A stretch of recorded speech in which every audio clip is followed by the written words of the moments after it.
stream. All right. Okay, that's a good start, I think. And then I take a look at the infinite call and it just call everyone. Okay. All right. There we are. Now let me press that audio call. And there we are.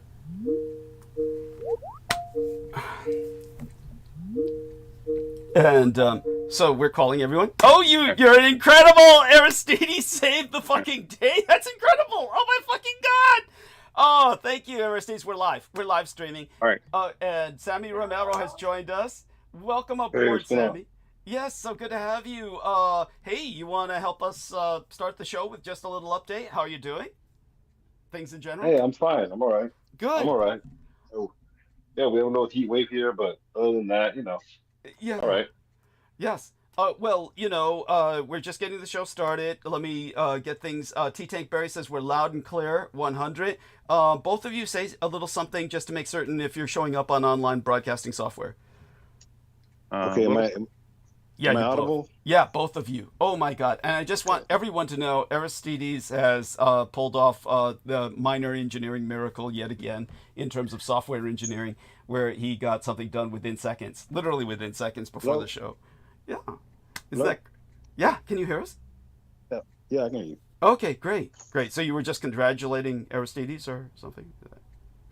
No, I was taking off my Bluetooth headphones That's cute. because I don't want to sound like I'm in a fish tank. Oh, oh, you sound infinitely better. Yes, and Yeah. again, I want everyone to know Aristides saved the day. Sammy Romero is a man who also is always by my side. He's an incredible individual who has done the incredible in the past and has literally physically met myself personally, along with a few other people, and a few other people might do so again in the future. And we've got a lot of things going down. Too much to really talk about. I do want people to know I will dedicate the monologue to start with Midway, the Battle of Midway, since that was a request. However, of course, I might save that for later in the monologue. Actually, that's what I mean to say. We'll have more of a roundtabled monologue, as in an interrupted monologue with many people's interjections, approaching that. So everybody be patient if that's what they're waiting for. Other than that, we had a wonderful contributor from Italy, Luciano Macri, who, even though it was $5, he said thanks a lot for your information. So he's in Florence. That's the spiritual side of Italy. It would be the equivalent of what used to be called Nasrik in India. Okay, so with that, we're going to just have our man Aristides do a bit of a blurb, and we'll take it from there. So Aristides, you up to it? I'll just Yeah, I think so. yeah. Okay. All Sounds right. good. And we're definitely, do you see on your board there, we're on the group call with Oh, everybody? yeah. It looks like it. Okay. Yeah. Oh, yeah, I yeah, yeah. mean, As a matter of fact, I'll share screen. So give me. okay, for some reason I'm not seeing the call pop up on my Okay. All right. device, but Yeah. So let's do a screen share just so everybody sees what I see. And so then, of course, I got to bring the call back up when I do that. But if you see in this little right-hand yeah. corner here, I know I can't because it's not popping up the right window for me. I see. I see. Okay. I'm gonna try, and basically, there's. Okay, so what Aristides has done is he's going to rejoin the call in a second to see if that works for him. Let's test your audio, Brendan. Say hi to everyone. And I don't know if you caught what I said earlier about Aristides. He actually tended to the issue within a matter of seconds. Yes, Yeah. yes, Okay, Yeah. we're here. Yes. yeah. Well, Yes. that's good news. I mean, good for him. Yes. Yes. So Brendan and Sammy are both impressed by what Okay. you've accomplished. Can you see the pop-up now? Okay. Can you see the screen share? Yeah, everything's good now. Yeah, yeah. So this is who's on, but earlier when it called, I saw All right. everyone's faces. Yeah. Yeah. No, we're good. I just make sure. Yeah. No. Always important. Always important to do that because we're a team and we've got to work together as such. Okay. With all that being said, Aristides is going to deliver a bit of a blurb. Take it your way. All right, Aristides. Okay. Thank you. So soon as you get here, please hit the thumbs up, upvote, as I'm doing now. To do this and the other things, you need to have a account you're signed in on, or it won't let you, I believe. If you do have that account, you can actually create sub channels under that account, and each one of them can do a separate upvote. I'm just happen to be doing that right now, switching between, so I can do a couple of upvotes. You can do that too. It's pretty easy if you go into your account settings. So yeah, hit that thumbs up because it's important for the algorithm. Downvotes are placed possibly by bots and numbers by certain people. It affects Douglas's ability to be heard and reach people and make a living and do what he does. So please do that, and please slide over. Make sure you're subscribed on the subscribe button, even if you had before, and turn on the notification bell. It's handy whether the program is on time or a restart or whatnot. And also about to put the PayPal link in the chat. Bless you. And tell one? people Okay. a little bit more. Tell people a little bit Yeah. more about sometimes when we get cut off, just how long it takes to restart, and they really have to make the It effort could to. take, up to half an hour sometimes. Sometimes it's been 20 minutes, but I don't think it's happening too much lately. Yeah. Maybe Teams is good in that way. I don't know. Maybe it's harder to cut it off. Anyway, yeah. So please do hit the notification bell for that reason. Put the PayPal link in the live chat. Please help Douglas get this month started out right. If you cannot find that link, we'll try to keep it visible in the chat most of the time. If you simply go to PayPal and search in their search bar for Douglas D. Diedrich, one word. I think everybody knows how to spell your name, your last name, but it's Diet Rich, right? Yes. Thank you. Excellent. Yeah. Excellent. Douglas D. Diedrich, one word. And I believe, as far as I've been able to discern, you do not need an account, a PayPal account to pay. There's somewhere you can click in to just send money from your credit card without making an account if you don't have one, I believe. So, yeah, Douglas D. Diedrich, find him there. Also, feel free to grab the YouTube browser bar, their address. You can save that. You can send that, post it in the chat. It will remain the same after the program reverts after the live. Oh, and after that happens, also there will be comments enabled below the program window. It only happens after. We're not talking about the live chat, usually to the side, at least on the PC. I don't do it that on the phone. Yeah, live chat will replay. We're not talking about that. We're talking about comments. Douglas will pin a comment every time. Please find that. Upvote that too for similar reasons. And I think that, and what other stuff are we cover? Those are the main things. Mm-hmm. And going back, I do believe I liked that comment on the last one there. Yeah. Oh, thank you. Appreciate that. Yeah, and so yeah, it just gives your PayPal and your website. That's typically it, but it's helps keep that visible in case it's downvoted. I don't want it to disappear or whatever. Thank you. Yes. And all right, I think we're good. Excellent. Excellent. Unless I'm forgetting something obvious, I don't know.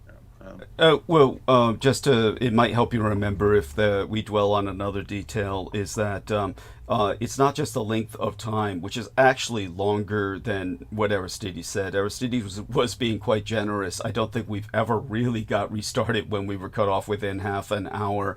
It's more like 45 minutes, seriously. It may have been half an hour a few times. Yeah, he might be right. Yeah, but yeah, it's true. You're probably right. But really, it's most of the time it takes 45 minutes. And when we do, please, everyone, make certain that you get in and you get those upvotes in there right away, because most of the time, most of the time what I'm going to say, if it's important enough to come back, most of the important content is going to be in the second half if we're cut off. And I'm very proud of my listeners, because recently, as that has happened, they have gone to the second episode at least a few points more, or a few, notifications more than they have gone to the first part.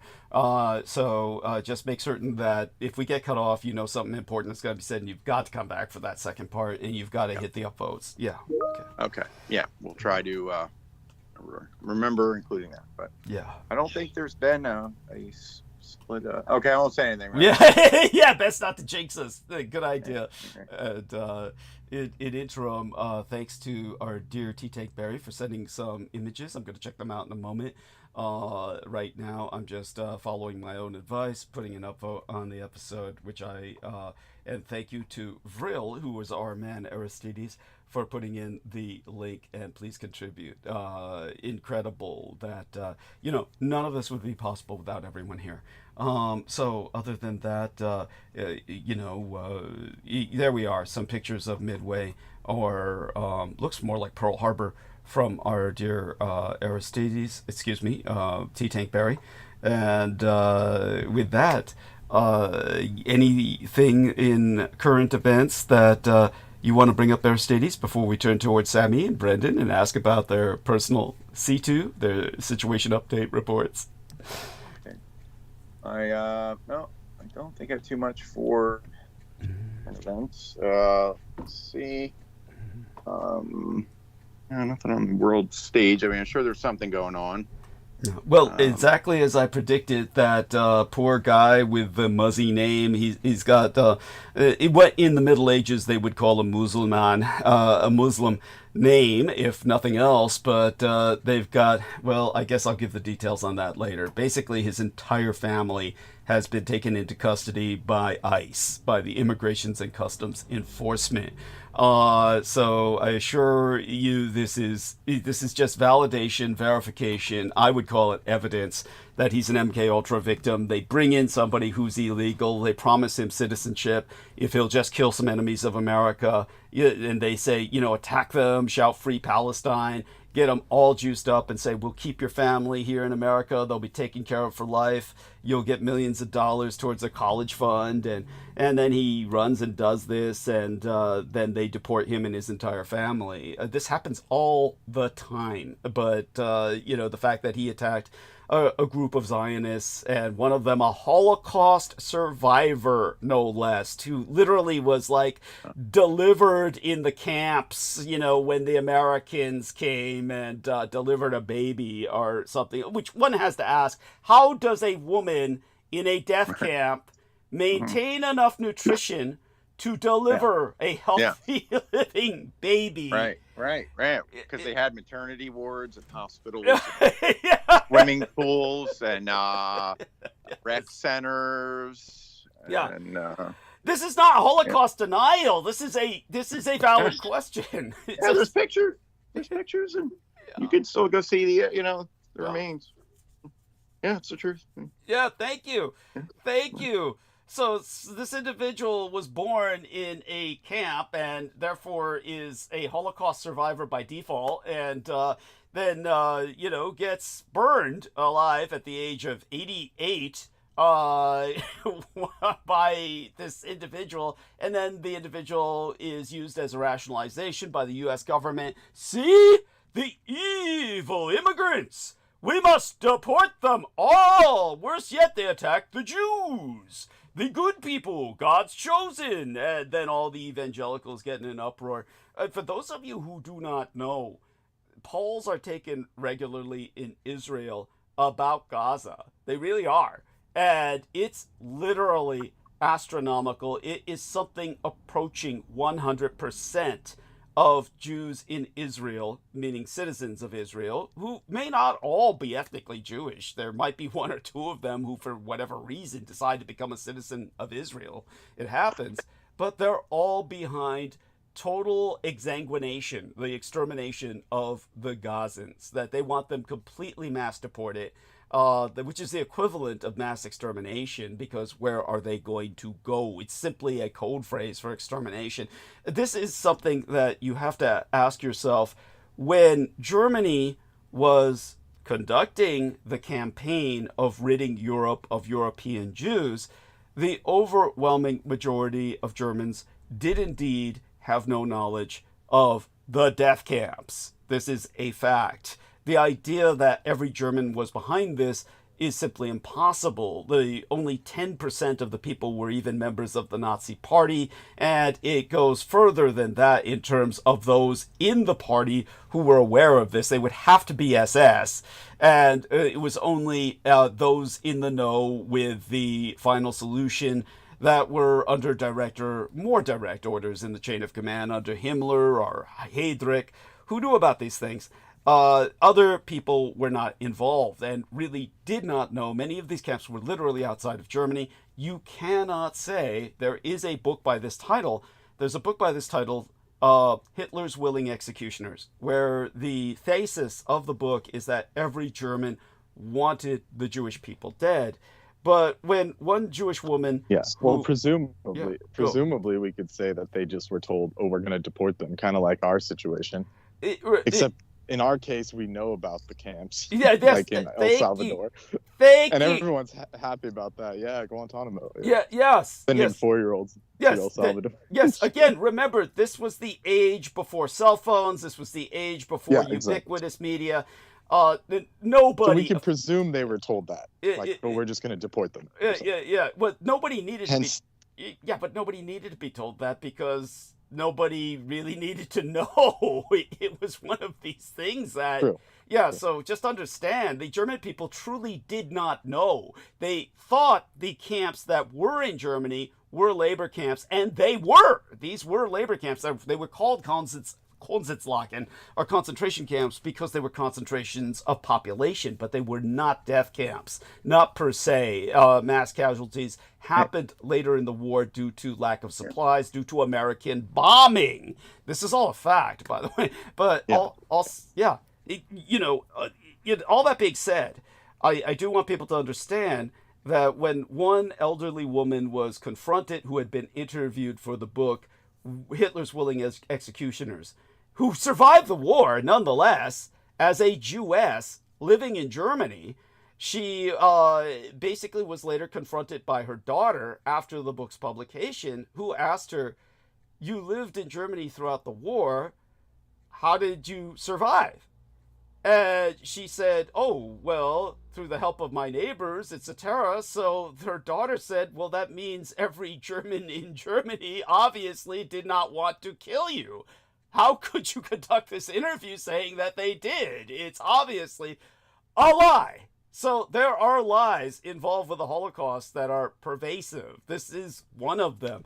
Here in Israel today, however, we have full knowledge of everyone in the population. Every single citizen knows what's going on in Gaza. And statistically, 99.5% they approve. They are Netanyahu's willing executioners. This is where the real bad guys are. This is the true evil of mass ideology and Zionism. This is its apex is Zionism. So with that being said, yes, any other people, you don't need to talk about this, but if you have any insights or observations into this, go ahead. If you want to take the conversation elsewhere, I just had to get that out. Because, now we know about these camps, like Brendan said, and, in either case, either side of the Atlantic, and yet the majority of Americans, or at least a good half of them, those that are Republican, approve of these deportation camps, and those that are in Israel approve of the mass deportation of the Gazans. At least they'll start on the West Bank after that. So please take it from there. Anywhere you wish. Yeah, go on. You're talking to me? Yeah. Oh, yeah. You and then Sammy. I see. Oh yeah, well, Sammy can go ahead. It's just I'm just dealing with some stuff here. Understood. That is funny. If we can bring it up later, but it's not to do with this situation. Understood. Is your situation, if you care to cathart or vent how awful it is? It's always bad. Oh God. That's almost, that's just the baseline. No, people don't get it at all. I want to go into it later how I'm in the wrong fucking field. I got to become a coach in one of these schools. I mean, when Brendan told me, the coach somehow convinced the higher ups to say, "Oh, let's do safe camping that's monitored," and he takes all the girls on a camping trip in the soccer field or playing field. What field is that he took them all to camp in? Oh, it was like the stadium. It was like, you know. They're camping in the stadium. So they can film whatever ungodly shit they're doing. Who knows? Oh my God! So he can blackmail them later. Don't tell your parents, or this footage of the. Oh my! Or it's like getting streamed to OnlyFans. Who the fuck knows? These people are insane. And there's no security consciousness. Like I was just talking to one of the head honchos that runs the school, and they set up for graduation. And they're like, she's like, yeah, I just kicked out some people, but there was this one guy. I'm just gonna let him stay around here. He's previewing. I'm like, wait a second. What do you mean he's previewing? Oh, he just wants to see the layout. I'm like, okay. First of all, that's some security issue that you cannot allow. And they think it's no big deal. Like, yeah, it's someone's just casing out the joint, but that's fine. And I was like, look, I have a security mindset, and that's not okay. I'm gonna lock up everything. Good man. And she's like, oh, I just let him, you know, take photos of the setup and all that. It's like, that's outrageous. You know, like they have no concept of soft target, of like it's a 2,000 person soft target. They have no concept of that. They don't. But no, you know, it's totally fine, right? Yeah. Like it's just, I can't believe this. You know, sometimes it's hard to believe. In such a dangerous country, no less. Yeah. That they have like zero security. The nation with the most mass shootings. The school shootings. The nation, the only nation with school shootings. Everyone's in denial. Yeah, the only place on earth where that will happen, and they're just in denial. That is, if it's like, no, it won't ever happen to us. Like, what? Are you guys insane? Like, they're honestly like it's naive. It's like, it's almost childlike. It's bizarre. Oh. And it's like you can't. And if I were to say it, they would like get panicked and stuff. So I have to just like say, okay, I'm just gonna lock up, and you know, no one's allowed back here. But so it's bizarre. But do you not agree? You used to be in security. Don't you think that's ridiculous? I mean, who needs to come the day before and inspect the layout? You're preaching to the converted here. Of course, well, yeah, I'm asking for your professional opinion. Yeah. Well, of course, I can only commend you and just say you're doing the right thing. And in fact, you're doing it so right. I have no suggestions to offer other than to keep doing what you're doing. Yeah, and so believe me, from my professional perspective, you're doing everything that can be done, considering what you've got to work with. But you're basically you're like the Dutch boy with his finger in the dike. It's like exactly. There's no hope. I mean, you're doing what you can, but you know, if somebody's determined, you know, just watch out for yourself. That's what comes down to. Well, yeah, I'm staying clear. You know, 20 clicks out. Like, you know, like, oh yeah, that. Well, I won't be here during the ceremony, but you know, anyway. Either way, I'll have to clean up all the the spillage, the blood and stuff. They'll be like, we have a special assignment, you know. After the crime scene, CSI comes through. Yes, honestly, it's outrageous. And by the way, I do want people to understand that Brendan Zogia, in effect, and he should be recognized as such. Honestly, you know what? People should have degrees to become custodians, because you're basically in a trade where you're working with extremely dangerous chemicals that if you mix together, just to even clean toilets as one example, it's going to result in deaths. And as a matter of fact, it's like, how is it? It has. People have dropped dead. Dead. Yes. No, guarantee. I personally know 2 people who were impacted with effective brain death by working with chemicals, just trying to clean sinks.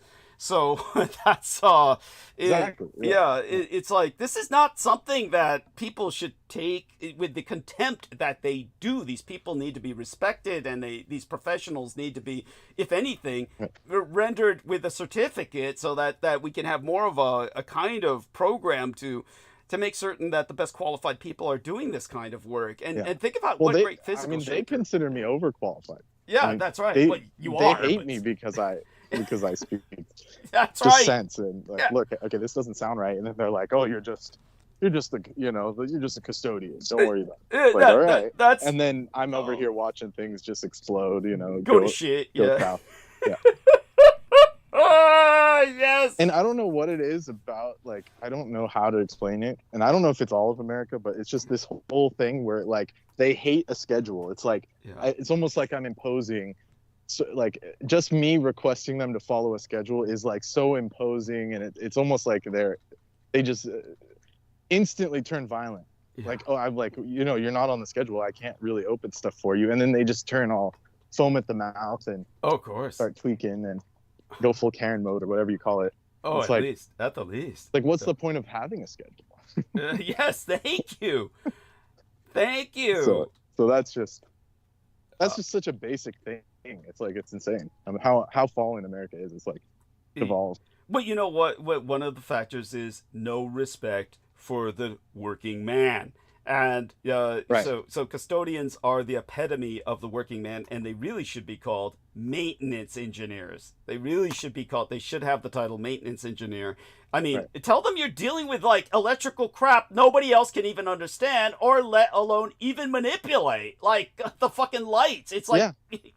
Oh yeah, breakers, biggest like 40,000 volt breakers for the stadium lights, and they're like, hey, can you come flip the breaker? And they're like all standing away while I'm doing it, like, because they're scared they're gonna get zapped. And it's like, you guys are so stupid. But they would get zapped. They couldn't. Yeah, move they that would shit. Because they don't know what to do. Yeah, but these are like how do I put it? These are like the admins, the most educated in theory, which they're not. Yes. But these are like the bigwigs, and they can't even flip a breaker. It's bizarre. Yeah. Well, like, at least in the old days. Yeah. Men. Yeah. It was considered the manly thing to be able to do that. Go on. No. Well, in the old days, they would be like ex-Navy or whatever. They'd be like, oh, I do this in my sleep. But now it's like they're so wussified. I don't know what else to call it without sounding like Trump or something. But it's just, I mean, they're just so lame now. It's like, you really... And the one dude, he carries around like a bottle of hand sanitizer, and it's like, if someone shakes his hand, he like immediately pulls it out. I'm like, yeah, it's just so, ugh. Why doesn't he just wear gloves? That's what the Japanese do. And that's why everybody would get pissy with me because I wore gloves everywhere. And why are you wearing gloves? it's like, it's the classy thing to do. Yes, you stupid fucks. Yeah, because I don't want your germs. That was like... so I don't have to do that. He's going to like wind up with skin problems. He could wind up with potentially skin cancer, though he probably won't. You get what I'm saying, though? Just they don't care. They don't know, nor do they care.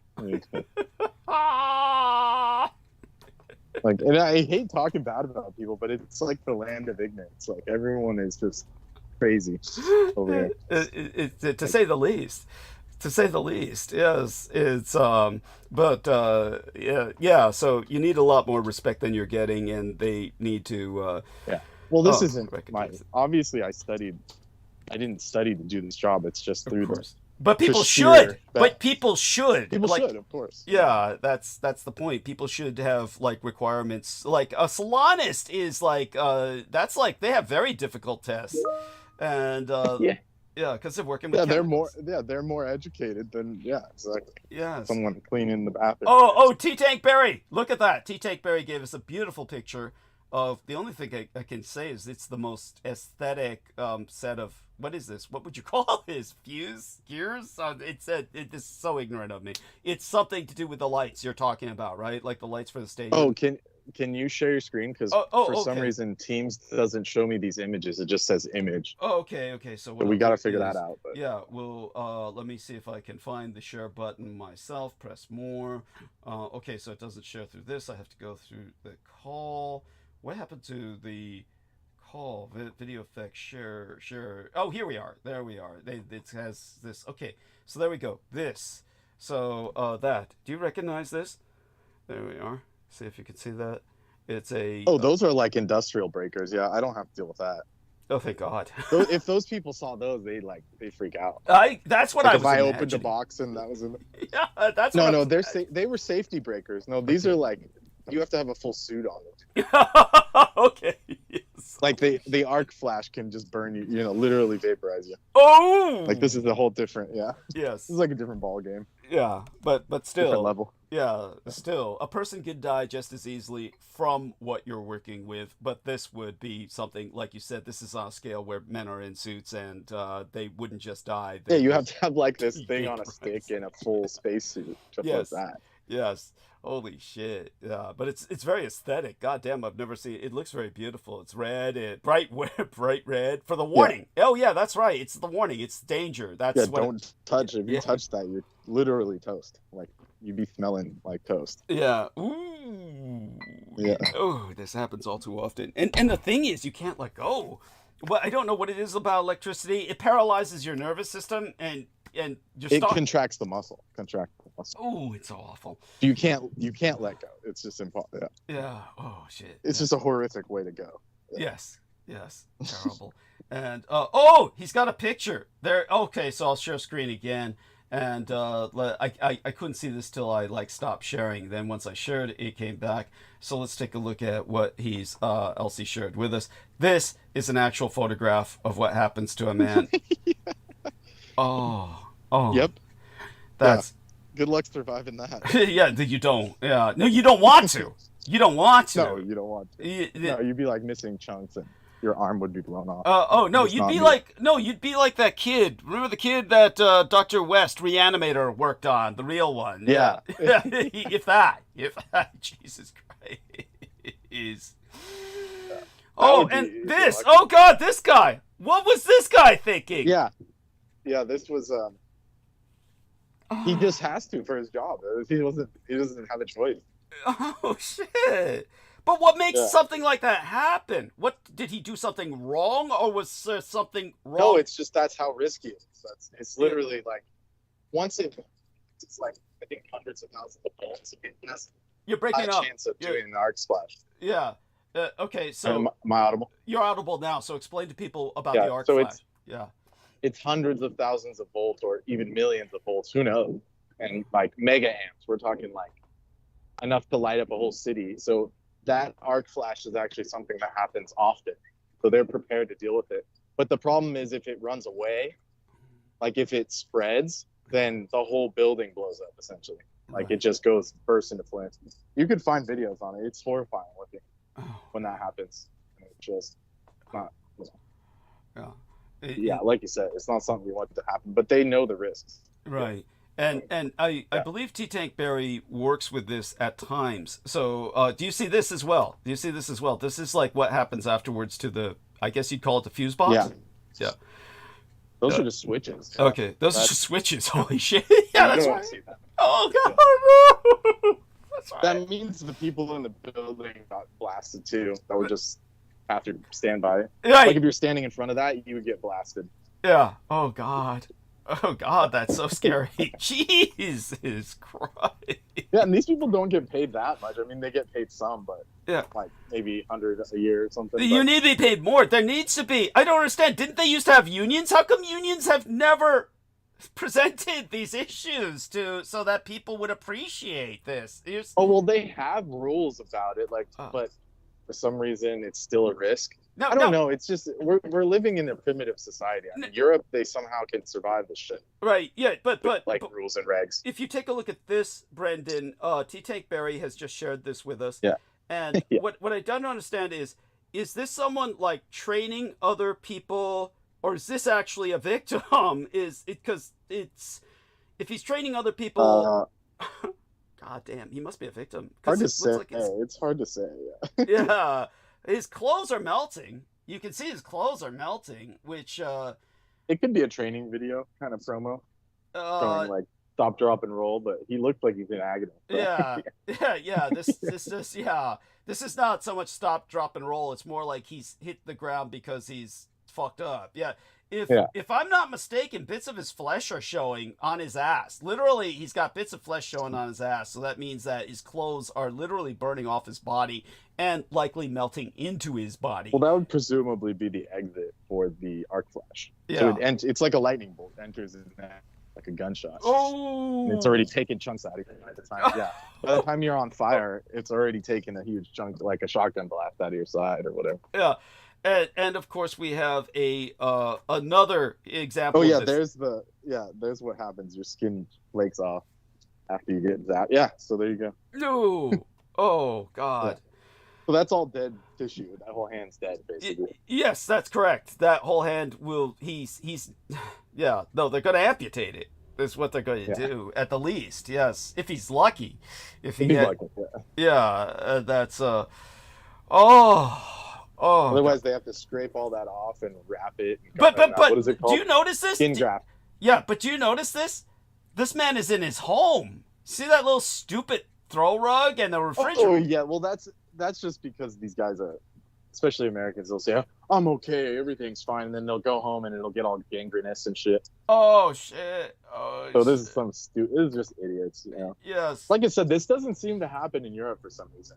Yeah, or at least not or as even much. England. Yeah. You know, other than that, the oven situation. I'm sure we'd be surprised. I would say that in general, these things don't happen. Like, for one thing, like, you'd never expect it to happen in Japan, and yet there was one incident where there were a couple of rivals. For some guy was fucking the other guy's wife, and they somehow wound up in a fight in a nuclear power plant where they both exposed nuclear rods. It was almost like they started dueling with nuclear rods or something, and they both melted alive. So you can look that incident up. That's actually on pretty epic. YouTube. That's what happened. Yeah, it was like they took that as lightsabers and just started swinging at each other. And it was ooh. So these things do happen in other places, but they don't tend to happen as often or as stupidly or as just it's in America. There's this rank individualism. It is pathological, and so people start. But we thank T. Tank Berry for this. T. Tank Berry also works on the level that I've described with our man Brendan, even more so because he's working with industrial grade stuff. We won't go too much further than that. Yeah, so it's just awful. But even his place as an engineer working in Silicon Valley, they made him go through fire drills. In other words, like, what will happen if a terrorist attacks? And he just took away the guy's orange rubber AK-47. He just went up behind him and just took it, and everybody clapped. But that's, but they don't practice that where you're at. They should be practicing something like that. The students should be going through that. Oh yeah, I don't know why they don't. I mean, because they just get comfortable. Like this area has never had stuff like that happen, which I agree, but you can never be open to. You can't leave it open. That's stupid. That's like saying, it's never happened before. Doesn't mean it won't. I mean, that's the mentality they have. Like, can you imagine someone was casing the joint and she said, "Oh, I just let him"? I mean, I would have been questioning him at the very least. Yes. Like, who are you? What are you doing here? That's offensive. It's actually. And then they get mad at me. Like, "Oh, I work here." It's like, well, I don't care. You're just some rando to me. I don't know who you are. Yeah. Yes. Thank you. That's outrageous that she would do that. In matter of fact, she should be reprimanded. Honestly, somebody needs to talk to her about that. Well, if something happens, then I'd be happily come forward. Yes. They just, that's what they told me. And the problem is, this guy case the joint. The problem is, if you were to try to express that to people, they would come down on you, like you were a bully or something. Like, exactly. Yeah. Who are you to question them? It's like, all right. Yeah, it's like you don't deserve to live. Yeah, at that point. Yeah, so there we go with that. So, but like I said, I need to start being a coach. Somehow get a job and tell and then give the higher ups the idea that it's the safest camping. I'll teach them outdoor survival skills in the middle of this stadium here, and we'll look at the stars. All night. Yeah. All night. Unintended. Of course, I'd tell the young ladies, look, we're here to study the constellations. In order to look at the stars, you're going to need to lie down on your back. Yes. And I'll just get over you here. I'll hold you. Yeah. You don't slip. Yeah, hold you down in the right position. You seeing stars yet? Yeah, baby. Right. Yeah. That's the level it was at. It was bizarre. And it was like multiple carloads of kids like, "Oh, we're just going to camp out here tonight with flashlights." And I'm like, okay. Like, who authorized it? "Oh, don't worry. The coach is on his way." I bet he is. I bet he's Yeah, I bet he's popping some stuff. He was getting birth control pills and condoms assembled. I bet he was. We've got like I do see some of these younger coaches with like and it's like I can't jump to conclusions, but it seems pretty sus. Like he's over there like chatting them up, and it's just him and two other girls running on the track, and it's like that seems really something's up with that. It's like wait a second. Like you know what I'm saying? Like am I being paranoid or? No. It's something that actually technically should not be allowed. Technically, of course not.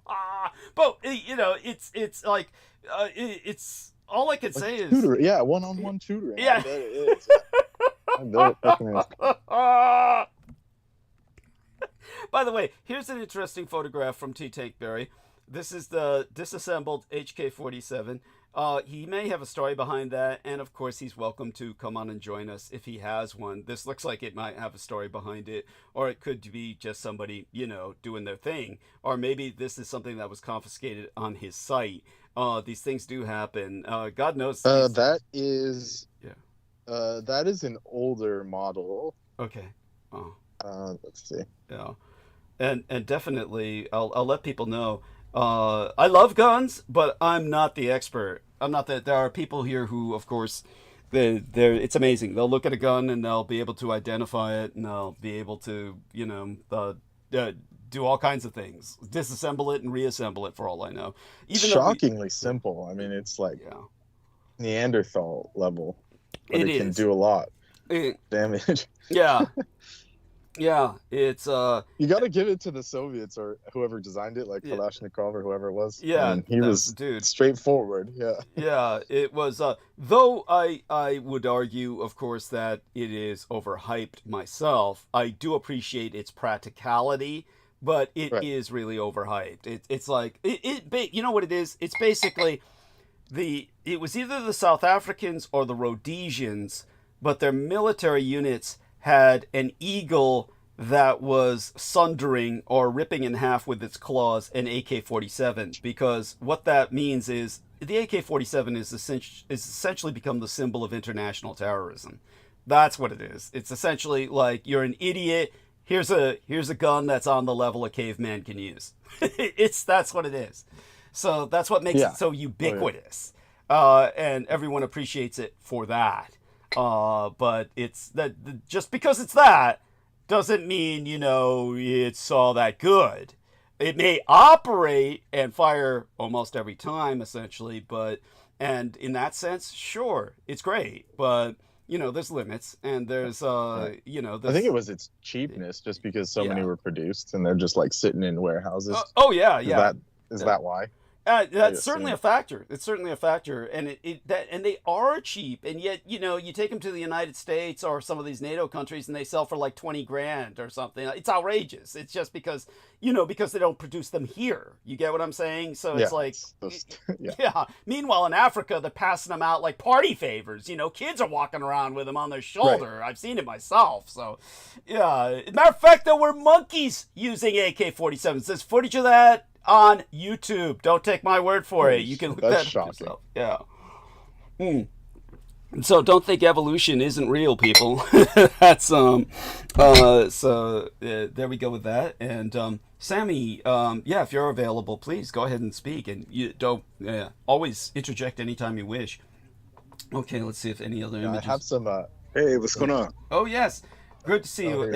And one more share of T. Tankberry's images here, and then I just want to share this because it gives an example of the ubiquitous cheapness of the AK-47. Is just this. Here's an example. Look at that. I mean, that's like it's like outrageous. So Sammy, give us an update, whatever you feel comfortable sharing. How you doing? What's going on? Is the plumbing giving you any trouble anymore? Are you you really handled that. That was cool.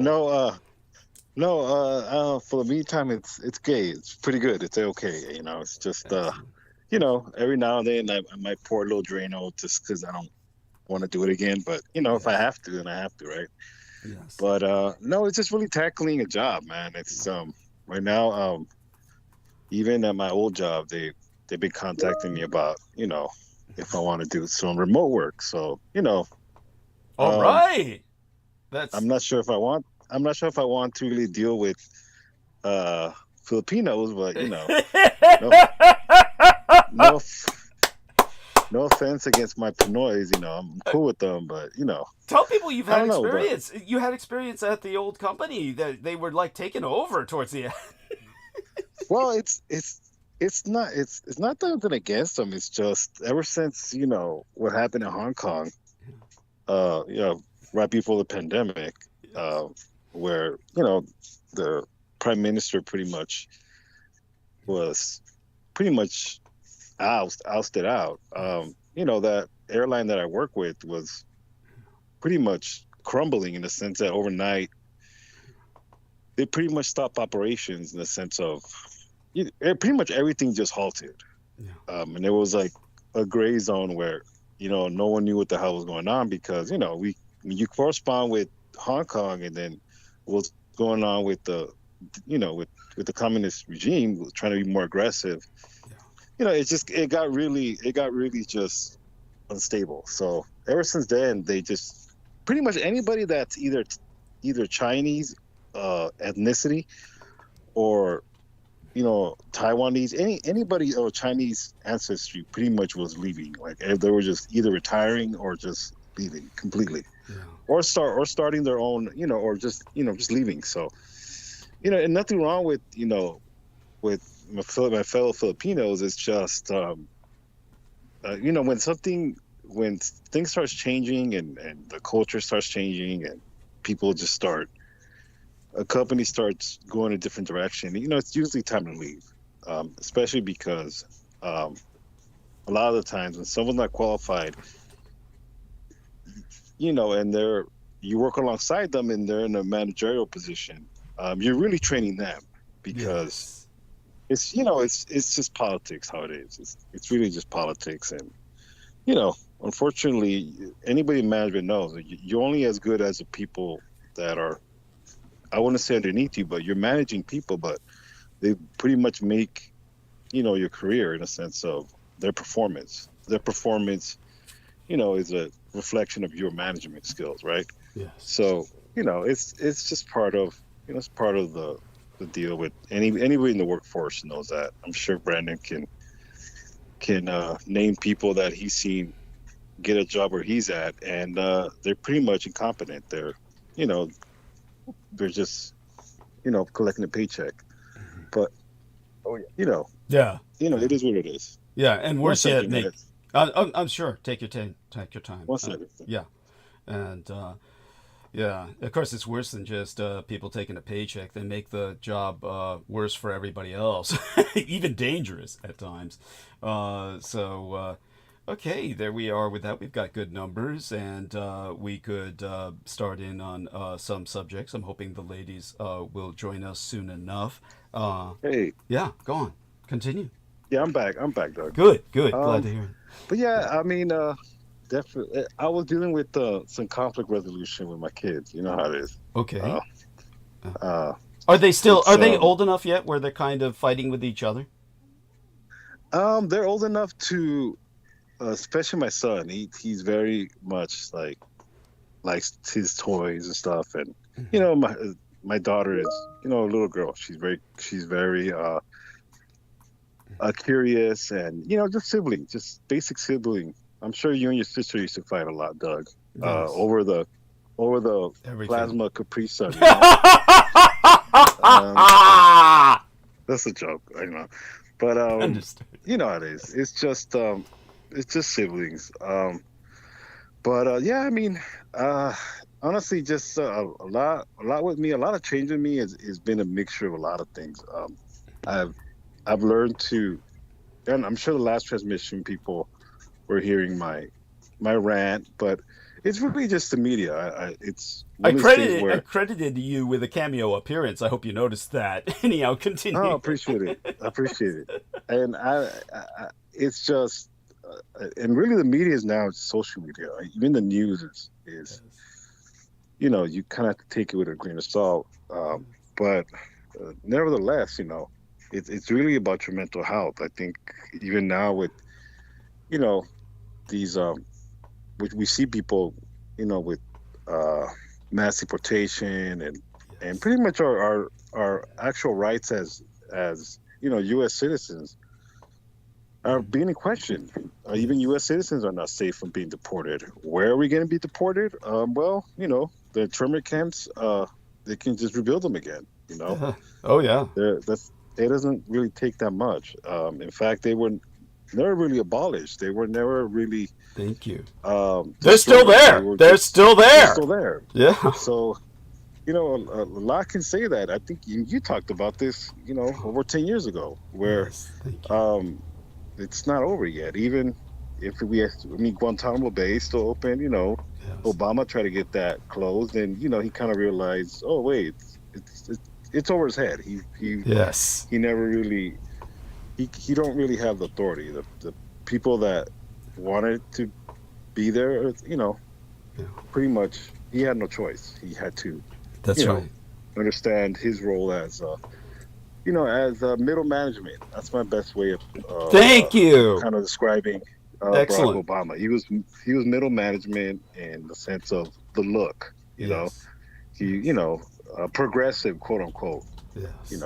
Of course he wasn't fully black, but they couldn't trust a fully black president. God forbid, right? Yeah. But he's the closest one besides Big Willie. But, Yes, the white, the wigger. Right. Then again, we had Hillary running things probably, so but it's just, I don't know. It really makes me a lot of the times. The more I look into things and the more I look into politics, how very much politics is a direct correlation of entertainment. It's just how you said it, right? It's the saying. Hollywood for ugly people. For ugly people, absolutely. And you, in a sense, you kind of have to roll your eyes because it's like, people, the American population really wants to buy in this notion of politics. We love. I mean, Peter Moon was a great example of that. He to me, he was in a lot of ways. To me, he was very conflicted in the sense of always reverting back to, oh wow, I used to play Little League baseball, and my dad. We grew up in Lakewood, California, and it was a good little community, But all of a sudden, these minorities came, and we had to move. And which was good. It was good. I'm not gonna lie. He did bring this, this rambling on, and like anything, if someone puts a pile of crap in front of you and say eat it, well, you're gonna have to look for some corn and pick it out, right? To try to give you some type of nourishment, right? Yes.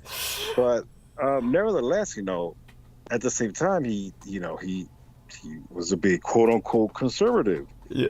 And he tried to align himself with the Democrats and the liberals, and mind you, he was very openly attracted to athletic black men. A study in contradictions, if ever there was one. Which is his prerogative. That's his. We have Lindsey Graham, so we do have how that's one thing too that I was thinking. I always think about Brooke. We always think about her. We do. Yes. She's our corresponding Southern Belle, but she did it. And how you even heard talked about Lindsey Graham is just a quote unquote Southern bachelor, the term. And I'm sure he wasn't the only one, right? Who was that president after Lincoln who James Buchanan, right? Yes, I believe so. Yes. James Buchanan, one of the only presidents that wasn't married, right? I mean, Oh, he was right before Lincoln. Thank you. That was him. He was he was actually, for all intents and purposes, he was like our first openly gay president. But go on. Right. I mean, J. Edgar Hoover was our director of FBI, right? He was another flaming queen. I mean, cross-dresser. Yes. If And you wonder why. Right? I mean, he cross-dressed, and you have to ask yourself, why? It's not like he could pull it off. It was so weird. It was so bizarre. He's hideous. No, I think of him as a pug. Yes. Throw a wig on a pug and some lipstick. That is who Hoover was. Okay. Yes. Aristides, put up a pug and then put a wig on him and lipstick. That is James Edgar Hoover. Okay. But all these figures, and I'm not, and with them don't right. Look, that's one of the things about me that I mean, we live in this godforsaken, country, right? Yes. And you have to take the good in with the bad, right? So all these, back to what I was talking about, Peter Moon, with the politics is the same thing. There's a lot of contradictions that, unfortunately, the corruption is always going to be there. I think everybody knows that. It's just the level of corruption now. It's just blatantly now. They don't care, and it's just there needs to be at least some type of, it's back to entertainment is what I'm trying to tell you. Back in at least real entertainment. Yeah, we knew it was entertainment, but there was also, the quality of the entertainment. Old Vegas is a good example of that. You probably didn't want to steal from the casinos because the mob would, take you to a room and, you'll be missing, your hand, or, you'll be roughed up.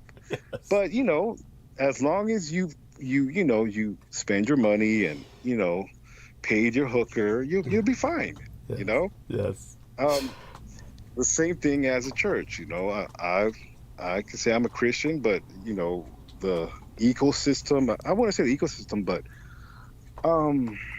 the support or the nonprofit side of the church, you want to give your tithes, right, quote unquote, Yes. because you want to contribute, and there's nothing wrong with it, but when you don't contribute, well, then there's ostracization.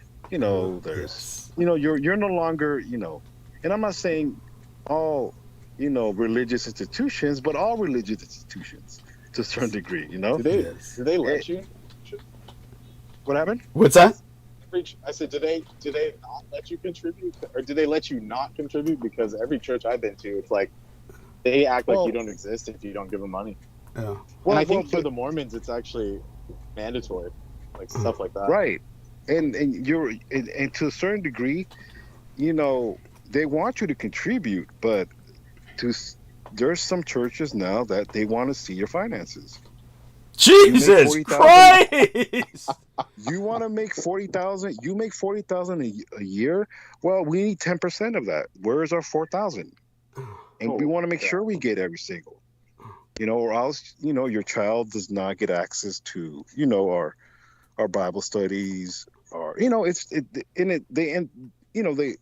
it's all constructed now very much like a business now, and I mean, the one thing I was telling my wife, the Church of Satan pays their taxes. That's the one thing they proudly announced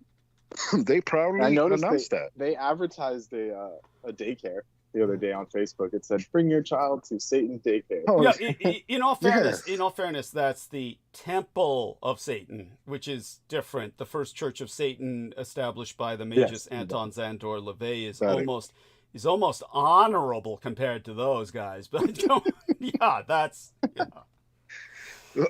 right.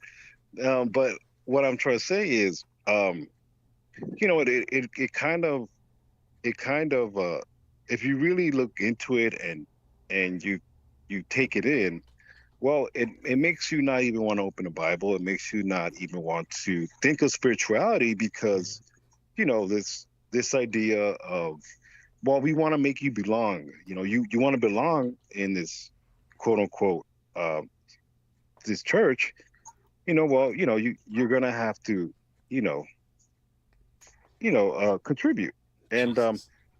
to a certain extent, I can understand, but in a lot of ways, the problem is it now is seeping into politics. Certain churches have aligned themselves with a political party, and Disgracefully. Yes, go on. That's a violation of the nonprofit agreement. They're Yes, not supposed thank to you. An excellent they're not observation. Thank you. Go they're on. not supposed to be celebrating, or they're not supposed to be promoting politics. I went to one of our national conventions in Long Beach a couple years ago, and they were talking about, we should promote, our church members getting into politics. And I thought to myself, one of the things that the Bible says is, my what I forget the passage.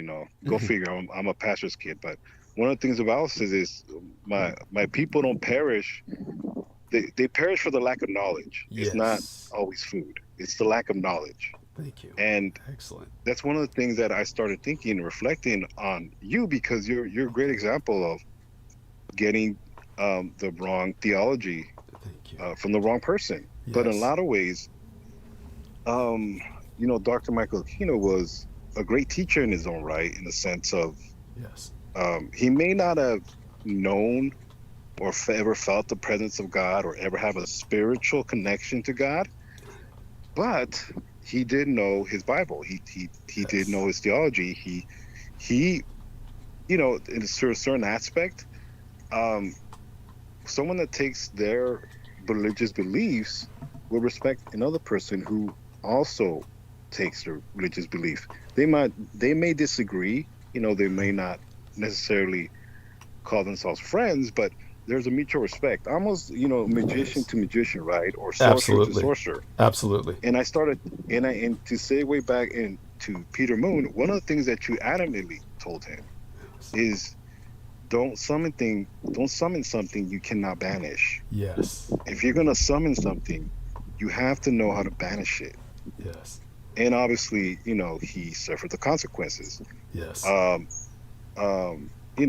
don't know what's he doing in India. I really can care less. I don't believe he's actually alive. I honestly think that what happened was his estate was willed to the Edomites, and right. because that Genesis Foundation, which is one of their fronts, had his name on a poster, it's simply his name was there along with the wife and so-called daughter of Dr. David Lewis Anderson.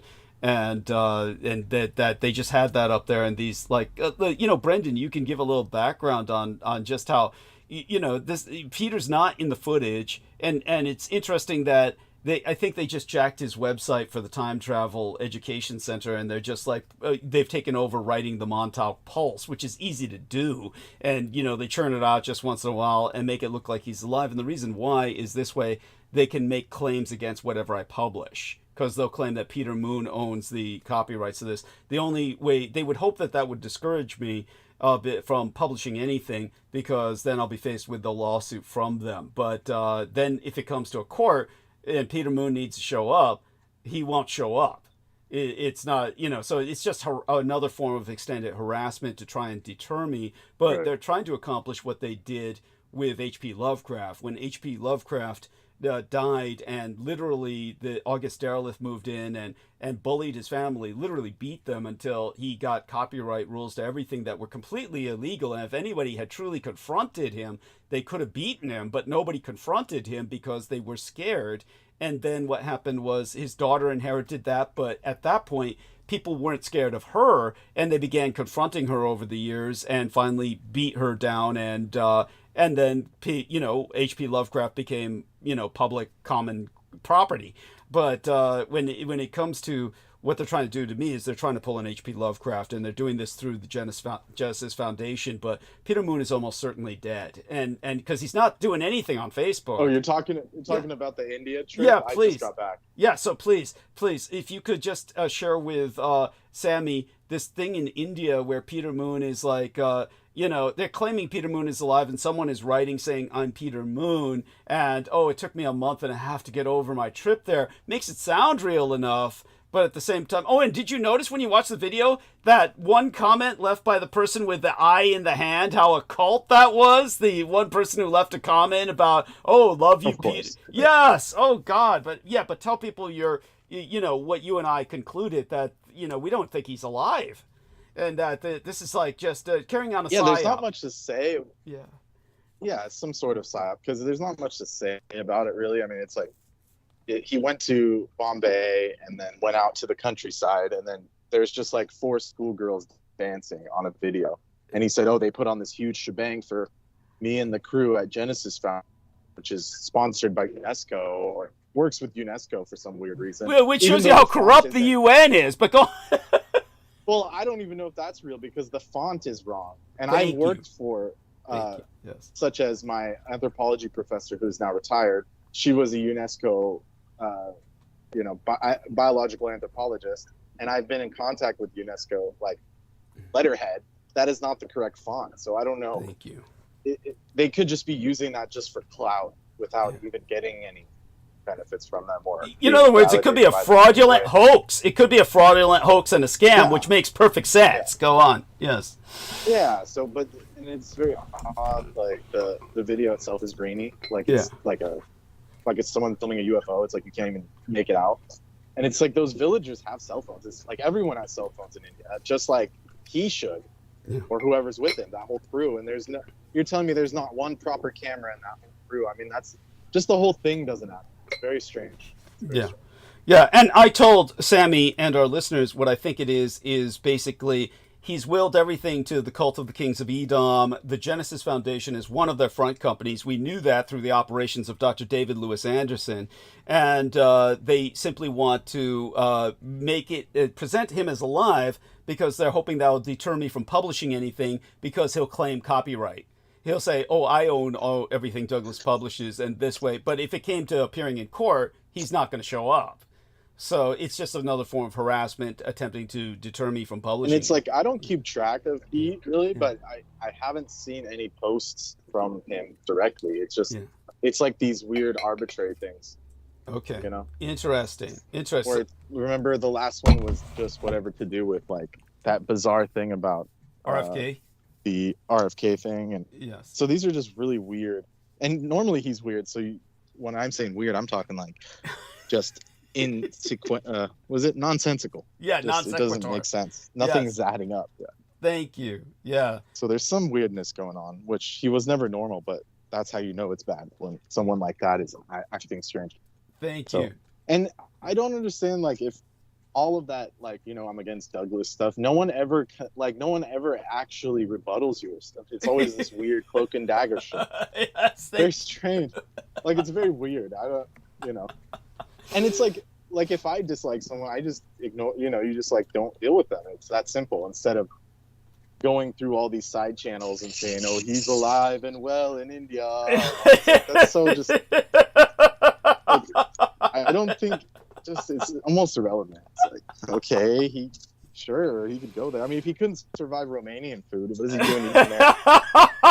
But you their mystery food. Like what he said about the time travel labs? He said, I didn't access the time travel labs, nor did I expect to. Of course not, they don't exist. But if he believed they existed, he wanted to access them because he wanted to travel back in time before his stroke. And to answer Sammy Romero's other question, I don't know what he's doing in India, aside from the things we've already speculated. Obviously, the camera's focused on is a bunch of really young girls dancing. Brendan says they're high school, but they look younger than high school age to me. He wants a child bride. Yeah, but your view of young is different. I mean, that's pretty young still. Yeah, true. It's a touche. Touche. Like, that's still like suspect. Oh, shit. Let's see. Oh shit.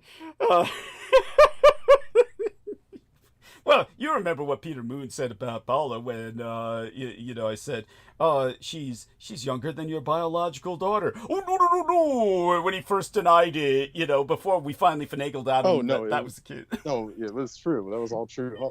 Doug, I'm gonna deal with something here. So yes, of course. Yes. So while he's dealing with that, let's get back to Sammy. So thank you, Sammy. And yes, we can have no end of fun with that. But thank you for your patience. Yeah. And by all means, yeah, now join in. Now that you have that context, I hope that adds something to it.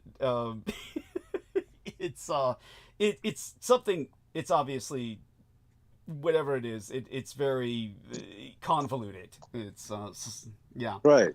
No, I mean it makes perfect sense. It's in the sense of, I mean, what you're talking about. Do I think he's alive? Well,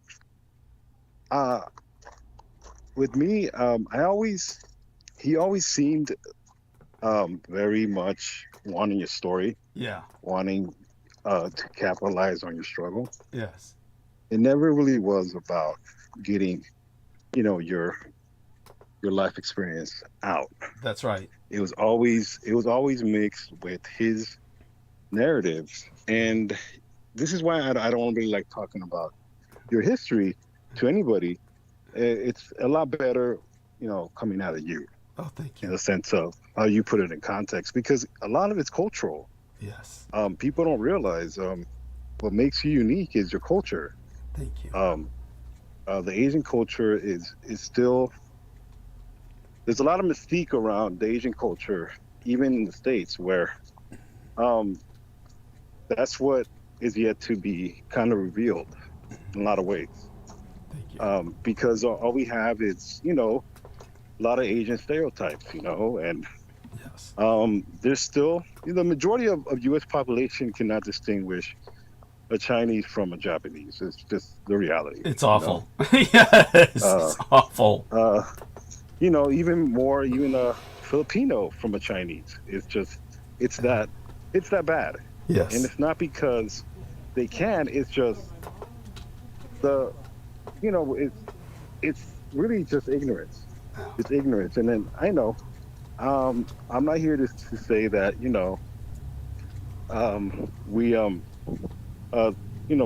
my background as far as the Latinos, they can't distinguish us either. I mean, to a certain degree, it doesn't matter, because when we're dealing with a population that does not really care, because we have no culture in this country. That's right. So they're not going to understand. In a lot of ways, Peter Moon was exactly that. He did not understand that you sharing vital education, especially occult information, not only from Dr. Kino, but your mother, Thank you. was very intimate, very special. And for someone to violate you... I'm sorry, what? No, Dr. Kino. Yeah, yes, no, I heard you. But there was an interjection by Brendan. What happened, Brendan? You were just... Yeah, I apologize for interrupting. I thought Sammy said Dr. Q, like he was a comic book villain or something. Well, I mean, there's a One Piece character called Doc Q. Okay. But now I get what he was saying. Yes. I mean, that's not far off either. I mean, come on. Yeah, it's true. I mean, True he's when you're roasting babies on a spit. I mean, that's pretty. You can't make this shit up. Yeah, it's true. No, you can't. After Doug I wish. took us to when Doug took us to the library, it's like you could it's oozing. So like the ectoplasm is oozing from that area. So like you can't make it shit. Yeah. Right. Thank you. And you I are just the... rendezvoused with the security, by the way, Doug. Oh, good. And he told me some crazy shit. What did he say? Like, just like ghostly apparitions and people dressed in all black facing a wall. And then he goes up to them and asks them what they're doing, and they run away. Jesus Christ! Yeah, Are you and serious? so he's all freaked out. Yeah. He's like, he was telling me, he showed me a video. And I said, well, I'm going to lock up the gates for you this time so they don't bother you. But I mean, I was like, and he's some younger black dude, so he's trying to be like, laugh it off. And I was like, dude, this is like paranormal shit. Like, you got to be careful out here. Yeah. And do you think this might have to do with yourself, that those people, or it's something else that just... No, it's something else. It's just, it's haunted, or also it could just be the homeless, like whatever you want to call them. Well, that seems these clepothic husks. Yeah, that's true. Yeah, good point. Kind of like the people. But he said that some dude in all black walks up to the fence with his hood on, and faces the fence, like Yeah. huddles up to the fence for minutes. Yeah. And then when he shines the light on him, he runs away. I'm like, dude, that's like a dementor. That's not Yeah. that's not a human. That's not human. But I couldn't tell him. I couldn't break the news to him. Got it. I just said, oh, you'll be all right tonight, brother. Yeah. Got it. Holy shit. That's So I secured the site for him because apparently they didn't. They just let him loose, poor guy. Oh yeah. Last night. Yeah, I get it. No, thank you for that. I always try to feel some empathy for fellow security people, and Every time I get the inkling, like, oh, maybe I should do that. Sounds easy, and then I hear this shit, I'm like, no. Thank you. Oh yeah, and I appreciate your interjection, and like Sammy said, apologies, Sammy, but I just wanted to cover that. Oh, that's fine. Yeah, no worries. I think it's a great observation. It's we are talking about a comic book villain, and like I said, it brings to mind what. Okay, I can't mute myself now, so I don't know what's going on. Okay, no worries. But if you can mute. We'll do it if we have to, but we're not getting any real. Are you? Is the background noise bothering you, Sammy?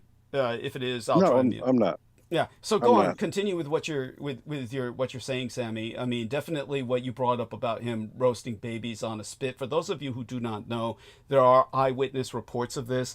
Granted, I never personally saw that myself, but there are people who swear up and down that he did so. I myself was a victim of cannibalism, brought into my life by him. So I do know he's a cannibal. Okay, so we can talk about that another time. Well, but, go on. Right. Yeah. Well, I believe David Schroeder, right? That's one of the things. That's correct. That was David Schroeder, and David Schroeder was one of many people who claimed that they saw this face to face, and I personally believe them because of my own experience of what I did see, and what I did see with Michael Aquino was necrophagy, or the cannibalization of the dead. I was personal eyewitness to that, so I know he is someone who eats human flesh. And aside from that, understand that necrophagy would be a scientific term for it, but the occult term is thanatophagy. So thanatophagy is the term for his skill in obtaining the memories of the dead and the secrets of the dead. What's the culinary term? The culinary term would, I think, just be cannibalism. Yeah, cannibalism. Yeah, that brings us just down to Lori and Ann Fenton. She didn't care about no memories or getting no secrets. Yeah, she was just, hate to say this, guy can't resist the joke. Along with Troy Bellamy's favorite warlord. I'm kidding. Yes, that's crazy. Oh my god! Were you listening, Sammy, when Troy Bellamy was talking about the new? I mean, he was going ham on something. I know he. I mean, I wasn't and I wasn't angry. It was just me, seeing a lot of hardworking, laborers getting deported. Yes. And it's like, these people have labor contracts. Like, why are they being deported? Thank you. And it's mind-boggling, because if there's any demographic of the population that's buying into the American quote unquote dream, it's them. Yes. It's the fact that I'm here working, contributing to this bullshit economy. It's not like they're raiding MIT or Stanford and wanting their jobs, or law enforcement. God forbid they're trying to solve crimes without a law enforcement license, or it's they're doing their hard labor. Yes. God forbid, right?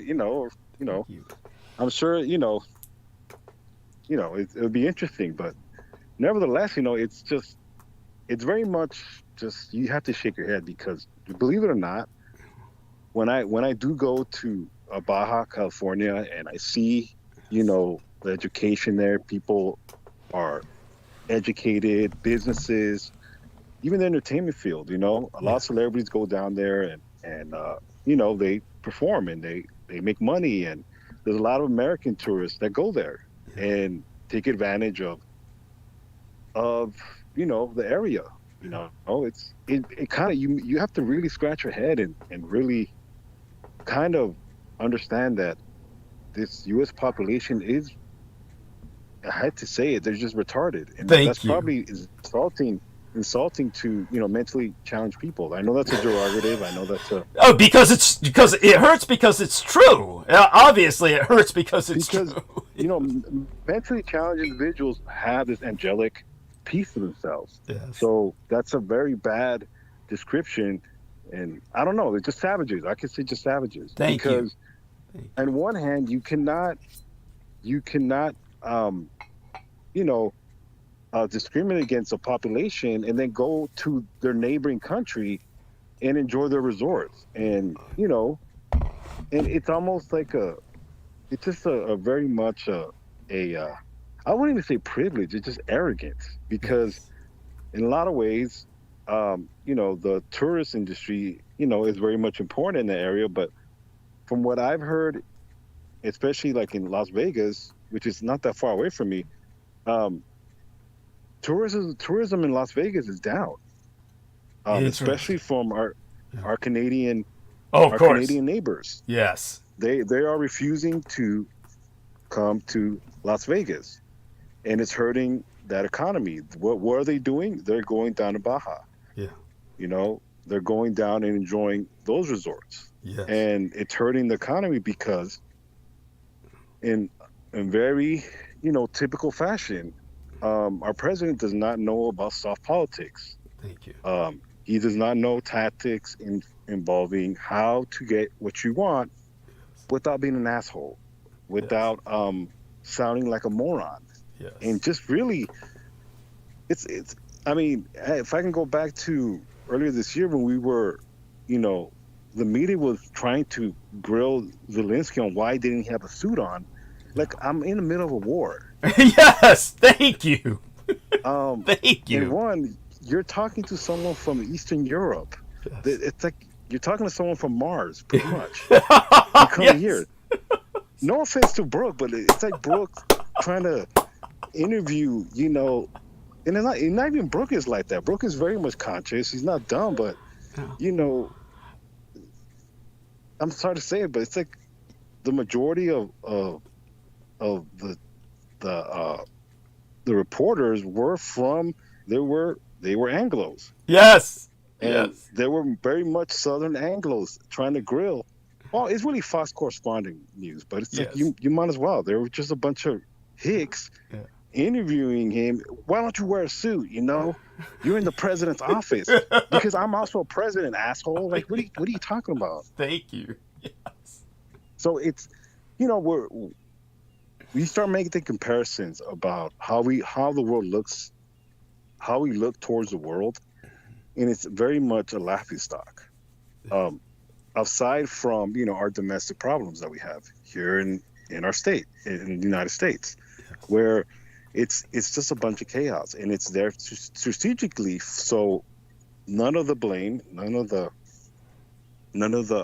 responsibility, and really what Trump is doing with this beautiful, quote unquote bill, even when he names them, big beautiful bill. Yes, it's like saying this. Hey, my beautiful giant small penis. Yes.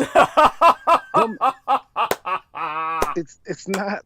It's not a giant penis if it's small. Just because you put giant. And the problem is that's the point, is you don't need to call it a big beautiful bill, because from what it looks like, that's not a good thing. Anytime someone says it's good and it's beautiful, it's not.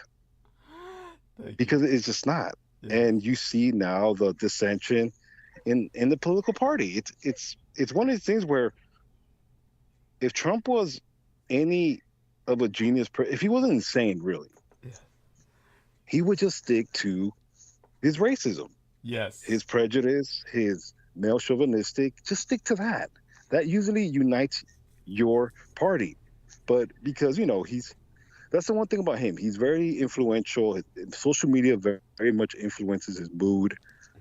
Television influences his decisions. He doesn't read no briefings. For one, he does not. The man, barely probably reads. If he does, it's probably a menu, if that. No, he's been proven to be at least semi-illiterate, and you've heard already, I'm sure, that they have to dumb down what briefings he gets, have to have all these cartoons and graphics like it's Fox News, like it's a Fox News report. Go on, yes. And even to that point, Doug, I'm not saying that's a bad. It is a bad thing. I'm not saying it's not a good thing, but we've had retarded presidents. You know, George Bush Jr. was retarded, but he had Dick Cheney. Yes. And you know, Dick Cheney was evil, but he was that problematic evil. You know, he was more of you know, a classic evil, not insane. Yes. You know, and he can even laugh at himself. I believe Christian Bale made that movie about him. You know. Yeah. Right. I don't know if have you seen it? I have not, but you know, I'm glad you brought it up. Yes. It's not a bad movie. It's not bad. It's not actually not bad. It makes him look more of a lesser piece of shit, but he's still a piece of shit. Yeah. You know. In other words, not a. Right. Go on. Continue. Yes. It's more of a shiny. It's more like a shiny piece of shit. You know? That's right. In other words, they show him as at least being the brains of the operation. Right. And you know, it's not a bad film. You know, it pretty much depicts the presidency and what was going on. You know, the neocons and you know, pretty much the Reagan administration, just in the 90s and early 2000s, pretty much. Yes. And you know, obviously we got what we got, but you know, back to you know what we're talking about. You know, Trump is just a more retarded, more dumber, just ignorant presidency. It's the worst of everything. He's the worst of everything. Come on. And we're only 4 months in. That's the problem. Oh, we're only 4 months in. It's mind numbing. It's go on. I mean, we have 3.5 more years of this, and it's, you know, the world probably, you know, will probably end. I don't know if, you know, God knows. I sometimes believe, you know, Doug one of the days might say fuck it and just hit the trigger. Yeah. You know. I hear you. Don't tempt me. Don't tempt me. No, don't. I wouldn't say, Doug, go do it. No, sorry. I don't want Cthulhu coming out of Santa Monica Beach, all right? Don't do that. Okay. But nevertheless, you know, like I said, I'm glad, you know, you know your mental state, in the sense of you've been around evil for so long. Yes. It truly is a layer of, it's not black and white. It's just a layer of grayness. Because even in my paradigm, in my world, coming from the church, it's exactly like that. Because as much as they don't want to admit, as far as the church, you're dealing with the occult as well. Yes. And when you don't purify yourself, you're not self-conscious of what you're dealing with, what entities you deal with, because really you're dealing with the public, you're dealing with the sick.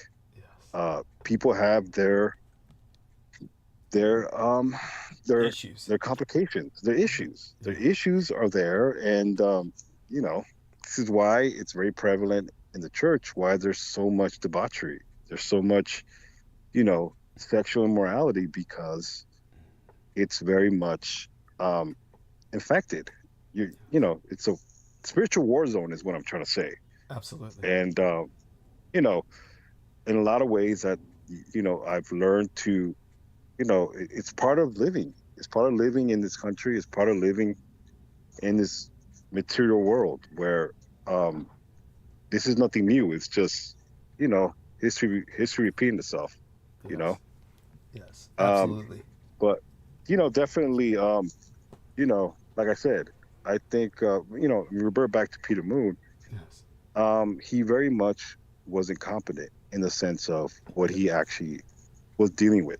I think if he really honestly wanted to be a successful author, he really should gave you because one, you're just not, you know, a historian. You're a very great artist, and I'm glad you did not put your art in any of those books. Thank you. Because you have the ability to say a lot even through your art. Okay, if anybody any listeners remember Doug's artistic posts in his very famous Facebook page that he had, Okay, he had a lot of followers. Yeah, A lot 44,000. of followers. That's right. It was taken down by, of And course, and counting. Yeah, it was taken down by Lena counting. Shea. Yes, yes. Right. Yeah.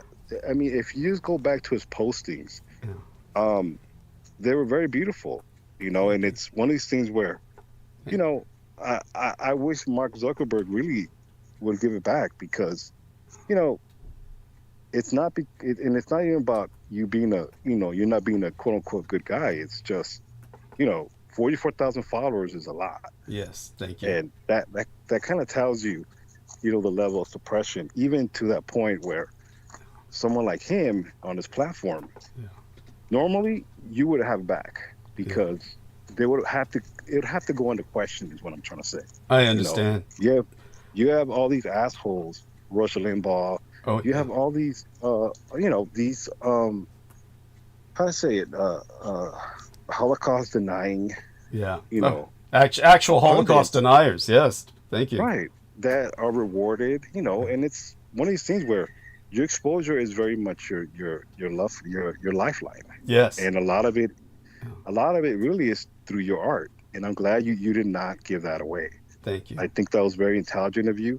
Thank you. Because it goes along with, like I said, your culture and your story. But, it's very much, like I told you, it's you looking more into the world, especially with the politics and what's going on, the more you don't want to look at it because it's just a sore shit. Yes. And, you focus on things that you can, the things that you can control. But nevertheless, you still have to be informed to a certain degree because if this bill pass, it's going to be a big uphill battle in the sense of removing Donald Trump legally. Yes. And I say that with quotation marks because, in my opinion, if he's not going to leave legally, it's going to have to be by force, absolutely, or by threat. Yes. Whether it's the power families like, the Rockefellers or whoever the other nameless families they are that really control the old rich, the game, the ancient right, the old rich. Yes. Right. They're gonna have to step in and say, hey, you can't fuck with the church's money because as much as they don't care about people dying, when people are not buying into the system, then that means they have to do more work. Yes. And you're talking about people that don't do work. That's right. They are in their positions, for a reason. And when we don't buy in, when people don't believe in the system, it's not a good thing. And on top of that, we're not living in the 1920s. FDR's not blaring from a old radio. Yes. Which people have to gather. Didn't know, people have to gather. People did not know. Yeah, right. People didn't know he was paralyzed. Yes. He was a walking corpse. Yes, that's quite true. But excellent point. Thank you. Yeah. It's very much. It's really second. You get information second by second, millisecond, really, with this information. And as technology furthers, especially artificial intelligence, which to me, in my opinion, is not a bad thing. It's just understanding it because if we look towards, Japan and really Asia, thank you. They've always known about this artificial intelligence because they've always integrated what we think is not living as living. Yes. Objects are living. Yes. That's one of the things I've learned from you. Objects are living. A lot of where I live right now, a lot of things my sister planted, a lot of plants that she planted are around me. They surround me. And I always feel like I'm never alone. She's always here with me because a lot of material things that she's touched are still here. Yes. She actually made the dean's list. I forgot to tell you that. My sister made the dean's list. Oh, wow. At her college. Oh my God. Which was very bittersweet, because, I wish she was here to enjoy it. But nevertheless, that's just part of, unfortunately, it's part of being human. It's part of getting older, really. You're going to see people, leave you, at least physically. But back to the artificial intelligence, Yes. you know, everything has a soul. Every living thing has a soul. Even material things have a soul. That's one thing I've learned from you. You know, or you Thank call you. it Komi, right? As Yeah, far as Kami. you're going Kami. back to Thank Kami, you. sorry, No worries. going back to you know, the Japanese Shindo. Shindo, right? Yes. Right. Yes. So, you know, obviously you knew of this, you know, over 30 years ago with, you know, the Dietrich Arlicht. You know, that's one of the things I think your new listeners are going to be intrigued by, because this is really the past speeding up. Yes. Because, you know, Yes. you've been going through this over 30 years ago, you know. Yes. And Absolutely. definitely it's just the past catching up. Yes. So, you know, in a lot of ways, you know, Peter Moon did do you some service, but in a lot of ways he didn't capture that essence, because it has to come from your pen, it has to come from your mind, and you transferring that knowledge through your mind, obviously in whatever instrument you use, whether it's a pen or a laptop. I think you're gonna get it even more. It's gonna be more refined, and people are gonna be able to at least get more essence out of your story, because you can't tell someone to cook you the meal and they do not know Yeah. the seasonings, they don't know the ingredients, they don't know the culture, and you know, it's not the same. You know, it's not the same. And if it does go through litigation as far as his estate, or at least your royalties, which you are owed, Thank you. um, you're going to be successful, because Bless you. it's very difficult. It's very difficult to deny the truth. And even Yes. if, let's say you don't, and you write your story how Yeah. you want it, Yeah. it's a lot of it's left out, because you're not a Scientologist, you're not gay, you're a heterosexual man, and you don't have these complications that he did. But anyways, you know, that's just me in a Thank you. nutshell, at least giving you my input. Okay. I appreciate that profoundly, and as always, you're welcome to interject even more whenever you feel like it. Just if you happen to be listening and there's something you feel pressed to say, just come in and say it. And of course, you all have all those responsibilities with the family. We love you dearly, and we want you and your family to remain safe and well, and so that you can continue to contribute what you do in terms of these insights. Thank you. And Holly, say hello to dear Sammy, if you'd be Hey, so dear kind. Sammy. Yes. Hi, Sammy. Hey, Holly, what's going on? Hey, Good what's to going on? talk to you. Just got home and golly, worked a hard 12-hour today. Oh my God. Oh wow. So I might be doing a quick high and by. We'll see how I hold up. Oh, But happy to please. be here. Well, Yes. And happy to hear you, Sammy, always. see. You always make a lot of sense, guy. Yes. Oh, thank you. Have a cold one for me, okay? Okay. Get you a cold I one, can you know. I can do that. Yes. I can Okay. do that. Yes. Yep. I hear and obey. Yes. Excellent. Excellent. And yes, one of these days I'd like to have Samuel Romero and Brendan Zogit kind of compare their experiences with me at the Presidio. It's something that I, would like to hear.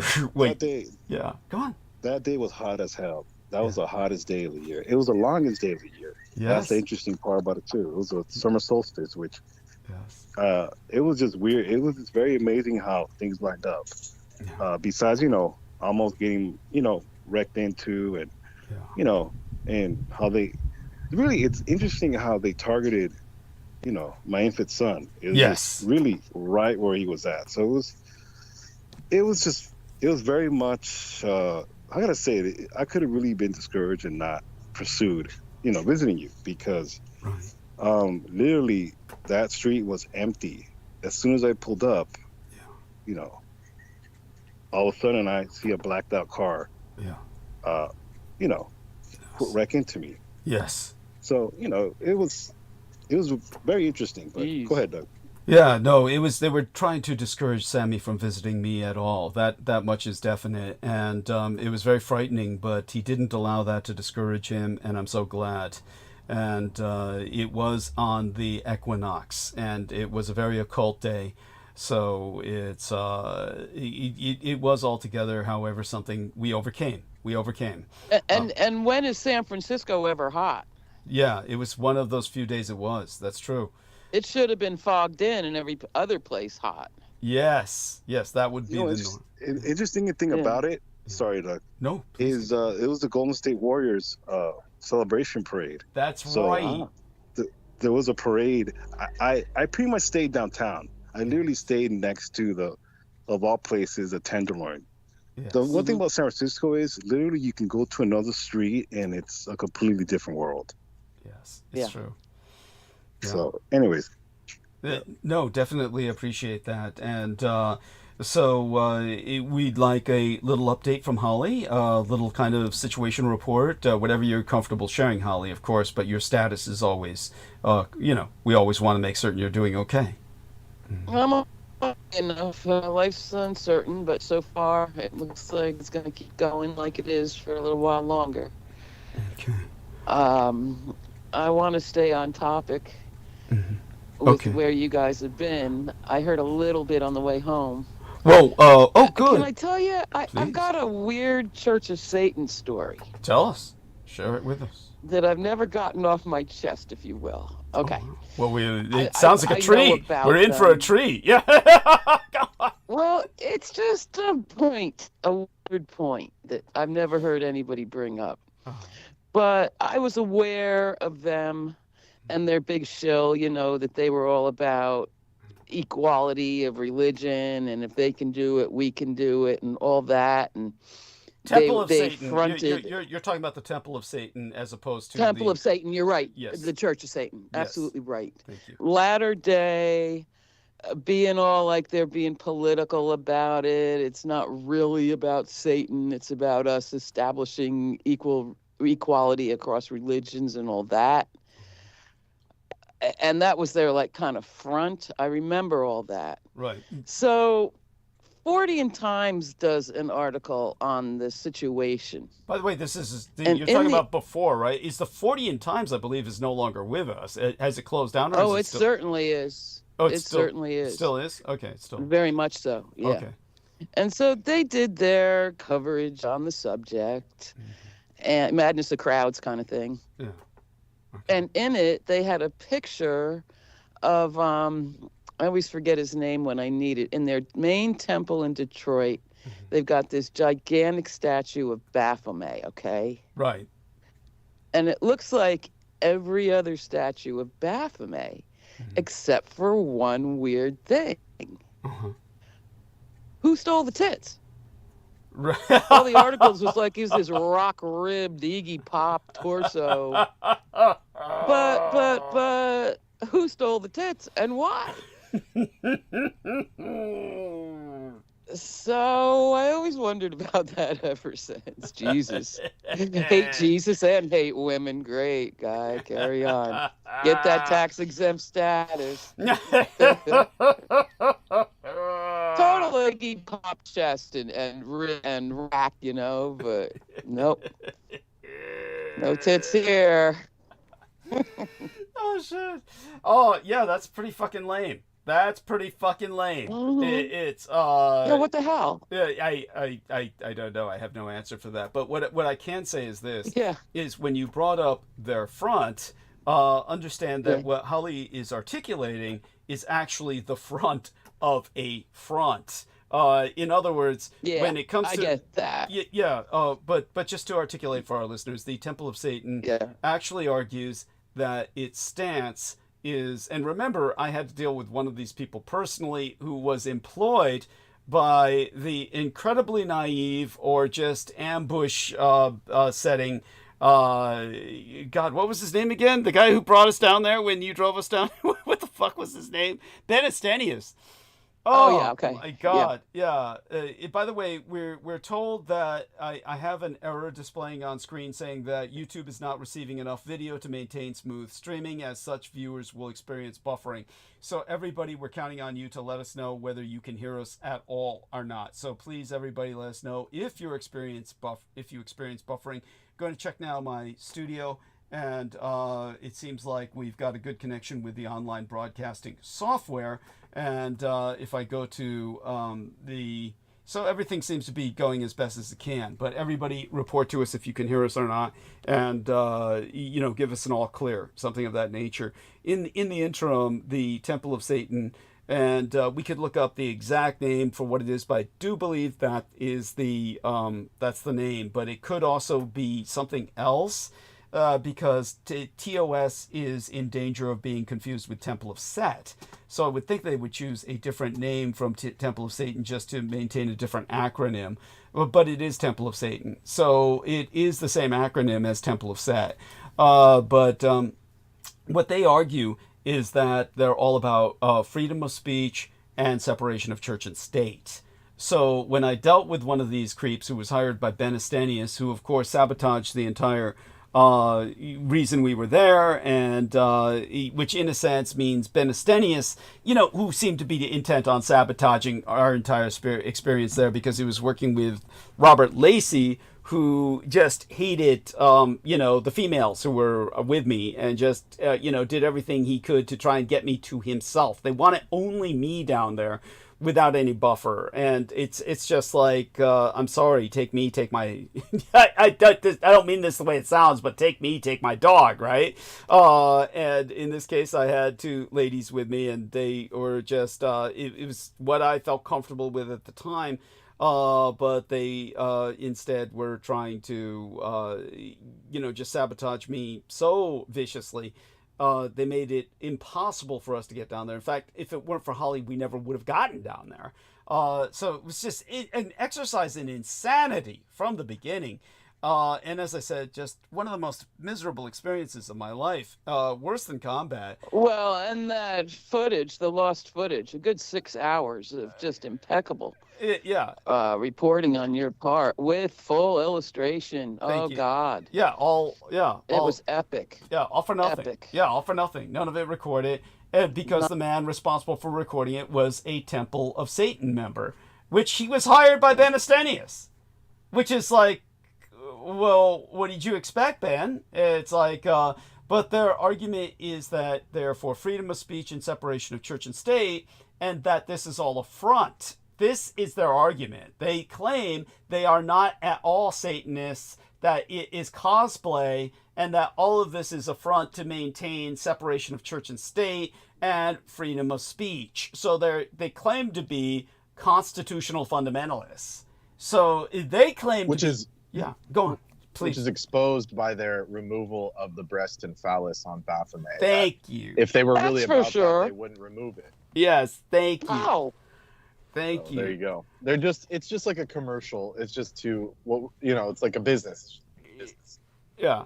They're just a bunch of scammers, basically. Yeah, it's what they at least want you to believe that, but they're obviously extraordinarily malevolent intent, because they're malevolent in their intent regardless of what their spirituality is, because they consistently aim at children.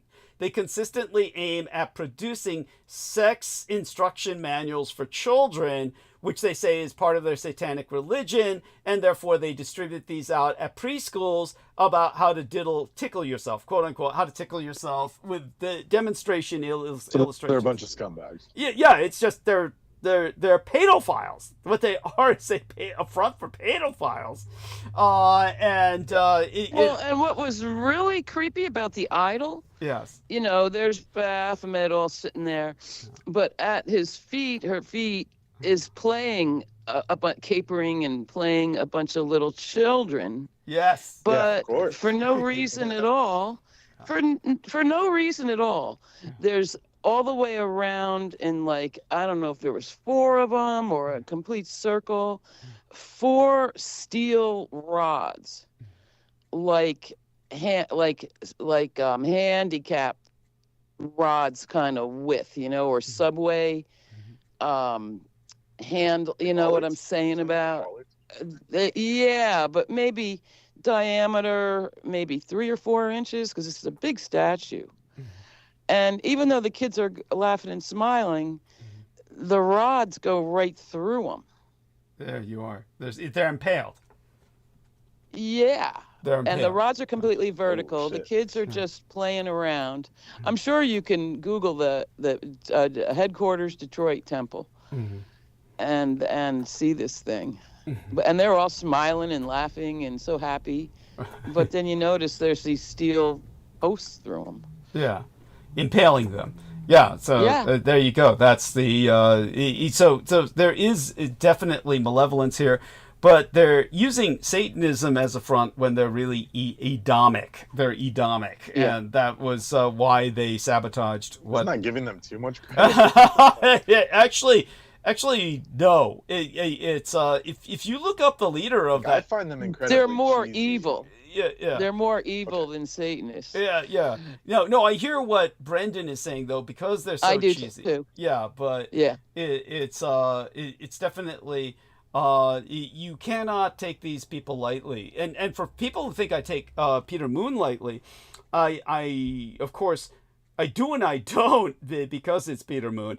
Don't forget that this is someone who I've known for so long at this point. We're talking about a man who repeatedly was making passes at me, repeatedly was trying to get me into sexual positions. It was, and we're talking about somebody who couldn't even understand or process anything I was saying. I don't know if Sammy is still with us, but I hope he is. If Sammy's still on the call, Sammy talked about how Peter had this kind of inability to really appreciate what I was saying, but I don't think Sammy understands even the depth of his complete obliviousness, or he lacked any capacity. A great example would be the Dietrich Artelect. Yeah. Is he thought the Dietrich Artelect was a biofacsimilacra. And so he couldn't understand, whenever I was talking about the Dietrich Artelect, he thought we're talking about an animate, human-like, essentially like movable, there's no other word for it. Most people would think of it as like an ambulatory sex doll.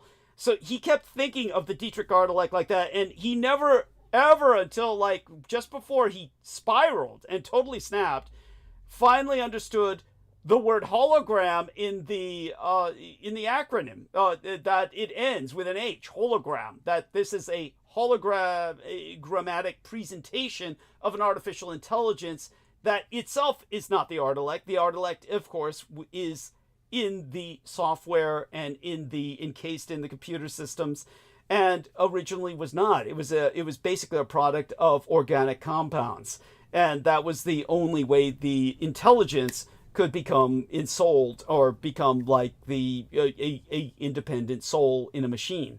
So this is like what he could never get, and instead had this whacked out, juvenile image to show you just how bad it was. And so or the time that I was describing that I was trying to go to the hospital, to the emergency room, and the black paramedic kept screaming that I was an alcoholic to get me denied medical care.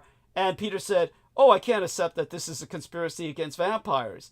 And it's like, I never presented it as such. This is the insanity of this individual, is that he thought I was trying to present this as, oh, the guy doesn't like me because I'm a vampire. And it's like, how would this individual even... like you go around talking about it night and day. Thank you.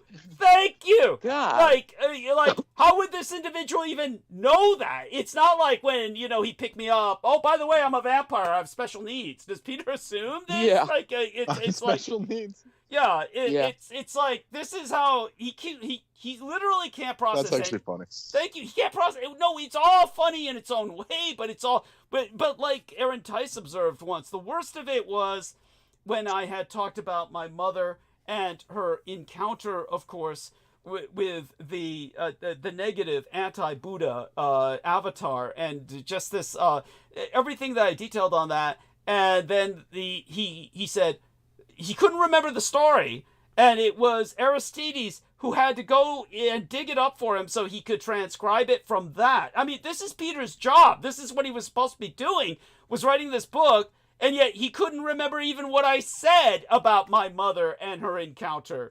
So it's like, it's obvious that he didn't care. He never had an intention to write the book. It's like, everybody is assigned for a reason. With Lori Ann Fenton, her assignment was just to take all of my money. With Lena Shea, her assignment was to take down the Facebook page. And with Peter Moon, his assignment was to waste my time, which was equivalent with money, but also to make certain that nothing I ever did got published, that he never published anything in its right form. The vampire book is only half published. And remember, he kept saying, oh, I'll publish the full thing. I'll publish the full thing, but of course never did. His whole idea was just to string along and never publish anything. So these people are assigned. They're not, it's not organic. It's just the same assignees.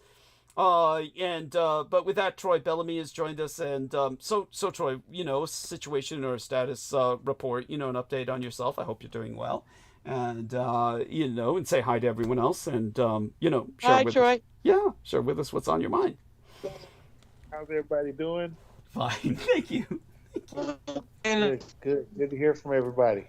Thank you, and thank you for confirming that it's a clear stream on your end. I appreciate that profoundly. Thank you. No problem. Yes, so continue. Yes. What's on your mind? Yeah. Well, I didn't really have anything tonight. I'm just sitting here kind of catching up on some of the news here.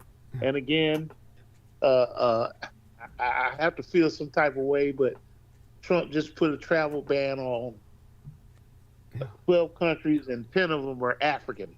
Of course. As if Africans are coming over here to destroy as he says it, the blood of the nation. Oh God. Oh. So come on, man. Any African American that voted for Trump, and there's a lot of them. It was quite a barrage of them who would sit back and not take this and the South African refugees as an affront is ridiculous. And again, I hate to sound like everything's about race, but I didn't put the travel ban on. Yeah. He did. It's almost like they threw ain't your fault. So, I mean, my God. Like they just threw darts at a world map into the continents they hated. Yeah. It's outrageous. Like Burundi, like who's coming from Burundi? and the thing is, the rich intellectuals used to of Burundi. The thing is, he's posing it as a national security threat. It's sickening. What? Oh, what is going on here, man? Outrageous. So outrageous. And well, as I mentioned, for those of you who don't know, the family of the Boulder attack suspect has been taken. The entire family has been taken into ICE custody. So Immigration and Customs Enforcement, the Secretary of Homeland Security, Kristi Noem, has announced that the family of the man accused of launching an attack on Zionist fanatics, calling attention to the plight of Israeli hostages in the Gaza, has been taken into Immigration and Customs Enforcement custody.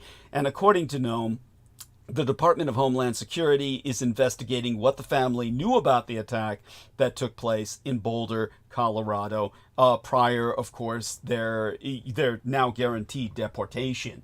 So this entire thing he was brainwashed from the start. And like I said, they have a pattern that they follow where they'll promise one of these suckers, we'll give your family college educations, guaranteed security, $1 million in a trust fund, but you got to kill these enemies of America. You got to attack them, and you shout Free Palestine. And then they turn them loose on, of course, a group that has a Holocaust survivor among them. The guy's 88 years old, so yeah. He was delivered in some death camp at the very end of the war. But then the question becomes logically, how is it that a woman in a death camp has enough nourishment to sustain a baby through 9 months of obvious pregnancy in the later terms where, she squeezes out a puppy, and then, the kid's walking around by the time the Allies show up. It's like, how did this happen? It's like,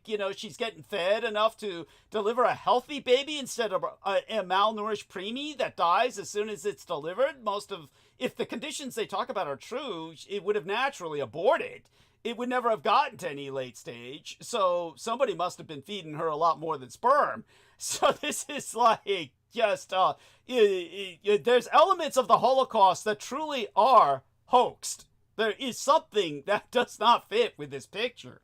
The logic speaks for itself. But of course, these Holocaust survivors are immortal and they live forever and they just are always in peak health. But till he gets how are they out marching? Yes, thank you. Shit. That's crazy. Marching, yes, every day. Like protesting. Yes. Yeah. Like that's not easy. You always said that. Yes. Yes. Of course, till some evil person comes and flames them, and but I mean, the lady I met. I'm sorry. The problem is, what happens is I think there's like supernatural interference with your electronics, Holly. They glitch you out quite a bit. It's really they do. But we'll get back to you. Brendan, sounds like she's coming in from the spirit world. Yeah, yes, it I'd does. love to think so, but you give me too much credit. Well, you would like that, but I'm saying it's like it feels like it's so choppy that it's like it sounds like you're talking through like a straw or something. I'm so sorry. No, I mean yes, EVPs. It sounds like you're talking like an EVP. Yes, when they record. Yeah, and I hate that. But I hate that. At times it's okay. At times it's fine. Times it's fine. Are you able to just sit on top of the mausoleum where there's like no ghosts or? No. We think the dead are actually jacking your calls. We think the dead are actually jacking your calls because they do that. I know that's. They show up on electronics. Yeah, they really do. This is why we get electronic voice phenomena. This is why we get EVP. Is the dead really do want to be heard? And we honestly think that if you're located where we think you are, they are like Lord. They jump on the call. You're not.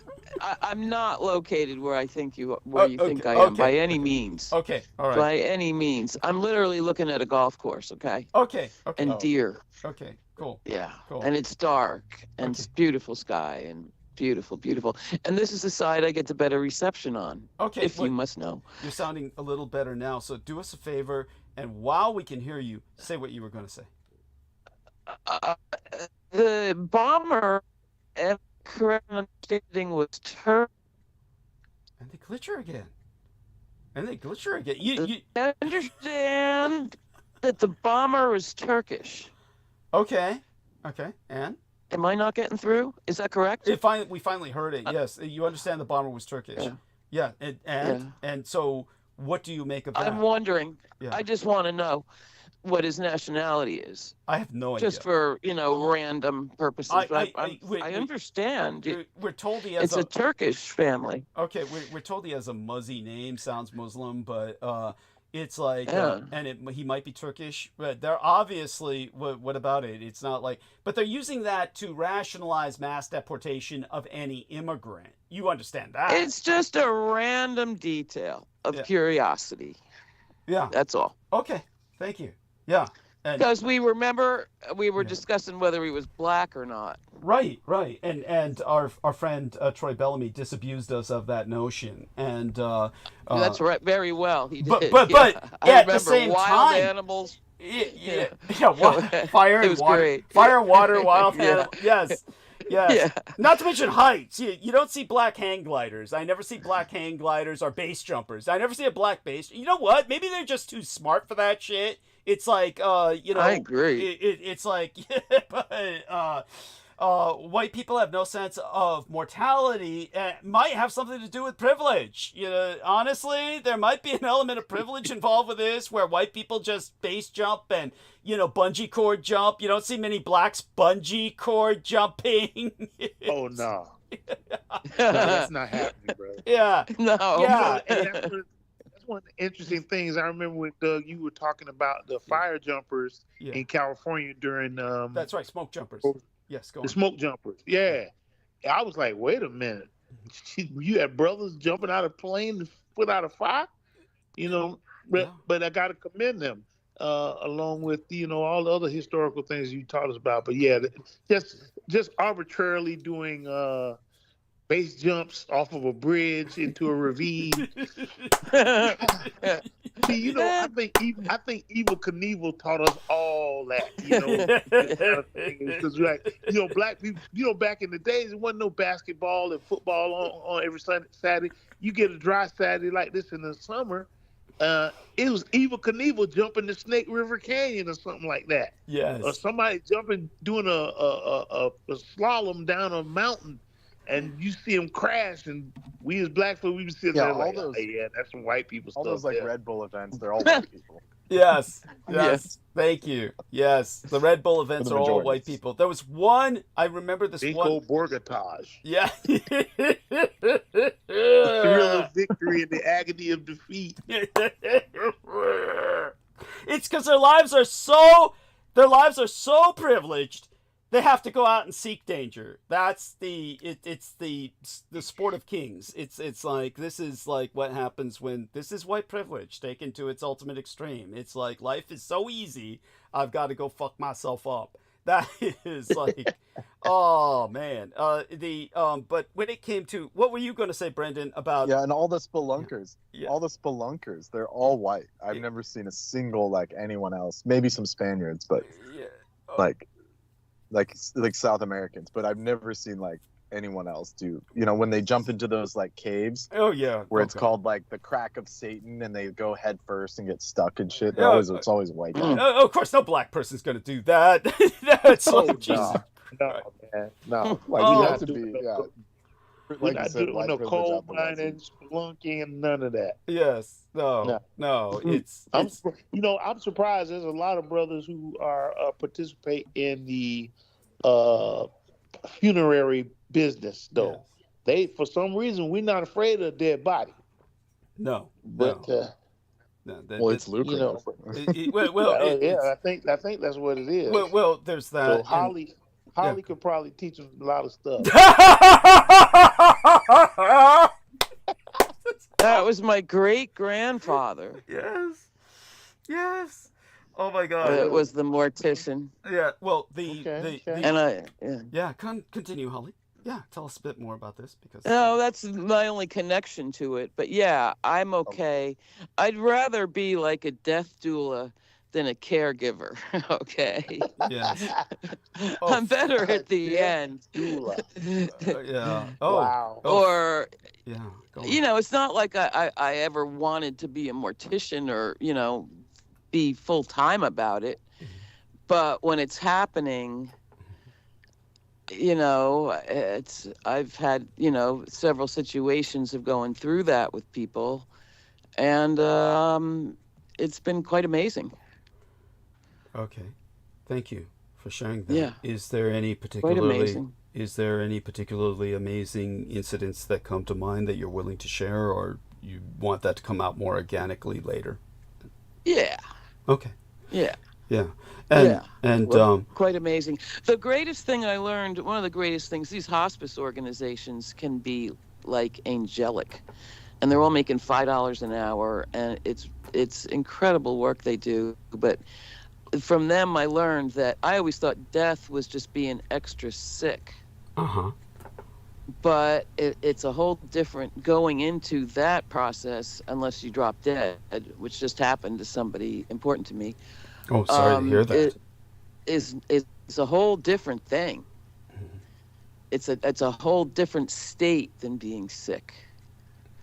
And I never forgot that. And it's always proved right for me. Truth for me. Thank you. So that's all I got on that. Oh my God. Are you sure? Okay. Yeah. Brandon, what's coming to your mind? Sorry, I'm off mute. Yeah. Oh. He was retching over me. No, it wasn't you. Actually, Doug, it was this stoner idiot sent me something, and he said, "The car wrecker."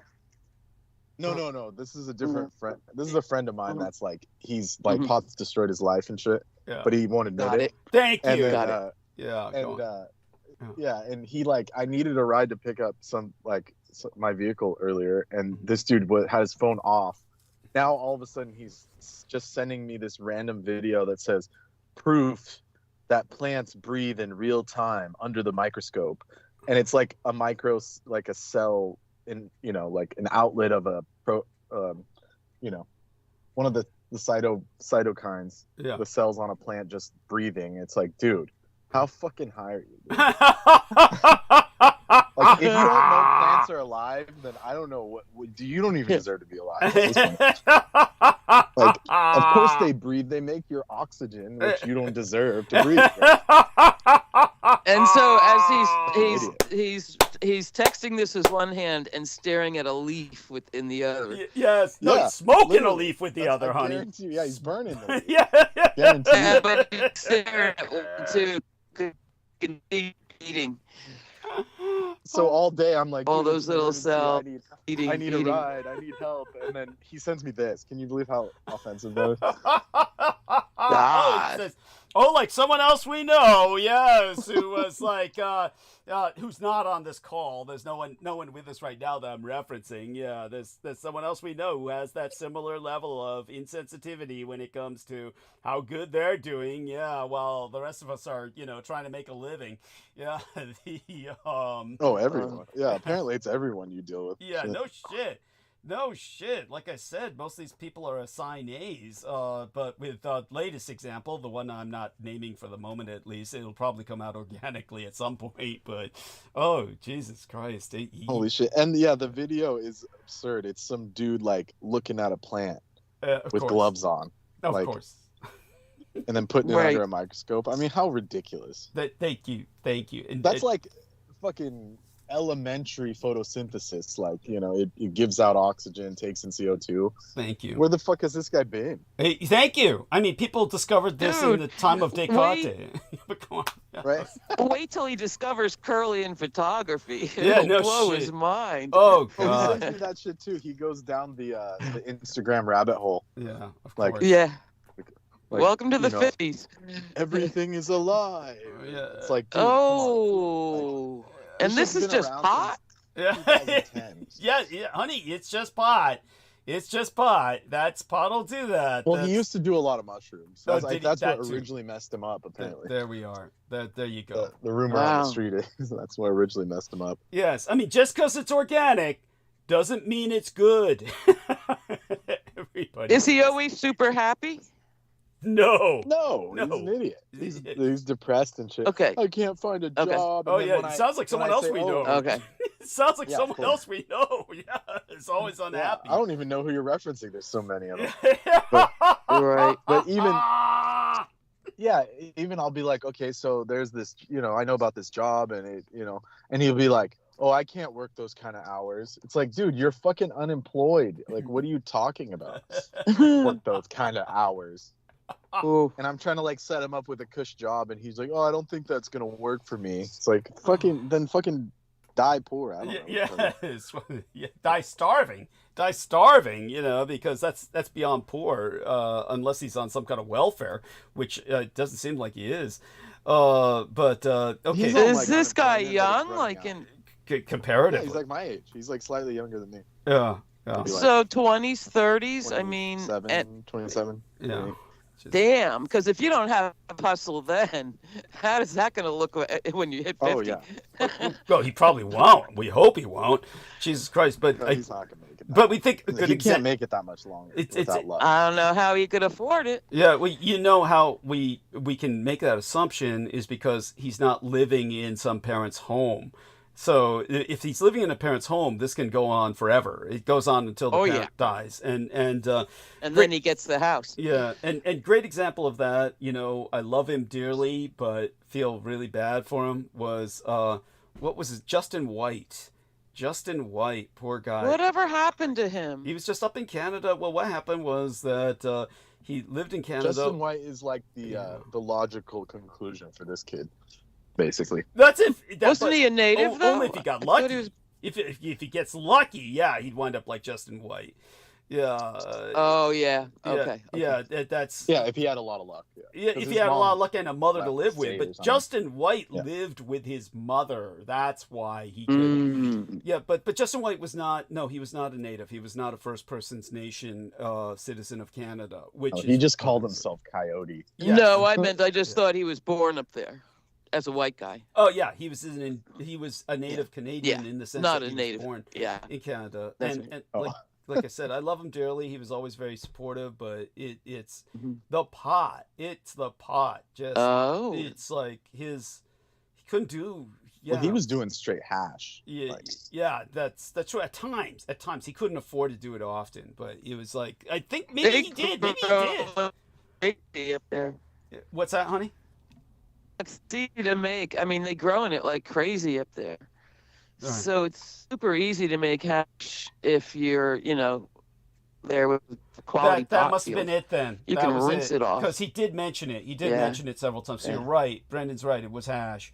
Yeah. So it was like I'm sorry. It's just these people just check. It's awful. Everything is swimming upstream. Everything is swimming upstream. Their day is literally their schedule. It literally is like I gotta brush my teeth.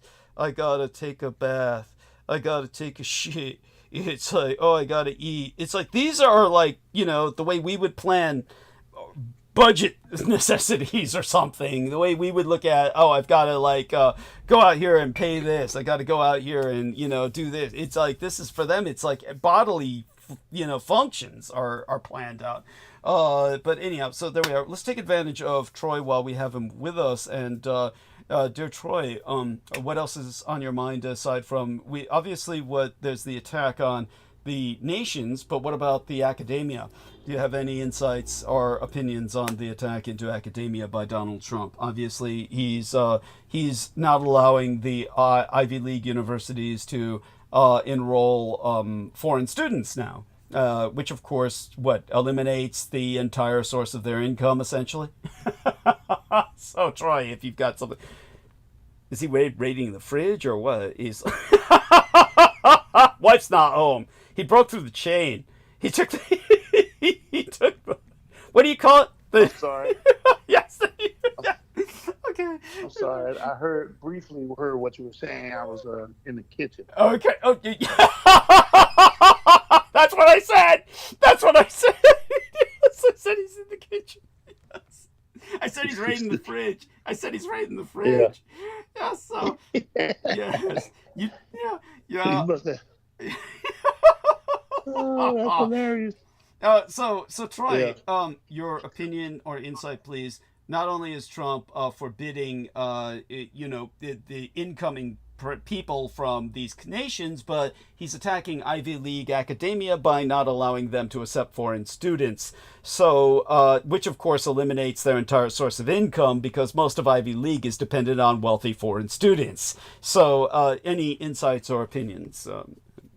Yeah, that it's really sad, but it is, it's a targeted attack, and they're doing it under the guise of trying to protect people from anti-Semitism. When has this country ever been that concerned about anti-Semitism? Which, in many instances, I'm sure that they would say the same thing as when African Americans cry racism.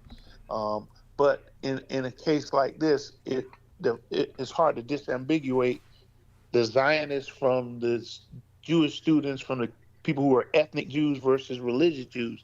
And, I don't condone hate in any form, man. It's just bad. But I don't think the way to combat that is to now ban foreign students from coming. And again, he's trying to control what type of ideologies, what type of thinking. They want them to have a certain type of Americanized thinking. The old, you were going to teach the 13 colonies, and the Supreme Court was right in everything except for Brown versus Board of Education, Plessy versus Ferguson, and Dobbs, and all that. They want to go back to that constitutional originality, which to me is the most insane concept. I'm still trying to figure out how they thought Justice Scalia was a genius when he was nothing more than another bigot and racist himself. But what you're also seeing is not just an attack on the big schools. You're seeing an attack against smaller universities. Here in where I live in Sarasota, of course, there's been a Republican takeover of New College, which again used to be pretty much the hub for liberal thinking arts, philosophy. Man, it was a hippie commune basically when I was a kid, and has evolved into more of a liberal thinking place. That, of course, they changed out the president and the entire administration, and they have basically changed the types of students that go there now. They're doing the same thing in other places. Think about business this. class. Yeah. It's Yeah, not only business that, classes. it's a direct attack against diversity or from anyone who present the concept or the notion of diversity. University of Florida has an Asian guy that was up for being the president of the university.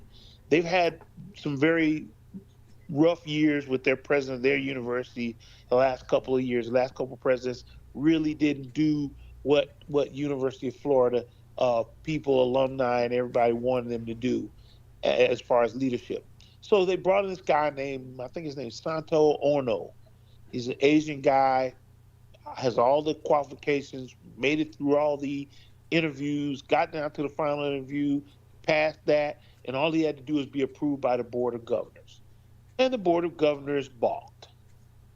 And they denied that he be president of the University of Florida. So they're going to go back to the drawing board.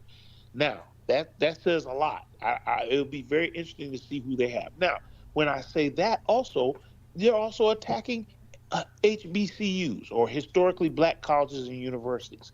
I know because I, as an alumni of Florida A&M University in Tallahassee, Ron DeSantis is doing it there as well.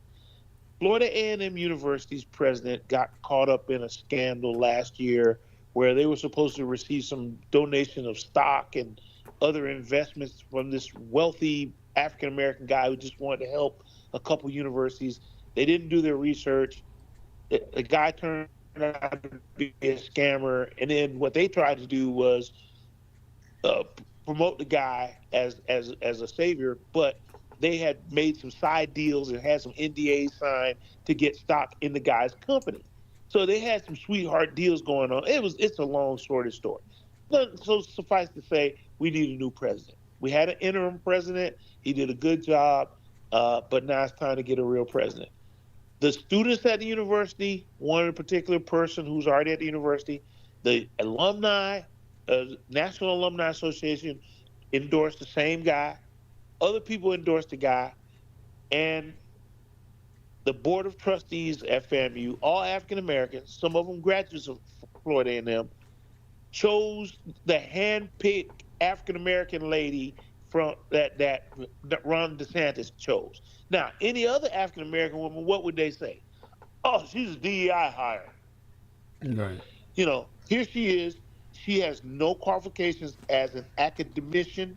She's not a doctor. She's not a professor. She's never been in academia. She comes from the business world. She's supposed to be some vice president of communications for one of the cable companies, Frontier or somebody like that. I can't remember who it was. Clear Channel. I think she's from Clear Channel. Jesus. Yeah. So those are the people who ultimately acolyte. own. They ultimately own the, what is that stupid Coast to Coast AM? Go on. Continue. Right. So they actually, like I said, DeSantis actually, she's an acolyte of DeSantis. She's been chosen by not only DeSantis, but Rick Scott to serve in certain capacities where, normally you have somebody elected. They go through some sort of other process where he's come in and actually just appointed her. Hey, you guys are going to get this lady as a part of your board. And so now, basically, they did the same thing. He kind of intimated. He knows there's a more of a convoluted process, but he intimated to certain people on the board of trustees, this is who I want. And despite the calls from the students, the teachers, and the administration on campus, and the National Alumni Association, they voted for this lady. So now you got a couple of big universities. Florida A&M it used to be known as the Harvard of the South. Mm-hmm. So I'm glad you asked me that question, Doug. Yeah. But FAMU, when I was in school, and I was in the business school, and I went into the corporate world very prepared. I worked for major Fortune 500 companies in major departments, Coors Brewing. I worked in just some other places. I was a stockbroker for years. With one of your buddies out there, Charles Schwab. And again, my university prepared me, and this is where you have a lot of other people from the university who've done very well, alumni and other people like that. And we have a history. Again, we were known as the Harvard of the South.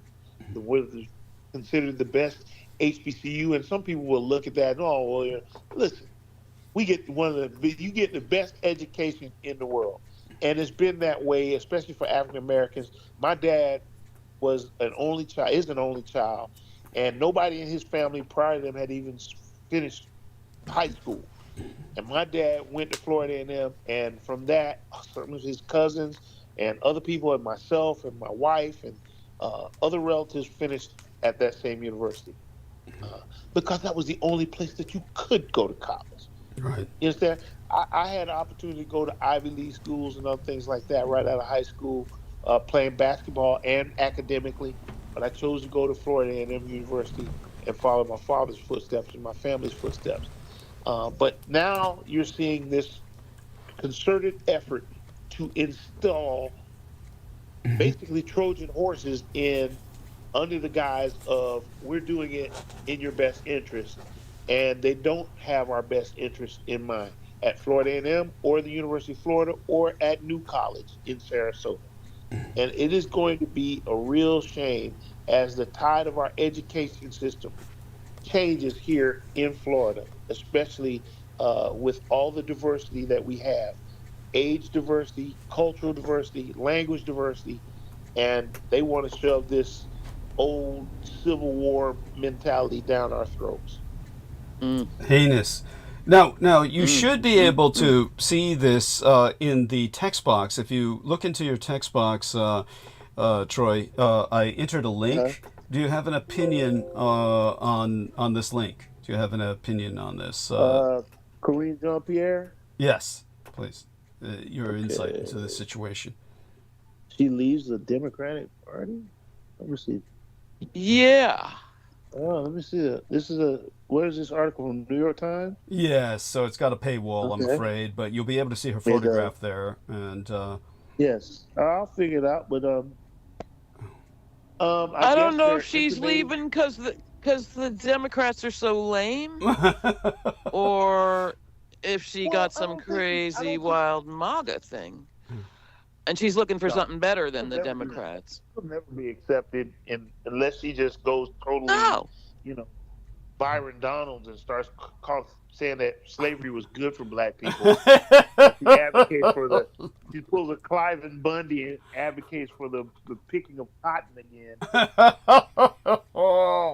Do y'all remember that, Douglas? Do you remember that when they did that on Fox? I said, repeat it again. The details. I'm so sorry. I remember something similar. Something similar. So during the Obama administration, this guy's grazing his. He's got a subsidy. He's got a huge subsidy.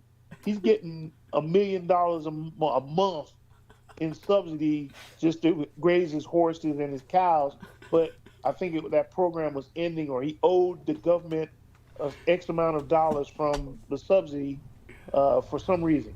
So the Obama administration was like, we need to go out there and get this money. He owes like $12 million. Let's go out here and get it. But he went to the media first. So he was trying to turn into another Ruby Ridge situation or David. Oh, the Arizona guy? Yeah. That was the Arizona guy, right? He's out in Las Vegas. Yes, that's Mahler. No, not Mahler. What's his name? I can't remember, but go on. Yeah, that's, horrible farmer guy. Yeah, go on. Rancher guy. Horrible. Obama sends, they send, the Department of Justice sends some guys. They're armed guys. They go to the guy's house and serve him whatever papers or pick him up or whatever they want to do. But by now, Fox News is all over. So now, as the government approaches from whatever direction they approach from, they're met at this bridge by a gaggle of old rednecks sitting out there with their guns and their trucks blocking the road. And basically the smart people in the Obama administration were like, hey, let's not have a standoff on TV here. It'll turn into something else. Let's just let the guy take the win this time. We'll get him some other kind of way. We'll do something. So now he's on Fox. He's like, yeah. And Fox said Hannity's going crazy. Yeah, that's right. You know, we're fighting back against the overreach of the Obama administration. That tyrant, you know, he's calling him a tyrant and all this kind of stuff. And the guy's like, yeah, you know, I won this time. So then they go back to interview him, and he goes, you know, let me tell you about the black people here. I'm like, what? Oh, boy. Now all of a sudden he goes into this diatribe. You know, see, during the slavery times, they didn't pick enough cotton. See, when they were picking cotton, their families were together. You know, they were living together. They had everything they needed, food. They had a job, and this, that, and the other. Cliven Bundy. This was Cliven Bundy, right? Was it Cliven Bundy? Yeah, Cliven Bundy. Okay, yeah. Oh, man. And then Hannity knows what the guy's going to say. Then Hannity comes on with this disclaimer. The thoughts and opinions of Cliven Bundy do not reflect Fox News. I'm like, you gotta be kidding me. And it went viral immediately. Even the white people were appalled. But Thank God. This was part and parcel of everything that happened during the Obama administration. I'm gonna say this and I'm gonna shut up. There was there was the one in Oregon. Yeah. Also, remember that one? It was big and ugly. He you're taking our rights. Yeah. So there was this black guy who was going around the country, and I can't think of his guy's name. I got it on my phone somewhere. But his job, what he felt like his job was to do, was to hold these seminars and let white people feel, you know, express themselves and not feel guilty about not liking Obama. You're not a racist just because you don't like Obama. Oh, you're awesome. You know, you guys, you know, back in the day, you know, you don't have to feel bad because you don't like him just because he's black or whatever, you know, this, that, and the other. And, you know, back in the day, he's giving this great seminar. He's giving this seminar. He's going, back in the day, Frederick Douglass wrote to his former enslaver and told him that he forgave him for all the things that he had done to him and his family. And he thought he was telling this story, and all these middle-aged white people are sitting around just listening to it. And imagine this. Out from the back is this young white guy stands up and goes, what the fuck did he have to forgive him for? For giving him a job and a house? And the people were aghast. They were like, oh my God, he said it. Like, it was hilarious. That guy was done after that. But it was like, yeah, why would he have to forgive him for what? Giving him a house, a job, and somewhere to live? And, not to mention the occasional flogging. Right. Yeah. Whatever. The old Kunta Kinte treatment. Chop off his left foot so he won't run away.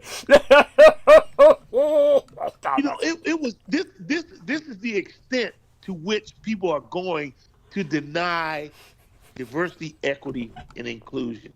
I mean, it is that bad. And you're seeing a rash of it now.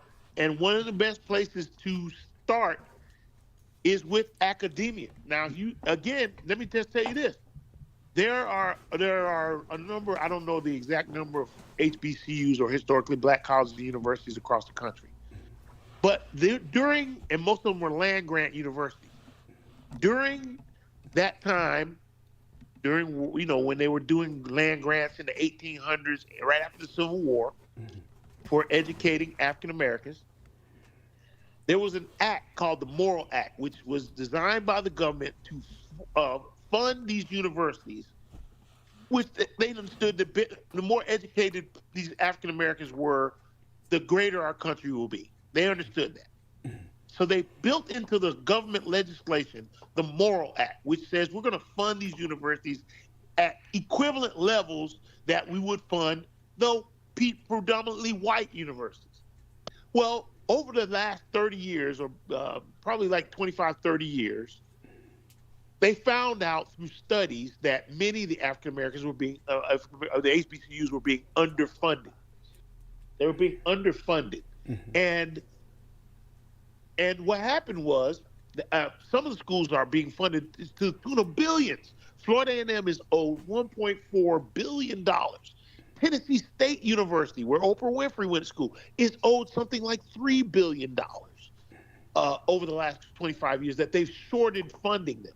Now, imagine what $1.5 billion would do in Tallahassee for an HBCU. One that has probably one of the best pharmacy schools. My wife graduated from the pharmacy school. It has the joint engineering school with Florida State. Going back and looking at the history, Florida State actually bought FAMU's law school. That's how Florida State's law school was actually FAMU's law school first. And FAMU about 20 years ago, 25 years ago, started its own law school again in Orlando. But, this is what I'm talking about. You seeing this concerted effort to thwart the educational pursuits of African Americans.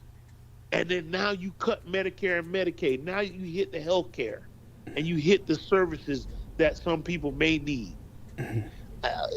It's really sad to see. And then he goes and puts on a travel ban tonight against 12 countries, 10 of which are African. That's crazy. Well, it's outrageous. Tell me I don't have something to be afraid of. If you let me know I'm okay and nothing's gonna happen to me, I'll believe you. No, you're not okay. No, we're all in danger. We're all in danger. That's what I'm talking about. Well, I think it's disproportionate for black people for sure. Oh, I don't know about that, honey. It might be disproportionate in the sense that because of all of the inertia and the momentum, I guess I would say momentum. It's the momentum of everything socially in terms of this retroactivity that is epitomized by the Supreme Court. It becomes very dangerous for black people, yes, but at the same time, think of as well, every ethnic group has its own danger. For instance, the Asians with their concentration on the Chinese, who they believe are all intelligence assets for communist China. I agree. Yeah. I agree. Yeah. Not shorten them. Right. Yeah, of course not. No, I understand that. Brown people too. Yeah, well, but then that brings us back to what Troy observed. Troy brought up the fact that all too many black people voted Republican, or specifically for Donald Trump, but they were just even more, if not equally, brown people were doing that. I say more. Yeah. I say more. Oh, yeah. Which is shockingly right wing. Hispanic neighborhood. Yeah. And a lot of them were like, "Man, I made more money when Trump was president. I'm going for Trump." Oh, and now they're running from ICE. Yeah, now they're running from ICE. That's the beauty of it. Listen, and this brings us a night like this, I could be sitting out my door and I hear mariachi music and all kinds of stuff. There's nobody moving in my neighborhood now. Wow. And I know why. Yeah. Oh, shit. Yeah. Well, you get what you vote for. But they'd vote for him again. Exactly. I swear to God. I don't know about that. Twice. You know what they say, you fooled me once, shame on you. Yeah, I hope. You fooled me twice. I hope so. Shame on me. Yeah, maybe. What we can only hope. Like you said, we can only hope and pray. But that's why Trump, this is what Sammy's point is. Sammy Romero's point is Trump's not going to give him a third chance if he can help it. He's going he's going to put himself in power forever if he can. He's not going to leave voluntarily. No. Well, and I argue that he served his purpose, but the tentacles are sunken in because he couldn't get anywhere with military power when he surrounded himself with right-wing generals. We all know how that ended. But now that corporatism and commercialism and all this industry, is running the show. He just it will take 50 years to recover from what Trump has done. Especially for the African American community. We talk about all the gains for civil rights will be wiped out in 2 years. Yeah, and obviously because of my son and the Blood Boys, I have to obligatorily emphasize the fact that all reference and polling, it does show that the entire alternative lifestyles community of 2S plus is under tremendous assault. And is experiencing far more hate crimes now than ever before. And of course, the Supreme Court is trying to normalize this by saying that you have a religious right to refuse service to people you identify as of an alternative lifestyle. As for what the criteria are, who knows what that is? I mean, we could go on, but obviously, as I said in my latest episode, and I'll go more into it again tonight, because, the Blood Boys demanded I do that. My own son, Ed Beth, was really lambasting me for just forgetting a few things to put context into the narrative that I gave about him in our latest episode. And so he wanted me to bring up a few details about that. But, what it's really epitomized by, for me, is that, as I mentioned, when my Edbeth was very young, as a matter of fact, underaged, and it turns out, of course, or a best way to express this will be to bring up precedent. For those of you who do not know, many of the interns, if not the majority, for generations, serving the politicians on Capitol Hill, were underage. These were usually people who were just under 18 years of age, sometimes under 16 years of age, who were working internships, and that's how, the senators and the Congress people preferred them, and oftentimes they'd wind up in sexual liaisons with them. But yes, Ed Beth was working with Schwarzenegger in an internship under the age of 16. Yes, it was around 16 years of age. We really don't know because we don't know what Ed Beth's true age is. Remember, there's no birth certificate. There's no record. We do know his parents were from Armenia, but also that one of them was half Asian. We do know that. But other than that, there's very little detail that we have. And so... Schwarzenegger was a huge groper. Did he manage to fend him off? He spent a lot of time keeping him at arm's length. Yeah. A lot of time. Don't get in that elevator. Yes. Avoid elevators. But it brings us back to something mentioned by Troy.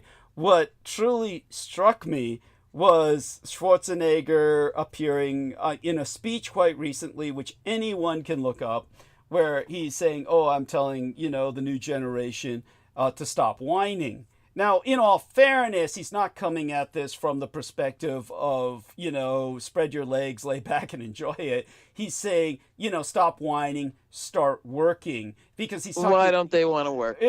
No, by that he means about the environment. He's talking about a lot of young people, especially concerned about the environment, say that Trump sold out planet Earth. He sold out Mother Nature now. Trump is just basically saying cultivate everything. And since, the entire government now no longer believes in climate change and they declare it's a fraud, what can we do? And so, here's Schwarzenegger in front of this extraordinarily well-dressed, pimped-out crowd. They're all painfully white. They're all painfully aged.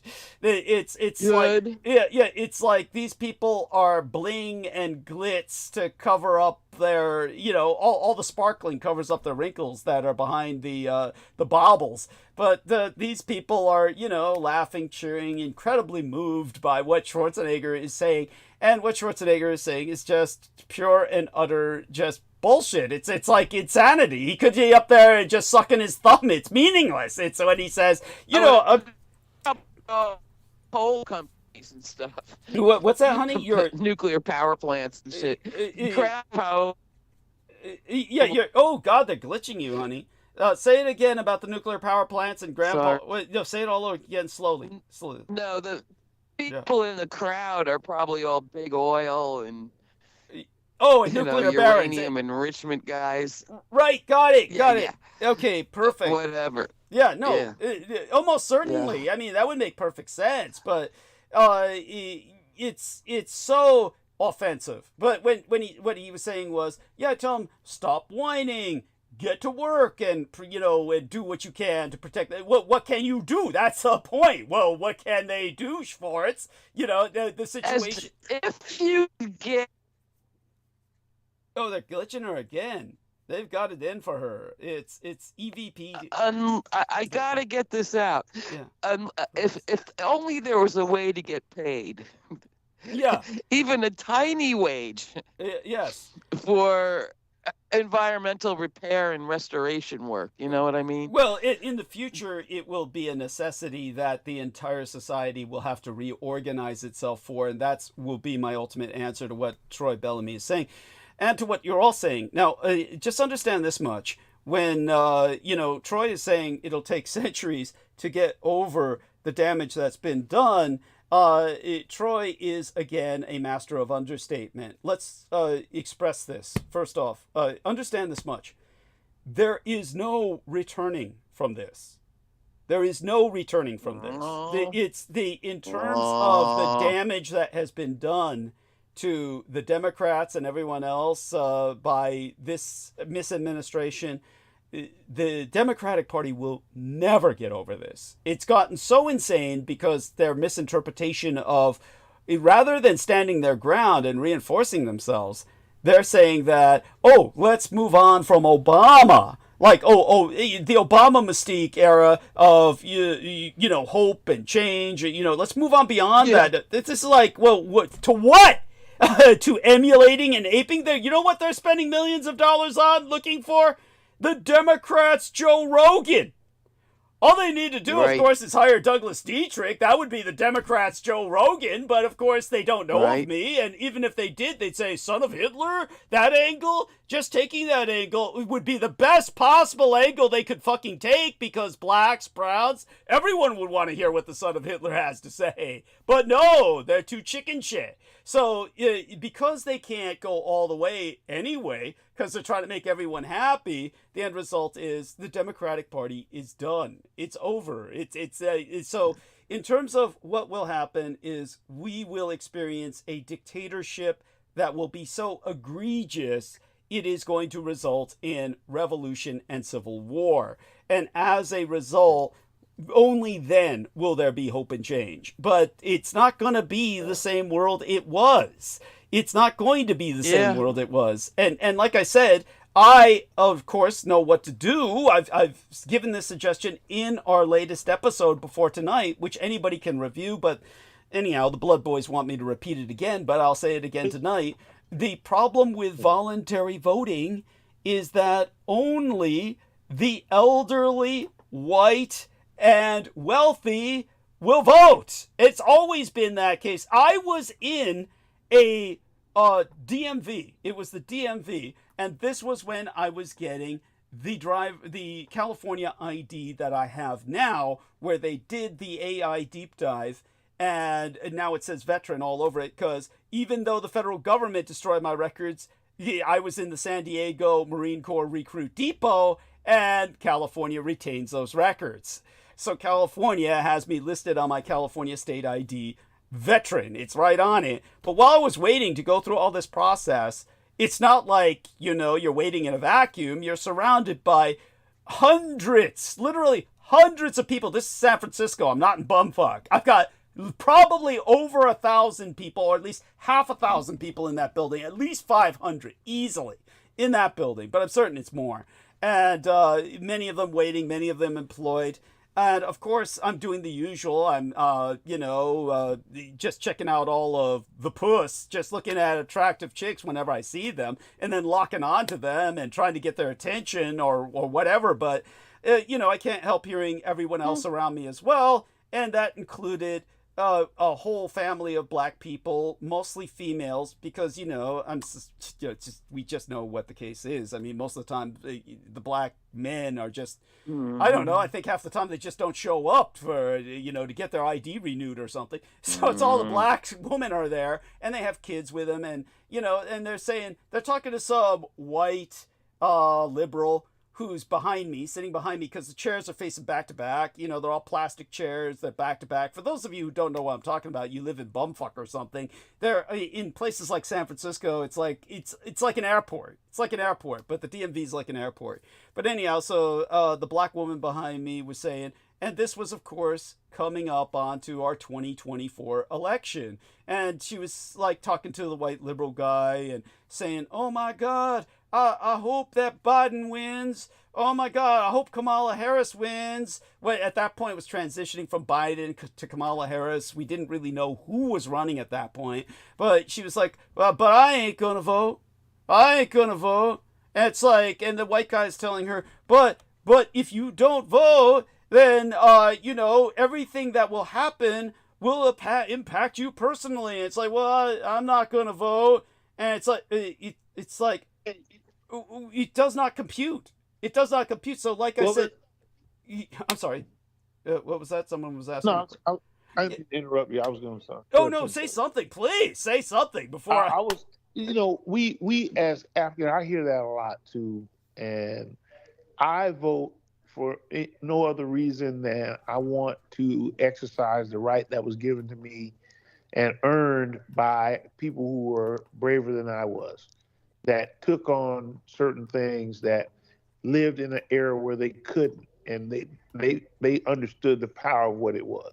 See, I think a lot of people miss that. But what happens is African Americans are divested of hope.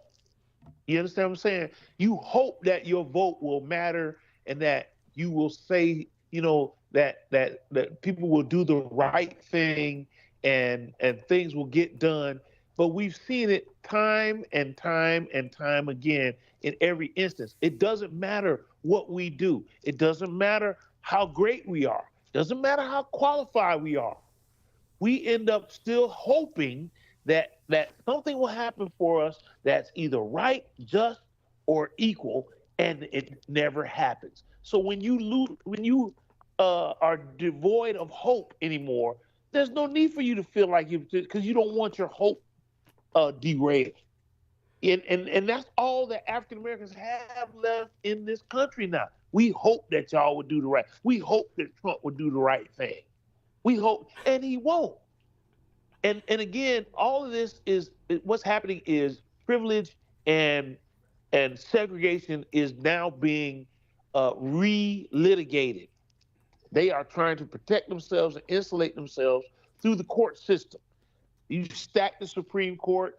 And again, I've said this many times before when I come on here, the first thing you can tell what's going to be happening when you see the first piece of legislation that Trump tried to go after was the 14th Amendment.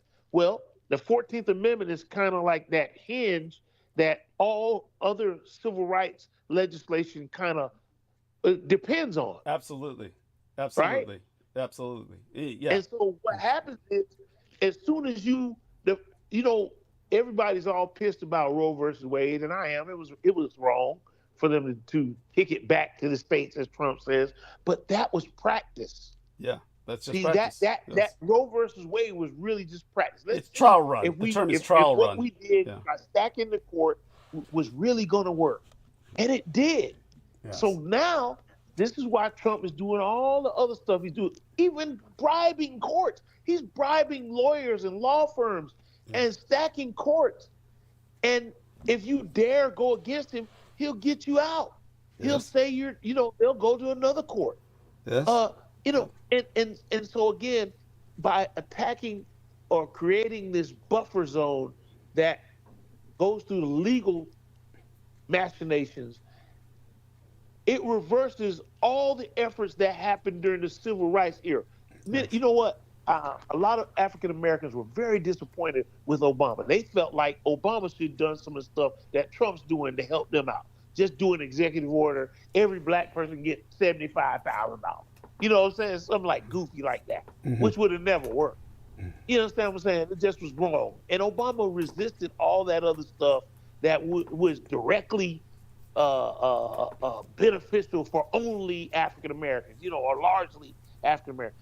Even he gets criticized a lot for passing the equal marriage law. What they call that law? We're calling it same-sex marriage law, but it's like, you have to look it up to tell you the truth. well, I know what I'm saying. I know what you're talking about. It enabled gay marriage. It enabled gay marriage. Right. Yes. Because... Yeah, the Marriage Equality Act. But the thing is, a lot of people are like, well, why did he pass this for the benefit of the gays? versus black people. Because what happens is he was trying to protect all civil rights through that legislation. If you don't protect the most vulnerable, then they'll be able to still come back and take away all these other civil rights from you. And this is what they're trying to do. They're going back and relitigating I wouldn't be surprised if somebody introduces a segregated bathroom bill again. Yes. Because what's the difference? They won't pass the John Lewis Voting Rights Act. Why? Yes. Yes. Yeah. It's a lot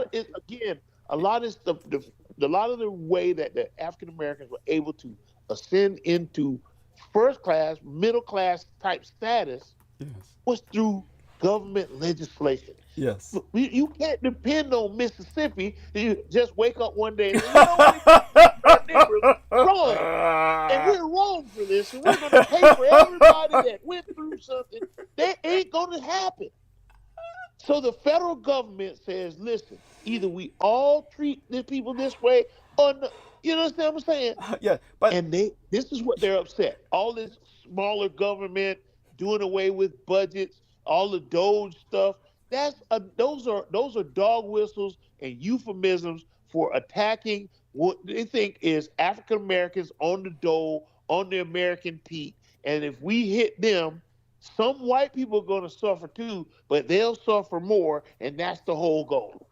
It's certainly among the goals. By the way, just so I don't get lambasted by the people around me again when I return to the Estates. So the term that I was seeking and just totally blanked out on while Troy brought that up when he turned to me towards help on marriage equality. We have to understand that full marriage equality is a concept, but the law itself, most of the time when you look it up, I mean, we all think of it as the Same-Sex Marriage Act or the like, but everywhere you look, it's simply referred to as Obergefell versus Hodges. Or Obergefell or Obergefell versus Hodges. And, it's one of these things that it's very hard to find. Basically, it's marriage equality, but there's no real name for it. But what is the key legislation that pushed Obergefell over the line? It was the 14th Amendment. Of course. Yes. Also houses Loving versus Virginia, which says that you can marry between the races. That's correct. Absolutely correct. This is the precedent. This is called. I wish I should have gone to law school. Yeah, and by the way, so it is called the only name I can find for it would be via the 117th Congress 2021 through 2022, the Respect for Marriage Act.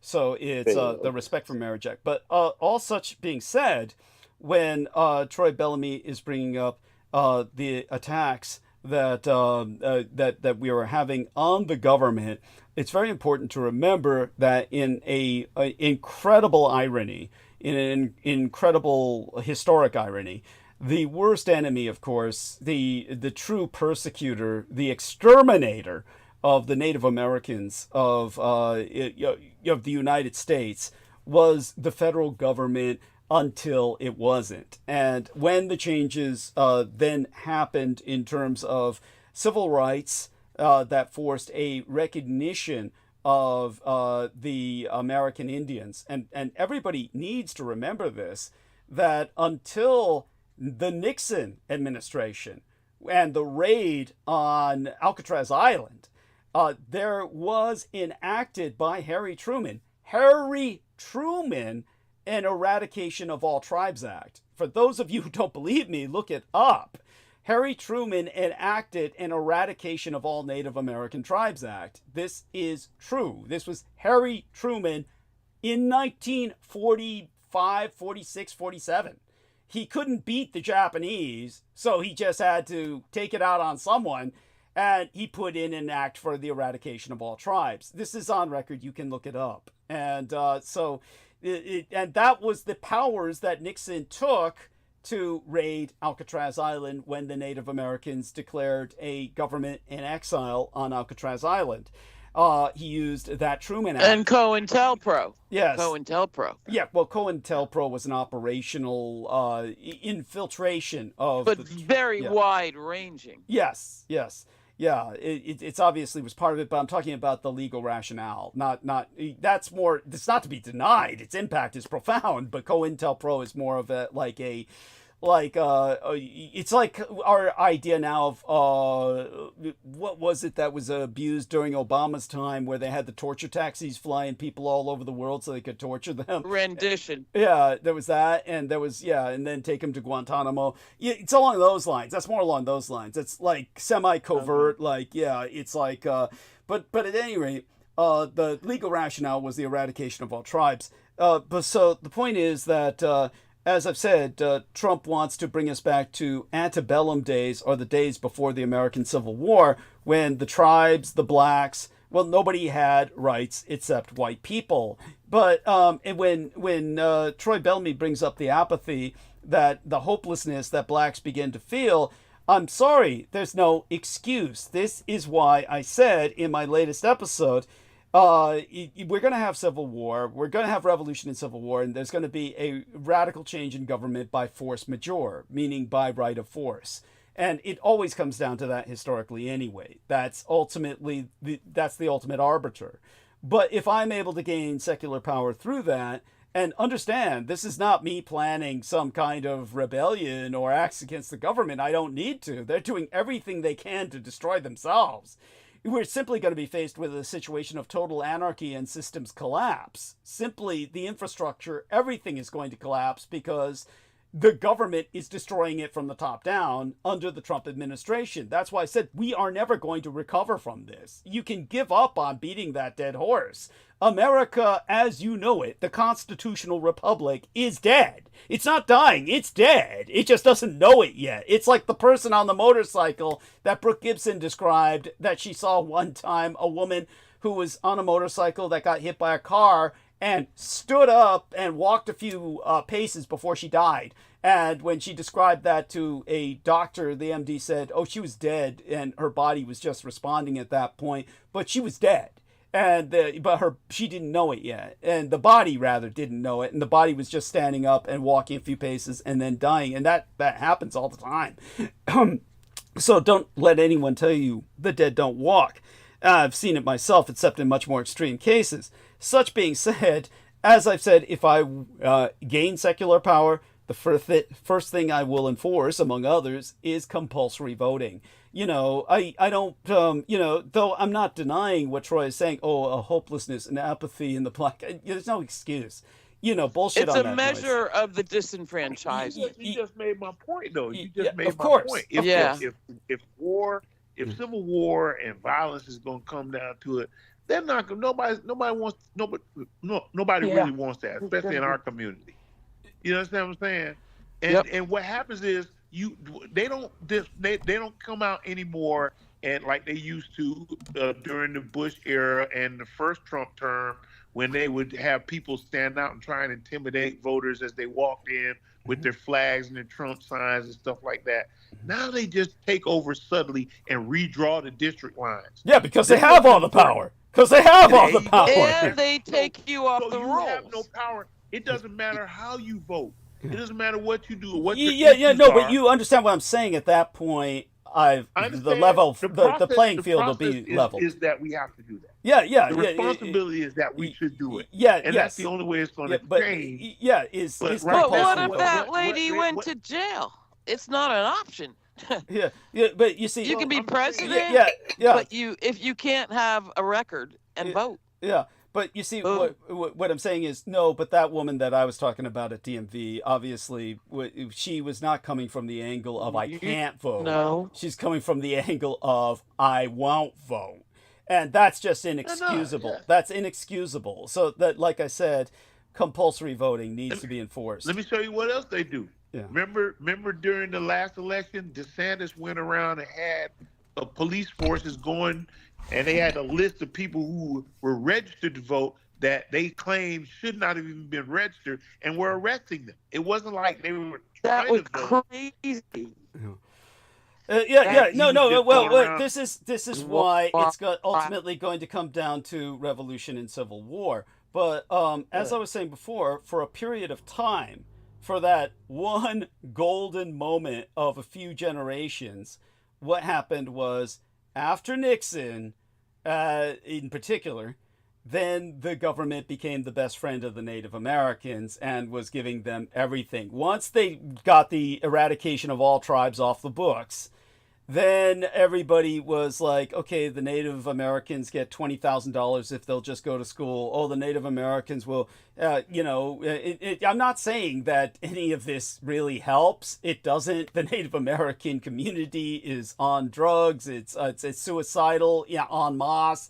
There's all kinds of things wrong with the Native American community, and free welfare food does not help because most of it is shit and it's not meant for their biological composition. Their physiology literally cannot handle it, and they all get fat, overweight, and basically die of heart attacks. It's like the government's trying to kill them, but except in a different way. And we notice that in the black community as well. I remember, Douglas. But go on. Yes, go on. I remember. Yeah.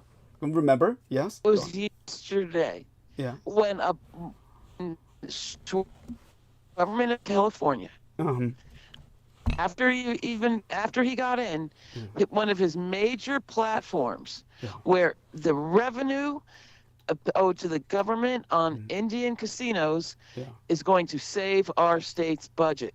And he went into a rapid fire certification of all these pockets of little tribes left, which there are, a rapid fire. Like, boom, in a year, like they've been fighting for 50, 100 years to get federal recognition, so they didn't have to pay taxes and shit.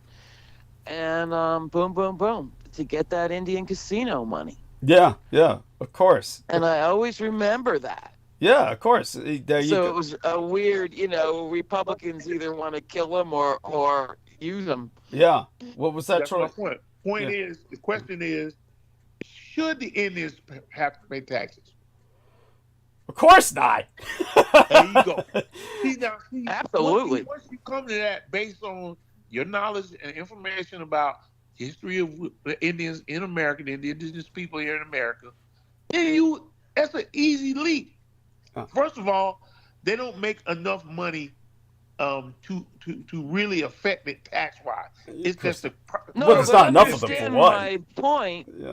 Understand my point here. He wanted to shove casinos down their throats. Yeah. Because in order to get recognition, you got to open a chain of casinos. Yeah, and then that way he makes money. That that never ends well. No, of course. Never has ended well. No. As for the point I was making before we return to Troy, because, I'm sure Troy has a lot more details to articulate what he's trying to express, is the fact that, ironically, the government became the Native Americans' best friend in a certain sense, and then had to protect them like a protected population and basically coddle them to a degree, but not. Don't get me wrong. I would not. It's just a hard life, and it hasn't helped them. But the point is that the government at least recognizes them and defends them from massacres by militias. So the government would theoretically respond to that, at least until Trump. So at this point, however, I don't think none of them really would have. Well, they would have had to have gone through the motions. They would have had to have gone through the motions before Trump. But when it comes to the blacks, it was similar. The best friend of the black community for many generations was the federal government. And that changed under Trump. Basically, the federal government was, it was what prevented black communities from getting massacred. It was what, provided welfare. It was, provided certain things that were not necessarily good things or helpful things. As I said, blacks are still stuck by just momentum and inertia just in these communities where they're accessing junk food and they, and they all get overweight just like the Native Americans. I mean, none of these people have access to healthy food or a healthy diet. And but in general, doctors, or any of it. Well, they had doctors to an extent. There were clinics in communities, but not necessarily the best. But but all that being said, but that's what Obamacare Care was designed. Thank you. God you. damn Or right. I insist on calling it Clinton Care. Okay, they affiliated it with Obama because they wanted to take it down. That way they could scare all the white people and say, "Do you trust a nigger giving you your health care?" That's why they kept calling it Obamacare. It was Clinton Care. That's why I call it Obamacare, to honor it. I understand, but at the same time, it was Clinton. It just happened to, he just caught the ball After Romney. First it was Romney. Yeah, but all such being said, the point is, as I've said, if I ever gain secular power, everyone votes, or you're at the very least fined. And the reason why is because otherwise, the only people who are going to vote are the people who have the time or the leisure to vote. And that's always statistically. Older, wealthier, whiter people. The kind that Schwarzenegger was talking to. Yeah.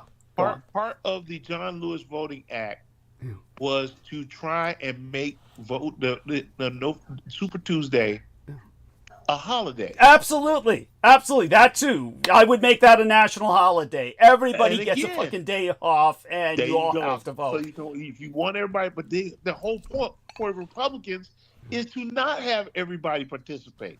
Of course. Like you said, they only want certain people to vote.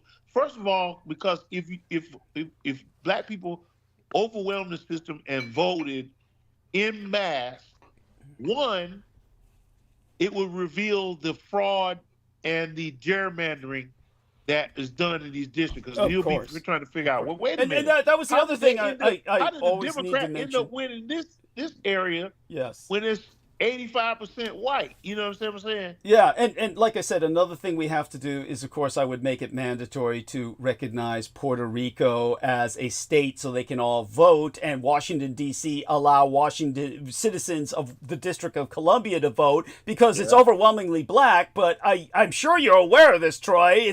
You're not allowed to vote for the president. Here's the thing. The election, the last 4 elections have come down to 3 states in 3 districts, which house the largest urban, or that's a euphemism for black populations: Milwaukee, Detroit, Philadelphia. Okay, Wisconsin, Ohio, Pennsylvania always come down to, they call them swing states or whatever they want to call them. They come down to those 3. Whoever wins those 3 cities wins the election.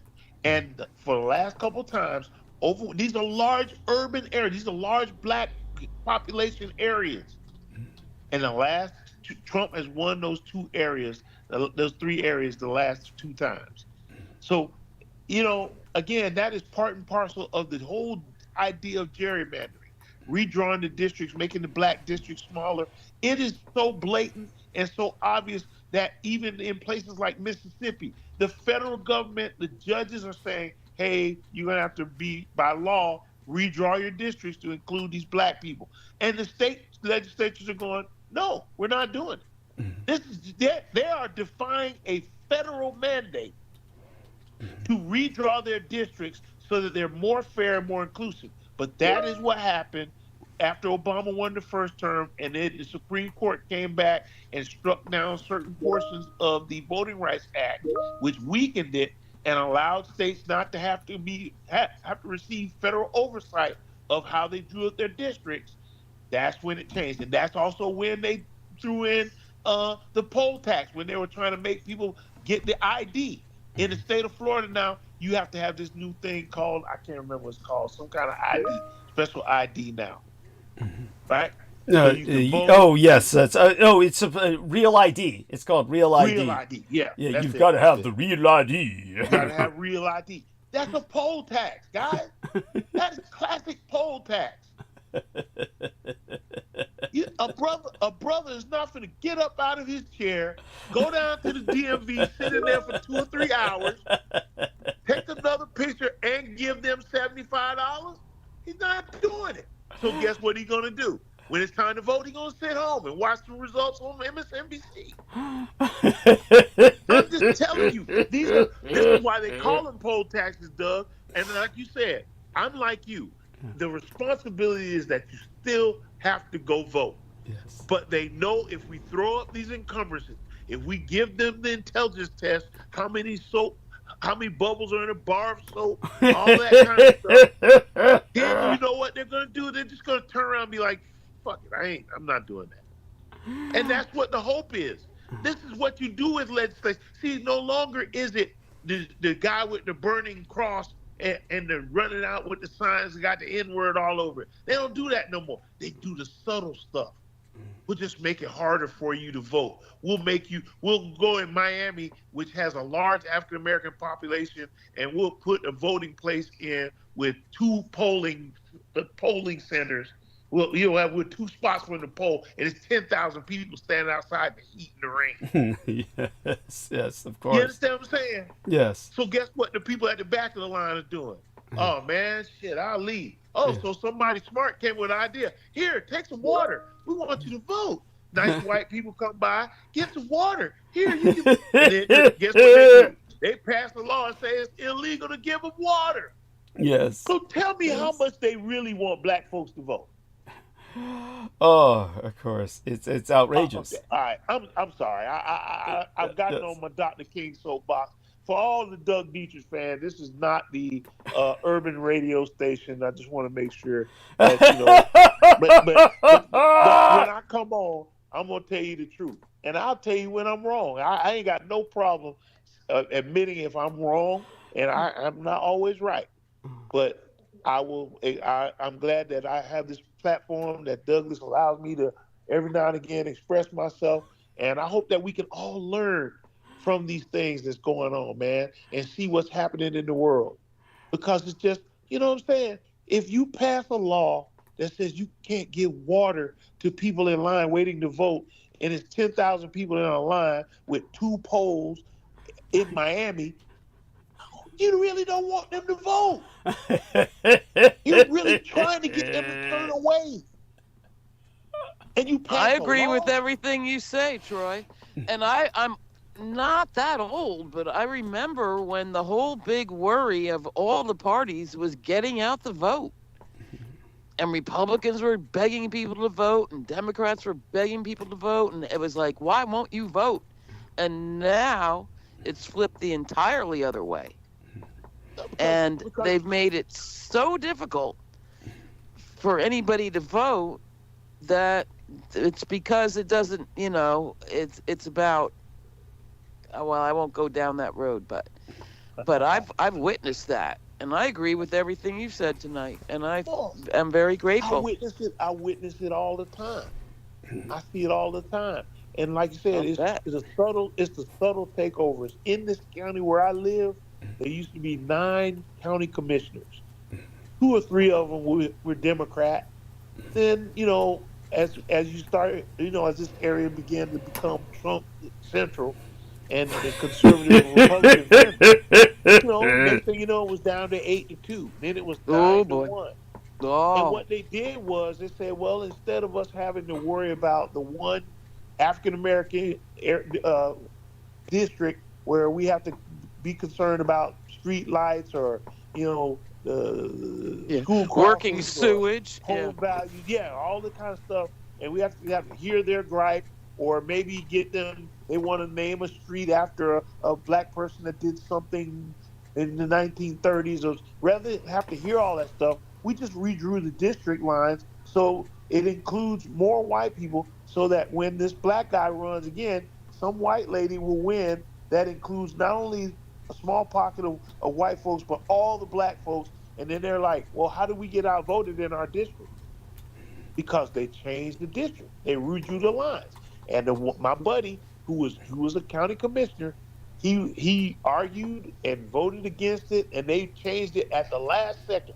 At a county commission meeting, they changed the voting line districts, and he ended up losing his seat. Yeah. Yes. So it's starting at the grassroots level, and they're trying to codify and it now. That's with right. That's something like that. Mm-hmm. They went down to the very bottom, and the Democrats have seemed all oblivious to that. But I've watched it for decades. Everybody's criticizing the Democrats. Like you said, they're looking for the Democrat version of Joe Rogan. What is Joe Rogan? Joe Yeah, they only saw national. They didn't get that you got to get into the school boards and the county and the supervisors and the, this deep-rooted.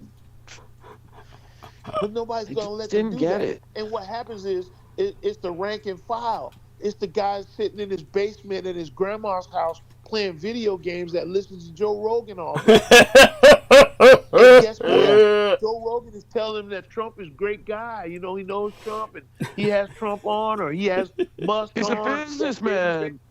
And the next thing you know, they feel like they're buds. And you understand what I'm saying? It's a whole different vibe. I do. I can honestly tell you that I've caught snippets of Joe Rogan. So I've never listened to a live broadcast, but I've caught snippets. I'm like, where's he getting these weird guys from? Where's he getting these guys talking about skinwalkers and all this kind of, what the heck? Bigfoot sightings. There's a giant in Iraq, in the hills of Iraq, and he killed like 5 people, and nobody wants to talk about it. How the fuck does that help us? It's like Art Bell to George Norrie to Rogan. Exactly.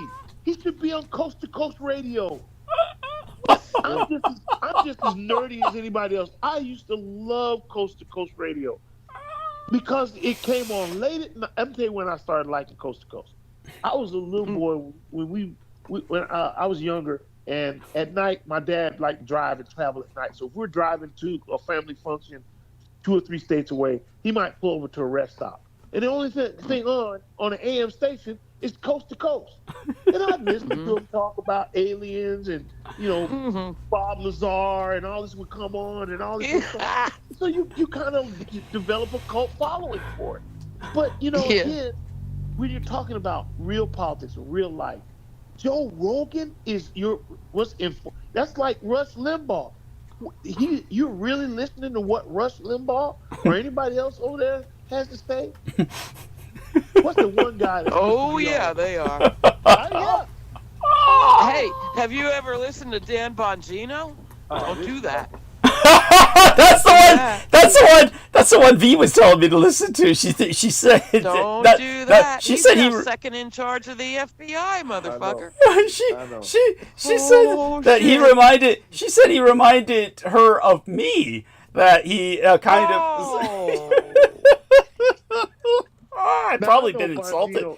Let me ask y'all this: Does Don Bongino look like he might be part African American? I have no idea. I've never seen him. I tried to look the guy up. It's just another bald white guy. No, Doug.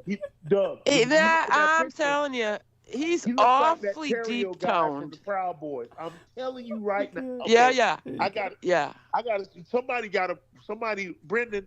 Where's Brendan? Put a picture up. Brendan's he's tended to something else for now, but I wish he was with us. That they could post in the chat. Oh shit! Well, T-Tank Barry might. I got a great one on my phone. The car pulled up. But yeah, the definitely I can. So he's basically a running dog, as Mao Zedong would say. What I call a house nigger. Yes, that makes sense. Wait, no. He's not that black. You can't use that term, man. Yeah. Okay. See, first of all, but he's not that black. House N-word is probably the worst thing you could be as an African American male. Yes. That you going, you telling master, you live in the house, you telling on the field hands and all that kind of stuff. Please, Doug, I beg of you, please don't use that term. That's fair. I know what you're saying. I know what you're trying to describe, but boy, I tell you. Oh, okay. I'll do my best. No, that ain't Dan Bongino anyway. But he's probably got a drop, and that's why he hates himself. Yes. Is that it? So he's touched by the tar brush, as they used to say in my dad's generation. God. I guess, but he needs to get over it. Y'all got all kinds of sayings, boy. I tell you, man. Oh, well, that makes sense. It's like, apparently he's into conspiracies or some shit, and just, Oh, he's just a sewer. He's a human hate sewer. He embodies. I'm telling you right now. Creepy. Picture of him. you'd be like, wait a minute. Oh. I know he got the Italian name. Yeah. Tell me he doesn't look like. No, hold on, man. Oh, okay, so Let me see if I can make. Okay. Get up a good one. how do you spell his name again? That Don Bongino. I got a picture. I'm getting ready to post. Yeah. Into Oh, this the, guy. Yes, he right. looks black to me. He looks black to me. Yeah. He's got some weird kind of tan or something. No, he's I don't black. know. that man is brother. Yes, he is. No, Got it. really? Yeah, He got that napkin. No. Honey, That he's little- black. Honestly, how could you be in fuck. denial of that, Holly? Jesus Christ. I'm this in guy, denial of this. not only that, he looks almost like, look at his Chinese eyes. Christ, his You tell me he show up. You tell me he show up to a Klan rally. What'll happen to a Trump rally, for that matter? Oh yeah, he'd be. Now they like him. Yeah, and he's they on- like him because he'll come on and he, like you say, he'll spread those conspiracy theories. He'll say bad stuff about Obama. If you do those things, you good. Yeah. Even Byron Donalds. Byron Donalds, as much of a coon as he is, he's the same way. As long as you say bad stuff about these other people, you good. Yes, it's true. Yes, these Man, coon I'm looking at cadres. this dude hairline, man, Yes. and everything. This dude is a brother. He is. No, he's definitely. I'm I know. not finding the picture. I don't think this is the one that V said. His mama ain't telling him the truth. Yeah. Oh my God. Oh my I can't God. find the picture. Oh well, I'll share it with you, honey. I just shared the link. Yeah, he shared a link, but it's hard Yeah, for her to see please. that, so she needs to do it this way through my. It's like Send me that. I gotta see Brendan that. couldn't see it either. Brendan couldn't see it either. So here's what I Okay. do. I got to do the share. Give me just a second here because I got to get back into the call. Then I got to press the share button. Okay, so I'm sharing. So, honey, can you see? This is the picture that was shared by our man, Mr. Troy Bellamy. And let me see if I can make that a little larger. And the way I do that is shrink this. Yeah. You click. Yeah. No. This guy's black as the ace of spades in a sense. You know, I mean, he's. I'm calling him brown. No, honey, he's black. He's black. It's just a different color, black, just a different shade. You know, a different shade of That's not camouflage. even He's what we possible. call light Yeah. red bump. Yeah. So if you. This is a fountain of shit, this guy. Yeah, he is. Well, hey, just cause you got black blood in you doesn't mean you're not an idiot. I mean, That's right. But Yeah, but here's the thing. It's more money for people who will sell themselves out on that side. No. There's more space. And look at it. All that they talked about, all these African Americans supporting them and everything. I'll tell you something. Here's one of the worst indignities I've ever seen at CPAC. It was some conservative thing, religious thing they had, and they introduced in Byron. Poland? No, No. CPAC. It's in Poland this year.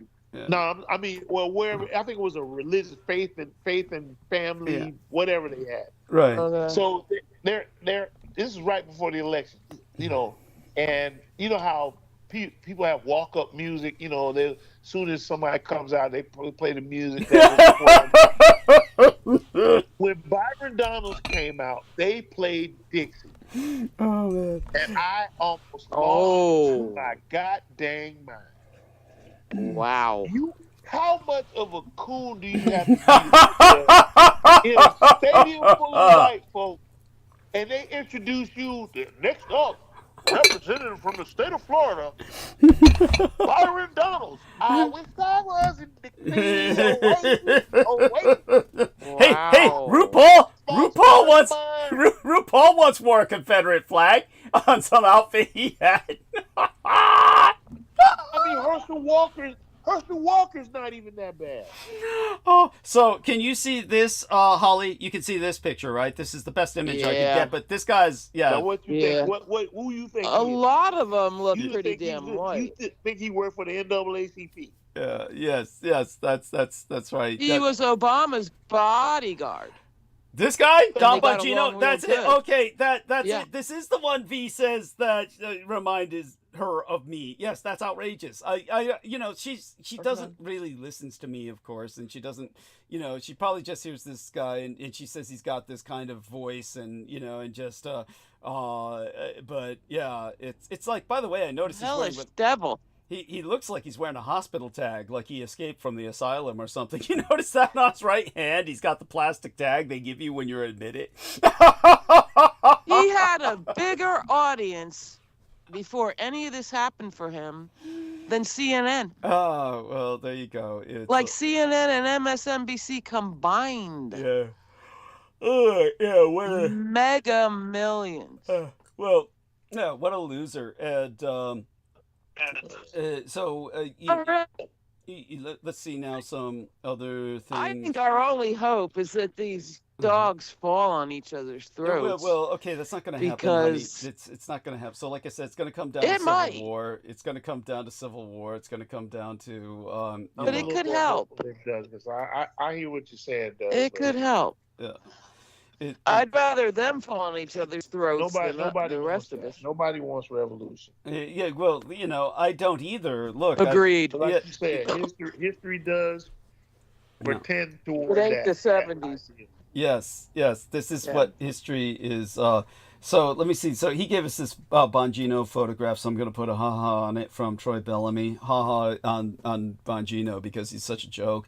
But yeah. Oh man. It's they believe that shit. It's yes. It is to their core. Yeah. He's not just an entertainer like David Wilcox or somebody. No, these people he actually believe. Probably, yeah. It's hard to believe he believes, but yeah, he probably believes. Yes. And the other thing to point out is, of course, that what we are suffering from is a symptom of colonialism. When it comes to voting, is simply like most Americans our voting is so skewed because of colonialism, and until America truly officially recognizes itself as a historically genocidal nation, which it does not officially recognize itself as such, there will not be an answer to this. So understand that Germany recognizes itself as a genocidal nation, and they are a moral superpower. When it comes to the best form I wish Israel would. Well, of course not, but that's why Germany and Israel have to part ways, and hopefully that the beginnings of that crack are beginning to widen now. Again, I will go into that during monologue, perhaps, depending on how far I get with that. But definitely, the one thing I will argue with Troy about is I do believe reparations would work. Maybe people had some silly ideas about them, but the reason reparations would work is based on my own racism or racial stereotype, is that, first off, I know for a fact the overwhelming majority of blacks would simply recirculate the money into the economy. It's just going to be spent. It's not like they're going to hoard it and it's out of the economy. So it's just going to go right back in. What you're trying to say is that Cadillac stock will go up immediately. Yeah, perhaps, but definitely, it's. Let's just put it this way. It's like I hate to say it, but I would buy GM immediately. GM stock. Yes. All right. Just in case, So we were looking for your help earlier. Troy, ask Brendan the question you were going to ask him. Was it about Bongino or was it about something else? I was hoping we would be able to post an image of Bongino, but we got it. Okay, yeah, you got it. You actually found it. All too many. Thank you. Yeah. Oh boy. Yes. Oh no, he's disgusting. We had a little debate. Yeah, and I learned something. Mm-hmm. Yeah. Oh, God. No, it's always best to lose a debate because it means you've learned something. So that was the idea classically the idea was to hope you would lose a debate because you've learned something. You come away enriched. But when it comes to reparations, yes, I've always been for reparations. I'm always certain the money will recirculate. But then again, we also need a universal basic income. So in a sense, we all need reparations. So we certainly need. But how do how do you balance that? You mean, well, like maybe the blacks get a little bit more? It's like big fucking deal. I mean, no, I'm saying how do you support it over time? Who's gonna pay 200 million Americans to stay home and think of things to do? No, it's universal basic income. Yeah, Obviously, that's never enough. It's never going to be enough for a higher quality of life. It's like, yes, so you can survive, just so you can afford the basics, okay? Right. But it's and like whatever fun you can find in between. That's what I'm saying. They're gonna have to work for that. They'll have it's to work. Gonna be unruly. But they're gonna have to work for that. But honestly, I think it's reasonable just to start with education. Obviously, well, obviously, like if that's just a baseline, then you might as well just give people money, because then that's always an option. Well, let's put it this way: the universal basic income is the absolute necessity, because everyone right now is hustling, and it's horrible. Everybody's hustling, and it's horrible. But when it comes to the colonialism that I'm talking about a lot of this vote is symptomatic of colonialism. People need to understand that we've got places where they're just not allowed to vote, and that includes predominantly black places like the Washington District of Columbia, our fucking capital, where they're not allowed to participate in federal voting. This is outrageous. Oh wow! This is this is how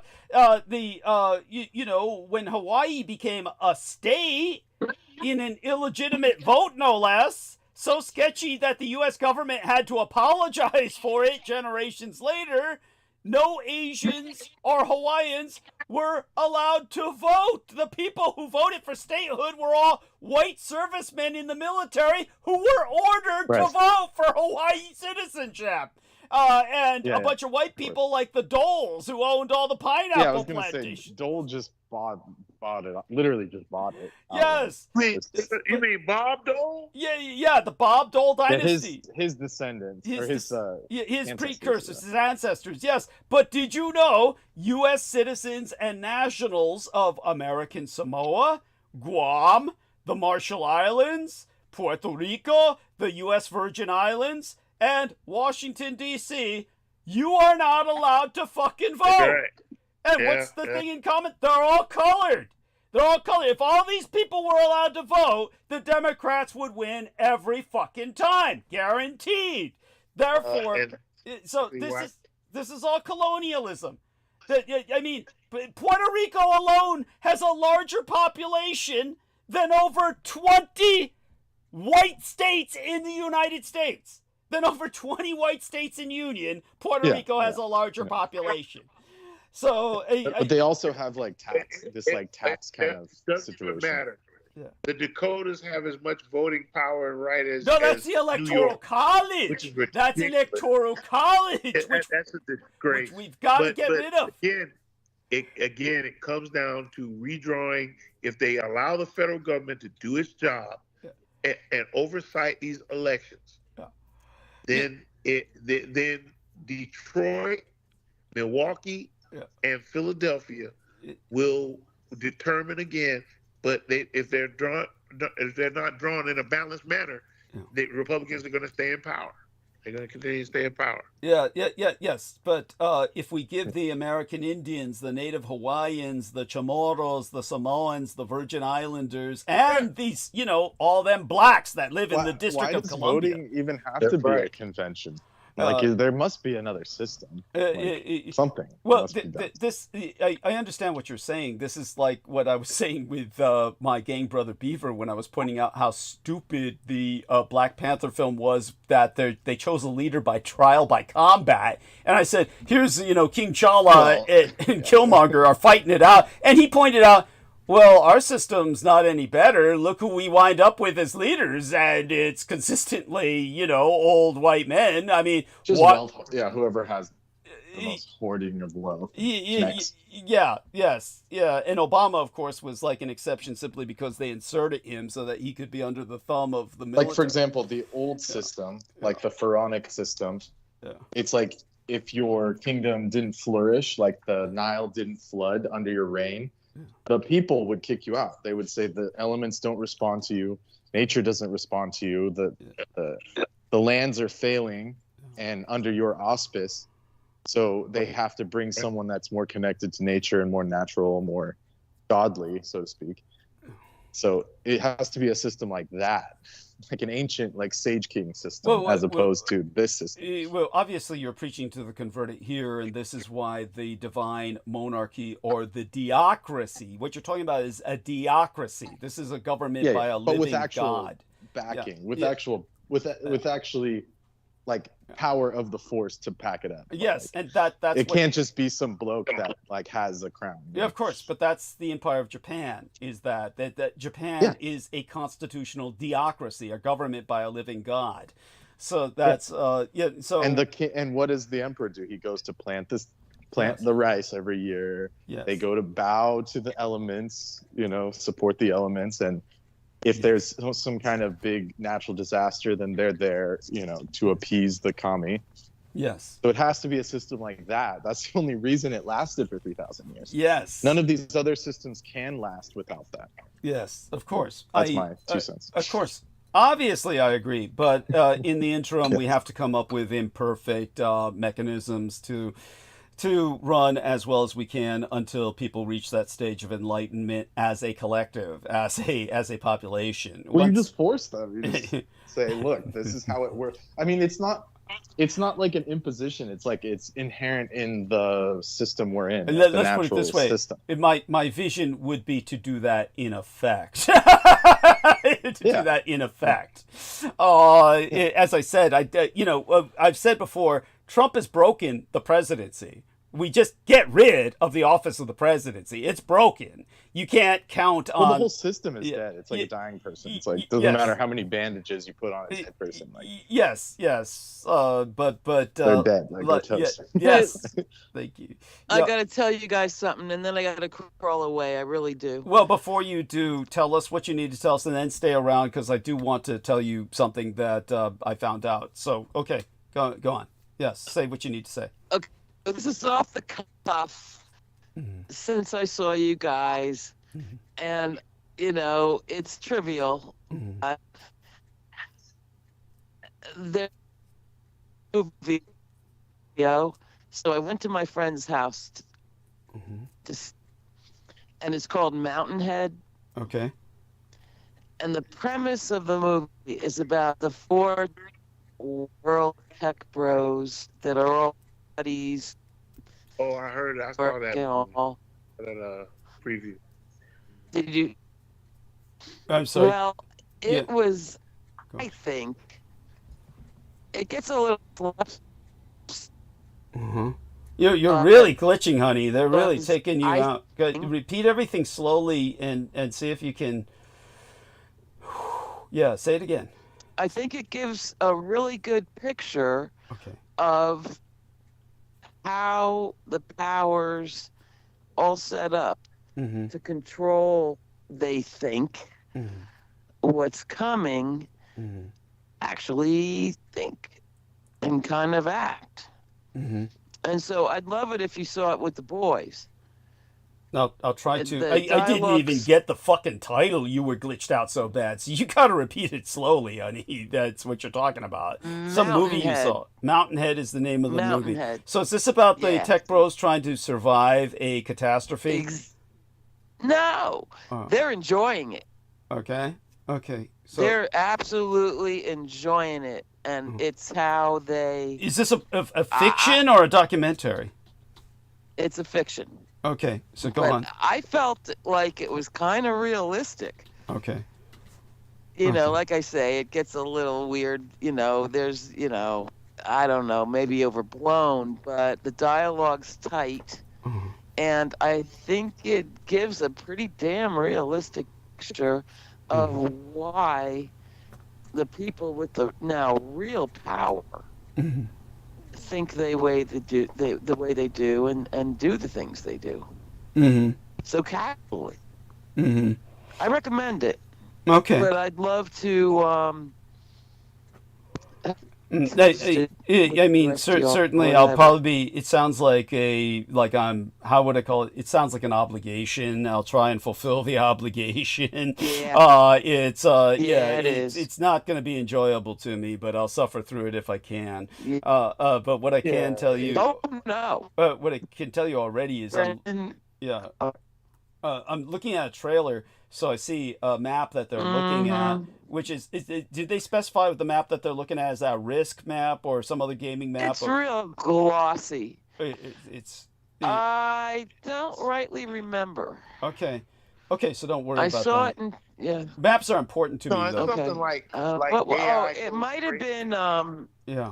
Might have been what? It's the background. It's how these guys party. Today. Yeah, but in reality, I can tell you that any catastrophes that happen, these guys are gonna lose. They're gonna lose because they can't handle it. It's not something that's the question that the movie asks, but doesn't answer. Yeah. Asks but doesn't answer. But so see what the boys think. Yeah, see how they take it. I can give you the answer, but go on. I want to know. Yeah, but So what were you going to say, Troy? Before I tell her about just an update as I understand it on her situation. So anything you want to say about that film, Troy? Did you see it, Troy? No, I saw the trailer though, and it kind of like it's like all the tech bros are hanging out doing tech, doing rich boy billionaire club stuff, and then all of a sudden the whole society starts going crazy because AI takes over or something, and their job is to kind of figure out how to make it all better, and then they start blaming each other. Maybe it's like a mystery. Like one of them actually set in motion this catastrophe, and they got to figure out which one did it. And they're kind of blaming each other. So it kind of seems like what was the Lord of the Flies type tech bro version. That's how it ends up. But I didn't take it that way. I didn't see the trailer. I see. Just coming into it cold. So you watched it. You watched the film. Oh, I did. Yeah, interesting. And I'd love to know what other people I respect think of it. Okay, I'll do my best. What I want to people to know is that think of it as a duty. I want Holly to hear this while I transition into monologue. Obviously, when she takes off, I'll take a short break and then go into monologue for the rest of the night.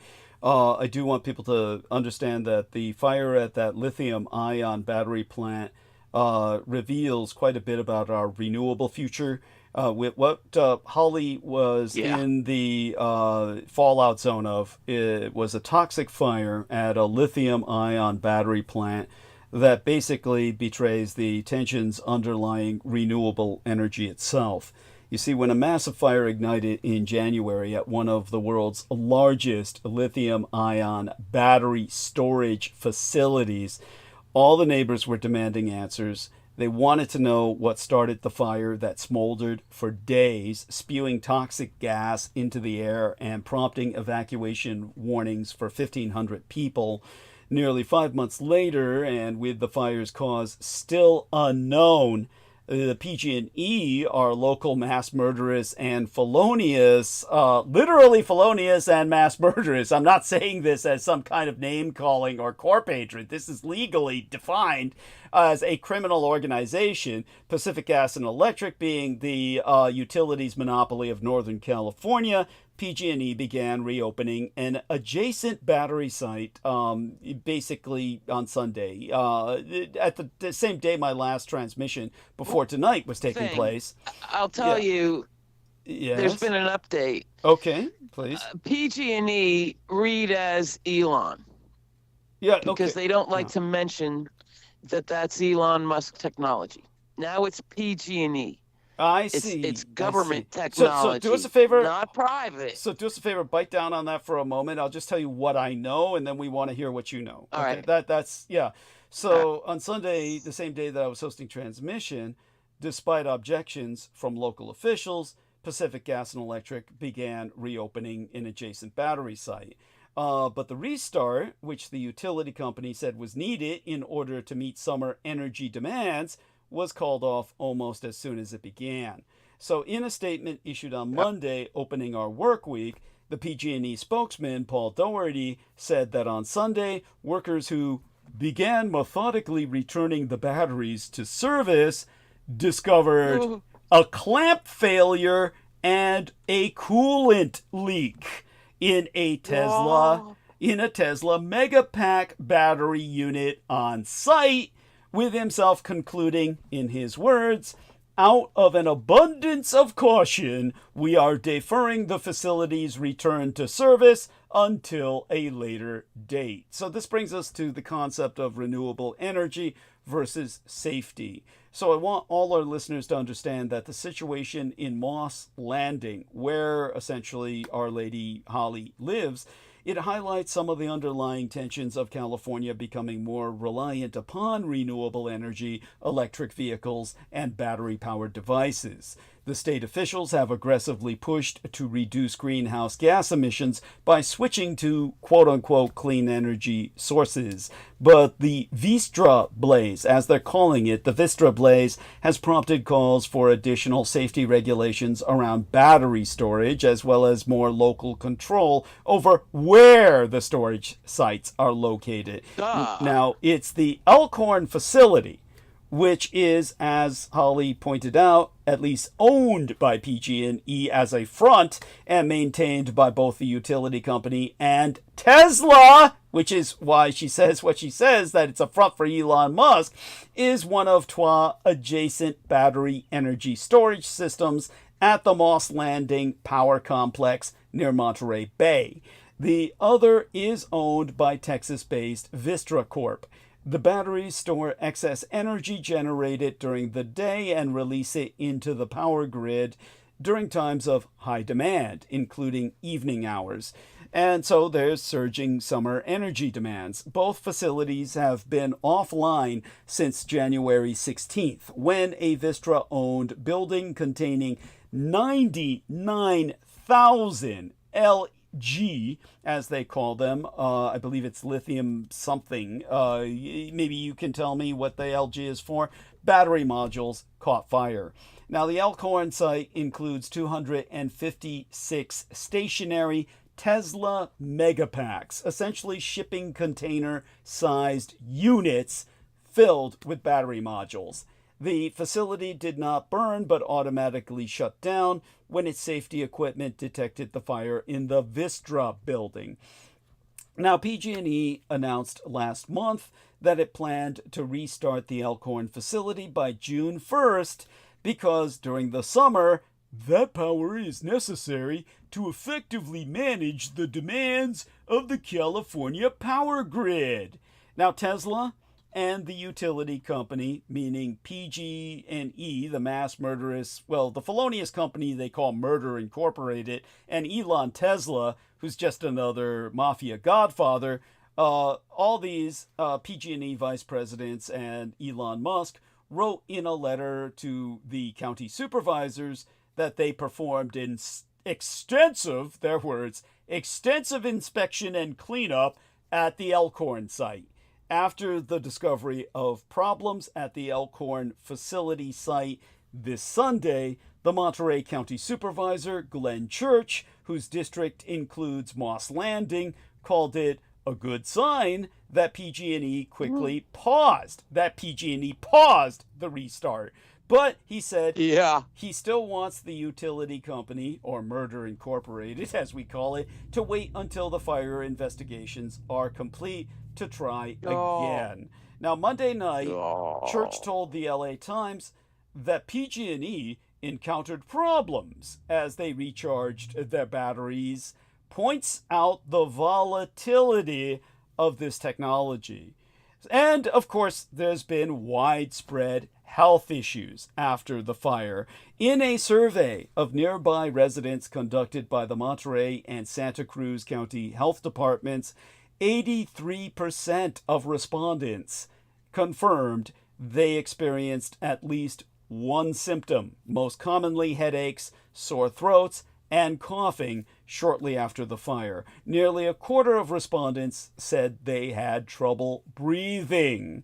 And 39... Imagine the pets. Yeah. The pets are all going crazy, and that puts people over the top. Of course. And 39%. When their pet... Oh, yeah, when your pet... And the pets are not on the top of the list at this point. Oh, no, for the owners they are. Yeah. They don't give a shit about next door. Yeah, but it's that's little... that's why the West is falling. Yeah, that's why the West is... Hey, yes. I'm not arguing here. This is why the West is in decline. Yeah, this is why we're imploding. Like a whole bus of school children blows up, and then it hits like they don't give a puppy shit. farm, and they'll be like, the puppy. Yes, it's true. It's true. When little Fido, I'm just pointing that out. Oh, yeah, there's fucked up priorities here, but 39%. 39% of those surveyed reported having a metallic taste in their mouth. Oh, imagine that. Yeah, yes, no kidding. You're sucking on Elon's battery tip, people. Anyhow, the survey. Yeah. And LG, by the way, is a Korean company. Okay, produces these things. Yeah. Thank you. Yeah. That's what that's for. So. It stands for something like oh god, I'm thinking of something as offensive as possible, something like low gook or something something horrible. I'm sorry, Korean names do sound like Korean names are like literally that might actually be a name. Yeah, it's like GUK, like gook or that's where the term gook comes from, was the Korean War, because so many Koreans had the last name Guk, G-U-K. It's not a World War II term. They didn't use the term gook in World War II. That comes from the Korean War. Yeah, so anyhow, the survey was conducted in February and March and was completed by 1,539 people who lived or worked in the region at the time of the fire. It's actually an English acronym. It stands for Lucky Gold Star. That was their original name. Oh man, that's cheesy. Oh man, it sounds like a Chinese fortune cookie company. Lucky Gold Star. Jesus fucking Christ, really? Yeah. And then they changed their tagline, which I remember this one, to Life's Good, LG. Oh my God. Yeah, there we are. And anyhow, these results were not released until Monday, opening the work week. So now take it from here, Holly. So given that information, please respond. I had many thoughts through that, and it was a very good rundown. Thank you. As far as the big picture, it's all been about scaling up and to be first in the market. And that's all this is. So back during COVID, when it stopped being a natural gas plant and all of a sudden became a battery power storage facility. There's no machines or anything. These are big, container-sized batteries stacked up that all they do is store. So with your wind and solar power and the people who feed their power back that get it from electricity or natural gas or whatever, their own solar systems, it stores it for a cloudy day. That was it. Now, one side was Elon/PG&E, and that side was plugged in. It caught fire 3 times. Third time shut down the highway with the toxic miasma. The other side was Vistra, and as you pointed out, Douglas, they were storing this vast amount of batteries in like a tin roof fucking shack, warehouse size, 3-4 deep. It looked like Oakland docks, just storing up in there because they got to be first in the marketplace before they figured out how to scale it up. Yeah. So the night I saw the pillar of fire, there was no blackouts. Nobody, everybody's cable worked. You could still see Netflix anywhere. There was nothing to do with that because it wasn't actually doing that much. It's just supposed to be doing that much because we made it. We're here, biggest power plant in California. and now it was already for natural gas, and now it's one of the biggest battery storage plants on Earth. But they're still working out the tech. And so now we hear of all these new and better batteries. And so, oh my God, why couldn't we have waited a couple of years and got these new and better batteries? But no. And so they still haven't taken down the smoking Vistra plant. And so Sunday or whatever, they did fire up the Elon side, and they're still saying that the natural gas plant is operational. So after the whole collapse of it, they did go back to some kind of natural gas, and smoke would come up and everybody would freak.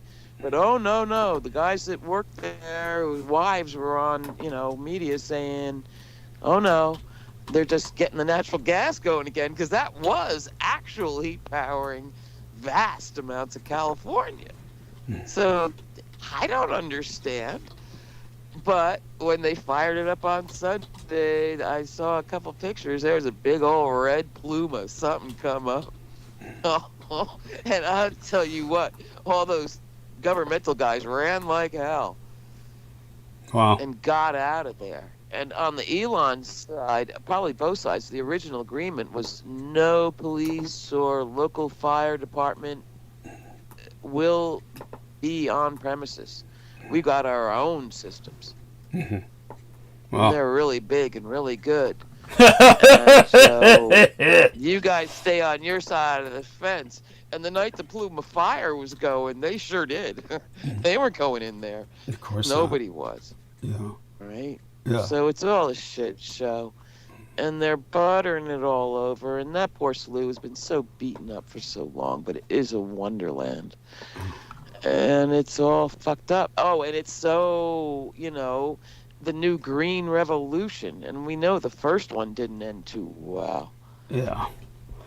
They're still farming the desert out of that, and expensive dams and hydroelectric and all this fucking bullshit that's supposed to be better for us and the earth. And this is just purely scale up, rush to market.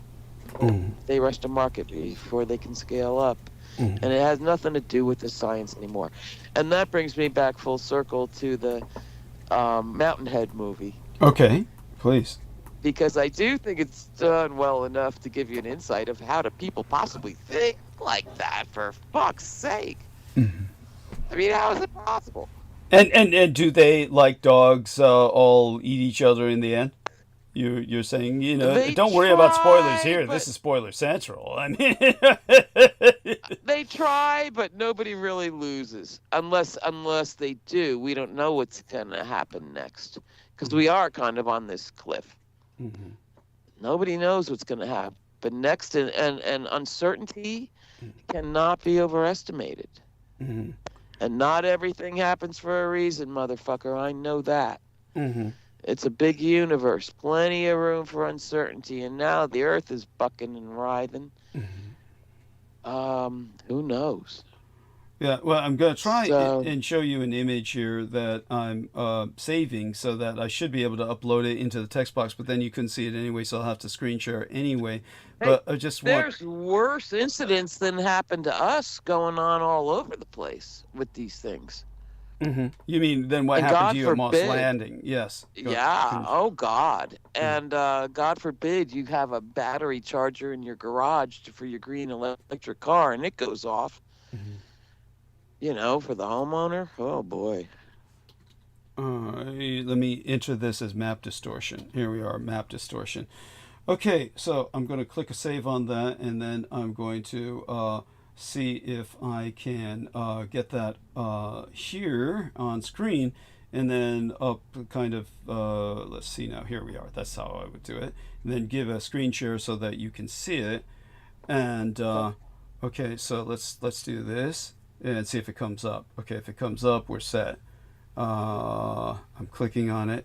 Everything is so slow. And by the way, for those of you who do not know, it's not weird. Everything I do is interdicted.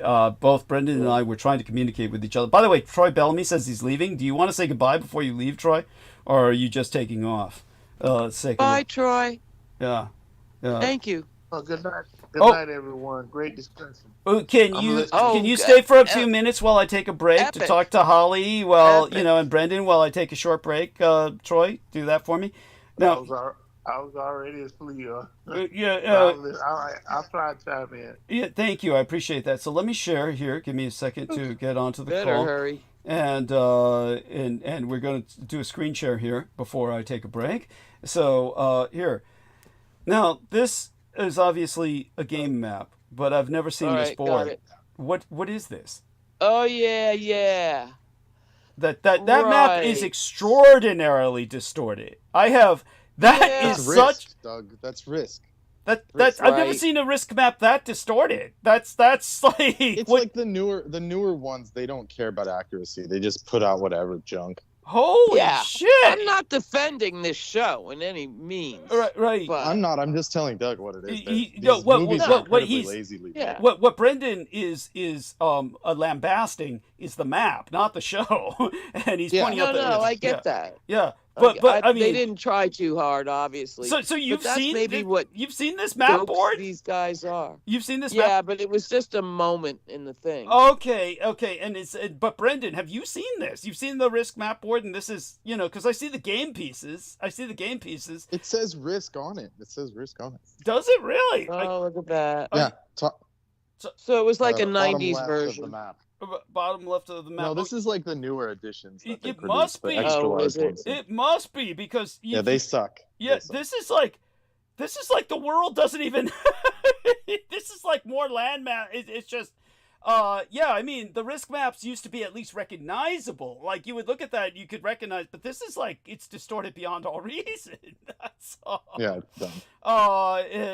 Okay, so there you go. All right, thank you for explaining that. I do, it's not legible. The Risk here is not legible in this image, but I believe you that what you mean this is like where they have a little tabulator section. Oh, it does say Risk. It does say Risk. I see it now. Oh my fucking god, that is a modern Risk. But I've played. If you play the modern version of Risk, even online, they use this map. Oh my god. Where China and Russia are squeezed together vertically. It's very weird. It is. Yeah. Oh my god, that's weird as fuck. That's oh my god, that's just unacceptable. That's just. I don't even see China. Oh, I get it. It is. You're right. China and Russia. They squish them together. They're squished together. Yes. Oh my. On top of each other. It's really strange. Yes. There we are. Got it. Now I see it because it was upside down. It did. Now I get it. Okay. Good. Thank you. Okay. Still fucked up, but yeah. It's still fucked up, but now I'm getting it. Okay. Took a while to get that because maps are a thing with me. Maps are living things to me. You might even call it. It's not fetishistic in a sexual sense, but my gang brother Beaver thought it was. He thought it was. I would react to maps the way an arsonist would stare at fires. Okay. I mean, in your chart you have cartography as a main.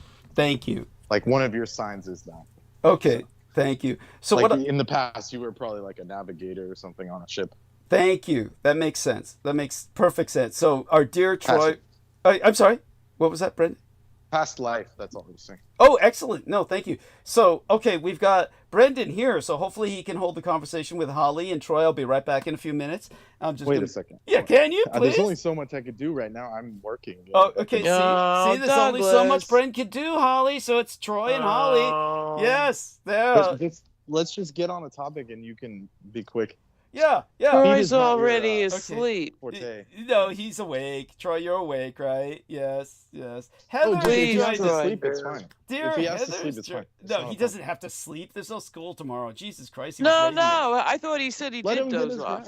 No, he's fine. He's fine. Don't worry. I gave you warning. God damn it. Yeah. All right. Here's Heather. Heather. So start talking, Heather. Then I can go mute. Heather. Hi. Love you. Hi, Heather. You were talking about maps, and I was. Yeah. I was thinking about Troy. maps today. Oh, wow. Oh, bye, Troy. That's great. That's great. I'm still all right. Good night. Good night. Have a good night. Good night, Troy. Thank you. Love you, Troy. Thank you. Blessed dreams. Yes. Okay. So, dear Heather was thinking about maps today. That's great. Let's start the conversation with that while I go mute. I'll be right back. I was All right. talking about a triangulation station. All right. Yes.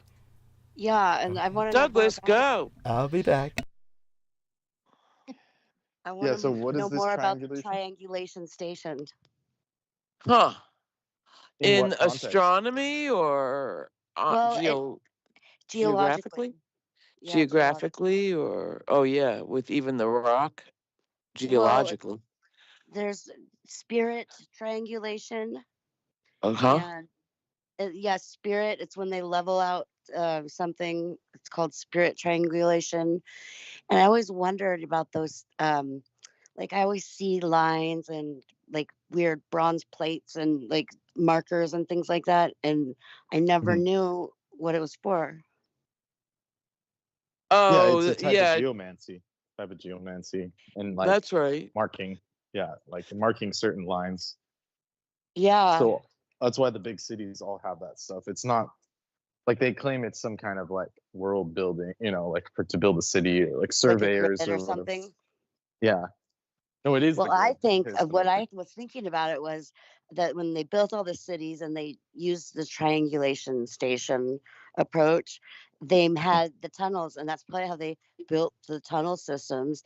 And they would have the banquets in the tunnels for like to be cannibals or to do something, because they're all Masons celebrating the opening of their triangulation stations. Possibly. Okay. Sounds pretty crazy, but I think that's plausible. Like, well, at first I thought they were just doing auctions of people, but I don't think that's what it really was. They were eating. Right. Well, I don't know. I mean, all around the world, there's ley lines, dragon lines, corpse roads. Is that why, though? Is that why we have them? The ley lines? I don't believe so. I think it's coming up from the earth, and people, it may affect people, but the ley lines are inherent. They're not. They're ancient, very ancient stuff. Earth energy, and many times based on the under the dirt geology and the minerals and the patterns of mineralization of different kinds.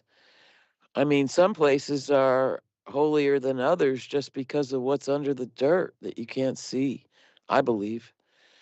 Either movement of water. Yeah. Well, places of granite are always limestone. Limestone is very charged. Oh yeah, and full of caves and Bigfoot tunnels and what all. Yeah. Both of those. Lava, that's a whole different crazy. The balsamic lava, not the granitic. Balsamic lava. But yeah, I think it. Basaltic, that's the honey. Basaltic. Sorry, I told them I was tired. So tired. That one was actually fun though, because it's kind of black like balsamic vinegar, so it's kind of funny. Totally. And what's the other one? Oh God, there's two kinds. I forget the other one's name. But anyway, I always. What are you talking about? Oh, types of Hawaiian lava. Is the one that cuts your feet to shreds. Oh, and pahoe, yeah. Pahoe, yeah. That's the nice puffy one. The puffy, soft one. Oh man, what a place! Right now they're going off apparently. Yeah, quite strong. And also Etna. Yeah. Oh, all over. There's one in Japan as well. Yeah, so boy. Mars is going into Leo, so there's going to be a lot more fire. Yeah, golly. And Mercury is close by, no? Or Mercury's close by Jupiter now? Yeah, they're together as well. Yeah. I can look at the exact positioning, but Mercury's very quick, so it can go through a lot. It goes through everything quite quickly. Right. But yeah. Now, could this be how these aren't tectonic plates, right? You're talking about as a triangulation. I don't know, because you brought that phrase up, so I don't know. Triangulation and the quadrat and the squaring and stuff. That is Right. something that the beings that rule this place do use. It's just like geomancy. It's just geomancy. So they'll like on the find land places and they in the wanna- sky. Yeah. They'll just find places on the land that they want to suppress or increase, and that's what they use. That's why there's like buildings and different things. Yeah. Excellent. Just got back in time for that. Continue. Yeah. Yes. Beautiful. Yeah, I was just talking. Holly was just asking. I mean, Douglas used to tell the story of it was I think a war between Korea and Japan, and one of them pounded iron steaks. Yes. Yeah. It's a form of geomancy, like that. basically. Yes. Totally. And there's lots of hardcore Asian cultures through feng shui, which comes from the Vedic art of Vastu, was where that comes from. This kind of geomantic power structure. Appreciation. And that's what Holly was asking about, like the triangulation that no the Heather Tartarian groups. Yeah, sorry, I meant if I didn't say that, but yeah. So the Tartarian groups knew that and used that, and that's why there's like these bronze plaques everywhere, and all this. These like churches are placed on certain points. There's obelisks placed from ancient Egypt, placed in places like London. A lot, like all the landmarks, like all of the original, like and all the elite farms. London, DC. Yeah, they're all those power centers. Yeah, power like centers. There's the full zodiac is in Paris and all that, like on the Champs-Élysées and all that. So like that's just to make a city last, you have to do it like that. Darn right. They had knowledge of that. Someone had knowledge. Darn right. That's how you make a city last. Like it can't just be you can't just like willy-nilly like plop somewhere your tent somewhere and it becomes a 10,000-year-old city. I mean, it just doesn't work like that. So this world ancient. John Michel of England described it best for me. How did the ancients lay out their sacred precincts in an attempt to agree with the laws of the universe? What did they use? Well, pretty easy. Astronomy, mathematics, and music. A level. Yeah. If you employ all those three things into your architecture, the effect will be harmonious. Music. Astronomy. Yeah, they're all sonic structures. They're all sonic structures. Yeah. So on that note, so if you ring them like a gong, is that what you're saying? They're all in harmonic. terms of the layout on the earth. Yeah, in the harmonious. It's a whole feng shui thing. Trilateration. It's I think beyond that. It's, beyond that. Yeah. It's the white guy's feng shui. Astronomy, mathematics, and music. Well, geomancy. He'll make a nice town. Much older. Yes. This is obviously, and thank you for that. That was beautiful. And there, see how thank you all. Very wonderful, stimulating night. Yes. I'm gonna go while I still can. Thank all you. right. Love you too. Talk Bye, soon. Holly. Okay. Bye. Okay. Bye. Bye for now. Like what happens if you stay there all night? Like the I think the ghosts spirits get her. come after you. Oh, they do. Oh, they drag her down. They think she's one of them. Yeah, she does have to leave before it gets too dark. It's before the witching hour in particular. She's got to leave before the witching hour at midnight. Yeah, before it strikes midnight. Yeah, and so dear Heather, welcome. Yeah, like this poor security guard out here. Oh yeah. What he described. Oh yeah. Like literally, like possessed zombies are walking around. Yeah. Oh, no doubt. No. Like he showed me a video of some guy with he looked like Crypt Keeper. Yeah. And he was just walking through and he's like, "Hey, sir, what are you doing here? What the heck's going on? I saw a weird guy. Are you that guy?" And the guy just walks by with he doesn't even flinch. Yeah. No acknowledgement. No acknowledgement of being called out. Yeah. Yeah. Have you ever seen beings like that at night, Doug? Oh, that goes without saying. Trolling. Oh, that goes without saying. Yeah, but like go what? on, Heather. Well, describe it to Heather so that she hears what the being is like. What is it called? Oh, well, it's not necessarily that there's a name for it, honey, though I'm sure there is. But if I were to cite it, I would be better able to potentially identify it. But basically, well, describe it, Brandon, if you would be so kind. Well, that was like a human that was just like either Possessed drugged out or possessed. But there was another sighting. I don't even want to call it a being. It was a sighting where the security guard said, he said, last night there was something over here. And I said, what was it? And he said, it was something cloaked in all black with a hood, and it just huddled against the fence, like facing basically a direction where there was nothing. He said it was huddled next to the fence, and I kept telling it, who are you? What are you doing here? And then he said when he shined the lights on it, it just ran, like it took off into the darkness. And I tried to tell him, like, dude, that's like sounds pretty supernatural. And he was like, no, it was just like a guy trying to be like a ninja. And I was like, okay. Oh yeah, of course. Playing in the yard. And I tried to be like, I was just trying to joke with him just so he didn't freak out. I said, oh, okay, well, it's, we're not in Japan. There's not going to be any ninjas around. Yeah, thank you. Thank you. And for what reason? Who does that? Yeah. Well, that was why he was so spooked. Like, he's still spooked. It's well, but he's doing it just to get paid. Yeah. And so he's there throughout the night. He's there throughout the night. To protect there's like a setup for some event, graduating or whatever. So there's an event set up. Yeah. Okay. But this is not every night. He's not there every night. No. Oh, okay. No. Only when they have equipment out there. Okay. Because for me, it's just I have to deal with these beings on my own. There's no buffer. Yeah. We get nothing. Yeah. Of course not. Yeah. And that's the horror of it. That's what I've been saying. Like, not a lot of people can do this job, but they don't understand that. They have no idea what happens. Of course not. Or why I always get mad at them when they don't lock up out there. I say, like, look, you guys have to lock up everything. Like, and they're like, why? It's like, because there are things that you don't want to encounter. Yes. Thank you.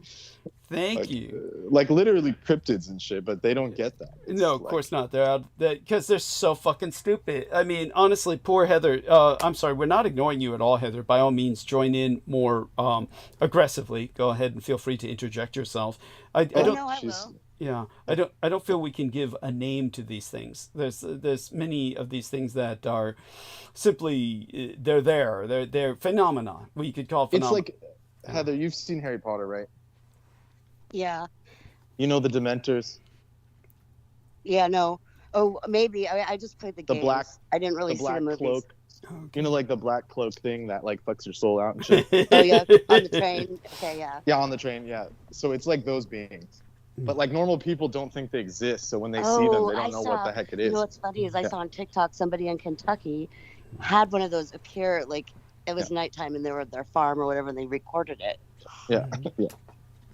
Yeah, so those beings like exist, and like obviously J.K. Rowling, got all that info from Q.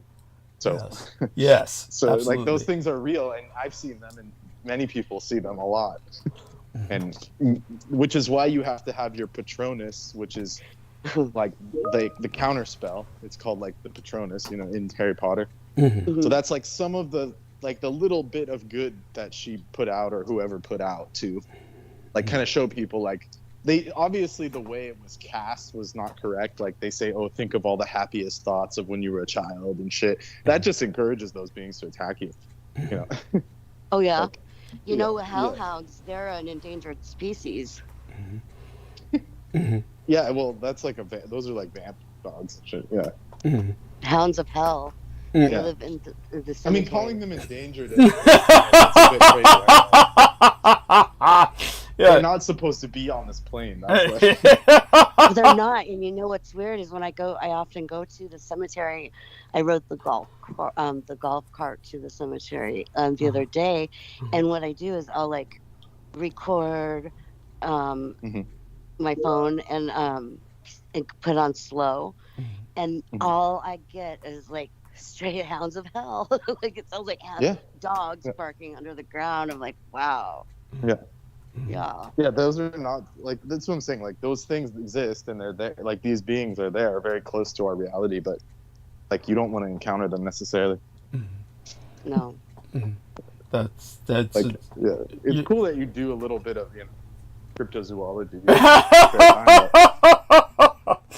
Like the black dog, there's an English legend of the black dog.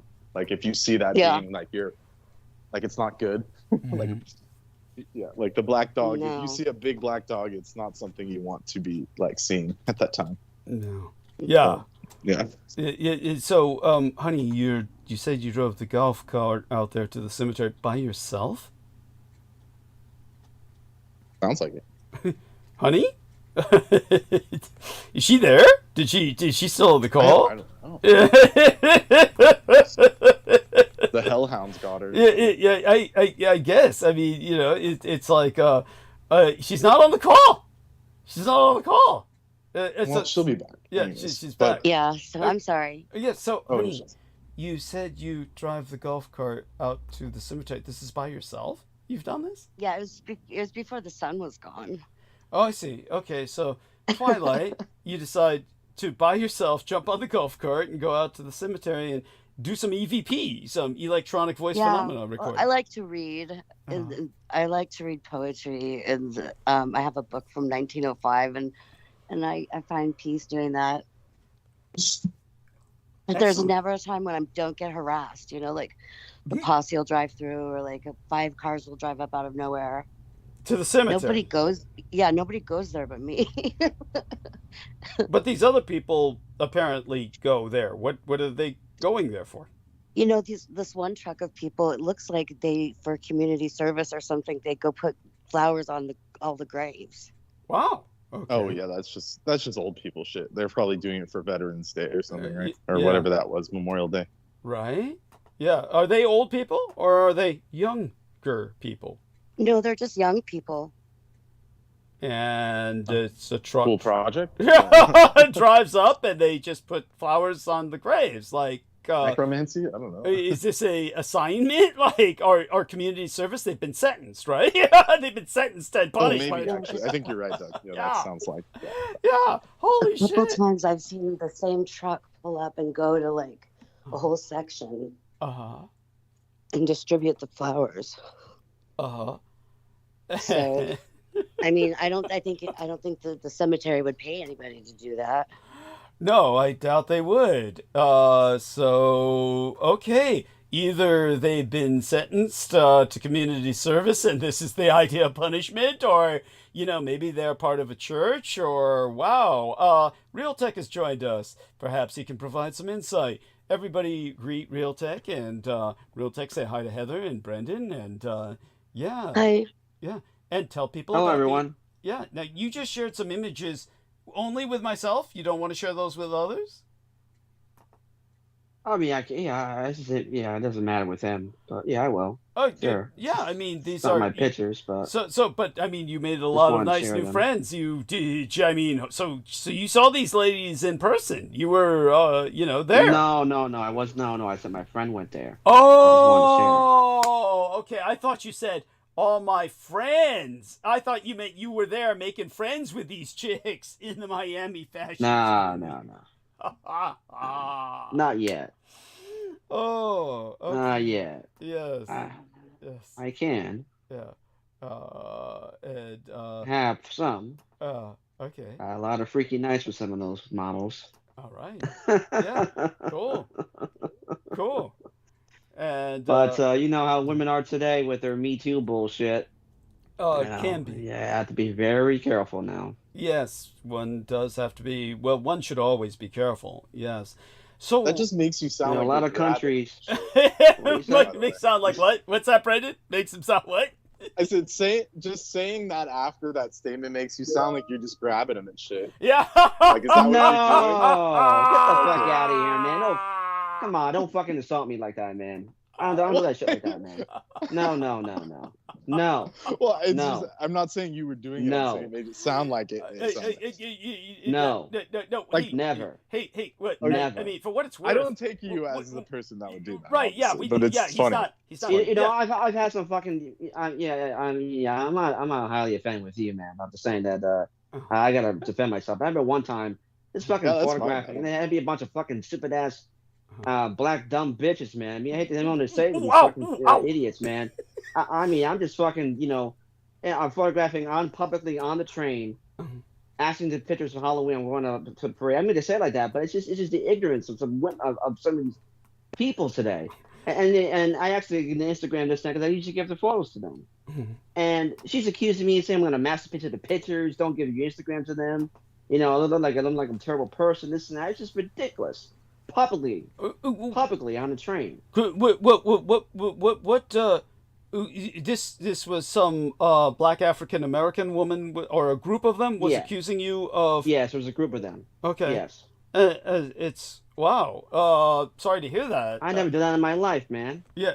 I mean, sure, you're in your fucking teens and shit, maybe, but as an adult, no, man. No, man. I want to do that. Just look at fucking porn. Yeah, right. Oh, I see. So they were accusing that you were going to. I'm sorry. Say it again. What they said they thought you were going to do, or were insinuating you would do it. They're claiming that you would take. They this were home to insinuating gratify. that I was going to take their pitch. I'm sorry. What you said? They were insinuating that you were going to gratify yourself sexually once you were in a different place after taking the photographs or something. Apparently, is that what they were saying?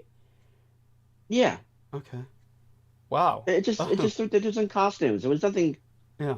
Sexy, attractive with them. I just liked the way they looked with the costumes. I see. It was Halloween anyway. I see. I was going to the Halloween parade. Got it. It's the Halloween. They were going to the Halloween parade. You were taking some photographs, but they accused you. I get it. So, yeah, that's what I called them. That's what I call when I called them. I mean, I don't say that way, but it's just the ignorance of it's just the ignorance of a lot of people. You know, and then they act. You just gotta go full. You gotta go full Austin Powers and be like, "You're looking smashing, baby." Yeah. And then like, if you ask them to pose and shit, they'll be like, "Oh, okay." You know, then it makes them feel special. Yeah. If you just do it cold call, then they'll be like, "What the fuck?" Yeah, I mean, what Brendan says is better than what I would have done, which is something along the lines, not that I would have done that in the first place, because I'm not the photographer type of guy who takes pictures, but, I would say, yeah, you're right, that's exactly what I'm going to do. Yeah. Oh, yeah, I knew it, Doug. I knew you weren't taking those photos. I knew it. Fucking knew it. He's been exposed. Oh, shit. Oh, at any rate, so go on with what else comes to your mind, Real Tech. Obviously, we managed to trigger a traumatic experience for you. So yes, you did. Yeah. Right. So taking away from that for a moment, see if we can put some balm on the situation. Heather, what do you think of what our man Real Tech suffered from? I mean, what do you think he should have done? How he should have behaved or responded at a time like that? I didn't say shit. That's what I did. Himself appropriately. Mm-hmm. Okay. Didn't say shit. There was no way. There was nothing to say. I didn't say what they want to say. These dumb, stupid idiots. Mm-hmm. Yeah. Once a parade, and that's it. Right. But yeah. Okay. Would you say they were in a parade? They were heading towards the parade. It was Halloween night. Yeah. So 2017. Yeah. Well, Halloween is a weird night. You know, people have their ideas, and kind of creepy. Ooh. Yeah. You know, as a nighttime event, I'm a night person. You know, I spend hours standing my feet photographing people just for fun. You know, it's just I do purchase a press pass sometimes for the parade. Mm-hmm. You know, and I share photos with them, and on 27th Avenue in Phoenix, there's this strip of 27th Avenue. It's called the Track, and it's where all the hookers stand and hang out, and the cars drive by all slow. Sounds like and my this guy, he puts it all on YouTube. He goes out every night and he records it from his car. Who? One of those guys. Yeah. Yeah, he doesn't stop. You know, sometimes he's on a scooter. I mean, it's okay. Oh, you're talking about someone else, not someone. Well, another thing too, they show, like, for instance, in Japan, there's this misconception in Japan with the lines of women in Tsubui or Shinki. I can't. I need to look the video up again. Shinjuku. Yes, Shinjuku. That's the one. Thank you so much. Yeah, Doug's been there. Some are prostitutes, men and women. He knows every red light. I said Doug's apparently been there. Yeah, he's definitely gonna be my blood. He definitely will be my blood brother when we go to Japan. Yes. Yeah. I bet. And you will be going to Japan. So. Cool. Okay. He foresees that. He actually psychically foresees that some woman's gonna pay to bring me to Japan. We'll cross our fingers. Yeah. Oh, okay. Well, then I'm crossing you off. And I will be going there. But yeah, basically, a lot of them are in debt, and with hostess or some type of really crazy contract. So, like 500,000 or a million yen or something like that, even more. 5 million yen, and they just looking for people to help them pay off their debt. So that's why I like the way in Japan how they have to have a purpose, so they work when they're old. Right. Yeah. Isn't that one of their things? They have this thing that when they have a purpose when they work all their life. Well, what Heather is saying is that she has the impression that Japanese culture encourages a feeling of having purpose in life. 1 second. Yeah. There's a name for it. I don't know what it is. If that's the case, then I understand what you're saying. But if that's the case, then why they're all overworked, like working like crazy, and then literally dying on the trains? Yeah, which can. But they live to be really, really old. Yeah. Some are really old. I've seen some videos. So that's still working, and that's fine. Are you saying they have to work? No, what he's pointing out is that there is a sense of work dedication in Japan that is almost pathological, where there's a number of people working themselves to death. And so that does happen. Well, in China, Japan, and Korea. Yes. But, well, it's called... Yeah, there is. Yeah, it's called... Especially in Korea, where they're in an insane amount of alcoholism. It's just... Well, the alcohol consumption... It's crazy. The alcohol consumption in South Korea and Japan is very high. Japan is one of the largest consumers of beer, if not the largest consumer of beer in the world. And obviously there is a Confucianist ethic in China, South Korea, and Japan that is extreme, taken to an extreme at times. But I would agree with our man Realtek's general impression that South Korea is the most extreme of them all when it comes to Confucianist work ethic and a sense of self-abuse almost, a sense of almost masochistic self-destruction through work. This can... It is, yes. Yeah, and especially when they force foreigners to... Yeah. To also do that. I was reading a comment about someone that like can't really drink, and he was forced to do when he was working there all the time. I actually should have. I haven't spoken to her in a long time. She lives in Korea. My childhood pen pal, long term friend. Mostly known from online, different state. I've met her a few times, but I have asked a question about that.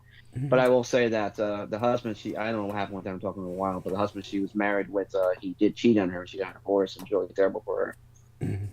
But she's lived there and worked there a long time, and she was here around here in Queens, but for a while. But I just had a chance to. It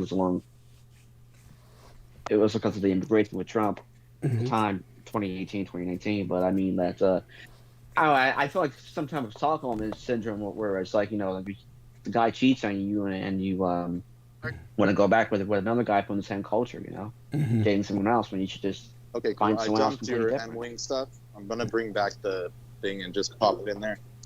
But if you have anything but else, I do want to, I do want to ask you, Douglas, about this guy that just got elected as president-elect of Korea, Jae-myung.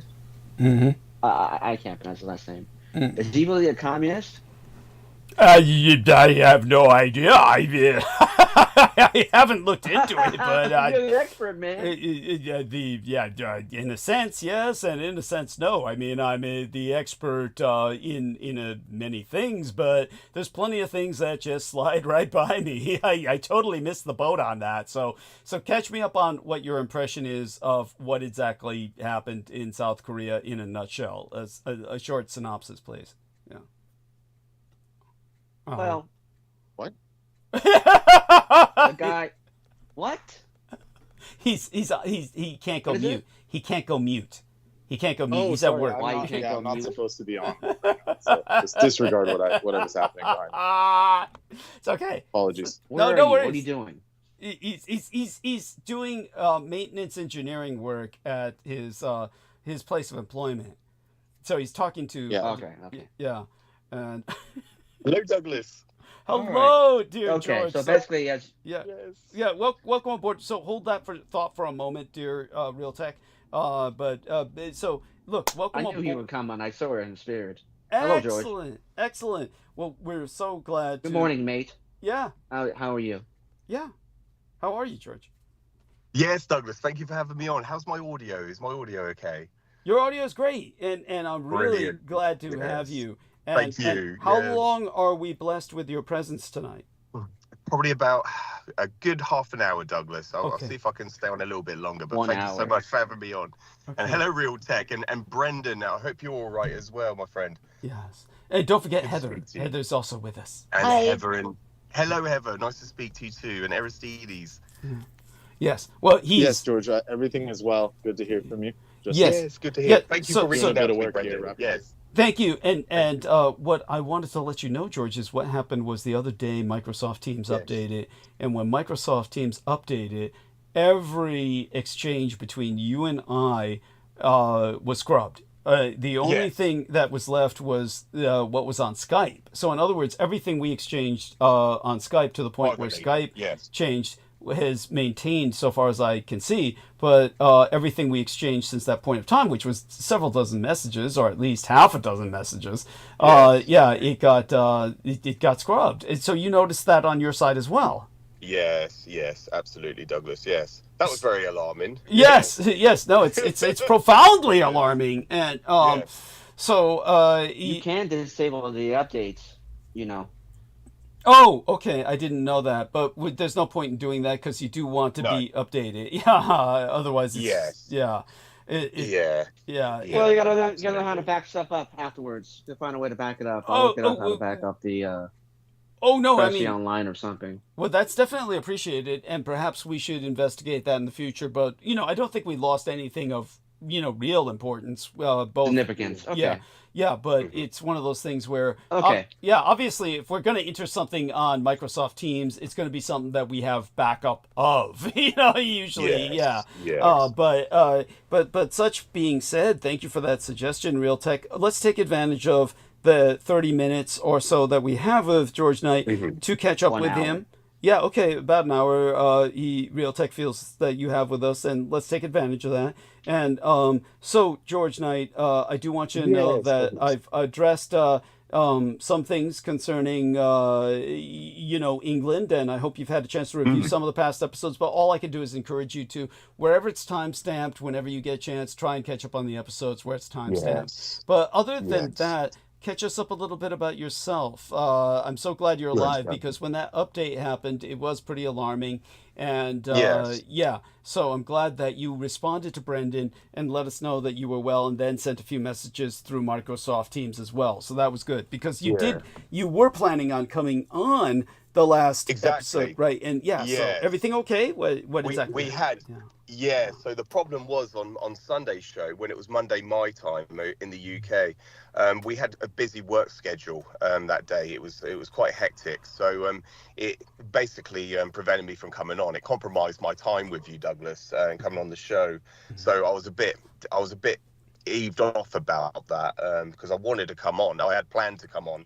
But unfortunately, there was other things. There were duties I had to attend to. So unfortunately, circumstances, they always come unprecedented most of the time. So it was a bit. So it was a bit. I was a bit disappointed that I couldn't come on the show. But luckily, Brendan reached out to me to let me know, inform me about the dialogue, the exchange between us privately on Microsoft Teams was scrubbed.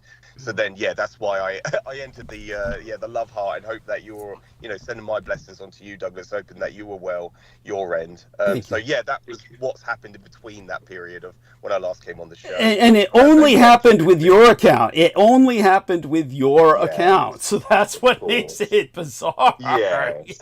So, Yes. So, it's definitely odd. But you're okay, and that's good. And Yes, in general, I'm your great. family and work are okay. Okay. Yes. Yeah. Okay. Everyone's great. I'm so fortunate and lucky because a lot of people around me who I know, they're going through horrible times. But with my ordeals that go on in my life, it isn't as bad as other people. So thankfully, I have that to be grateful for. And I've got the love and support of you and everyone else that are around me. You know, I've got so many people love and support me, which is fantastic. So I cannot grumble. I cannot complain about anything, Douglas. Which leaves me in the fortunate circumstances where I could pursue other things, and I will be. You know, the main priority I have is to try and get the book published. Yes. So, and I need to catch up with what you've timestamped. I need to catch up with what's going on, right. Because I'm in the dark at the moment. I need to be in the loop about things that are going on. So yes, all these things are on my agenda, Douglas. Well, please be patient with me because on my side, what I'm writing out, I've been like trying to get back to writing about Taya, but I've been more or less swamped with, or shall we say, intoxicated with.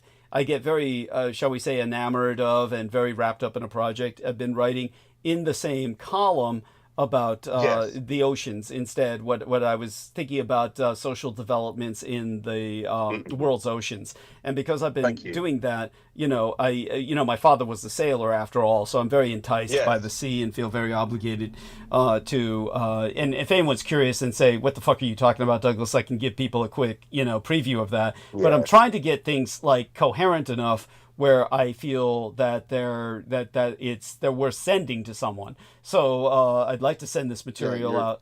Go on. Your rising sign is connected to oceans. Okay, great. Thank you. Thank you. And I'm also taking what Brendan said to heart. My biggest problem is I would write things and then kind of send them out to people and then revise them and expand them. And it just gets maddening after a while because I'm basically spamming people. So I'm trying not to spam people. I'm just trying to get a good enough chunk done where I can feel satisfied to send it out. And, And so to be patient with me about that. No, absolutely. But such being said, like I said, right now I'm concentrating more on writing about the oceans than I am on the, on Taya. But I'll get back to writing about Taya. I probably should try and just do that and get that out of the way and kind of send you something on Taya, But I'll try and do that. Try and dedicate myself to that. But such being said, okay, so what we've had recently is something that surprised myself. I do want people to know that, and I do want George's perspective on this. So one of the things that's been going on recently, and then we want to hear from George what he feels current events are that we should be paying attention to. Obviously, there's been the Ukrainian attack, which I will try and address in monologue, that everyone has been very excited about. Let's put it this way. Putin is trying to use this as an excuse for more nuclear bluffing. For those of you who don't know, he claims it violates the nuclear accords, if you will, in that, people are not touching each other's strategic assets. And what the Ukrainians destroyed were nuclear bombers. Just so people understand, the Ukrainians destroyed an entire wing of nuclear bombers, nuclear strategic bombers. And so as far as Putin is claiming that's an attack on his nuclear arsenal, which means he should respond with a nuclear response. That's what he's threatening, which is like, well, if you had that motherfucker, you would just launch your nukes, right? And just nuke. Those things look janky as hell. Yes. Those were like Soviet era. Those were old. They were ancient. I think it's going to happen. Yeah. I mean, they are ancient, but I think it's going to happen because airlines are looking to, I did say it before, but airlines are looking to get insurance to be able to fly around the world if there's a low yield nuclear attack somewhere.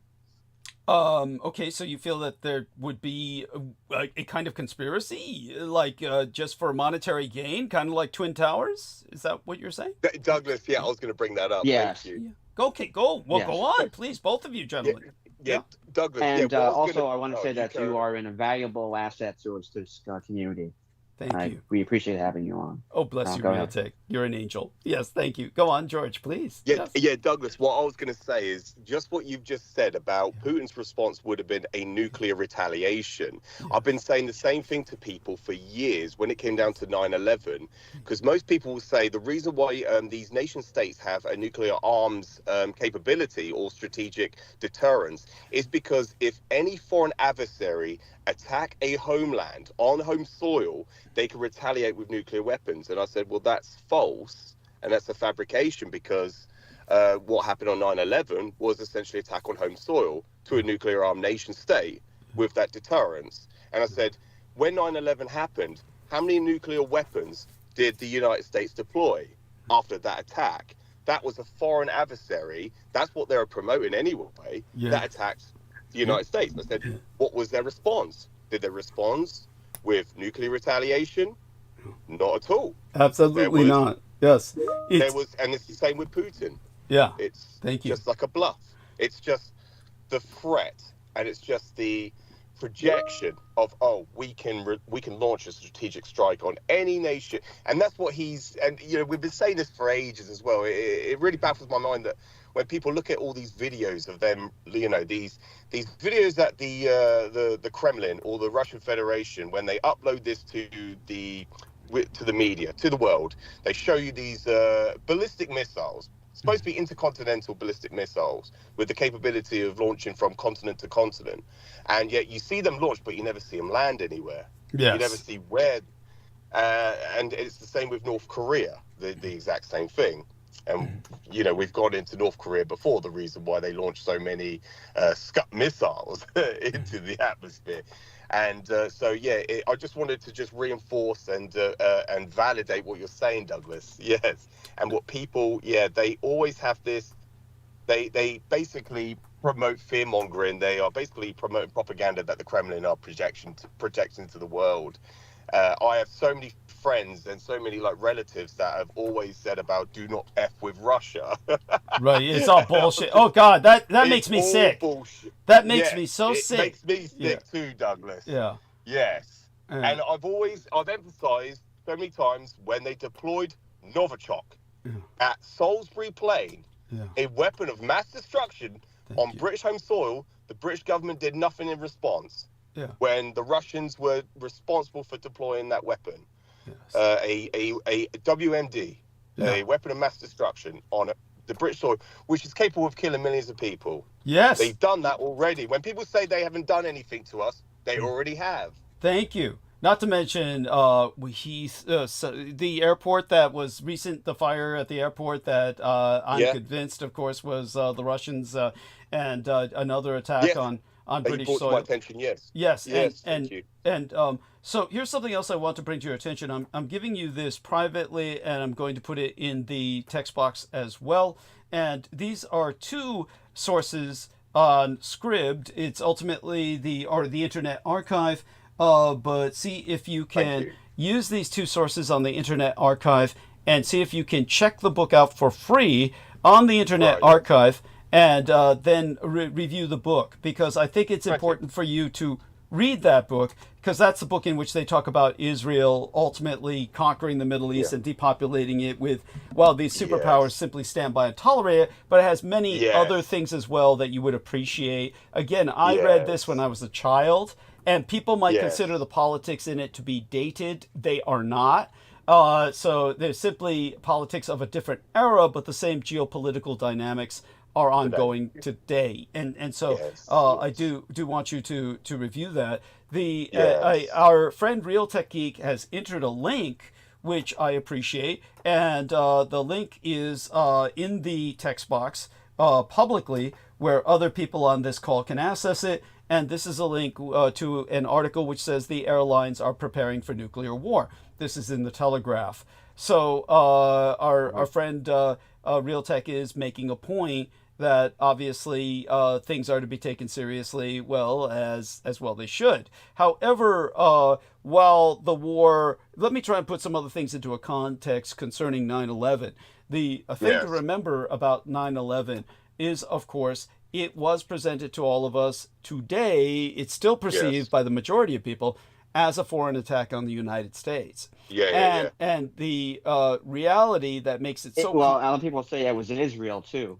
We've talked, we've discussed this, Yeah. Thank you, Real Tech, Yeah, no, important point, Real Tech. And as George said, we've actually gone quite in depth into that. And Israel was definitely... You have. Yeah, thank you. Yeah, I have, Thank at least. you. And you know who else has? Tell him, George. Michael Aquino. Michael Aquino. Yeah. Christopher Bolin.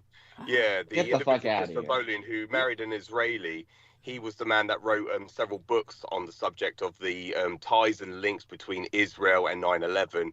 There are individuals that basically took advantage, and they took advantage of the Saudi attack, because it was Saudi involvement as well as domestic involvement on the highest levels within the American government and Israel. It was a collaboration between all three entities. Yeah, So Trump we've used gone to into talk that. about the Saudi bomber, the Saudi, the people who were the Saudi.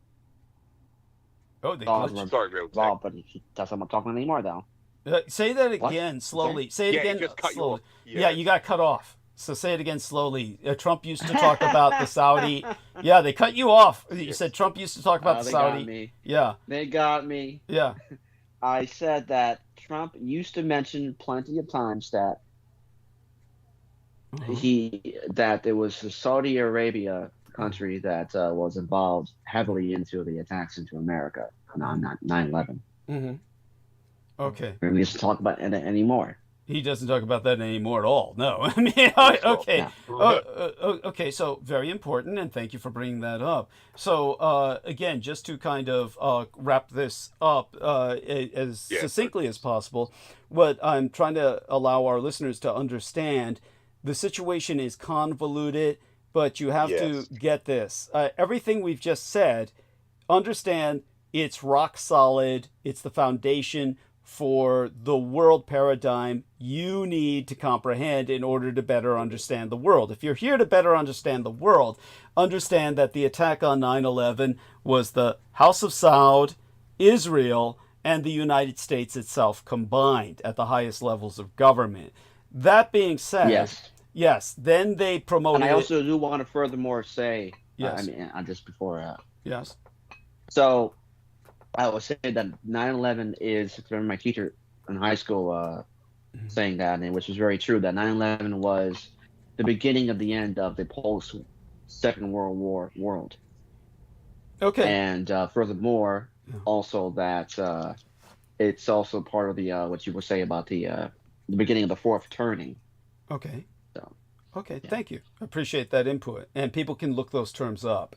Now, when the fourth turning, people can look that up. It's a book by that title, and that is an extraordinarily complicated concept that is just not not necessarily one that I accept, but I'm willing to look more into. I look at it and I don't get much out of it, so I don't necessarily absorb it with the alacrity that I should, perhaps. But such being said, what I will say is that it is promoted as them attacking us. But knowing what we've just expressed, America did not respond with an attack on any of the guilty parties. It did not respond with an attack on the House of Saud or Israel. But what I will say is that what America did attack, which were completely innocent parties in general in this regard, in terms of Iraq, less so with Afghanistan. Understand, Afghanistan involved bin Laden, and basically, but when you're talking Afghanistan, you're talking fucking Pakistan, because as I said, the Taliban. Yeah, exactly. I was going to say they should have been attacking both countries. Thank you.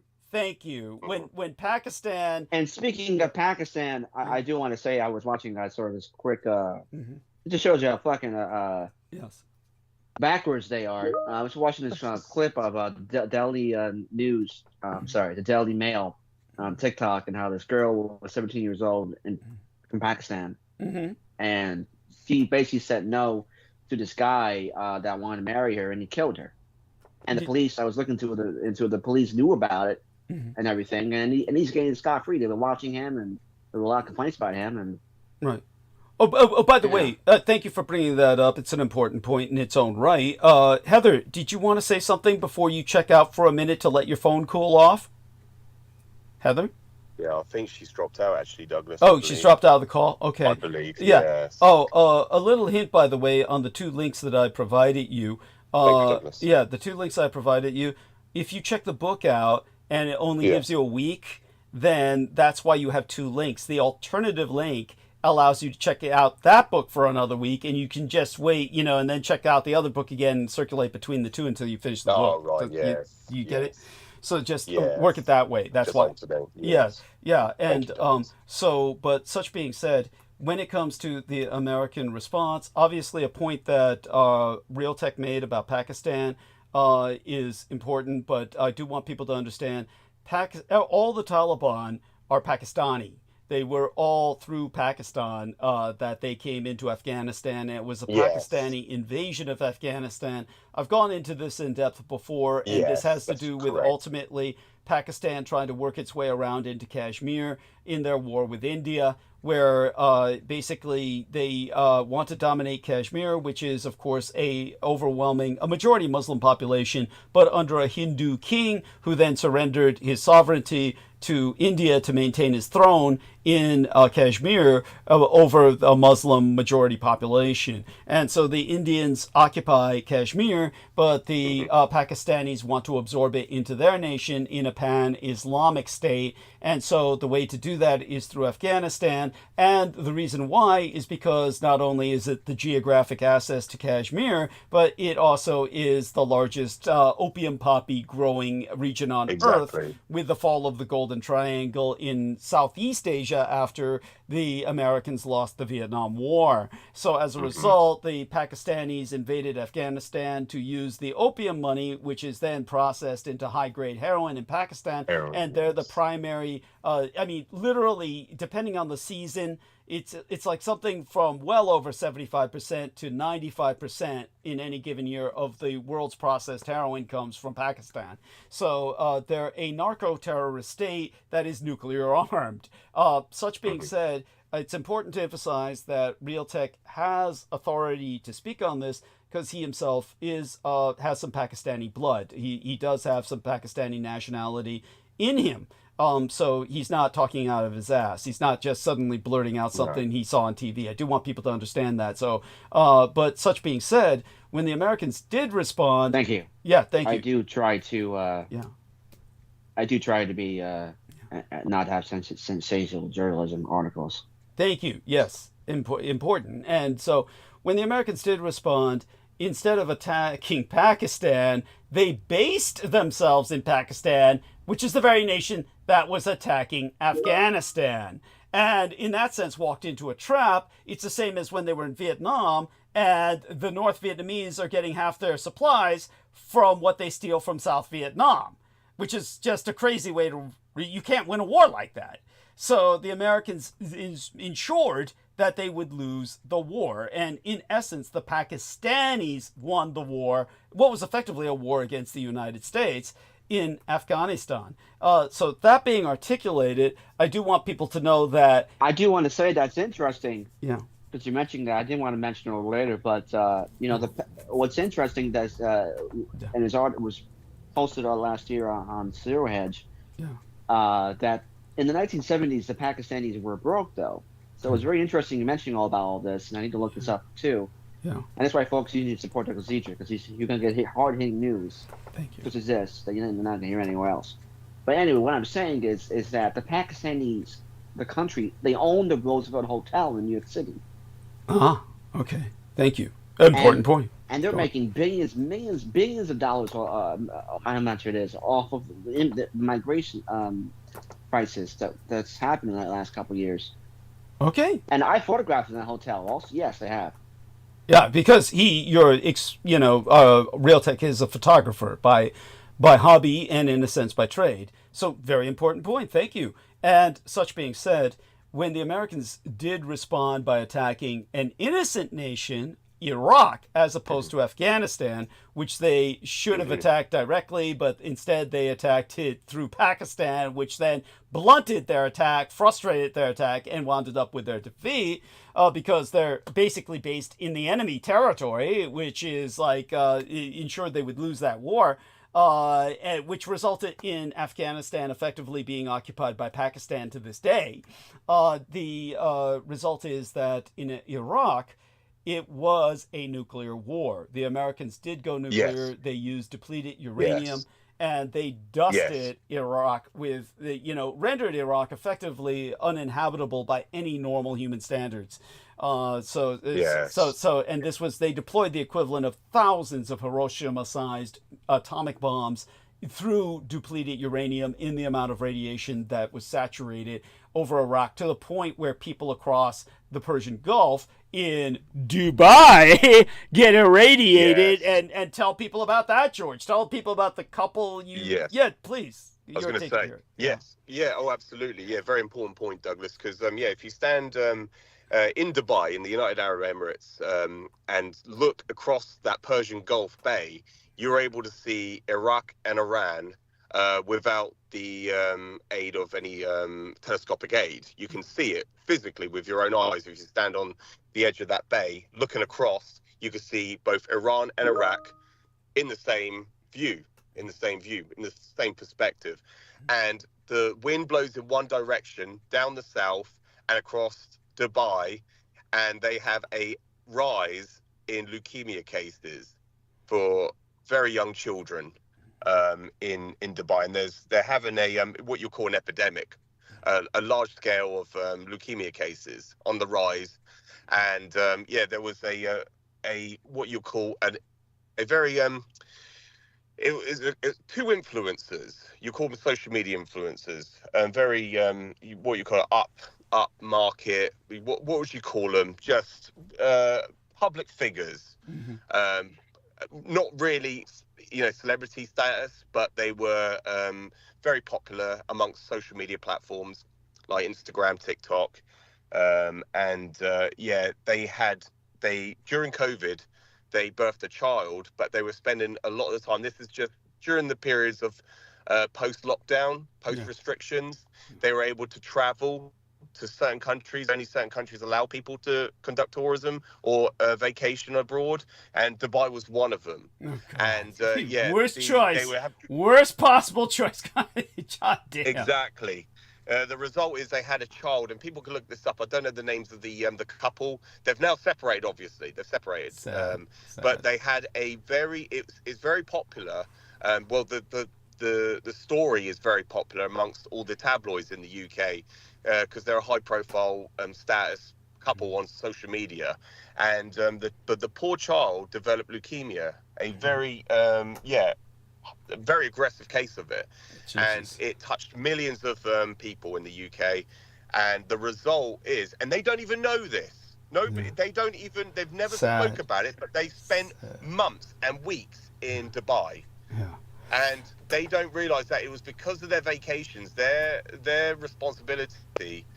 They're responsible, accountable for that child's death because they were spending those weeks and months in Dubai, whilst the child was developing in the womb. And so, it was because of that reason. And Dubai is suffering an epidemic of that at this moment. They don't talk about this. It's not on the media at all. But that's what's going on, and that was a result, a direct collateral from the intervention of the United States in that coalition during those periods where they were deploying depleted uranium, when they were contaminating that landscape. Yes. And that wind blows in one direction. Yeah, that's right. Constantly. Yeah, towards the Arab Emirates. The truth shall shake them. The truth shall shake them. Yes. Thank you, Douglas. Yes. And just outrageous and on all counts, and unacceptable behavior on the part of the Americans in wartime. So such being said, yes, the Americans did go nuclear, but most people don't realize this. In other words, they conducted what was effectively a nuclear war. Now, interesting that in Ukraine, again, when the first invasion of Ukraine took place around 2014, there was an individual whose name I'd have to look up. His name was Phil Cunningham. His name was Phil Cunningham. And he had been trained in some recognition of deployment of nuclear weapons while he was in the army. And he identified that the Russians did deploy a tactical nuke, which they brought in by truck, basically, in Ukraine in their first invasion in 2014. He articulated quite compellingly that they deployed a tactical nuke, but obviously this is not sent by any missile. This is just something they literally dragged in on a truck and blew up. and they haven't done that since. They haven't done it since. And it's like, instead, they counted on capturing Chernobyl during the most recent invasion in 2022, because they felt they could threaten to put that into meltdown, and then the wind would blow it all over Europe, as it did historically, that they could threaten Europe with irradiation if people intervened. Okay, so things have really changed in that department, but Putin is more and more hopeless. He is more and more helpless and more impotent. He attacked recently. Well, I'm talking about in a nuclear sense. I'm speaking Chernobyl. of yes. What Realtek is referring to is that the Russians conducted drone and missile attacks on the containment unit of Chernobyl in order to try and release radiation. So this is the closest they can get to a nuclear attack. Does that make sense? Do you guys understand me now? Does that make sense? Yeah, absolutely. Thank you. That's the closest they can get to a nuclear attack. Yes. Yeah, they really just don't have the capacity or working components. Yeah. So that being said, the other thing I wanted to point out to George while he's here that blew my mind. I honestly never expected to see this in my lifetime. It was just a given. Matter of fact, I'm going to do some screen shares here in a moment and give people an idea of the importance of what I'm speaking of. And then we'll go into this. But basically, okay, let me see if I can draw up the right documents while I'm doing this. While I'm drawing up these documents, give us a sense of what's happening in current events that particularly stands out to you, George.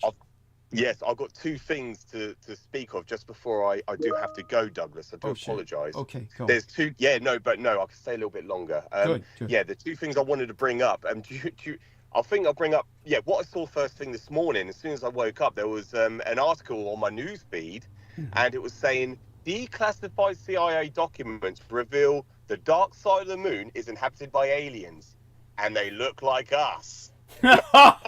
Oh, really? Yes, that makes sense. Yes. Well, yeah. Holy shit. Provide us what you can. This is what I woke up to this morning. Yeah. And of course, I read the first section of the comments and just people's response to it. There was a few, morbid, funny innuendos. Oh yeah, the dark. I found something like that on the dark side of your mum. Yeah. Yes, and, of course. Yes, and Transformers. Yeah, you get all these just generic comments that are just childlike.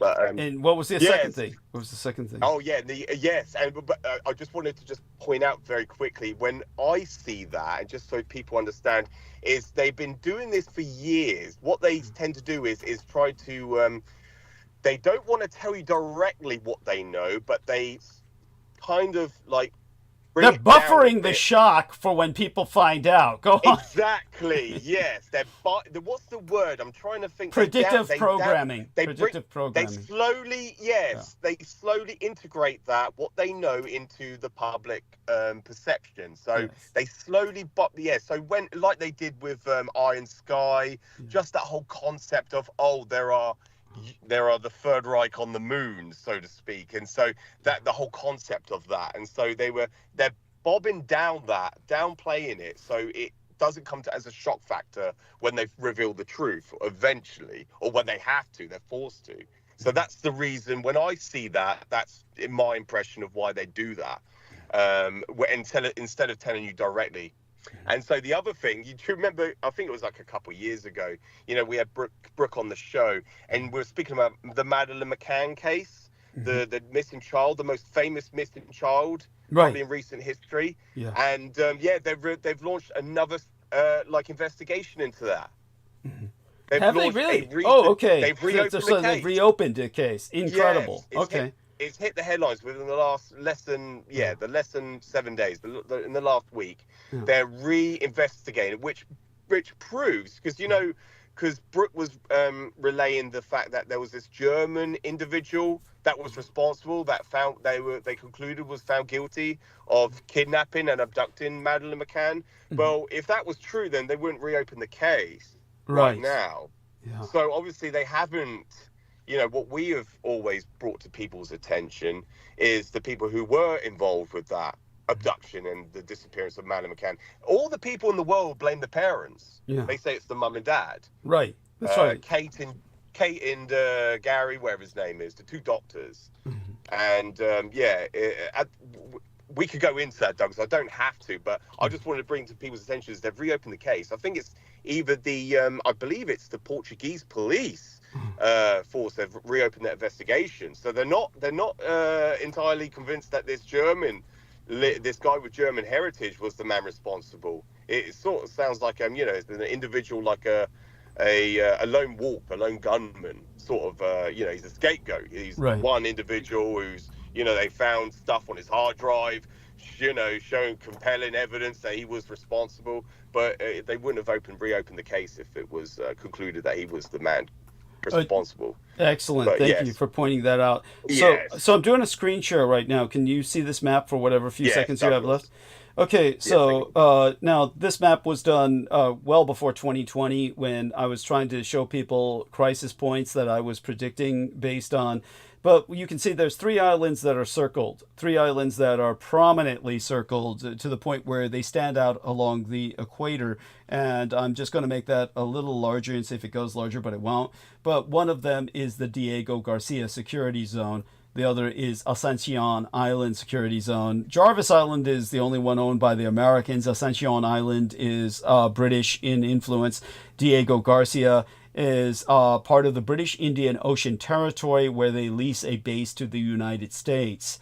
Now, something happened that I would never suspect. Basically, for those who don't get it, Diego Garcia is the Hawaii Islands in the strategic sense of the Indian Ocean, just as the Hawaiian Islands are in the direct center of the Pacific, as close to the center as you can get. And if you want to dominate the Pacific, you have to have the Hawaiian Islands. In order to dominate the Indian Ocean and able to project force anywhere along the Indian Basin, you have to have Diego Garcia. It's why the British occupy it to this day. One of the things the British did was they depopulated all the black African population, and they were essentially blacks, Negroids, that lived on these islands in the Chagos archipelago. And they were deported mostly to Africa. I presume they were taken to this island called Mauritius, which is African in cultural zone.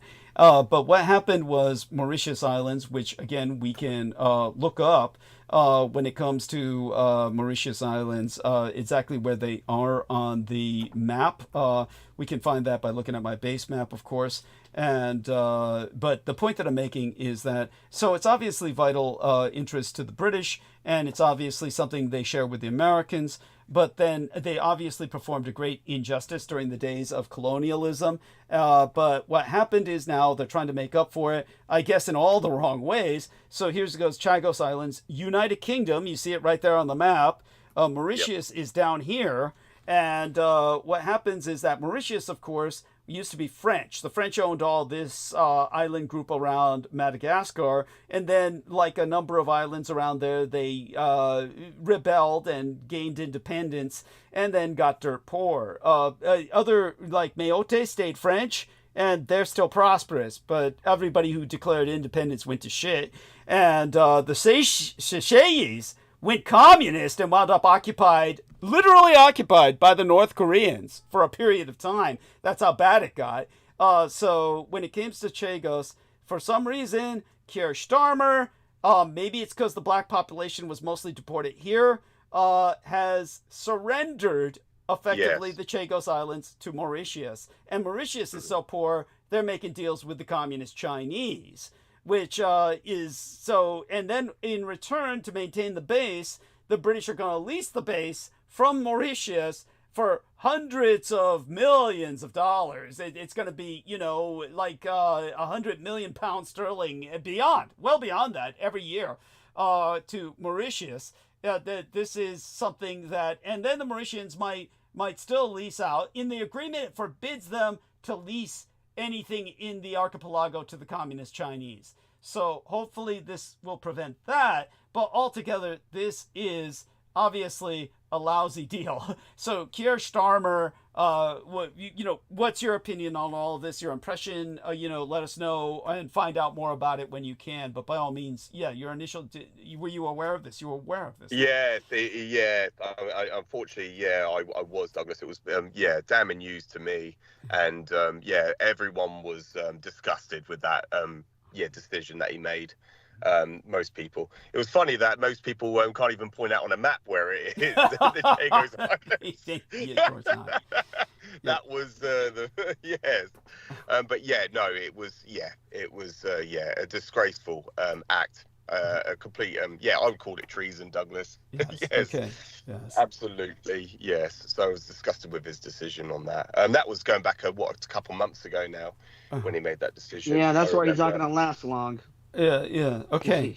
He's really a terrible politician. So be gone soon. So you feel that he'll be gone soon? Okay, that's I appreciate that. Yeah, I see it. I appreciate that input. That may be so. Yeah, it's so thank you for sharing that, George. So you were aware of this months ago. I really was not made aware of this until very recently. I should have brought it up. Yes, I should have brought it up. Yes, yeah, please. I should have mentioned it a little earlier on, Douglas. But it was hitting the headlines, but it quickly dispersed after a couple of days after that decision was made. Tell you the truth, I see that the king is going to just completely dismiss Parliament.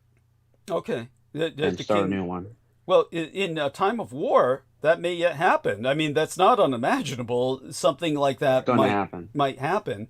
It's been an entire disaster, and the country's just failing, and the empire's going to come back.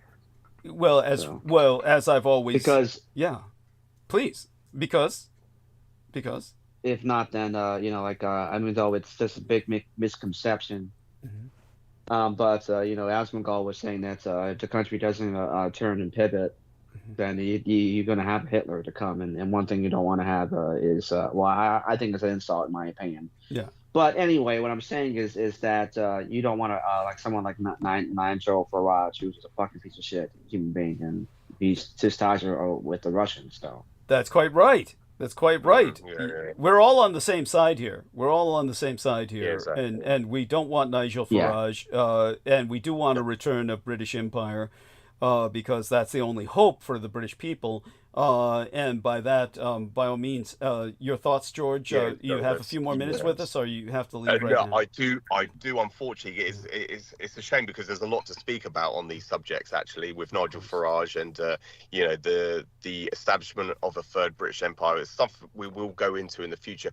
I do have a couple dates in mind, Douglas, where I can be on for much longer, to have like several hours with you. So I have got a couple. I will let you know. Excellent. I'll inform you of those dates. So yeah. But we'll have it penciled in, and if anything happens last minute, I'll let you know, Douglas. But hopefully, we're able to spend a few hours together on future episodes.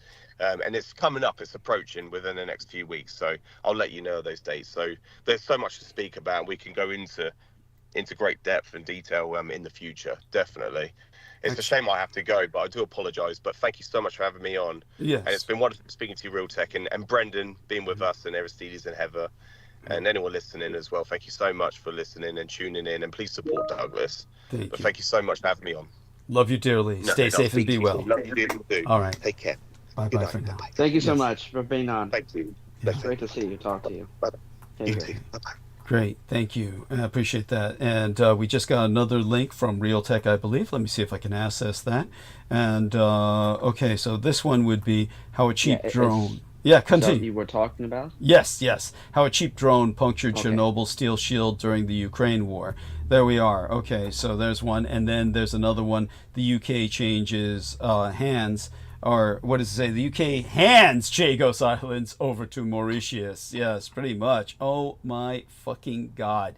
Yeah, very, very strange. And yeah. It is. Yeah. It really is. Because, he Keir Starmer, the Prime Minister of England, he goes one direction with saying he's going to support Ukraine, and Rolls-Royce stock goes like crazy. I'm an investor that long time, on and off, and just in general going to support Ukraine and with troops or this and that and weapons, and then he does something like this, which is just strategically insane, because all these islands are anything to stop the Chinese from making all these fake islands or any stepping stones to from the invade Taiwan. It's just his strategy doesn't make any sense, and it's and he's very unpopular in general. He really is.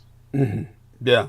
Yeah, definitely, and I agree with you. It sounds because there's it's just incentive. I'm sorry, go ahead. I'm sorry. No worries. By all means, no, continue. I was just going to make one of my more inflammatory comments, anyways. You may as well just continue. Now, what's interesting? Go on. Yeah. Go ahead. Sorry. Oh no. There's a little bit of delay. That's why we step over each other. But so continue. I try to be courteous and formal, but I forget about the delay. Yeah. Sorry. No worries about it. And well, I want to say that it's interesting that the graphic novel, it's a comic book series made into a graphic novel later on, which of course when I mentioned V for Vendetta.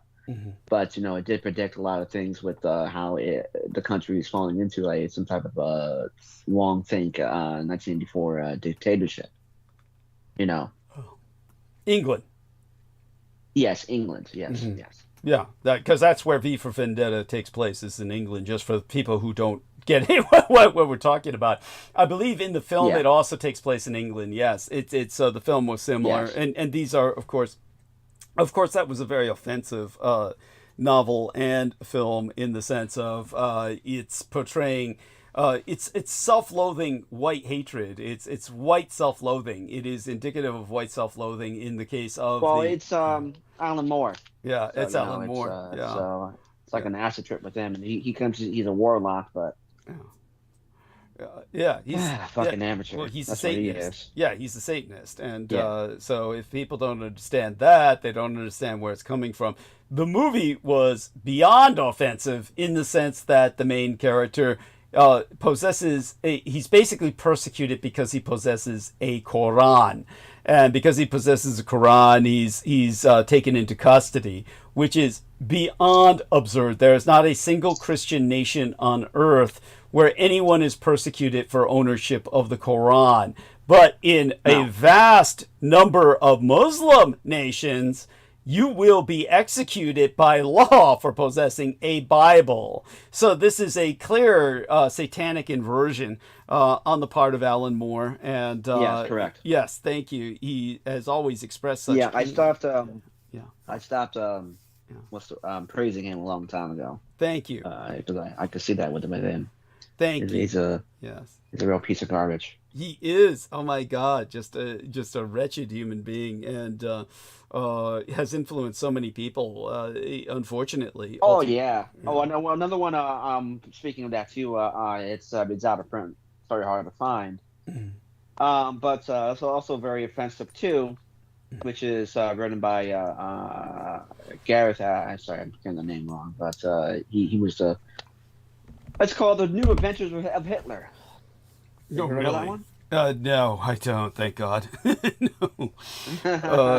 So I can look it up. Yeah, it's about him. It's about the time when he went to England. Okay. Oh, that was. I've heard of that. Yes, I've heard of that. And so it's just like a lampoon, right? It's just like another lampoon, something like that. Just explaining his madness and trying to ridicule him.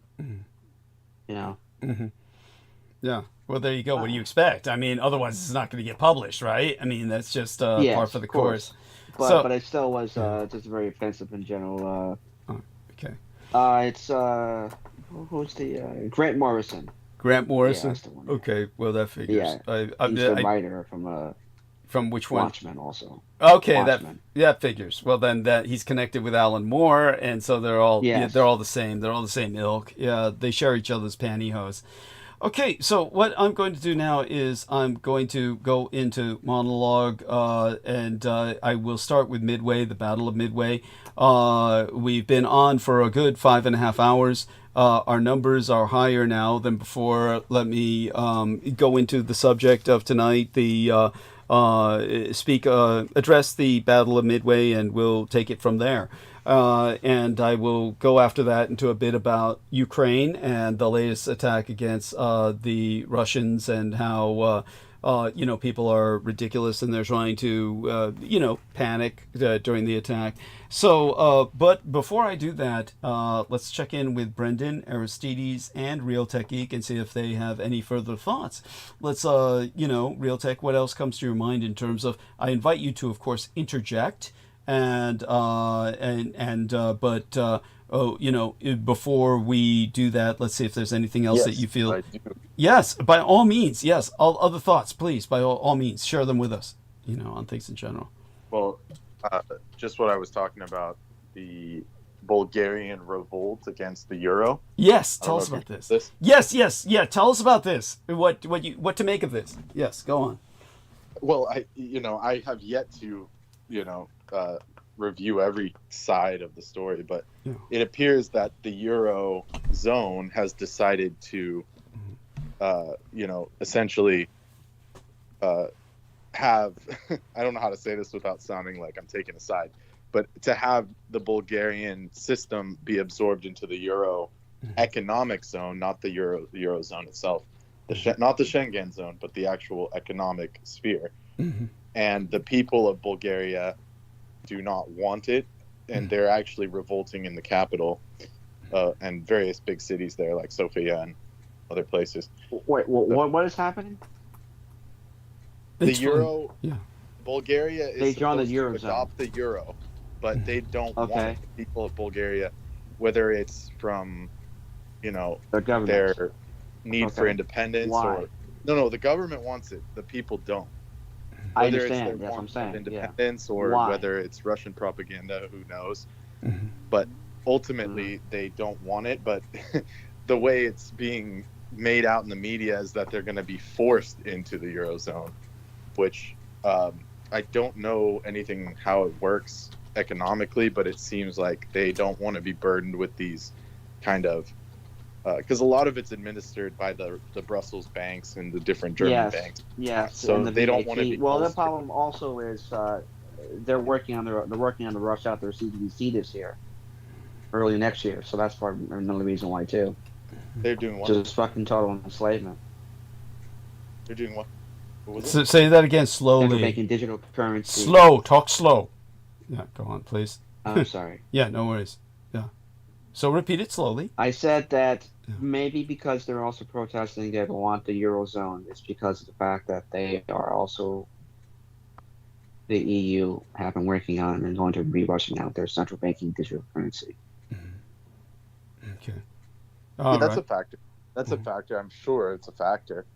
And the Bulgarians are very earthy people. They don't mind living off the land and stuff. So maybe they don't want to be put on that system. And speaking of that too, I just want to bring it up just as a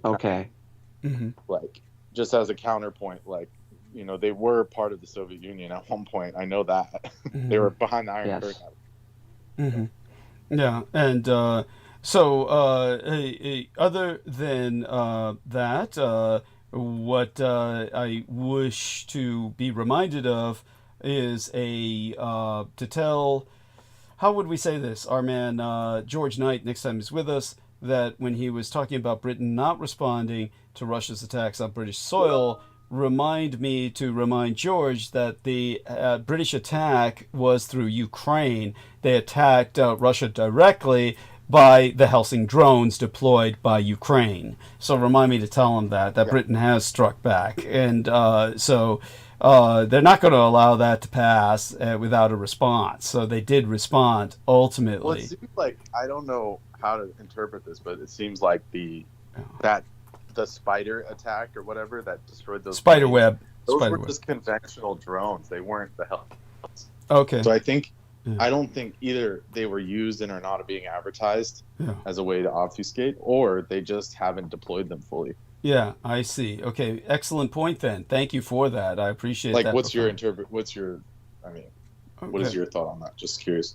Oh yeah, Do you think they were just showing some random drones and saying, "Oh, it was a spider attack," just to kind of so people don't ask questions like, "Oh, how did you get these advanced super drones?" No. Intuitively, from what I've seen, I tend to agree with you. Is basically they haven't even deployed the Helsing drones yet.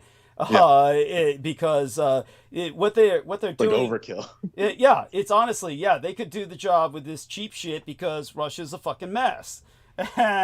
This is you heard about how that spider attack went down, right? Where they just drove a bunch of trucks nearby, and then they just deployed them by like literally joysticks, like people with joysticks. So yeah, it's like there's like no defense in Russia apparently. Well, like a fucking video game. Yeah, but there's no defense in the United States either. Remember what I said about 911 and Heather Penny, her correct name being Heather Penny, and you know, God hopes that I'm praying that Brendan Zoget simply misheard me. I'm hoping I didn't say what was her name? You thought Penny Bradley. You said Penny Bradley. It's fine. Oh, fuck, it'd be even... This is the correction. Yeah, this is the correction. Yeah. Oh my God. Because I was shocked. I was like, "There's no way that Coke bottle wearing bitch fucking did this." Of course not. Of course not. Worse yet would be, I mean, not worse yet, but it would be just as fun. It would be far worse to say Penny Bradley. But you know, also, because the woman's name is Heather Penny, I could easily have said Heather Holman by accident as well, which would be equally funny. You know, Heather Holman, yeah. But no, I know I didn't say that. Actually, you know, I know I didn't say Penny Bradley because I hate her too much to have said that. It's like I wouldn't be fucking giving her any credit. But yeah. Yeah. Well, let's just hope it was my delusion. Yeah. I think you misheard it at the time because you were working. You were working and you were like, you know, distracted. And like the lack of sleep. And, yeah, I'm hoping. Like I said, I'm hoping. I might have made a mistake, but I doubt it because people would have asked. I'm sure people would have responded to that. So, but such being said, yeah, it's something. Let's see the new shit list from Trump. Let's see. Afghanistan, Chad, Congo, Equatorial Guinea, like who's coming from these places? Eritrea, Haiti, Iran, Libya, Myanmar, Somalia, Sudan. Like these people don't even have money to take a plane. Yes, thank you.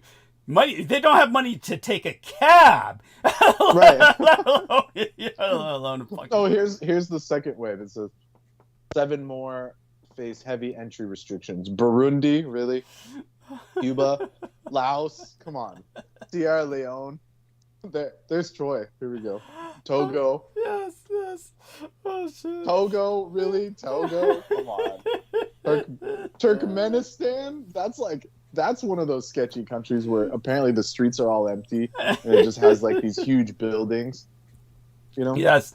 Like these huge like hotels and shit where there's no one, but no one's allowed in. It's one of the weirdest dictatorships on planet Earth. It's like it's people can look it up. It's like you know, on a slow day, amuse yourself by looking up life in Turkmenistan. It's no place you ever want to be. Oh, and Venezuela, of course. That's it. Yeah. Oh, of course. Yeah. Well, that's a given. That's actually understandable. Considering what they're like right now. This is like the same list that's been since like the 80s. This is like all the communist countries. It's like and crazies. Yes. But what exactly is Togo gonna do? Like, what is even there? Yeah, thank you. It's like when I type it in, it just takes me to Togo's sandwich shop. Africa. No, that's not Togo. It's Tugo for the sandwich shop. It's Tugo, but you got to qualify. A plane is costing $2,000. I ain't visiting. It's like a little strip. Yes, it's a tiny country with shrunken baboon heads. This is what I'm getting. The Akko Dewasa fetish market, and it's shrunken baboon heads. So what? Maybe it's they don't want like voodooistas coming in or something. Oh, well, look at this. Look what I found. Okay, maybe it's because I usually look for weird places. Let me see if I can get this going. All right, I'm going to do a screen share. Here we are, share. And here, I push this. And then what I get with Togo is, okay, this is very, as our man Brendan said, you have a little strip. Just a little strip, you know, and there we are. Are you seeing the baboon heads? There we are, seeing the baboon heads, shrunken baboon heads. Yes, the fetish market. For what? It's like this is like this is pretty grisly. This is pretty good. Yeah, Akko Desewa. What the fuck is this shit? It's the Akko Desewa fetish market. This is interesting. I mean, is this how people live? Is this historic? Like a historic? Or is no, people this live is how like, they live right the now. chickens, This is there's how they live chickens right there. Yeah, they're living there. Yeah. They're living there. They're living in straw huts. They're living. Yeah, do you see their clothes are drying? West Yes, Ghana. their clothes are drying there. That's right. This is not historic. Fucking- This, yeah, Kuta Maku, Wow. land of the Bata Mariba. Okay, but when we go further down, now there's a young, here, let me see if I can make this larger. There's a young, nice looking, African American lady. And it says, the Togo you don't see on TV. Discover West Africa with me. Yeah, the Togo, Christelle's African lifestyle. So Christelle's decided to, she's sweet. yes. Sweet. And then this. Who is that? Don't we recognize this guy? Doesn't he look familiar? Yeah, of course. Yes. Oh, yes. Yeah. Yes. So. Because Burkina Faso is in the north, Yeah. and they're having issues with miners coming in from BF Usual because of that suspects. warlord guy. There we are. Togo follows Traore's path. Oh, our man Troy should be happy. That's why Troy was upset. He said they're banning all the black countries. Well, it's only the ones that are friends with this guy. Yeah, there we go, because he's friends with Putin. Yeah, so Togo cracks down on foreign miners after a move to join Traore. Yeah, let's take a look. We'll click on that, and fortunately, sound is off. First thing we get is ads, of course. Togo yes, here we are. That AI chick is kind of hot. Yeah, they're getting good. Yeah. That's right. No, she's a real bitch. I mean, No, these are AI. These are AI people. Yeah, these are all AI people. They're not that guy. He's just a fucking No, they are. Really? Yeah, unfortunately. Jesus Christ! They're getting that good. Yeah. They are getting good. Damn. So we skip there, but basically, Togo cracks down on foreign miners after a move to join Ibrahim Traore's AES alliance. Yes, so there you go. I mean, still, that begs the question: who's traveling? That where they have to ban it or not approve visas. I mean, it's a joke. Who's traveling from this country? Yeah. No, well, Troy.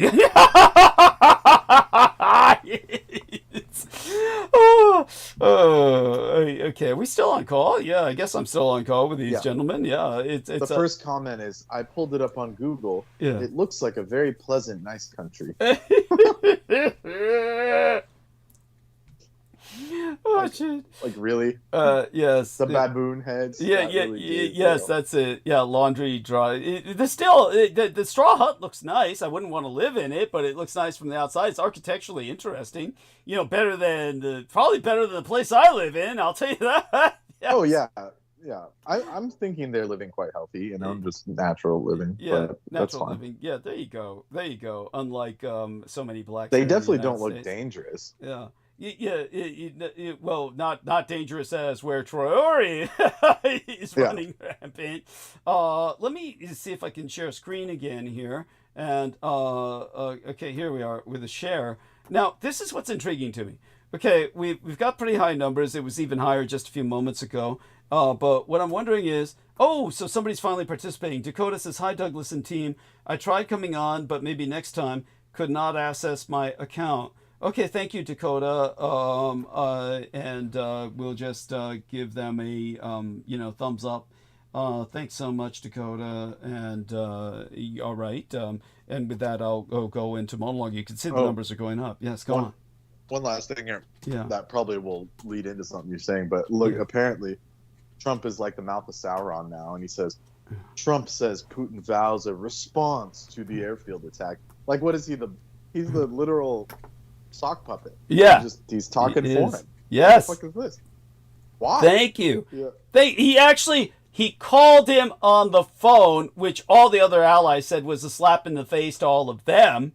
So of course he called him on the phone. And then he's talking for him. He's asking. He called him to ask for orders. He called him to ask for orders. I mean, we have a Manchurian candidate president. We are effectively run by Russia at this point. It's why we're being run to the ground. It's all part of the conspiracy. Oh yeah, it's just to destroy. Yeah, I mean, it's obvious. I don't know how people are even questioning it. Yes. So if you want to know how we got to this point, it's because you lost World War II. So I'll get into that. I'll start with the monologue with talking about the Battle of Midway. So I'll tell people a little bit about the Battle of Midway, and then we'll go into, in fact, I'll go pretty much in depth, I might as well, because it was a request. And then we'll go into the, Ukraine attack, and then, I might call it a night after that, pretty much. I mean, and then the Germans, the Germans have to, this is directly from Deutsche Welle, I'm translating. Yeah. We are pushing for more 18th package of sanctions immediately. No chance of peace must be passed up, according to the German foreign minister. Europe expects us, the United States, and Europe itself, to bring Russia to the table. So there you go. So the Germans are doing all the work, basically. Yes. And that good. Good. That's the way it should be. And as I said, this is going to bring them into further contact with, further conflict with Israel, where they're going to have, we'll see if I have the energy to go into that tonight. I hope to do so, and we'll take it from there. Well, I won't interrupt, so carry on. Oh, well, interject whenever you wish. And please, by all means. But if you, especially if you say, I'm going to go to sleep, just come on, say goodnight, okay? That's always appreciated. Right. Yeah, and I'll be floating around for a bit. Thank you. I know you'll be up for a while yet, and so same with our dear Realtek. In the meantime, so okay, now we had the problem is that I cannot put this into historic perspective by talking about the Battle of Los Angeles. That is what gets my shows, literally taken down, and it gets strikes against my channel. So unfortunately, I can't really put the Battle of Midway in the context of the Battle of Los Angeles. So that's a big disadvantage. So all I can say is that I can't even recommend that you buy the book to read about it, simply because all the money goes to Peter Moon, who shares none of it. So there you have that. I'm sure he's delisted it by now. if he was still functional. You mean delisted the book from his ownership? He claims ownership. His website. Yeah, and that may be so, but who gets the money then when people buy it off Amazon? Oh, they don't get anything. So you're saying he's not shipping it? Yeah, he's not traveling shipping to India and getting dysentery. Yeah, you mean if he's even alive? We do, if he's alive. Well, let's just give him the benefit of the doubt. He's in India getting dysentery. He's not going to be able to ship that shit out in any timely fashion. Like, there's no point in even buying it because it'll take years to get. Is there a PDF of it? Yeah, Kindle. It was supposed to be on such, but again. The problem is now, though, is that Amazon was like, they've gone full on 1984, and it's like you don't own your Kindle books now. Interesting. They delete everything. Interesting. Fucking crazy, man. Interesting. Well, Doug's never owned it anyway. Yeah, he never owned it anyway, so it's no loss to me. But let's just put it this way for our listeners. The Americans had, by the time of the Battle of Midway, already suffered two crushing defeats.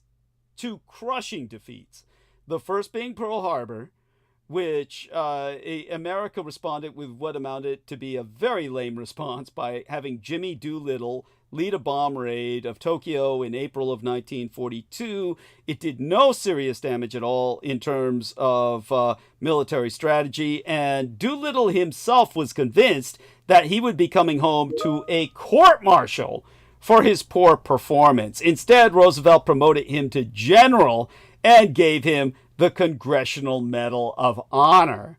And the Office of War Information propagandized and hyperbolized the bomb raid as a major success and spun it into a major American victory in terms of strategy. It was not. You can verify this historically yourselves. You don't need me to articulate that for you. You had a motion picture titled 30 Seconds Over Tokyo, starring Spencer Tracy, that was made to commemorate that raid and portray Doolittle as a hero. This was a desperate wartime propaganda measure to keep morale up. And tell the Americans, you know, we're hitting the Japs at home, you know, we're crossing the Pacific, baby. Yeah, it's like, right. Yeah, it's a joke. By the way, and the war still went on for 4 years. Yeah. That's right. Thank you. Yes. Yeah. Oh my God. It's like, how do the Americans eat this shit up? So we've got some more links from Real Tech Geek. One of them is ECB. This is the European. What the fuck is that? European what? Targets October to finish digital euro prepper. So the lawmakers recently raised concerns regarding the digital euro. I don't even know what this ECB is. Probably a bureau over digital euro crypto bureau, maybe something like that. But yeah, something like that. Oh, okay. Yeah, the other thing to acknowledge would be Amazon. This is from Real Tech Geek. Amazon's European Central Bank. Thank you. Okay, European Central Bank. Thank you. Then the other one is Amazon's killing a feature that lets you download and back up Kindle books. It's bad if you like to keep ebook backup copies. Okay, yeah, so there you go. I mean, they're not doing anything to me. I mean, you know, damage has already been done as far as I'm concerned. But thank you for this. Appreciate that link in the info. You'll have right to your book soon enough. Don't worry. Thank you. I bless you. I love you dearly. I appreciate that profoundly. It's really, you will. You're an angel. Thank you. I appreciate that. Being a big revenue generator for you. Thank you. I appreciate that. Wow. Cool. Love you. So here. Yeah, so here's what you're talking about, Real Tech. It says, preparing the euro for a digital future. Yeah. We are preparing for a possible digital euro. Mm-hmm. It would be like cash, but digital, allowing you to make and receive payments online and offline across the European area without additional costs. And this is from the ECB website directly. Thank you. Thank you. Appreciate that. So the Bulgarians think it's, or I mean, I can't say what they're thinking, but they don't want it because they feel it's going to be a control mechanism, which... Well, the Bulgarians are a bunch of fucking Putinist pussies. They just are, you know, they want to be behind the Iron Curtain again, so fuck them. I'm so glad. It's strange. Well, it's strange. It's like they're part of the Euro zone, European Union. The Eurozone, yeah, go on. It's like they want the benefits. They want all the benefits without the responsibilities. It's like, sorry, people. So it's very strange. Yes, it's like, you know, it's not strange. It's bullshit. They want the military protection, but they don't want to contribute economically or something very strange. Well, let's try and put this into perspective. Brendan grasps a good deal of this. But let me give it to you all straight. The fucking Bulgarians are a bunch of assholes. I dealt with a bunch of them. I have no sympathy for them. And the motherfuckers want to be behind the Iron Curtain again. And they buy into this Russian pan-Slavism. And the assholes want to be considered European. And like Brendan says, they want the cultural concept of being European. And they want all the benefits from a far wealthier culture that's a successful culture while considering themselves nationalists and maintaining what they consider to be sovereignty. And it's all bullshit, and they're all just basically a bunch of, you know, fucked up people who deserve to be absorbed by the European Union. So, you know, and it's the best thing that can happen to them, and they just don't realize it. It is the best thing. Thank you. They just don't get it yet. Well, the problem is, it's just this. Yeah, good. Yeah. I hope they fuck it all up. Yeah, and just wind up into civil war where they have to be occupied. You know, it's like, either way they'll learn. They'll learn the hard way. If the Russians move in, boy, they'll learn the hard way. That's so believe me, you want the Europeans moving in and occupying them. Such being said, it'll Okay, also... what I want to say though is that I've heard this many times, especially with going to Tbilisi, Georgia. Tbilisi. But I even heard just going to Tbilisi. Yeah. I even heard even go across the street to get a haircut. They say this bullshit. Yeah. And they're from Uzbekistan. Yeah. Which is everything was better under the USSR. Really? Well, you know, in a sense, how they especially when it came to jobs and financial security, jobs. Yeah. It was better under the USSR. Oh, that's fucking bullshit. Yeah, because they couldn't be fired. They had free education. Nobody had any complaints about that. Yeah, I get what they're saying. They're coming from a different perspective, and that's understandable. But what they don't get is you're not getting the USSR back with today's Russia.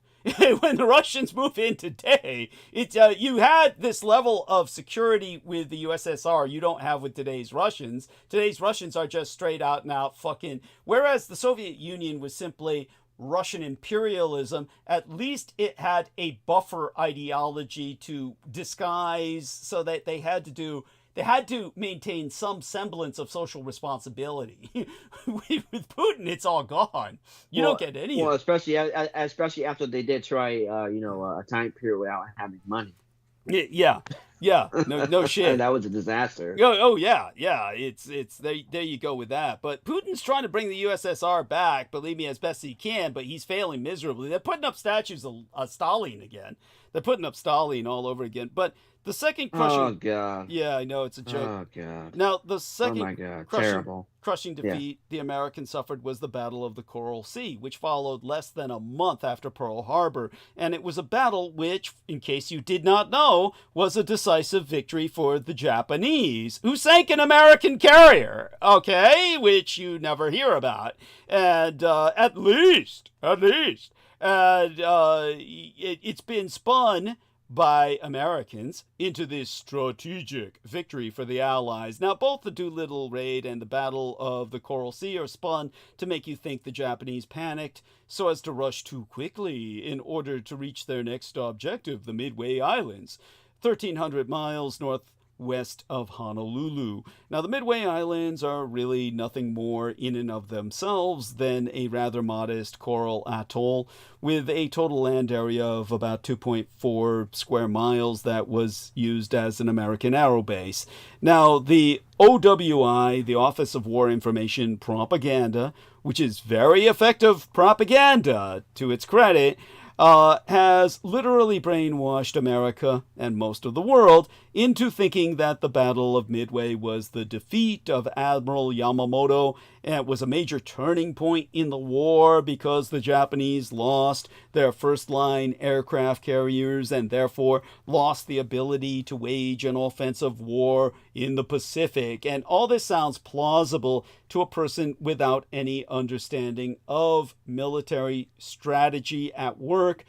Nothing could be further from the truth.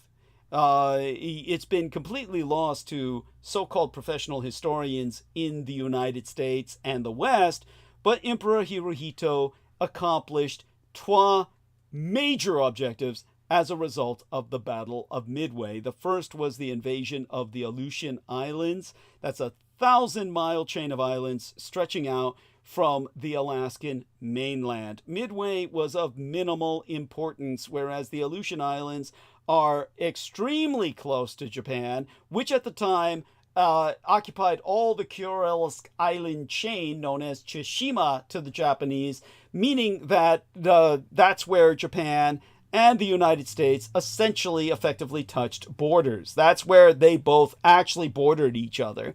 It was the Tsushima island chain, Tsushima, all the way up to the Aleutians. The Japanese owned Tsushima all the way up to the tip of the Kamchatka Peninsula in Siberia, and the Americans owned the Aleutians, and the Americans could just, from the Aleutian Islands, bomb Japan directly. So by taking the Aleutian Islands, the Japanese occupied 1,000 miles of American territory. This, while the Americans were, whereas before, you had this American ability to literally bomb the Japanese from the United States itself. Because the Japanese took it and occupied it, they took basically the only ideal location for the Americans to send bombers to Japan. And so while the Americans were focusing on Midway, the Japanese successfully occupied the Aleutians throughout World War II. This was of extreme vexation to the Americans. You can look at the geography of the situation on any map. The Americans were forced to redeploy a full 1/3 of their personnel in the Pacific towards attempting to reclaim the Aleutians. 1/3 of all men and materiels throughout World War II in the Pacific went to recapturing the Aleutian Islands. And it took all war to do so. More decisively, it forced the Americans to engage in this extended campaign, a 1,000-mile war in the Aleutians, while simultaneously being forced to take islands in the Pacific, island after island, in order to secure landing strips to bomb the Japanese mainland therefrom, which would not have been necessary at all had they simply been able to keep the Aleutians. But the Japanese took the Aleutians, so the Americans were forced into an island-hopping campaign that took the next 2 to 3 years of conflict and all kinds of expended lives that otherwise would never needed to have been expended. So the Office of War Information, the right, OW... that seems useless. I mean, it seems redundant. Thank you. Oh, beyond. Oh, it was just... Yeah, you have no idea how... And they had Hawaii, but yes. like... They didn't develop long-range bombers for what reason exactly? They just couldn't. They did towards the end of the war, but it was only towards the Howard very Hughes. Yeah, but but it was only like it was too late. They'd lost. In other words, for those of you who just don't get it, the B-29 is a long-range bomber, but it's nowhere near long enough. Okay, it cannot cross the fucking Pacific. So understand that the United States. Well, then how did the Japanese develop the Ryu? Remind me, the Ryu what? being as short for the goddamn, help me out here, Ryu. You're the one who told me about it. Those long-range bombers that they were producing. Okay, the Japanese. okay. So we're talking about. I think of that The as flying the dragons. Yes, yeah. Kiryu. Yeah. So Kiryu is not. Just to clarify this for our listeners. So what Brendan is referring to is the Kiryu medium-range bomber, which was probably the best medium-range bomber in all of World War II you've never heard of. And the Kiryu bomber was developed to hold an atomic bomb in its frame. The Little Boy bomb is built exclusively to fit in the Kiryu, the Flying Dragon plane, the airframe. It's the airframe is built around the Little Boy atomic bomb, which was originally an Axis piece of ordnance. And who Who manufactured that? Mitsubishi? Well, we can look that up. That's easy. I mean, remember that when it comes to Mitsubishi. Yeah. So that's Mitsubishi then. Yeah, Kiryu, who manufactured bomber.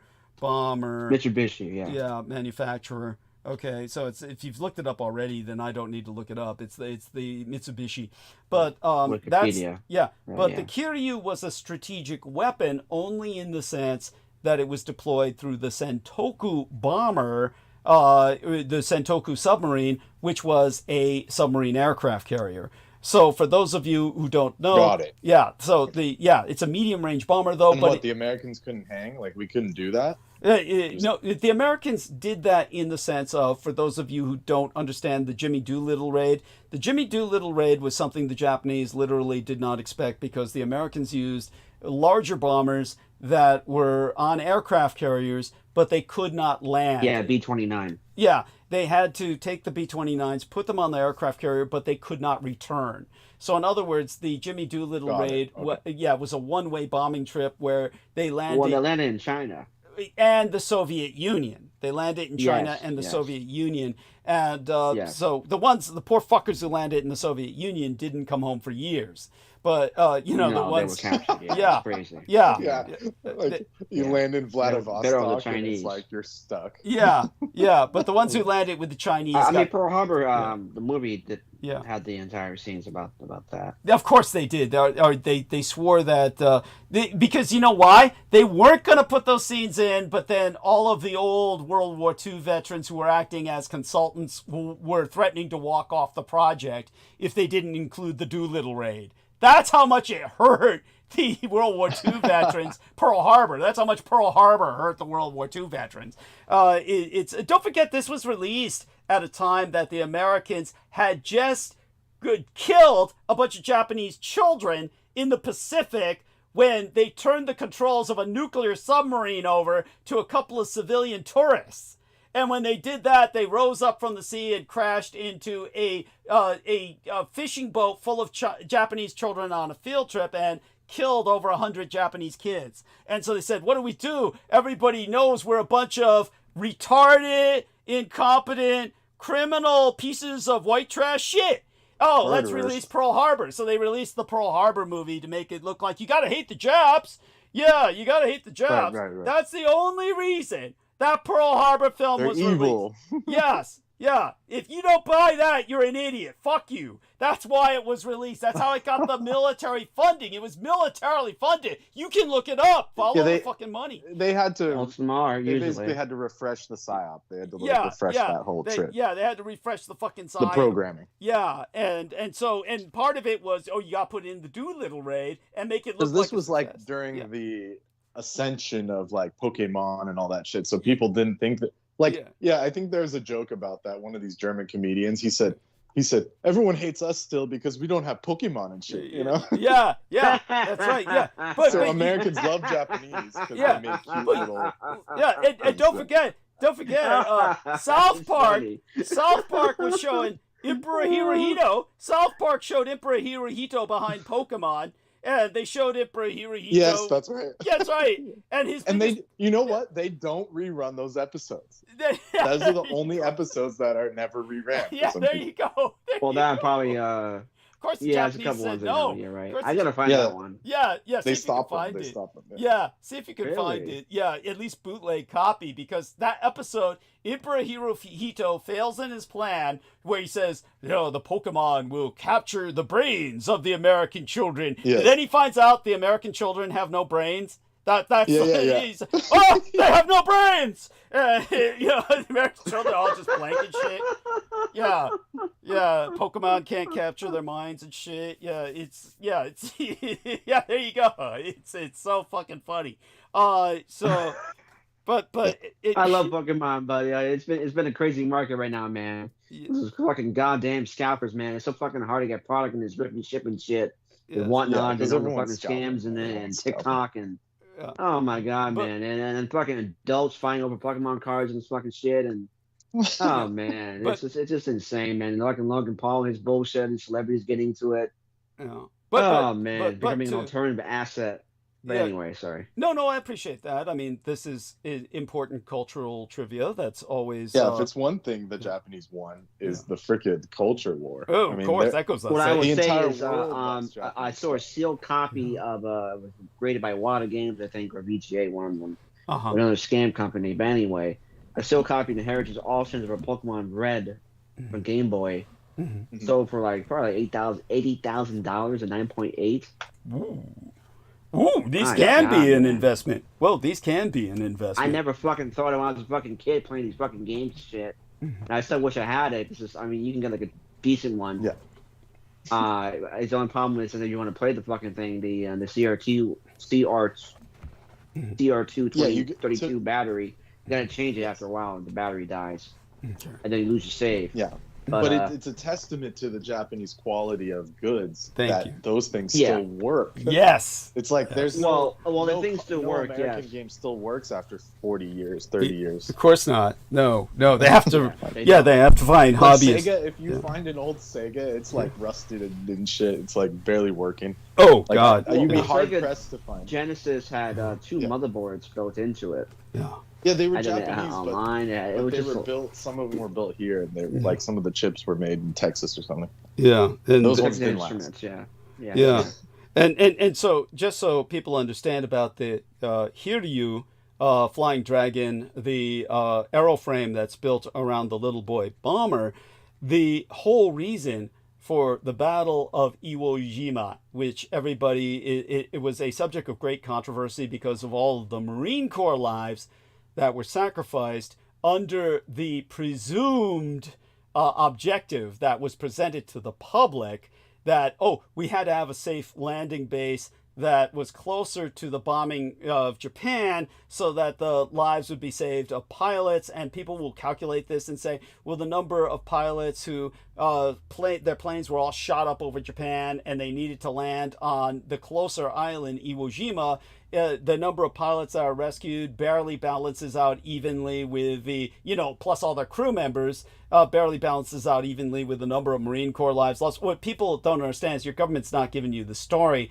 They had to take Iwo Jima because Iwo Jima was where the flying dragons that were being used in the Pacific were based. And when the Japanese had the atomic ordnance, at that point, they could have just landed the Hiryu with an atomic bomb in the middle of the U.S. fleet and just destroyed an entire fleet by triggering the atomic bomb. At that point, Iwo Jima had to be taken. It wasn't about some safe landing pad for pilots. So understand, this is what justified all of the lives that were expended there at that point. Which, otherwise it wouldn't make sense. Thank you. Because Americans were against like kamikaze style. Yes, right? Allegedly. Yes. Throwing men at nothing, but then this random island was important. Yes. But then again, towards the end, and people can look this up, the Americans started designing kamikaze planes of their own because their situation was so desperate. So these were called ramming planes. Yes. Oh, God. I mean, I know that the Germans Axis also did a lot of kamikaze style attacks too. Yes, that is quite correct. But the reason, we understand that. But the reason the Americans don't know about their own American ramcraft or suicide planes is because, of course, thankfully, the Americans sued for peace. The Americans fucking lost. Or the Americans would begin deploying them because they knew what was coming with the Japanese super dirigibles. So understand that, however, what our man Brendan is referring to is when he's talking about long-range bombers from Japan, then we're talking about a bomber that did not have a name. That was the Ki-77. So the closest you could come to a name for it didn't have a fancy name like Hiryu or Flying Dragon. I did get them confused. Yeah, so what you're referring to is the Tachikawa Ki-77, which Americans will try to redefine or obfuscate as, well, that's a very long-range experimental transport communications aircraft. It's they'll say it's a courier aircraft and all this kind of shit. But you're talking about a plane that was built in 1940, before Pearl Harbor. Wow. Yeah. To basically fly from Tokyo to New York nonstop.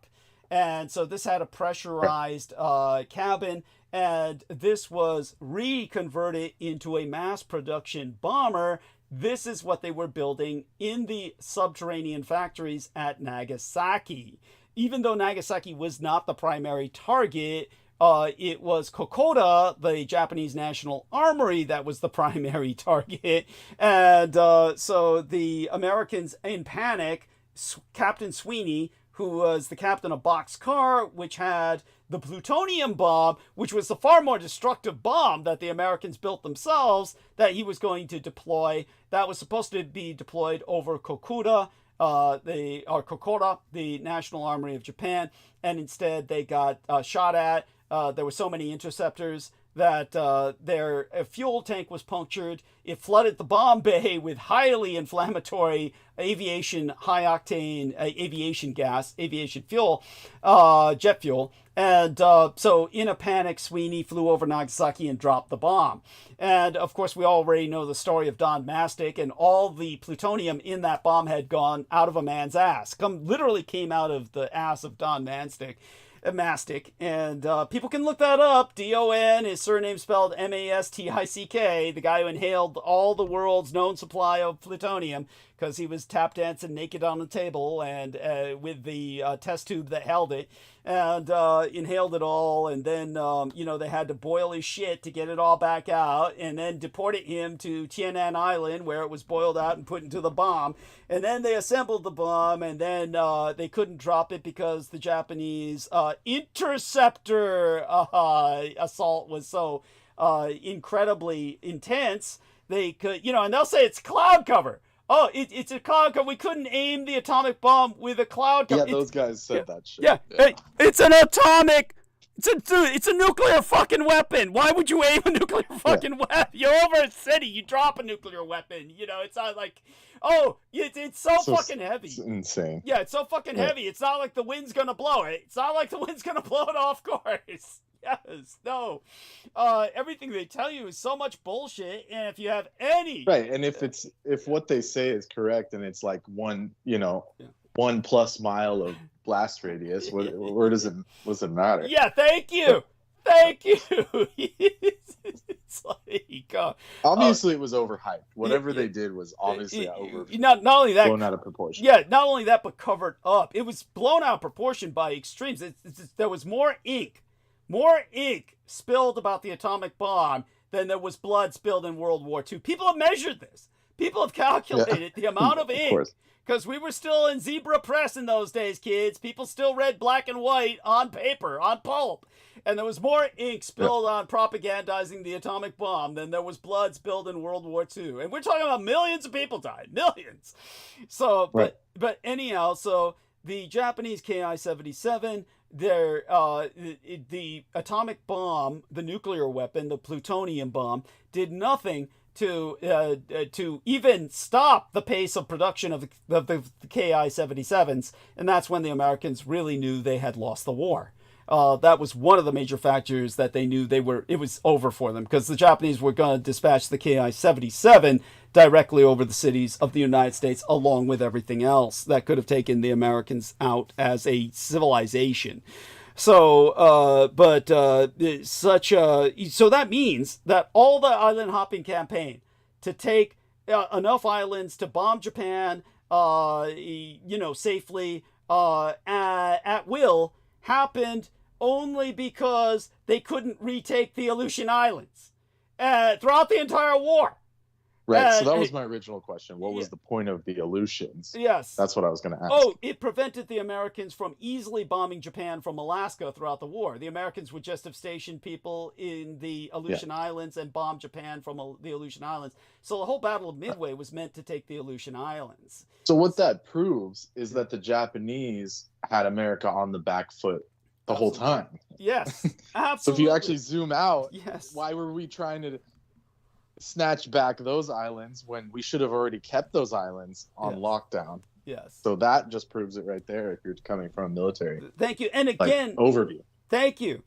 Beyond that, all of this is understood better in context of the Battle of Los Angeles, but I can't talk about that, or they'll strike my channel and take my channel down, because we'll have to put that on your coffee. Why? What's the issue with that? Yeah, this is. You'll have to pay to find out. Yeah. That's it. It'll be paid content. Yeah, you have to be paid content. Yeah, you join the Patreon. Join the Patreon. Yeah, we'll have to do that. But I realize Real Tech Geek is on our side, but Real Tech, try and understand the question you asked is almost like a trap. It's almost like a trap. I can't tell you what it's about because I'll get the show taken down. It's one of the scrubbed episodes. I'm just asking a general question. Maybe people don't know. Maybe people. I'll tell you. Listeners. Yeah. I'm like a general. I'm just asking generally. It's not just one episode. It's like 3 episodes. They've taken down 3 episodes over that. Because it has to do with certain we can't procedures. We can't talk about. I understand about. We'll talk about privately. We'll talk about privately. About the alien agenda, of course. No. It's not that. It's not that. Don't even try to poke at it. I'll talk to you about privately. I have to talk to you about privately. Otherwise, you don't understand how they are about this. They're really bad. You might think they don't give a shit now that RFK is, running the show, but that'll be one hint people can pursue. It's RFK. You think might give me a pass, but it's not like he's in charge of YouTube, so we can't gamble on that. He's not like he's in charge of Google, which runs YouTube. But anyhow, what we can tell you is that until the government breaks them apart. Yeah. What they're looking to do anyway. Well, we'll see. At any rate, they are. Yeah, well, until they do and it's getting worse with them anyway. The ads, the advertisements. I gotta start paying them. Every fucking especially like a stream. They never paid Doug. That's for sure. Yeah, they never paid me. Yeah, money from Google. Yeah. Well, But thank you for that input. Anyhow, the OWI, the Office of War Information, has curtailed the factual history of the Japanese presence in the Aleutians and their actual time spent there. But this is propaganda. If the Americans had true control of the Aleutian Islands, they would have been able to bomb the hell out of Japan far earlier in the war. This process of disinformation also applies to almost every aspect of the war.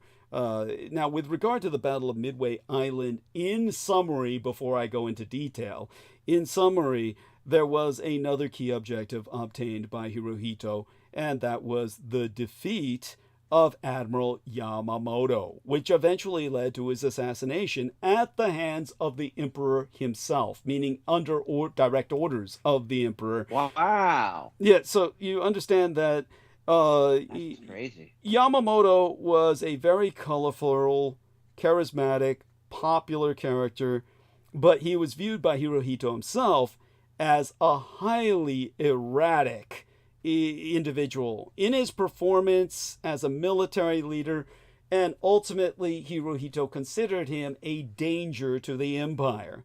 With his roguish image, Yamamoto was loved by the geishas, common sailors, everyone in Japan. So removing him from his position would have been a disastrous public relations maneuver. Instead, Hirohito slated him for the Battle of Midway, knowing goddamn well the Americans had broken the Japanese codes. So although these broken codes are hailed as the reason for the Americans' success at Midway, it was all a ruse. Hirohito knew the Americans had the codes. He wanted them to focus on Midway rather than the defense of the Aleutian Island chain. And beyond that, for Yamamoto, he made several crucial decisions that resulted in the Americans inflicting far more casualties than was expected by either side. Certainly, the Americans never thought they would win at Midway. As a matter of fact, if you go to the United States Naval Academy, they game the Battle of Midway, and they can never win. The Americans have repeatedly... it's almost always a loss. Yes. Yeah, they've repeatedly gamed in simulations the Battle of Midway, and the Americans cannot win. And so... I saw that in a program at one point. I can't remember the source, so just bear with me. But yeah. But that it was like, they were trying to say it was a miracle and the tenacity of the Americans that we won all this shit. Like, it was like they pulled like through. The Star Trek's Academy's Kobayashi Maru. Yeah, well, not like that, because the Kobayashi Maru is an intentional test, a stress test. That's a stress test. Yes. Yeah. But no, this was like we, our boys did it. Yeah. Even though we were, fighting these evil empires. Yeah, all the odds. Like, they try and spin it. They beat all the odds. Yeah, we beat all the odds because God's on our side and our boys deserve God. It's like God, they've earned God's, favor. They've earned God's blessing because, we're Americans. These days they don't even know how to explain it. These days, it's just what the Latins... Yeah, exactly. Yeah, what the Roman Empire would call Deus ex machina, meaning that they just... The act of God is the people designing the game will make it so the Americans will win, even though they're cheating. So that's... it's not that they cheated at the Battle of Midway. They cheated in all the war games where they're replaying it now. But the professionals will tell you that they should never have won, simply for multiple reasons, which I'll go into in detail. But the Americans have since hailed their success at Midway as a miracle, exactly as Brendan says, on a religious level, because what they eventually achieved was so improbable. But am I still audible? Yes, yeah. Okay, so it says here, sorry to interrupt, but it says, the odds were stacked against the U.S. Navy. It was described as a battle of impossible odds, but the Americans ultimately achieved a decisive victory.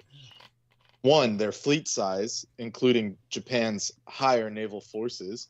Their aircraft quality was higher. The Zero was superior in maneuverability and firepower. And Japan had its belief in its invincibility. Well, not to mention the training, etc. But go on, yes, continue. But they admit it. In essence, they admit they were outnumbered and all that. But it says the U.S. overcame this with intelligence, strategy, American determination, and sacrifice. Yeah. And then the last one is Japanese mistakes. Yeah, of course. Then they'll say that, yes. Miscalculations of Japan. Anyways, you can go into it. But thank you. I mean, it was Yamamoto's incompetence that was the sole reason for this miracle. So understand that a good example I provide is a perfect parallel, except that they let this guy take it all the way to the finish, was another charismatic individual named Robert E. Lee. And Robert E. Lee was one of the sole reasons the Confederacy lost the war. Honest to God, if you had just killed Robert E. Lee, there's no way the Confederacy could have fucking lost. It was just, they had like incredible amounts of advantages that they could have taken advantage of if it weren't for a maniac, a maniacal idiot like Robert E. Lee, who was charismatic, popular, incredibly like what everyone perceived as a man, with his white beard. People said he looked like God, and the South just let him take it to the end. And you're talking about a man who said, hey, I want to increase the aggression in our men. Let's take away their guns and give them spears. That way they'll be forced to come in close with the enemy. That's the amount of maniacal insanity this individual possessed. He took the South down in flames. If you had just killed him, if Jefferson Davis had him killed, then like Hirohito, he would have won his goddamn war. But at any rate, Hirohito subsequently dispatched Yamamoto to inspect the front lines in the South Pacific. Now, by the way, for those of you who don't know, the New Guinea, and there was a Japanese saying in World War II, no one ever returns alive from New Guinea. And there was the diseases, there was the hostile indigenous population, there was everything, animals, everything was against you in New Guinea. And it was basically the Russian front of the Pacific Theater, where it's just a meat grinder. And so he sends them down there to perform an inspection, deliberately arranging for the specific flight itinerary to be delineated. That's like where they, yeah, that's where they tested like the kudzu serum from that I think it's Marvel or DC series.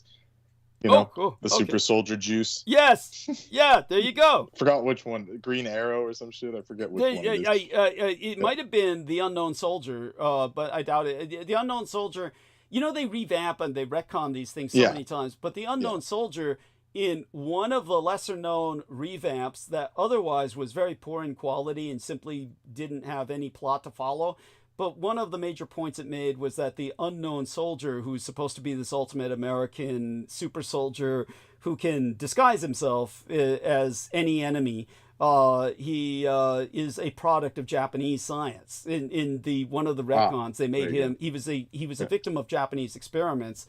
And the Japanese man who made him, quote unquote, created him in the sense of taking a prisoner and injecting the juice into him, was a Japanese American, no less. So that way they figured he wouldn't be considered, that's why they could rationalize, well, at least it wasn't a United States citizen Japanese who did this, even though he was working for the enemy. In other words, he's a Japanese American who basically was in Japan when the war started, and they drafted him into medical service because he was a conscientious objector. But in medical service, they made him experiment on this American prisoner, and then he turns him into the Unknown Soldier. That's one of the retcons, which I found. Which one is this from? It's the 80s. DC or Marvel? Yeah, it's DC. DC in the 80s. It's the 80s run. Yeah, DC. Yeah. It's DC. Yeah, sorry. Yeah, so people can look that up. I actually enjoyed that. It reminds me of the Winter Soldier. Yeah. Except I like this better, and of course I enjoyed that retcon. I didn't like the rest of it is just, filler. The rest of it's just filler, but that was the best retcon for his origins. It made sense. It made perfect sense. Because originally he was supposed to have been deformed fighting the Japanese. He was supposed to have been on either the Philippines or Wake Island, and the Japanese deformed his face, and that's why, anyhow, so at any rate. The reason why I brought it up is the first appearance of this character was from 1966. Oh, yeah, the year I was born.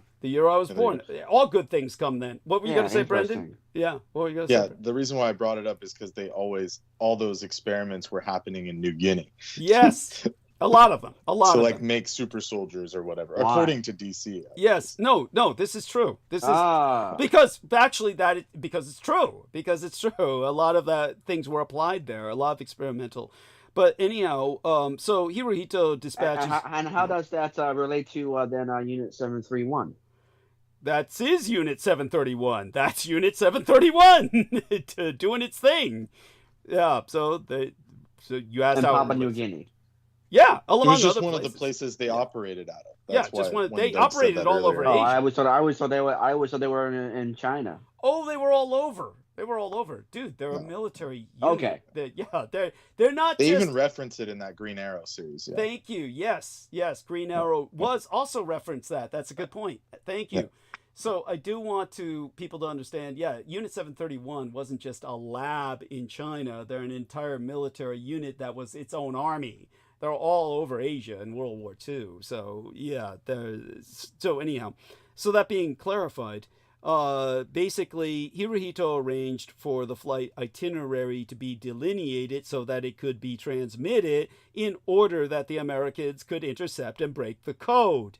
So despite urgings from all the local commanders not to fly, Yamamoto could not disregard imperial mandate. He had a direct order from the emperor, and his plane was intercepted by American fighters and shot down. He was killed and subsequently duly honored as a hero. But the direct hit, even though it was ordered by Admiral Nimitz, was, well, once again, it's basically, even though Admiral Nimitz didn't know it, he was basically taking orders from Hirohito. Once again, the Americans had taken Hirohito's bait. And, this basically was to Hirohito's advantage. It helped the Navy function better. Of course, they didn't necessarily expend their budget very well. This is why Hirohito had to have a private, secret Air Force. So that was something that the Americans did not have. They had United States Army Air Forces, which was called the United States Army Air Corps, but it was not an independent branch of service. The Japanese did not officially have an Air Force, but Hirohito made one, and it was his own private Air Force in effect. And that was what helped to bring an end to World War II in Japanese victory. Now, in terms of, for those of you who are skeptical about this, the man who told him to do this was Takejiro Onishi. Takejiro Onishi basically was the father of the Kamikaze Corps. And what he told Hirohito before the war was, he said, just take the Navy and scrap it and turn all those ships into airplanes and create an Air Force. And Hirohito, of course, said, I can't do that, but what I can do is start my own private Air Force. So obviously the Navy had a tremendous amount of power. The Army had a tremendous amount of power. And this is why Japan had 3 atomic bomb programs. You can look this up. This is available for anyone to reference. Anybody can look this up. Japan had 3 atomic bomb programs.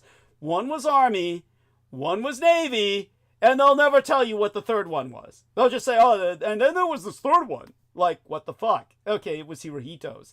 And so that belonged to his private Air Force, the one created by Takejiro Onishi. And so this private Air Force is what won the war. And they had their own atomic bomb program. And, out of that came the Hiryu, or the Flying Dragon, the medium-range bomber, which was built around, its fuselage was built around the Little Boy bomb, which was produced by the Axis. Now, okay, so now I can go into detail into the Battle of Midway itself, because I'm a military historian and have to maintain my reputation for that, I suppose, and everybody kind of expects that, and some people even look forward to it. So, yes, if you're a war geek, this is for you. But think about what Vernon Lefty Gomez said. He said, I'd rather be lucky than good. So what the Americans got at Midway was a lucky break that led to something completely stupid and has hobbled us ever since. The big carrier Navy, which any military expert would have recommended against. And there was a whole battle over this, that the only reason we have a big carrier Navy is because the Navy was completely stymied by the creation of a fucking Air Force, which the Americans never fucking needed. The entire United States Navy prepared seaplanes that would have been transport for troops, namely their naval branch of infantry, the Marine Corps. This right here to you. Oh, thank you. What did you find?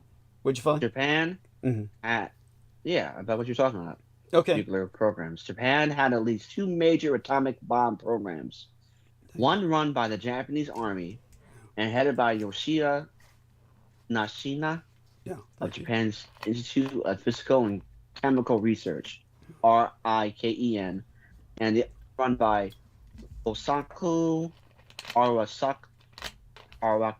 Arakatsu, who ran the Navy's EFCO atomic bomb project.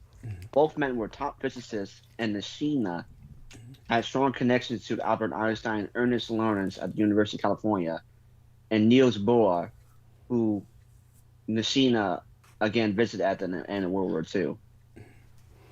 And this also goes into the Koreans also. It was a Navy project that used the Korea for uranium enrichment and thorium processing. North Korea is rich in monazite, MONAZITE,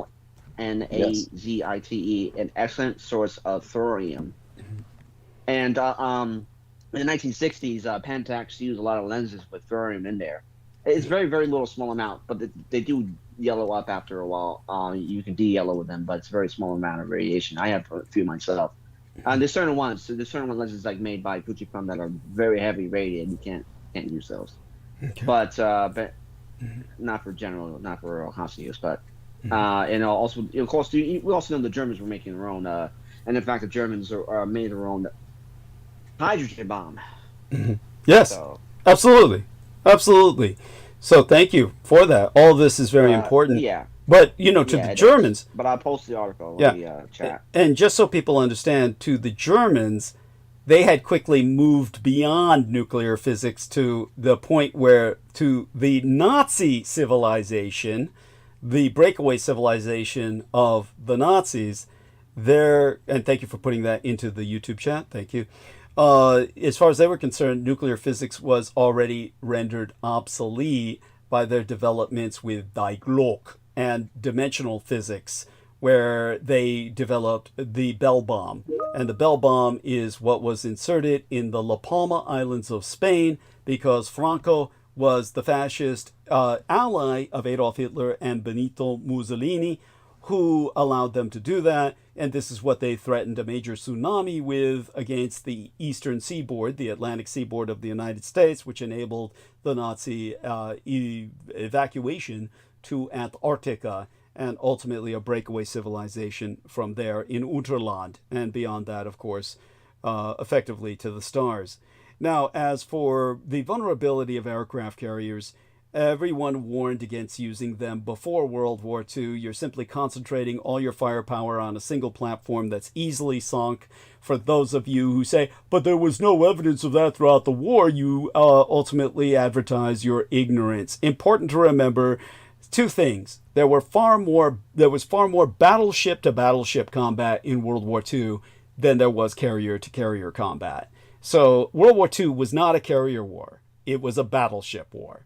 Remember that. The other thing to remember is that the Ark Royal, the aircraft carrier, was sunk by a tiny Coast Guard submarine of the Germans, the U-81, on November 13th or 14th, again, before World War II was even a world war, before the Japanese even entered the picture.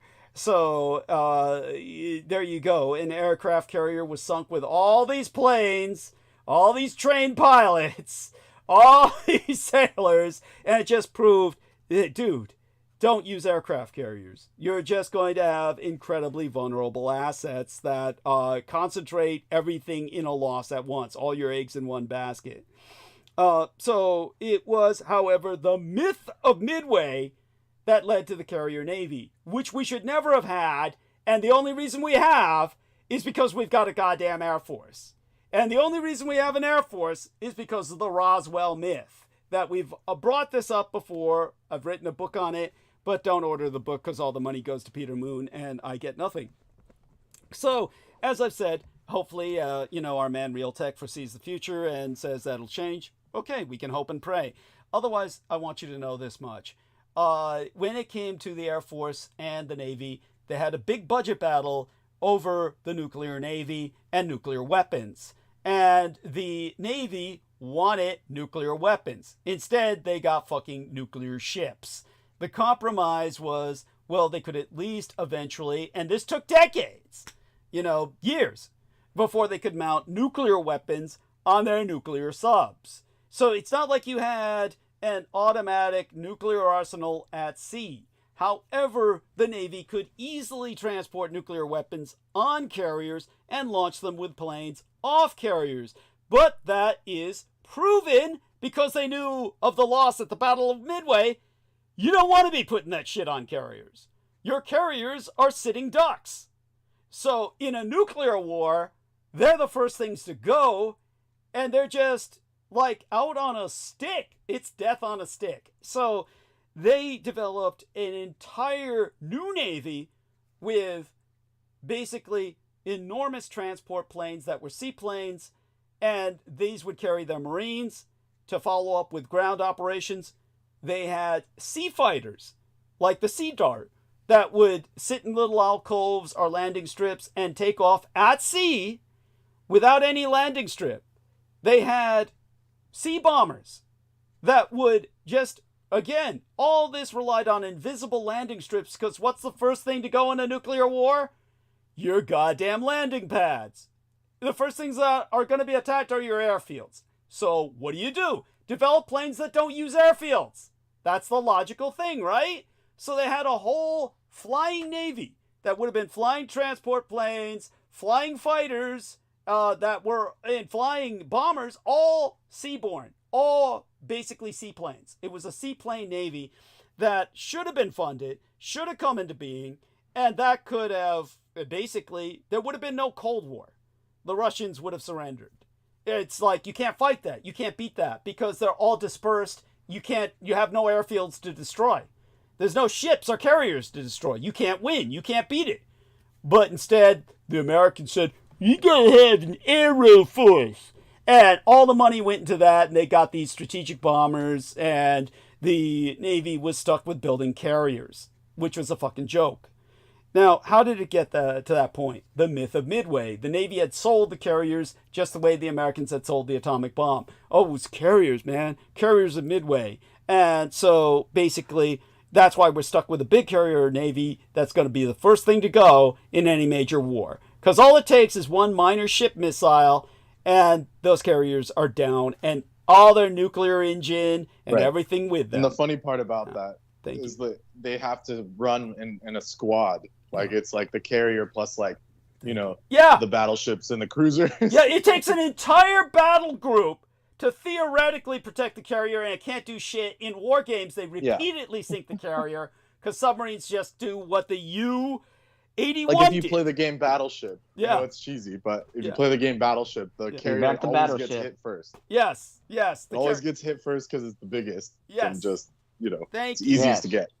Thank you. Absolutely. And it's just the armament is not that great either. And then also the USS Gerald Ford, the damn thing is a piece of shit, $12 billion, and every time it floods, the toilet costs $500,000 to clog it, to declog it. It's crazy. It's a fucking piece of shit. Thank you.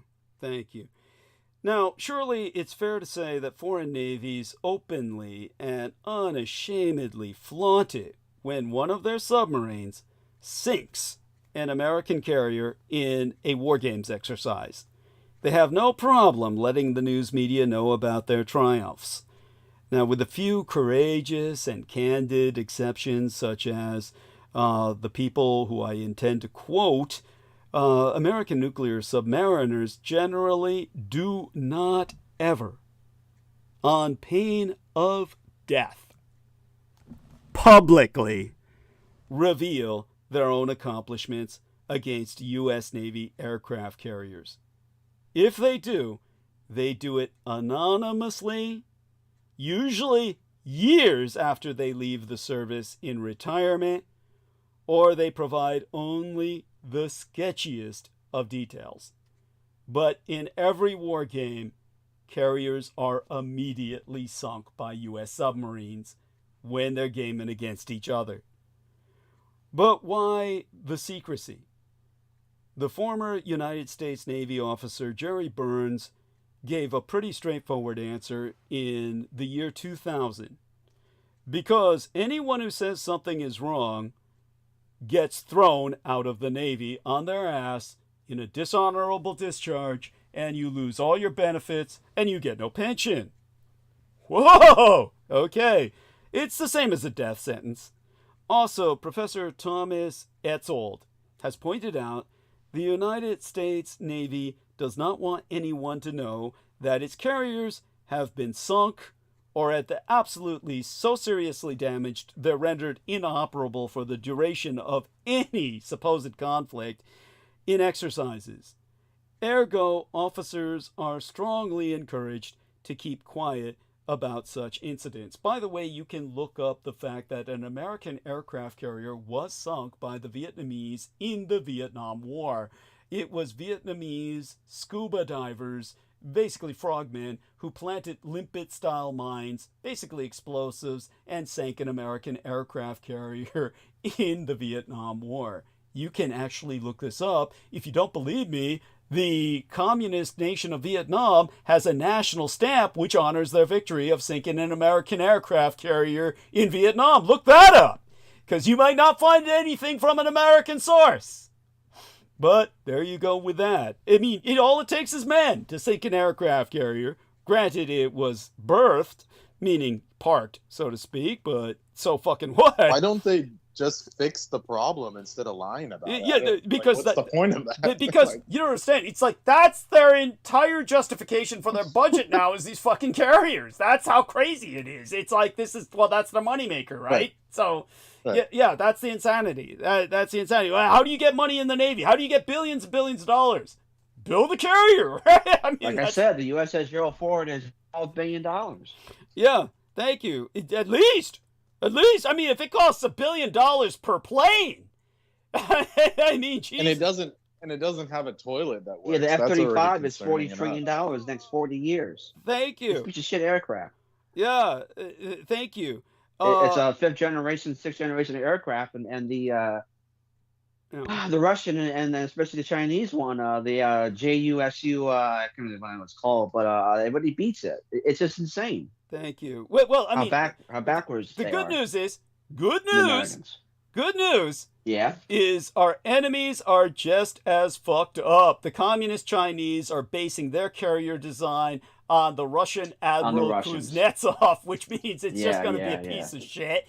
So it's not like your enemy's got anything better. Indeed, in a sense, they're doing far worse. Yeah, so yeah, they really don't. At any rate, ergo, officers are strongly encouraged to keep quiet about such incidents. Obviously, these gag orders only apply to United States Navy personnel, not to foreign crews, because they've got no power over other countries, despite the fact that Americans think they do.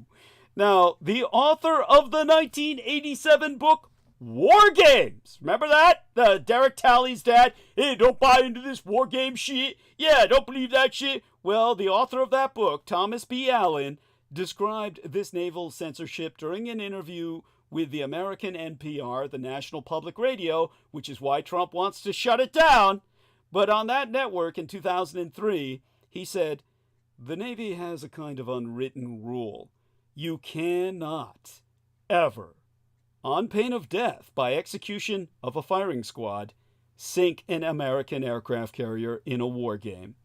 And if you talk to any submariner who has been in either an exercise or a war game where you've done so, you get a whole story about how many times they really sank aircraft carriers and how it's always the first thing, if not the only thing, that's the easiest target to hit. You take it down just like that. Hunting carriers is fun and easy. It's like shooting a barn door from inside the barn. You literally cannot miss. Now, in the year 2000, Gutmann observed, people on active duty do not tell reporters the truth if the truth is something they know their COs, their commanding officers, will not want them to say. Many, many service people have ruined or lost their careers testing this rule. Now, if you've worked in the Navy all your life and you've got no other source of income and they take that away, you're as good as dead. It's a reason why we have so many homeless veterans. So, such having been said, obviously, it's what happened to myself for totally different reasons. It's really not, like I said, anything. It's for what happened in Al Jubail in Saudi Arabia. But let's not personalize this. Basically, let's put it this way. The Navy's PAOs, their public affairs officers, which is what George Norrie of Coast to Coast AM was, they closely monitored interactions between journalists and Navy personnel to ensure that no one complains or says anything that does not toe the company line. Which is why he was arguing with you when you brought this shit up on the show. Yes. Thank you. Now, we just got another link from our man, Real Tech. Here we are. One is Commission proposes to digitalize passport IDs for everyone entering or leaving the Schengen area. Okay, thank you. And the other is China deployed 2 aircraft carrier groups. Here we are. Dozen. Here we are. And dozens of warships in waters north and south of Taiwan. What does it say? Last month, a Taiwanese security official said on Monday. Okay, so there we are. Amid simmering China-Taiwan tensions, Beijing deployed aircraft carrier groups and dozens of warships in waters. So I'll put a thumbs up on that to acknowledge. Yeah, it's getting pretty bad. Yeah, it's always like that. But one day, just like what happened in Ukraine, it's always like that with exercises, and they're going to go in.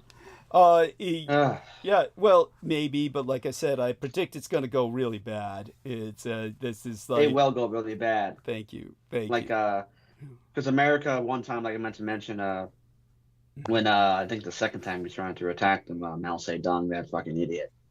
America said they're going to nuke China if you don't stop. So that's what happened with that.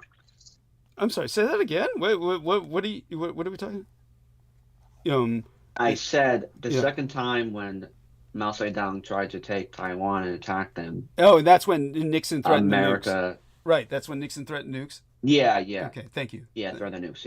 Yeah. Okay. But I also want to say is that it won't only be, of course, situated in Taiwan. It will be also with Guam and places like that, because the U.S. has assets. Forward assets, bases. But of course they also support the Iron Dome there. Yeah.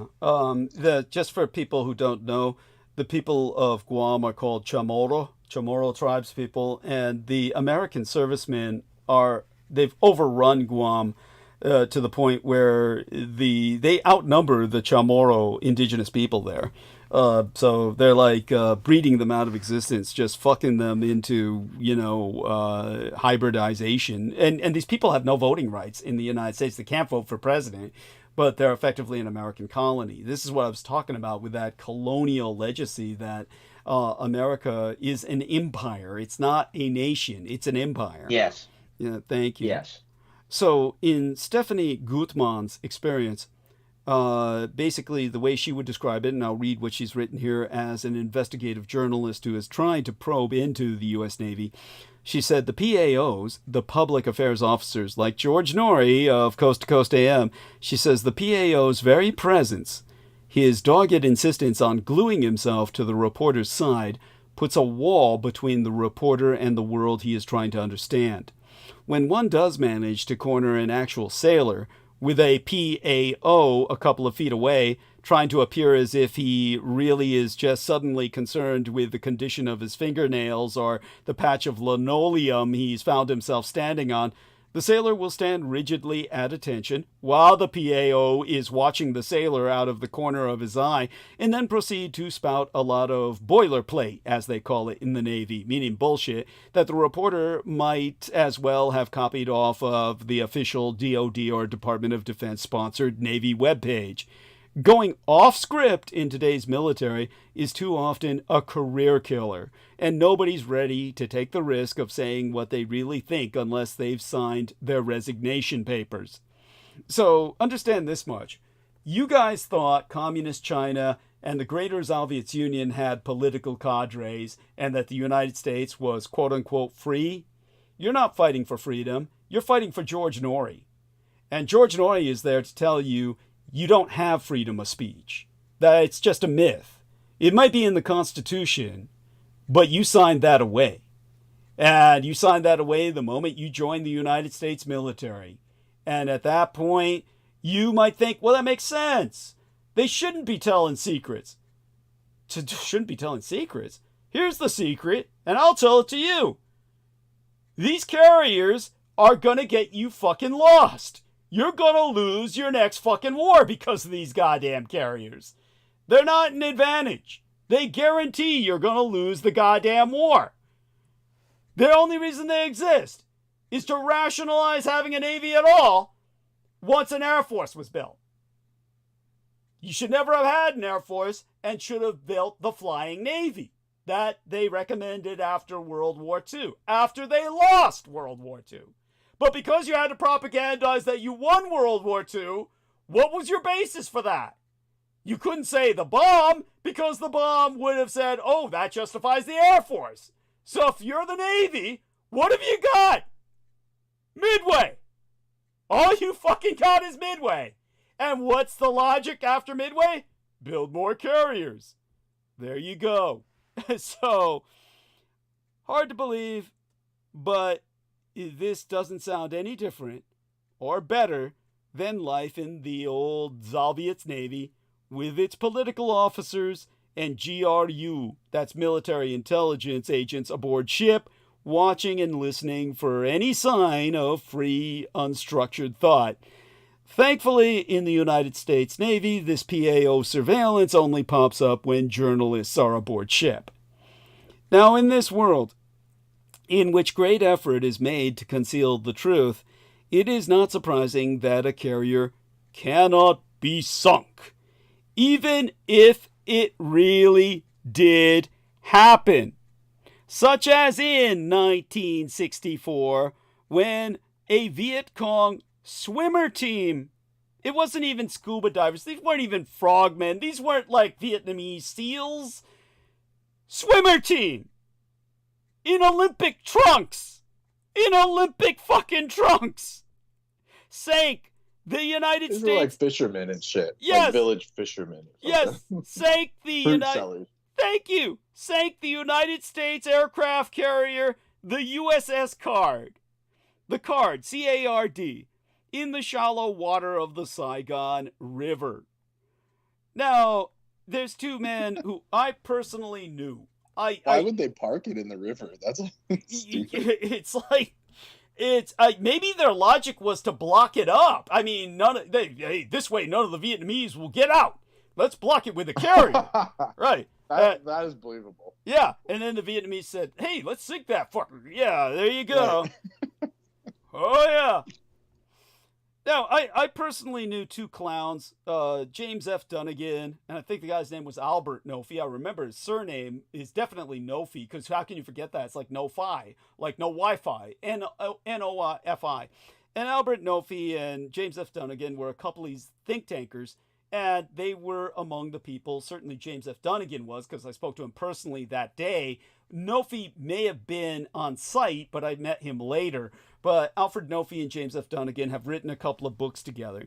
And these were the guys who told me when I predicted the reunification of Germany, the collapse of the Soviet Union, and I gave all the reasons as to why this was guaranteed to happen. That's when they drew me aside and said, look, you can't work with us. Our entire job is to tell nothing but lies about how the Soviet Union will last forever, the eternal threat, because that's how the Department of Defense gets its money. And we're only here to get the Department of Defense money. So it's like, that's how fucked they were. They're just a couple of whores and shills. But anyhow, they used to be heroes of mine growing up because these were, think tankers and war games designers. But they wrote a book in 1999, or rather it was published in 1999, titled Dirty Little Secrets of the Vietnam War. And they wrote about the fact that this aircraft carrier was sunk. And everyone knows it. But at the time, the Navy could never bring itself to admit officially that one of its aircraft carriers had basically been sunk so easily. So imagine the headline: U.S. carrier sunk in Vietnam. That just would not look good in United States newspapers. But the North Vietnamese felt otherwise and issued a postage stamp that proclaimed, "Aircraft carrier of America sunk in harbor of Saigon." And although this was, by the way, this wasn't just any aircraft carrier. She had won a presidential unit citation in World War II. This was a veteran carrier of World War II that the Americans claimed the Japs found she was unsinkable. The Japs could never sink her. And then they said, yeah, there you go. There you go. Oh, our man found it. Real Tech, tell us what you found here. So there you go. You found how Vietnamese commandos sank an old Navy carrier. There you go. Yeah, a World War II. They always have to say they're commandos. They sank it, but it was, I guess the water was so shallow. Yeah, go on. Yeah, what? But what Brendan is saying is they always say they're commandos, but these are really just fishermen. They were just the locals. Yeah, probably kids. Right, like what they did with the 1812 Yeah, ship. just fucking Canadian commandos. Man, That's right. No, they say it's Royal Commandos when it was Canadian Army. Yeah, that's what people rationalize. The looting. Just to make themselves feel better. Yeah, just make it. So go on, Real Tech. Tell us what you were going to say about the, what you were going to say about. That ship basically it was 15 meters of shallow water. What you said? Oh, so he's describing that was in very shallow water when it was sunk. Sunk is. All right. Are you finished now, man? Because I want to read this. So you there's finished delay. saying you Remember, say, there's Brandon? delay. There's delay. Always remember. I know, but I'm saying you finished now. I just want to make sure. Well, say it again. Say it again, because I want to hear it again, Brendan. Say it again, Brendan. I want to hear it. I was just commenting on the photo. I just said it was janky. Yeah, it's a That's janky looking photo, yes. By the way, I like what Realtek shared with us from the United States Naval Institute itself. Continuing resolution proposals boost destroyers by $1.5 billion, trims funds for frigates and carriers. So somebody's thinking ahead at least. Yes, probably. But go on. Say what you were going to say, Realtek, please, by all means. Continue. All right, so May 2nd, 1964, 2 Viet Cong commandos successfully attached explosive mines to the ship. That's gone. What? I'm just astonished. It's just two people. Just two people saying. Yeah, two fucking dudes, man. It's crazy, man. Yeah, and they attached explosives to the ship while it was anchored in Saigon, sinking into 15 meters of water, killing 5 crew members. Remarkably, the card was refloated within 17 days, repaired and continued service until 1970. The incident highlighted the vulnerabilities of port security and has influenced Navy security protocols since. Thank you. I appreciate that profoundly. And this ship, the sinking of USNS card, Vietnam's hidden naval victory. Yeah. There you go. Thank you. Thank you. Yes. So instead of saying she had been sunk, the Navy said that she had only been damaged and quote unquote quickly repaired rather than sunk and refloated. In other words, to reiterate, the summation of I never knew this either. Holy shit. U.S. Navy fucking named the ship after Bismarck? Oh, wow. Interesting. Oh, yeah, that was before World War. That was before the World War. That makes sense. Yes. The escort carrier USS Bismarck CV-95, the 40th of the 50 Casablanca-class escort carriers built during the war, was the last U.S. Navy flat top to sink due to enemy action. There you go. Thank you. But just the fact that it took 2 kids to do this. These were just 2 kids, like Brendan said. They call them commandos to take the sting out, which is already so painful. But these are just 2 kids sank their carrier. Yeah, because I mean, basically, I'm going to say how way the white man thinks, of course, but it's a bunch of goddamn gooks that probably didn't know the fucking ass to their elbows, fucking got our ship. Yeah, that's what they're thinking. Yeah, there you go. Now, at any rate, as I said, in summation, to reiterate, all this is that the truth is suppressed for quote unquote the good of the service. We can therefore deduce that the good of the service is the paramount concern in the United States Navy, not the good of this country, not the good of us taxpayers who bankroll these super expensive platforms. Okay? So the U.S. Navy's aircraft carriers have all too many supporters. We would call them in my father's day wagtails. And this includes all the politicians who cash in politically on the jobs that naval contracts provide to their constituents. And one of the most common defenses is to invoke a sophism and imply that since no big American carrier has been sunk since World War II, America's big carriers cannot be sunk. This is tantamount to saying my residence is one of the most dangerous areas of Washington, District of Columbia, and in 60 years it has never been burglarized. Well, the only possible explanation is that it must be burglar-proof. Well, the real reason that no big American carrier has been sunk in the past 60, at this point, 70 years by now, could simply be that no one in the area had the motivation, the necessity, or the opportunity to try. Every time I hear this specious reasoning, or some variation thereof, I quote the late Newton D. Baker, the Secretary of War in the 1920s. Baker scoffed at Billy Mitchell's claim that air-delivered bombs could destroy the unsinkable and invulnerable battleship. When Mitchell suggested doing a bombing experiment with aircraft and a stationary German battleship, Baker said, "That idea is so damn nonsensical and impossible that I'm willing to stand on the bridge of a battleship while that nitwit tries to hit it from the air." Well, had he done so, Secretary Baker would have been killed. Because, as we all know now, Mitchell was right. The battleship went down. And Japanese aircraft later did even better, sinking 2 British battleships that were fully manned, equipped, and underway. But, once again, I digress.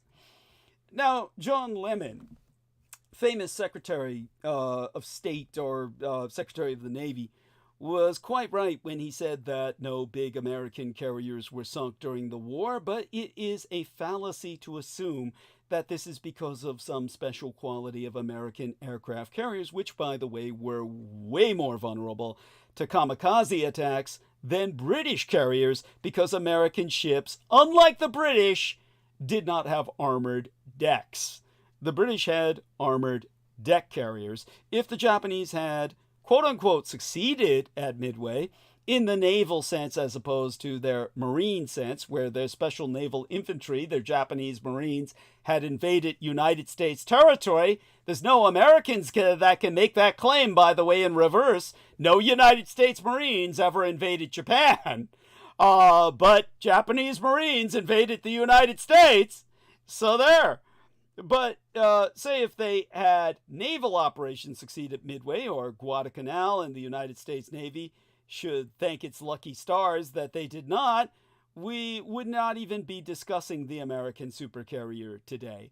Nor is it necessarily true that the United States carrier task forces have even proven themselves a successful deterrent, because, as the Malayans aptly say, don't think there are no crocodiles, because, how do they say it? Because the water is calm. Don't think that there are no crocodiles because the water is calm. Those carriers, they never deterred the North Koreans, or the North Vietnamese either, for that matter, and they really don't deter anybody. They're a fucking joke. And as the former naval intelligence officer Scott Shuger reminds us, the world's largest carrier in World War II, the 71,890-ton Imperial Japanese Navy ship, the Shinano, the largest aircraft carrier in human history prior to the advent of nuclear-powered carriers, was sunk in 1944 by 4 torpedo hits from a single tiny American submarine, the USS Archerfish. So, according to the SOFIC, Captain Joseph Enright of the United States Navy, the skipper of the Archerfish, the Shinano was heavily armored and well protected from torpedoes. He said the weight of the steel installed for defensive purposes totaled 17,700 tons, about 1/4, a full fourth, of Shinano's displacement, and equal to the tonnage of many American carriers put together. As for the watertight integrity of that ship, there should have been little cause for concern. Since 1935, Japanese warships were tested first by filling the underwater compartments with water, and then, after the equipment was installed, by conducting air tests. The compartments of Shinano, which had been tested hydrostatically, were structurally sound, and watertight doors had even been installed. And even though the Shinano was unable to run at full speed because some of her boilers were unserviceable, she could still make more than 20 knots. That's faster than any American diesel submarine, faster than any diesel submarine on Earth at that time, historically.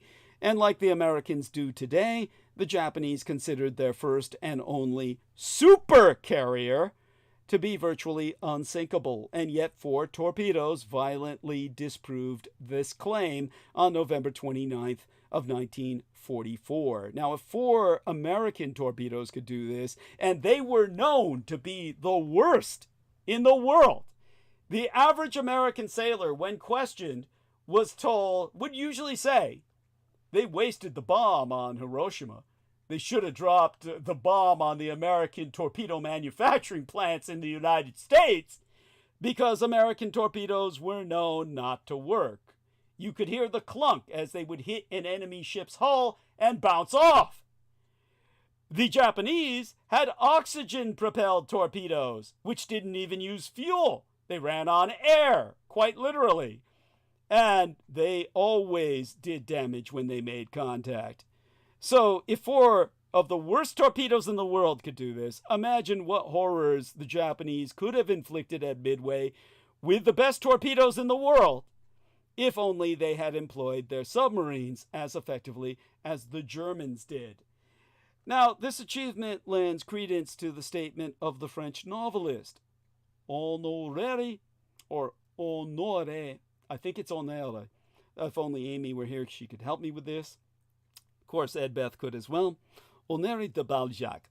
He said that power is not revealed by striking hard or often, but by striking true. Now, with that, just checking in on making certain everybody's got good audio here before I continue. We still have Brendan on the call with us, right? Just checking in on you. Don't be afraid to interject whenever you wish.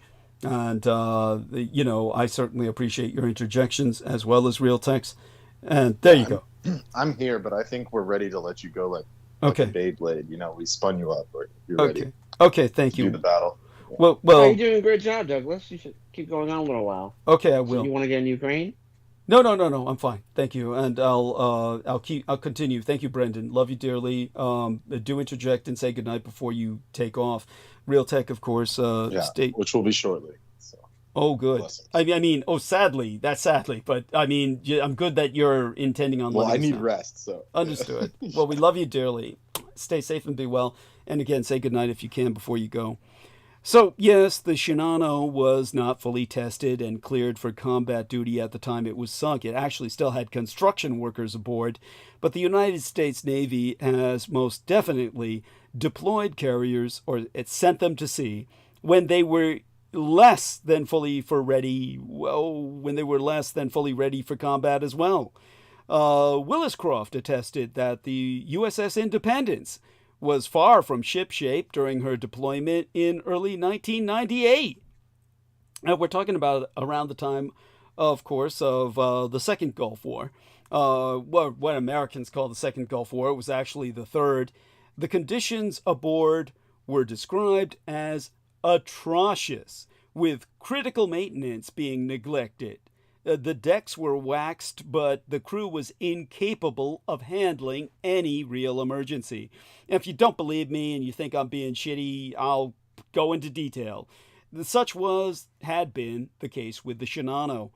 Now, 4 years later, the United States carriers, United States ship or USS John Fitzgerald Kennedy and the USS Kitty Hawk, failed a major readiness inspection and a light-off assessment, respectively, with the Kennedy's propulsion system declared unsafe for operation in late 2001. And the Kennedy was a deeply troubled ship that had failed a visit by the Board of Inspection and the Survey Corps, what goes by the acronym of INSURV, INSURV. I can't even remember what that stands for, but I used to run across it in Department of Defense, what do we call it? Documents. It's been so long since I've used the word. Now, this was just a few months before deployment.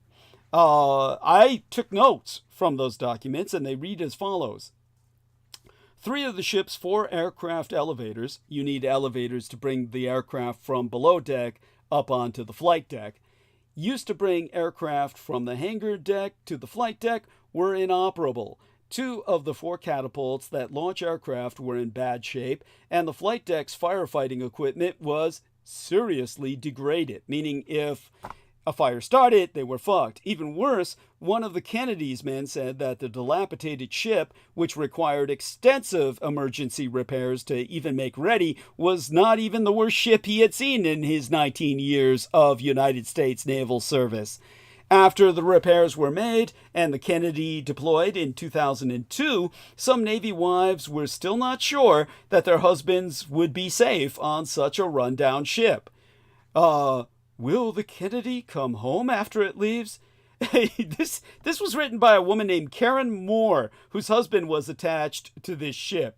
She said, will the Kennedy come home after it leaves? Or actually what she says here, if I read it correctly, my own notes, because I wrote this down in scribble, will the Kennedy even come home after it leaves?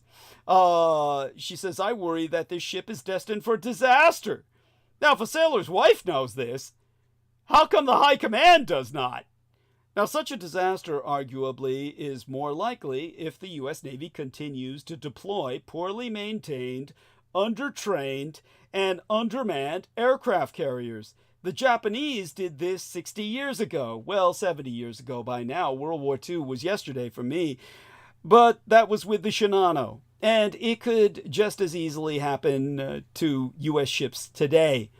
It was announced in September of 2006 that the Kennedy was to be decommissioned for all the reasons I've just articulated. Even worse, at least the Japanese did not have to contend with attacks by nuclear-tipped torpedoes or cruise missiles.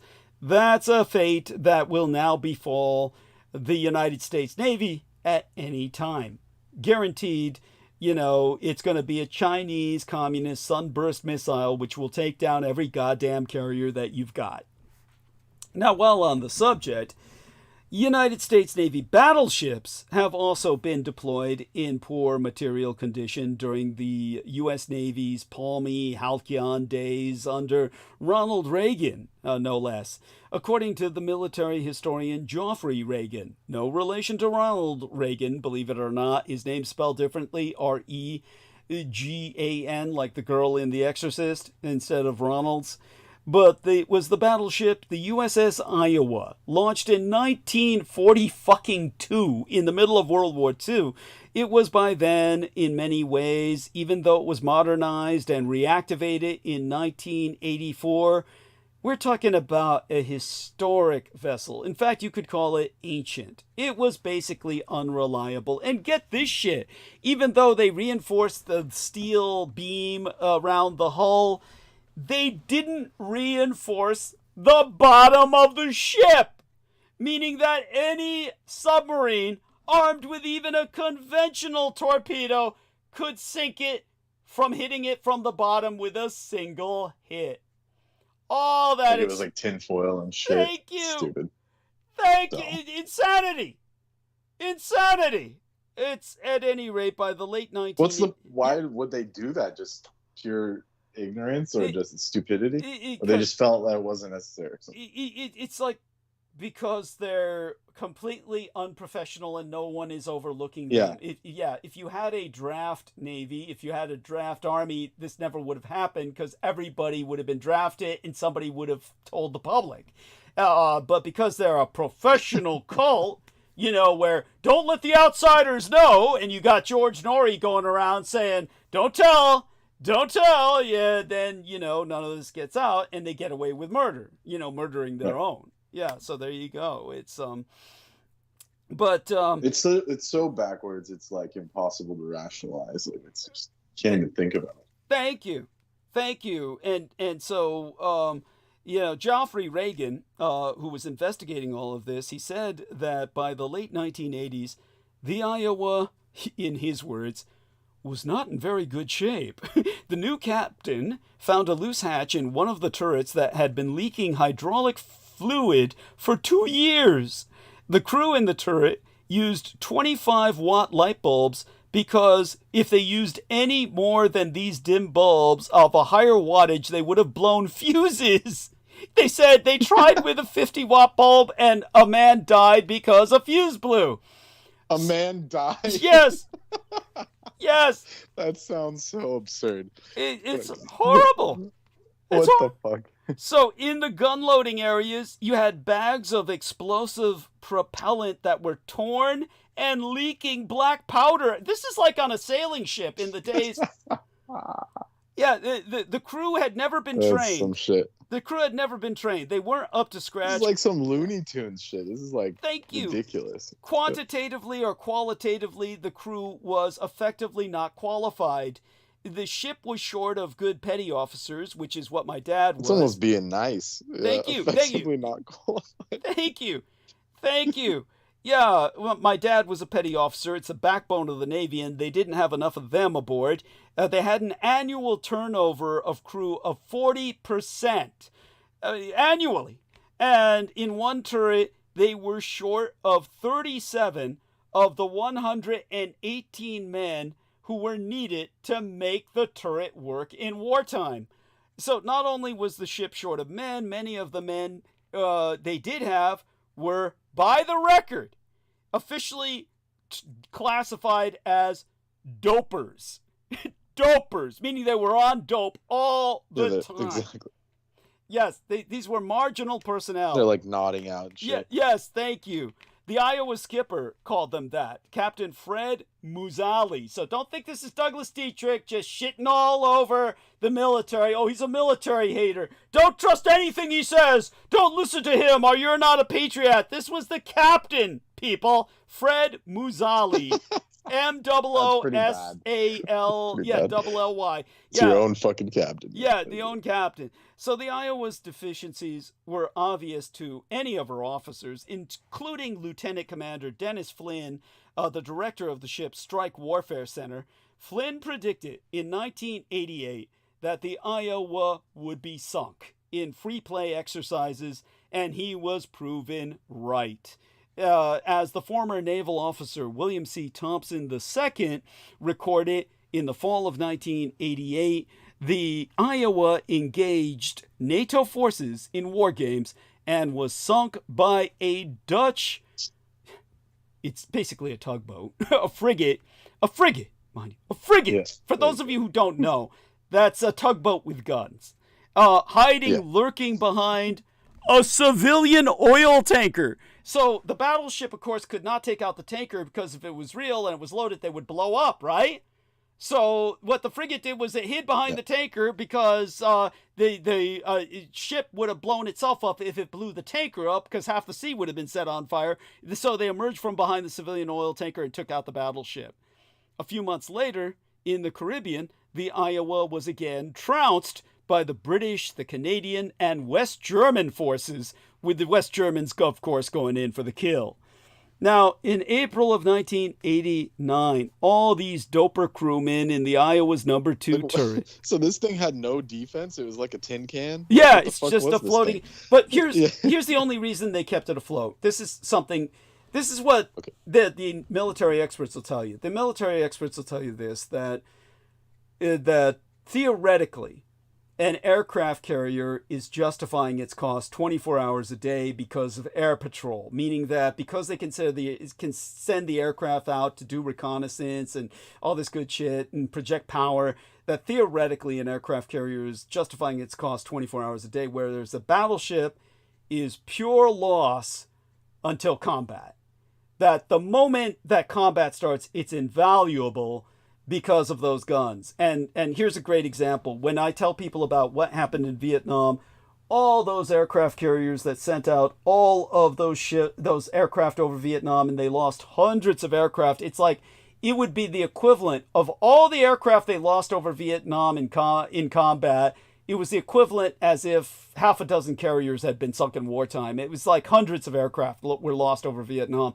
All that could have been avoided if they just had, instead of aircraft carriers, battleships, because they would have just fired from offshore rather than sending an aircraft. And there's nothing the Vietnamese could have done about that. They couldn't have taken that down. They would have had to have sunk the battleships. So the end result is that a battleship is invaluable in wartime, and that's the reason you would build and maintain one. We don't even have battleships anymore. There's not a single battleship afloat anywhere in the world. So, but basically, this is one of the reasons. Well, they have different classifications. They're like some hybrid shit, right? Oh, yes, true. No, your point is well taken. And these days, of course, they've replaced the gun batteries with cruise missiles. But let me see if I can reach over here and just find my notes on what happened in Vietnam to give people a little bit more of an idea of what went down in Vietnam. I'll look for that later. But, I like how they reference the Missouri and the Wisconsin as recently as 1991 in Desert Storm. It's like they weren't doing shit. Well, in all fairness, the battleships were considered one of the ways that they quote unquote won those actions, because it was all the firepower, like I said, going inland, and they were using drones. They were dispatching drones. Okay. So they were actually doing. Yeah, and they had long guns. Those like old school, right? Yeah, that could fire miles and miles into fucking inland and shit. Oh yeah, and the shells are as big as Volkswagens. Yeah, the shells are as big as Volkswagens. So to drive the point home, because I'm already getting an email where people are questioning my statistics on what happened in Vietnam with the number of planes lost, and how come we don't know about that and all that bullshit. It's well, what do you think? I mean, basically, you know, your Navy's been hiding it all, and you know, you're not given the real stats. So here we are. I think I've got the numbers right here. Here we are, I think, basically here we are. So, maybe that's not it. Remember, this is not well organized into an actual book. Supposedly, that was what Peter Moon was supposed to do. And then, of course, we know what he did. He was just, he's just a shill for the enemy. He's just living his best life in India. Getting dysentery. Even if he is alive. What'd you say about that chick who did the moon show? She's like, the little skull she had was uncanny resemblance. Yeah, it looks just like it. It does. She had this decayed skull she placed on a grave, and it looks just like the fucker, honestly. And so he can get skull fucked. Yeah, so he can get skull fucked. I love it. Yes, that's right. Well, in the skit, she was like taunting it, like that's she was so all hot funny. and shit, and then he was stuck in there. Yeah. Oh, I love it. Yeah. She must have a father that she hates or something. There must be. God damn, that's cruel. That's funny as fuck. I didn't review it, so that's cool. I wonder what inspired her to do that. It's got to be some kind of daddy. She's just a nutter. She's just she's like a goth, a crazy hot goth. Yeah. There you go. By the way, so everybody wouldn't stop me though. Yeah. There you go. Of course, no, we'd go down on that in a heartbeat. Yeah, that goes without saying. And so the crazy ones are always the best, unfortunately. Yeah, they are. It's so true. It is so fucking true, and it's just like it's like you know, it's really upsetting, but that's the case, and it's something that just drives me mad. It's like, why is the world like that? So here we are. So United States aircraft from carriers, Thai bases in Thailand, when they weren't fucking kids. They were doing raids.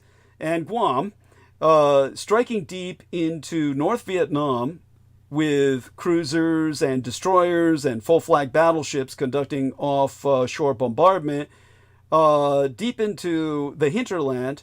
Half of the total combat missions into North Vietnam were flown by naval aircraft, meaning they took off of carriers, and over 550 of them. That's over 1,000 planes, people. And these are jets.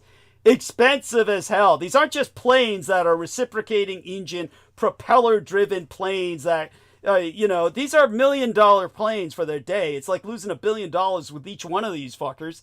And there's 550 of them down. Over 1,000 carrier planes were shot down in Vietnam. Now, when you think about those combat losses, that's over 40 squadrons of aircraft, people. That totals like the loss of several aircraft carriers in Vietnam in terms of what you would lose if they sank a fleet of aircraft carriers. That's outrageous. That's outrageous. And all it would take would be, instead, if they had built battleships and just parked them offshore and continued to bombard inland, that would have been far more economical, and 1,000 lives, well over 1,000 and 100 would have been spared. But there you go with that. That's the importance of battleships, is that in war they're invaluable, but otherwise they are definitely an expense. But worse yet, if you don't have crews, if you don't have a draft, this is what happens. And we had no draft in 1989. And in April of 1989, these doper crewmen in the Iowa's No. 2 turret were put on the spot during an exercise because they had to fire the guns with no experience with the equipment or the procedures. And to complicate matters even more, none of them had ever worked together ever before. And so you're talking about a turret that, like I said, takes over 100 men to operate. You got half 100 men, and none of them know each other. They're all on dope. The resulting explosion, the turret blew off the ship. The turret literally flew off the ship, and half 100 men died. It's like war games gone bad. The journalist who investigated this, Peter Carey. Like, this actually happened. This actually happened in April of 1989. Jesus. Yes. But you never heard about it. And Americans were never told about it. That's how good they are at covering up their shit. That's all they're good for. Basically... Seems like that's all they do. Yes, thank you. That is all they do. Well, your friend would know. Tell him about your friend in the Navy and the shit, he sees. Yeah, they obviously won't let him talk to me anymore. Yeah. Because he's contacted me a few times, and then lately I think they just cut him. Oh yeah. Maybe they even put him in a brig, for all we know. It's like, would they take his cell phone away? It's like, it's you sign your rights. Well, he contacts all the other friends that I knew. Okay, but he so they doesn't discourage contact him me. from contacting you. That makes sense. Yeah. Well, you know why? They probably said, "Where did you learn all this shit?" Yes. And then he's like, "Oh, my friend back home. Don't talk to him." Yes, it's that simple. Yeah. Talk to him anymore, you're going to find yourself having an accident. Yes, it's going to be. Exactly. Yeah. So the guy who investigated this mishap, as the Navy called it, the journalist Peter Carey, concluded, if ever there was a ship that seemed fated for catastrophe, it was the USS Iowa. So you've got this poorly maintained ship, like aircraft carriers, that went to sea too soon, was theoretically destroyed in at least 2 exercises that the Navy admits to, and then partially destroyed in real life. It's a tragic story, but it's a strong reminder for the U.S. Navy that even the most impressive ships can be destroyed easily, especially if they are not well maintained and their crews are not well trained. Now, no reiteration of this sort would be complete without reference to the United States ship, the USS Pueblo debacle of 1968, in which a poorly trained, badly maintained, poorly equipped and overmanned, in this case, an overmanned United States spy ship, the USS Pueblo, was sent on a badly planned mission to North Korea and immediately captured without a fight. And the crew was incarcerated for almost a year. The United States never retaliated, and the North Korea keeps the Pueblo to this day as a war trophy. They've got it as a floating museum for all their kids to visit, saying, here's where we tortured the evil sailors for a year. And, yeah, so this incident can explain why the North Koreans appear to have absolutely no fear whatsoever of the U.S. Navy. So, there you go. I mean, you're talking about the sailors surrendered without putting up a fight. What was the fucking point? It's like, who wants to be captured by the North Koreans? I would rather die than eat their food for a year. Oh, it's beyond me. But of course, all those guys were given great pensions as prisoners of war. That means they got set for the rest of their lives. You know, they got the big bucks, which means that's why they surrendered. You know, with, all the bennies you get as a prisoner of war, they get like, triple pay and some shit the rest of their lives. You know, you might as well throw your gun down and surrender as soon as the enemy shows up. Now, this pro-carrier argument that I've already, I think, if anybody who was sane was listening to me, I've obviously already made my point, but there's so much more to be made. Basically, the pro-carrier argument loses even more strength when we consider how easily the United States Navy might have lost the Battle of Midway in 1942. Now, let me tell you something. There is a brilliant work by the Professor Theodore F. Cook, which is titled Our Midway Disaster. Japan Springs a Trap, June 4th, 1942, in which he theorizes that had Admiral Yamamoto been a sane, functional individual instead of a schizophrenic psychotic, that the Japanese would have been more vigilant and skeptical about the phony radio reports about Midway's water problems, and there is a high probability that a sane, effective commander would have won the ensuing battle. In fact, it's guaranteed. He notes, given the deadly suddenness of carrier warfare, how easily might it have been the United States Navy mourning the loss of 3 carriers in exchange for perhaps 1 or 2 Japanese flat tops on June 4th of 1942. And furthermore, he recommends that his readers ponder a rather unpleasant theoretical possibility for Americans. What would have happened if the Japanese had, quote-unquote, won at Midway? With only 1 carrier left in the Pacific, how could we have resisted their advance? Now, one should never forget that the American victory at Midway was not only far from certain and has always been called a miracle. You have them heavily outnumbered, much more importantly, thoroughly outclassed by pilots with substantially more flight experience and presumably much higher morale, not to mention actual combat training by killing other people in real warfare. Yet the Americans, quote-unquote, prevailed, but this was largely due to the gullibility of a few Japanese naval personnel, namely Yamamoto. Who, of course, deserved his execution indirectly by Hirohito himself, and earned it and received it. Now, the Japanese were trained to much higher standards than were the Americans, especially in night fighting, which was a totally modern concept, and they were better equipped in many categories, especially in pyrotechnics and optics. Their star shells and parachute flares were brighter, more dependable than America's. Their binoculars were so much better, especially for night work, so much better that they were eagerly sought after by American officers and bluejackets who would kill their fellow sailors for them. In other words, American sailors would steal them from the bodies of dead Japanese. Then other American sailors would stab them to steal what the Americans had stolen or looted from dead Japanese bodies.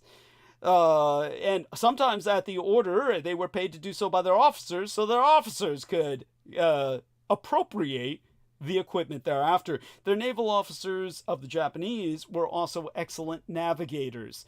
Also, the Japanese Navy conducted its battle training in remote waters where it could never be observed and where they would be hardened by exposure to the elements. That this rigorous and realistic training under combat conditions in which the Japanese literally killed each other paid off. It was all too evident in the first months of the war, where every American pilot was shot down. In contrast, the United States Navy normally carried out peacetime maneuvers and exercises in warm southern waters where they could afterwards treat themselves to ice cream and hula dancers, where the fine weather prevailed and there were a lot of martinis to drink thereafter because pilots are officers and they needed their whores and they needed their booze. Extra precautions had to be taken to avoid casualties and consequent unwelcome publicity, so no American officer's life was ever put at risk. In other words, half the log hours in their books were fake. They simply said they flew, but never flew. This is all true. This is all true. I'm not making this up. They're officers. Who would argue against them? You think a sailor would say, "Get into that cockpit. Get yourself some experience." They'd have him thrown in the brig for insubordination. And, of course, there was all that Japanese superiority in torpedo training, as I've aforementioned. The Japanese Navy fired torpedoes freely in practice and expended them, whereas the Americans were never allowed to expend a single torpedo in training because it cost money. So the torpedoes are expensive. Don't fire that. So they had to pretend and go, bang, bang, pop, pop. I hit ship. You think I'm joking? You think I'm making this up? How do you think they went to combat with torpedoes that didn't work? They had never fired them, so how could they know? So when they went to war with them, they would fire the torpedoes and hear the clunk when it bounced off an enemy ship's hull. Clunk. It's like, yeah, you're fucked. So the Japanese spent thousands of dollars expending torpedoes, thus improving them constantly, while the United States Navy had to economize when testing warheads and exploders. They never found out what was the matter with their torpedoes until the war had been going on for many months. Oh, here, this man named O'Connell writes about this. I'm looking through a book now, and he says, at the time of Pearl Harbor, Japanese naval aviators were quite probably the best in the world, hardened by a Spartan and comprehensive training program. By 1941, pilots averaged in excess of 300 hours of flight time before joining the fleet, far more than their American counterparts would experience in an entire career. Moreover, a good many had combat experience in China. In addition, the aircraft they flew were excellent. And they shot down Americans constantly in their illegal operations called Flying Tiger operations. Yes, many of the Flying Tigers were shot down by Japanese naval pilots dispatched from carriers. As a matter of fact, they killed the majority of the Flying Tigers in China were victims of naval aviators. And of particular note were the torpedo planes, the long-range Type 95 and tactical Kate. Kate was the code name for that particular plane, both being superior to their United States competitors. But most remarkable was the Zero, in 1940, the world's most advanced fighter aerocraft. Oh, by the way, I noticed that our man Brendan Zogit has dropped off the call. Effectively, it's just myself and our man Real Tech Geek right now. I'll continue on, as has been suggested. Yeah, I'm here. Okay, thank you. I appreciate that profoundly. I appreciate your being here with me. Now, here's another person I can refer to as a source. Let me see if I can root around a bit for him. I'm going to look around with some of my Zenji Orita. Okay, so here's where I do a little reading from Japanese. Zenji Orita, interestingly and provocatively, has declared that Midway could have been salvaged had only the Japanese properly deployed their submarines to locate and attack the American carriers.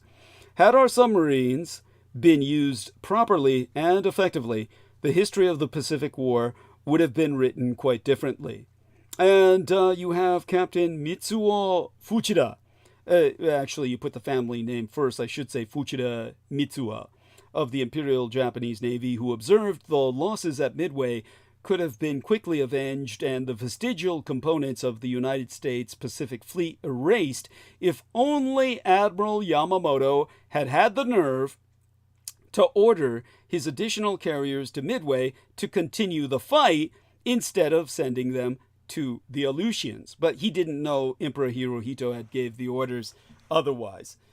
For the Japanese, a battle that should have been a cakewalk was lost because, by their own admission, it was they who made all the errors in this action, despite overwhelming tactical superiority in all areas.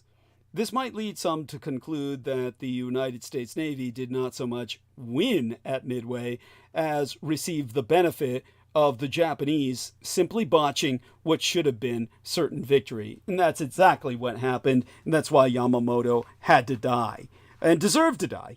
Now, American history books record the outcome of Midway as a turning point for Americans, but nevertheless, this battle also demonstrated that despite the inadequacy and indecision of their leaders, the Japanese were the better warriors on a man-for-man, plane-for-plane basis, even though the United States and British officers had initially dismissed the Japanese, of course, due to extreme racism, and they dismissed the Japanese pilots as inevitably nearsighted or lacking initiative. Yet, even though they had the element of surprise working for them, the first 7 U.S. air attacks against the Japanese fleet were utter failures. Walter Lord has said that the Americans took crushing losses. 15 killed out of 15. That means every man died in one torpedo squadron, 21 out of 27 in a group of fighters. I mean, that's basically your entire squad is wiped out. Many, many more. They had no right to win. That's not me. That's Walter Lord saying this, people. Do you want to come on and say Gute Nacht, our dear friend, Yes, please. Enough. I will speak with you in the future sometime. Oh, yes, we look forward to that. I'll probably call you sooner than later. And, well, we love you dearly. Stay safe and be well. Are you home safely at this point, or the warehouse? I mean, not really, but everything is all right. Okay. Go home, man. Go home. Sometimes rough sleeping is, it's a good relaxing alternative. All right. Blessings. Okay. Good luck. Well, Douglas is good for putting you to sleep during his monologue sometimes. So he's a vampire after all. Don't forget. Indeed. Thank you. And thank you, dear Brendan. Blessed be thy dreams and sweet be thy slumber. Now, basically, as Walter Lord said, they had no right to win, referring to the Americans. He said their air combat tactics were amateurish and clumsy. Here's a good example. At 9:36, the Akagi ordered ceasefire. The fighters were bringing down the last of the United States torpedo planes. To the critical eye of the experts on the striking force, the American tactics were very primitive. Surprisingly, they had no fighter escorts, nor did they split their attack as the Japanese had learned to do. They foolishly kept in a single unit and simply hurled themselves at the IJN, the Imperial Japanese Naval Aircraft Carrier, the Soryu. Bunched together, they were easy to shoot down. Their torpedoes, the men on the Soryu thought they counted 4, passed harmlessly past the carrier. How do you miss an aircraft carrier? That's like, as I said, theoretically you can't. It's like shooting a barn door from inside of the barn, but they managed to do so. And while losing all of their lives, and I mean all of them, doing so, only to miss. Now, when the United States Navy torpedo bomber pilots met Japanese pilots in battle, the Japanese simply pulverized them. This is the major theme in Kearnan's book, published in 2005, titled The Unknown Battle of Midway, The Destruction of the American Torpedo Squadrons.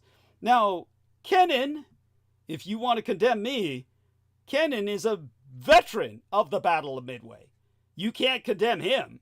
And he makes it abundantly clear that for the badly trained, inexperienced, and poorly led United States Navy pilots, the Battle of Midway was an utter nightmare that should have ended in an unqualified and absolute defeat. His words, not mine. Now, the words pusillanimous and unfit frequently come to mind as one reads about the conduct and tactics of United States Navy officers in this tell-all book. Despite knowing in advance that the Japanese were moving toward Midway for a showdown and knowing the high stakes, the U.S. Navy pilots were incredibly unprepared. Again, these are officers, so they're dicks and they're spoiled assholes, and they all deserve to die.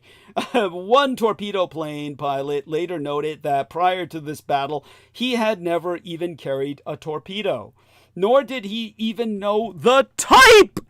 He didn't even know what kind of torpedo that he would bring into battle against the Japanese. Now, Kennan, his words, Kernan, Kernan, again, a Midway veteran. The title of his book is The Unknown Battle of Midway. What does he say here?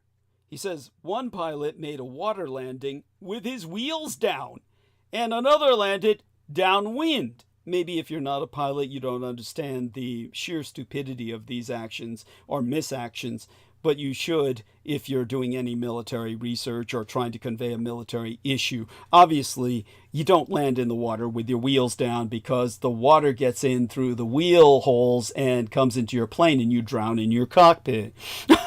Another lands downwind where the wind blows you and flips you, so your cockpit is then filled with seawater and you die drowning with salt in your lungs. So you not only drown, it hurts. Now, most of the American torpedo planes were simply shot out of the sky by the Japanese Zeros, which was really easy to do since most of the attacking U.S. torpedo squadrons did not have the fighter escort they had been promised. This led to some U.S. officers accusing the fighter pilots of cowardice or incompetence, even though just months before, the U.S. Navy had been bragging that its naval aviation units were the best in the world. Now, when the U.S. torpedo planes did manage to survive long enough to launch their poorly designed torpedoes, the results were simply inconsequential. Anticlimactic would be an understatement. They went in separately, one squadron after another, on the morning of June 4th, and all in all, 51 planes tried to hit the Japanese ships with torpedoes that day. That's over 100 planes. Only 7 landed back at base. This comes to an aircraft loss ratio of over 86%. Out of 128 pilots and crew who were in torpedo planes that day, 29 survived, 99 died. And not one single fucking torpedo exploded against the hull of a single Japanese ship. Understandably, this made the Japanese openly contemptuous of the Americans and their equipment. Made in America was synonymous for I took a shit. Indeed, the American performance was so appallingly bad that day that senior officers feared that even if they survived the battle, their careers would not. Thus, Kernan, a Midway veteran, concludes in his book that a massive cover-up was orchestrated. reports from the USS Hornet contained misleading remarks and omissions.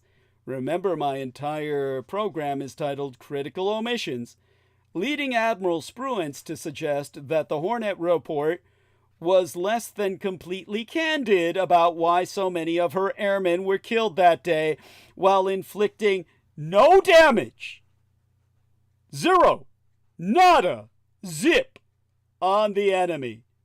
It truly was a miracle that the United States Navy even survived the Battle of Midway, much less win it. As Tom Clancy tells it, you all know Tom Clancy. The victory at Midway was a testament to the Navy's skill and wisdom in deploying and fighting naval aviation. This is absolutely preposterous and demonstrates that Tom Clancy, who you all count on for your military knowledge and information, does not know the difference between skill and plain old dumb fuck luck. This is butt luck, people. You pulled it out of your ass. And the only thing you should have got was a giant, stinking, smelly turd. And you did. It's called Tom Clancy, and he's a propagandist who rewrites your history for you. By the way, if most American historians believe that Midway was the turning point in the war against Japan, nobody else agrees. Admiral S.G. Gorshkov, the former commander-in-chief of the Greater Soviets Navy, said that even after Midway, and here I'm going to translate from the Russian just for you, Japan's fleet retained all superiority in forces, possessing, including those newly brought into commission, 8 aircraft carriers against only 4 American after Midway. In battleships and cruisers, the balance was also in favor of the Japanese. Even the character of the combat operations on both sides following the Midway Island battle indicates no turn whatsoever in the course of Japanese victory in the war thus far. The Japanese continued to stage landings and conduct an offensive on New Guinea and the Solomon Islands, and created a more serious position for the forces of the Allies by destroying 2 further American carriers, sinking the Wasp and the USS Hornet. Winston Churchill wrote that in the autumn of 1942, the Americans were appealing to us British for 1 or more armored British carriers, that an intense crisis had arisen in the Solomons. In fact, the Americans at that time were left with only 2 damaged carriers, the Saratoga and the Enterprise. There was a real threat of invasion of Australia by the Japanese. What sort of turn in the course of the war was this? If anything, it was a complete and total American defeat, and they should be embarrassed, rather than praising themselves like a pigeon that has overturned a chess piece on the board and cocks about as if it won the game. There's a Russian talking for you, and you guys love the Russians so fucking much. Now, as I'll get to shortly, the fact that the Americans had to ask the British for extra carriers completely undermines the superior United States industrial capacity that won the war bullshit. That argument of American industrial potency that's put forth by all Americans, as you can't beat productivity power, industrial output. Look at yourselves now. You don't produce shit. Yeah, and you think you're going to up your production by tariffs? No, we can go into that later if I've still got the up for it. I'll probably end tonight after talking about Midway and maybe the Ukrainian attack. It'll be a total military episode in that regard per monologue. Now, all military experts concur that the Japanese had a second chance to neutralize the United States Navy in the Pacific at Guadalcanal in September of 1942. Now, Zenji Orita conjectures that had the Japanese done what the Americans had expected at Guadalcanal, that is, confront the Americans with a vastly superior force, both morally and materially, the Americans would have lost that battle, and the remaining United States carrier in the Pacific would have been destroyed, and I speak about that in the singular, in case you don't notice, and Japan would have been unfettered and unrestrained in the Pacific for a very long time. Losing the carrier, the Wasp, in September of 1942 to the Japanese submarine, the I-19, and the United States Navy had only a single operational carrier left in the Pacific, which had only luckily avoided the torpedo that took out her escort and sunk that, which is the reason they have escorts, is to take the torpedo for the carrier. The battleship North Carolina was out of action during that month. Well, let me read from Zenji Orita himself, who was an I-boat captain, the captain of a Japanese U-boat, a Japanese submarine. He said 1 strike and 2 submarine attacks had very nearly wrecked what part of the American fleet could be used against us. Now they had only 1 carrier left in the Pacific that could fight, the USS Hornet, and only 1 battleship, the USS Washington. Against this single carrier in mid-September, our Navy could range 8. While Hornet could put about 75 planes into the air against us, the Zuikaku, the Shokaku, the Zuiho, the Taiyo, the Hiryo, the Unyo, and Shoho could launch more than 360 planes altogether. Against Washington, we could pit the Musashi and the Yamato, the mightiest battleships ever built, plus 8 other battleships far superior to the obsolescent ones America was keeping well to the rear. Mid-September of 1942 was the period of golden opportunity for the combined fleet. That's from Zenji Orita, the I-boat captain of the Imperial Japanese Navy, Japanese combat submariner.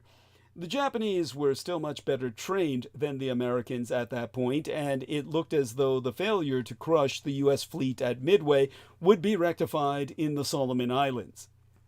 Happily for the Americans, this was not to be. Instead, overcautious Japanese officers did not use all the means they had at their disposal and consequently lost a great strategic victory. Remember, this is separate from the Japanese I-boat or U-boat arm. This is separate from the submarine command. This is the Japanese high seas fleet. The surface navy was full of cowards. And that's why Emperor Hirohito had to build a private air force to win the war. So understand this is like a arch conservative attitude that borders on cowardice or even treason, by my opinion, and certainly that of Hirohito himself. Going back to, shall we say, Zenji Orita, he writes, and I read therefrom, "We still had such superiority in forces that it seems almost unbelievable now that the chance to race down to Guadalcanal with overpowering strength was not seized. A swift and overwhelming blow could have been struck at Guadalcanal at any time between September 15th and October 1st. There would have been absolutely no way for the Americans to counter it. In September of 1942, we had America beaten in the Pacific.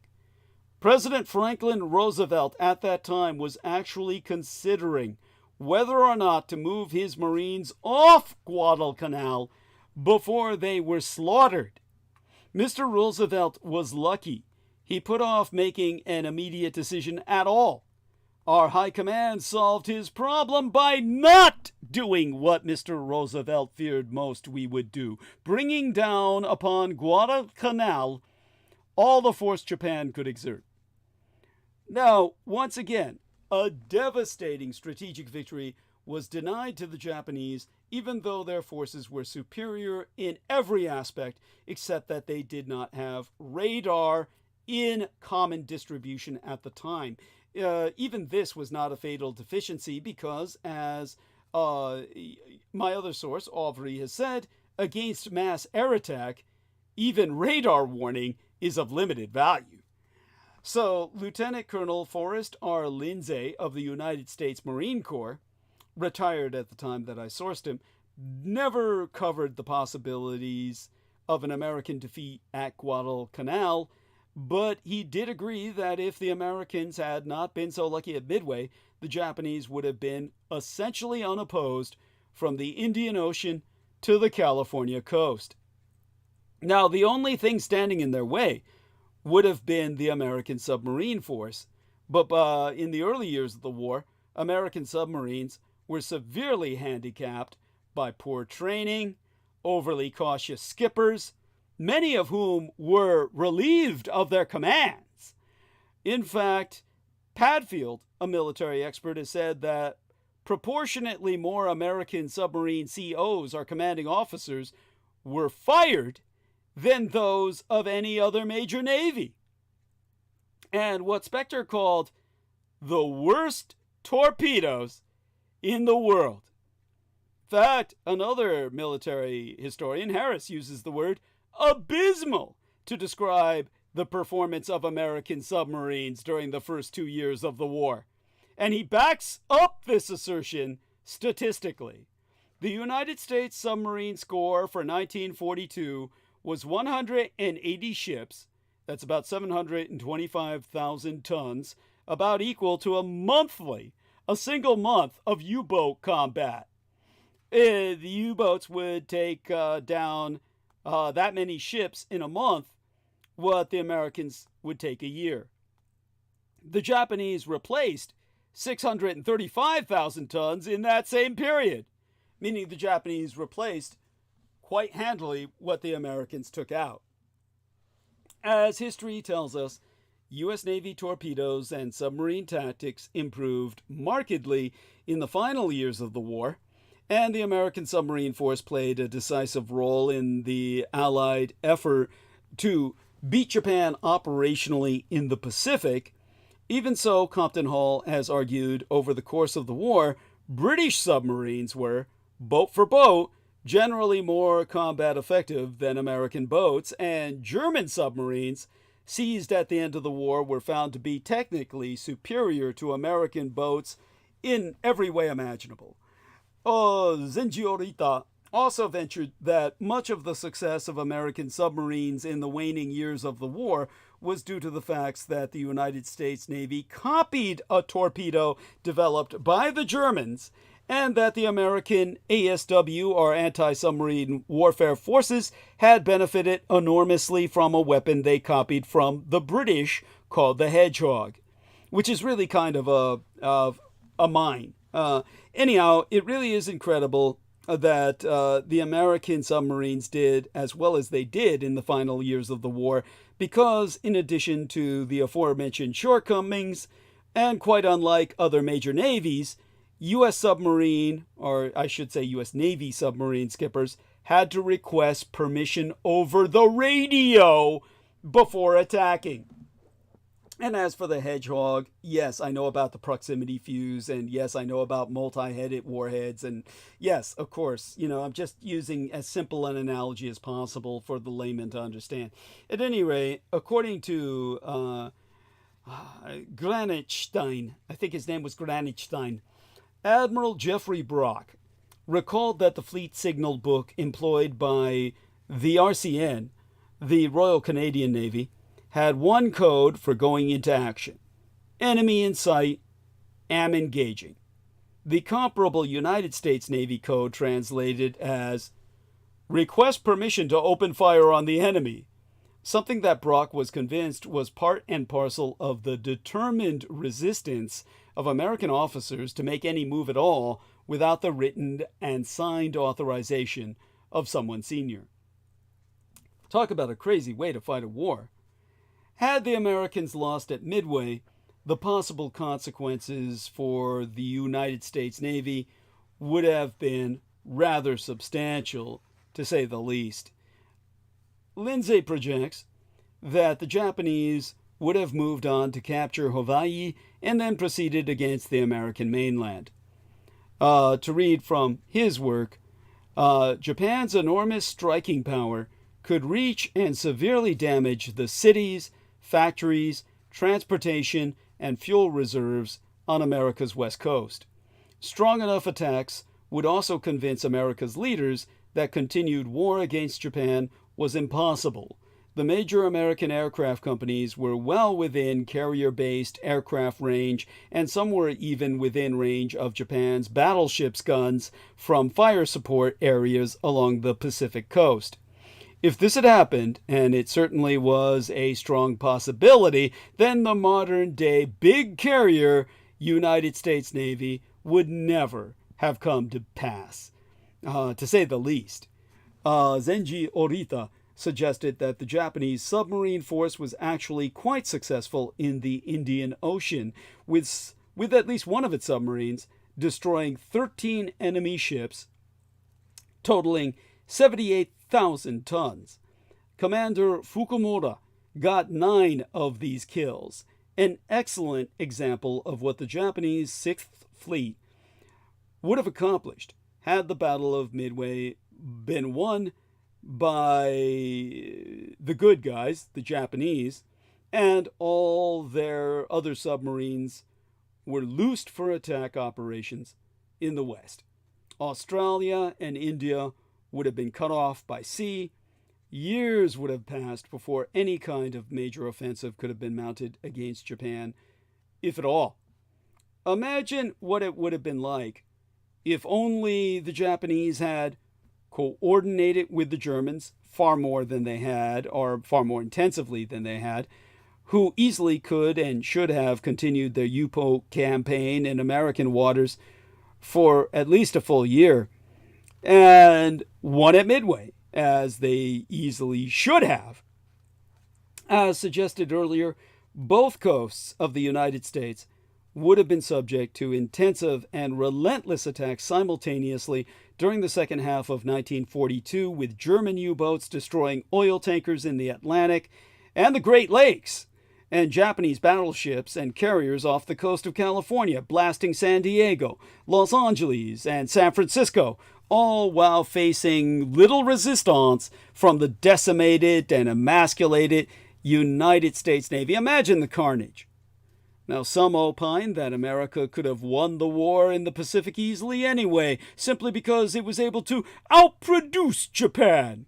Or as one propagandist or apologist said back in the 90s, I think, from January of 1942 to August of 1945, the United States launched 37 fleet carriers, 83 escort carriers, and 349 destroyers. The Japanese built 3 fleet carriers, 6 small carrier conversions, and 63 destroyers. Even if those sneaky, treacherous Japanese, the words he uses, could have destroyed 50% of the West Coast production facilities, the war effort would not have been slowed, much less crippled. I mean, this is the kind of propaganda all of you have grown up on. This is why you're so fucked up and believe in aliens and think that, you won World War II and all kinds of other crazy beliefs that all of you entertain. It's shit like this you grew up reading, and of course it's not good for your brain. You've got to get over it. Honestly, it's amazing to me that any of you even make it to adulthood with the crap that you're exposed to. By the way, the individual I'm sourcing for this is in Vox Day, and it's, guess what? The title of his article in WorldNet Daily is "No Case for Internment." So this is Vox Day. Vox Day is the guy's name, obviously a pseudonym. And this was September 6th of 2004. So I had notes on this, but I've actually gotten up the actual piece of paper. And it's actually, I'm actually reading this from print. I'm not getting this from off the net. I don't think you could even find this on the net. Maybe you can. WorldNet Daily, September 6th of 2004. no case for internment by Vox Day, who actually uses the term, sneaky Japanese, sneaky, treacherous Japanese. So, of course, you guys will take this as case closed because a propagandist has told you and it must be true. Well, not quite. Lieutenant Burdick Britton of the United States Navy, surname spelled Brittin, a Midway veteran, again, this is a Midway veteran, confided to his diary in the final days before that battle, "We have history in the palm of our hands during the next week or so. If we are able to keep our presence unknown to the enemy and surprise them with a vicious attack on their carriers, the U.S. Navy should once again be supreme in the Pacific. But if the Japanese see us first and attack us with their overwhelming number of planes, knock us out of the picture, and then walk in to take Midway, Pearl Harbor will be almost neutralized and in dire danger. I can say no more. There is too much tension within me. The fate of our nation is in our hands." Apparently, Britain was not fully convinced that the superior industrial capacity of the United States would make any difference whatsoever, since it would clearly take much time to recover, rebuild, train, and deploy a new fleet to replace the one that had been obliterated. This young officer was afraid, and for every good reason. As Sugar said in 1988, "Even the briefest review of military history also reveals that for every battle decided by superiority of weapons, there are 10 in which the outcome depended on differences in intelligence, planning, tactics, communications, logistics, or resolve. Indeed, if simply building more and technologically more advanced ships, tanks, and airplanes than your enemy, in and of itself were a guarantee of an easy or inevitable victory, then how could Afghanistan, one of the poorest countries in the world, repel the gargantuan Soviet armed forces in the 1980s? Why is the United States still there, fighting the remnants of the Taliban?" Remember, he wrote this in 1988. How could North Vietnam have endured the most ferocious air assault, his words, in history, long enough to force the world's richest empire to withdraw from South Vietnam? During the war over Southeast Asia, the United States dropped the conventional equivalent of 640 Hiroshima-type or Hiroshima-class atomic bombs, and yet it still did not win. Vietnam, Laos, and Cambodia fell to the communists. Sadly, for the Americans, we must discredit the commonly held suppositions of people like the late Admiral Arleigh Burke of the United States Navy himself, who in 1964 asked, "Do we really believe that a nation that's starving can field a more powerful force in South Vietnam than we, the most powerful empire in the world?" Physically, definitely not. But morally, yes, absolutely. As Hamas tells us, in Vietnam, the side with the overwhelming wealth, power, and technology was decisively defeated. Moreover, how does Israel, back in its glory days, badly outnumbered by its neighbors, manage to survive, let alone be the dominant military power in the Middle East? Well, obviously that's through American help, but in the early days, even then it was all due to American help, but there's still points to be made at the operational or tactical level. As Dixon put it, there is the Israeli army, the David of 2.5 million Jews who in 6 days defeated the Goliath of 100 million Arabs. By its competence and vastly superior direction, this minuscule army, drawn from a country poor in resources and gravely disadvantaged by its geographical position, managed to defeat an enemy from countries possessing inexhaustible reserves of natural wealth, including 1/2 of the world's hydrocarbon reserves. Well, all this is bullshit because this is Zionist propaganda, but I bring it up to make a point. There are real examples of this. The Israelis are merely a false example of support from American sponsorship that did win the wars for them. In every case. I pointed that out before. The Israelis were never on their own. So understand, however, a legitimate example would be the Finns, who were able to vanquish the Russians in 1939 through to 1940. But of course, how on earth could resource-poor Japan squarely defeat Russia in 1905, which, as the historian Prange so eloquently pointed out, more than once in sea warfare, a great sailor has snatched victory from a superior foe. And then, not only defeat the Russian Empire, invade and occupy China in the 1930s. Going farther back into history, how was it possible for Hannibal and the Carthaginians to rout the much more superior Roman army at the Battle of Cannae?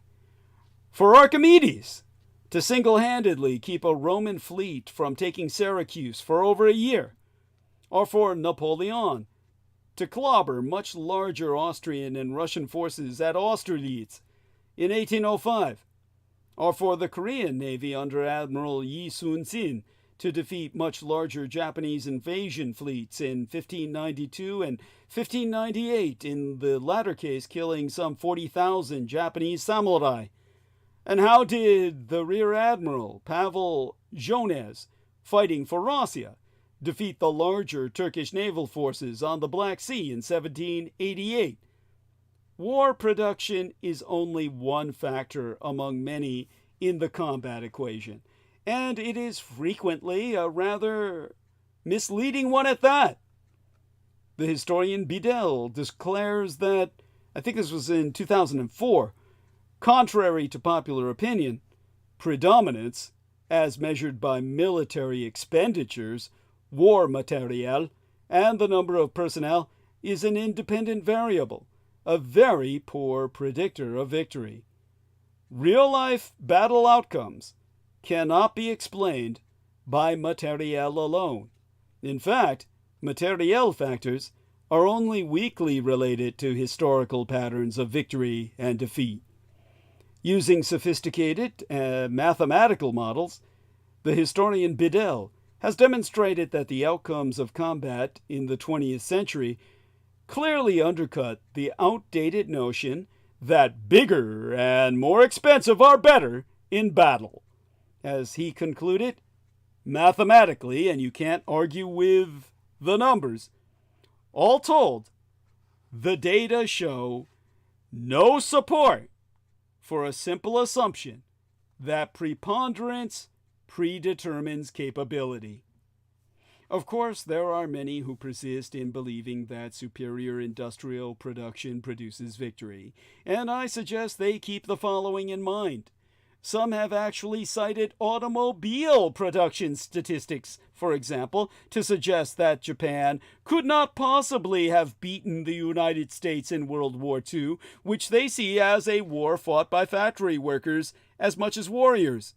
As the aforecited Lord said, in 1940, the United States turned out 4,500,000 automobiles, while Japan only made 48,000.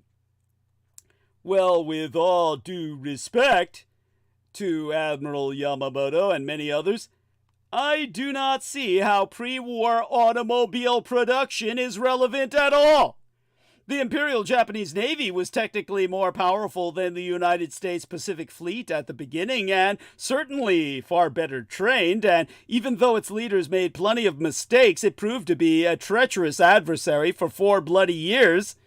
While the Americans were building all these fucking cars, the Japanese were concentrating on building the best aircraft carriers, fighter planes, torpedoes, and battleships in the world. I would also point out that in 2004, when these statements were made, The United States produced just 9.6% of the world's automobiles, while Japan came up with 19.17%. 19.7% actually, which is actually higher. And Germany, 11.7%.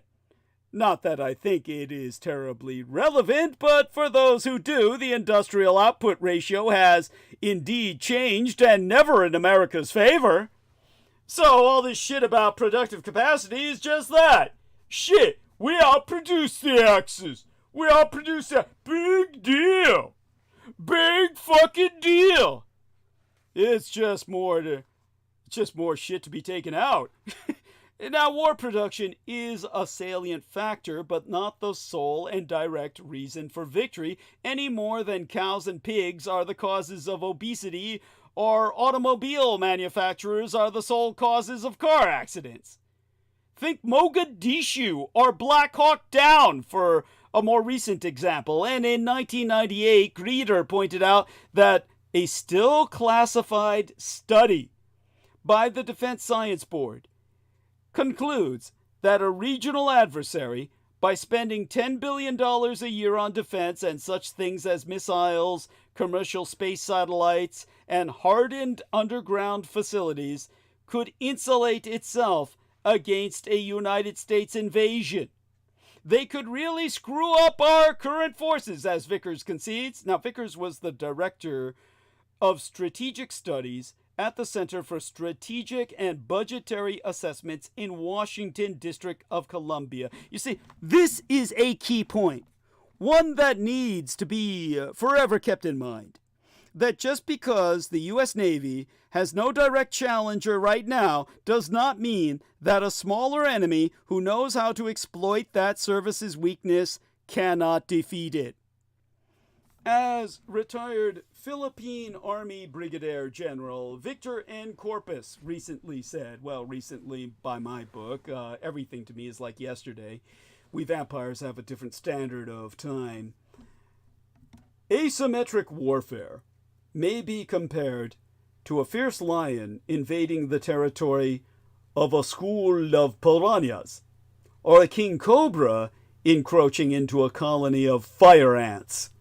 The lion may be the king of beasts, mighty and strong, but it is no match against the tiny piranhas in their own territory. The sharp fangs and claws of the lion are rendered useless. The same is true with the cobra's venom. The analogy applies to the French in Dien Bien Phu, the Soviets in Afghanistan, and the Americans in Vietnam, and now in Iraq. When in doubt, always remember the immortal words of Mark Twain. It's not the size of the dog in the fight, it's the size of the fight in the dog. It could be argued that even if Midway had ended in favor of Japan, that the Japanese Empire would have been ultimately defeated by the American fantastical notion of any of this happening at all, but not for the reasons commonly supposed. The historian Overi argues convincingly that Japan's defeat had more to do with the loss of its warrior spirit, in his words, in its long and wearing war with China, which had begun in 1931, and with the home front, rather than any other single factor. In other words, in his notional misconception, the Japanese public, not so much the ordinary soldiers, sailors, marines, and airmen themselves, many of whom were quite willing to sacrifice themselves to protect the emperor, was simply tired of making war and was not truly stalwart when things began to sour after the loss at Midway. All of this is bullshit, of course, but this is a Western propagandist who's trying to make sense of the war to you because he doesn't get it either. Now, few of the most senior military leaders, the people treasonous in heart, if not in intent, such as Admiral Yamamoto, had, shall we say, defeatist tendencies from the very beginning, which of course not only never helped, but resulted in their loss of everything they did and resulted in the need for them to be killed. Yamamoto did not realize that, as just demonstrated by myself throughout this transmission, history is full of examples of the weak beating the strong. And that's why he was incompetent and should never have been an admiral and had to be assassinated. And the Americans did Hirohito the favor of doing that for him. You see, it's reluctance, diffidence, abulomania, lack of coordination with the Germans, insecurity. This is what an American would conclude robbed the Japanese of many additional opportunities for victory, and that right from the beginning, with the abbreviated attack on Pearl Harbor, this was demonstrated. And in all of these cases, you'd have to say Douglas Dietrich made the argument first, and he made it better. Understand that the prevailing wisdom, even in Western circles, is that the attack on Pearl Harbor was a mistake, but this theory has to have its critics, because it, again, is a line of complete and utter bullshit. There are even specialists among yourselves, like Rousset. Rousset argues that the attack on Pearl Harbor was rational, well-planned, and, from a Japanese standpoint, quite necessary and unassailable as a counter to attempts by Washington and its allies to cut off Japan from its overseas natural resources. This is, of course, something that I myself have already argued, and far better than Rousset. The attack itself was well executed. It simply did not go far enough, as some would argue. The Japanese did not press on when they clearly had all the means to do so.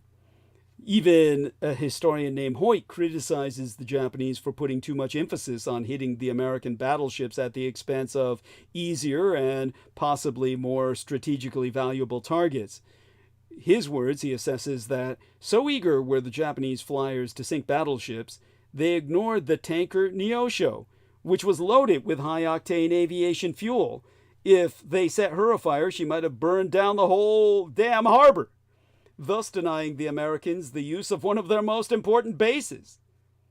And Hoyt maintains the more important error was the failure of the Japanese to cripple the Pearl Harbor submarine base, which they could have easily done with another attack.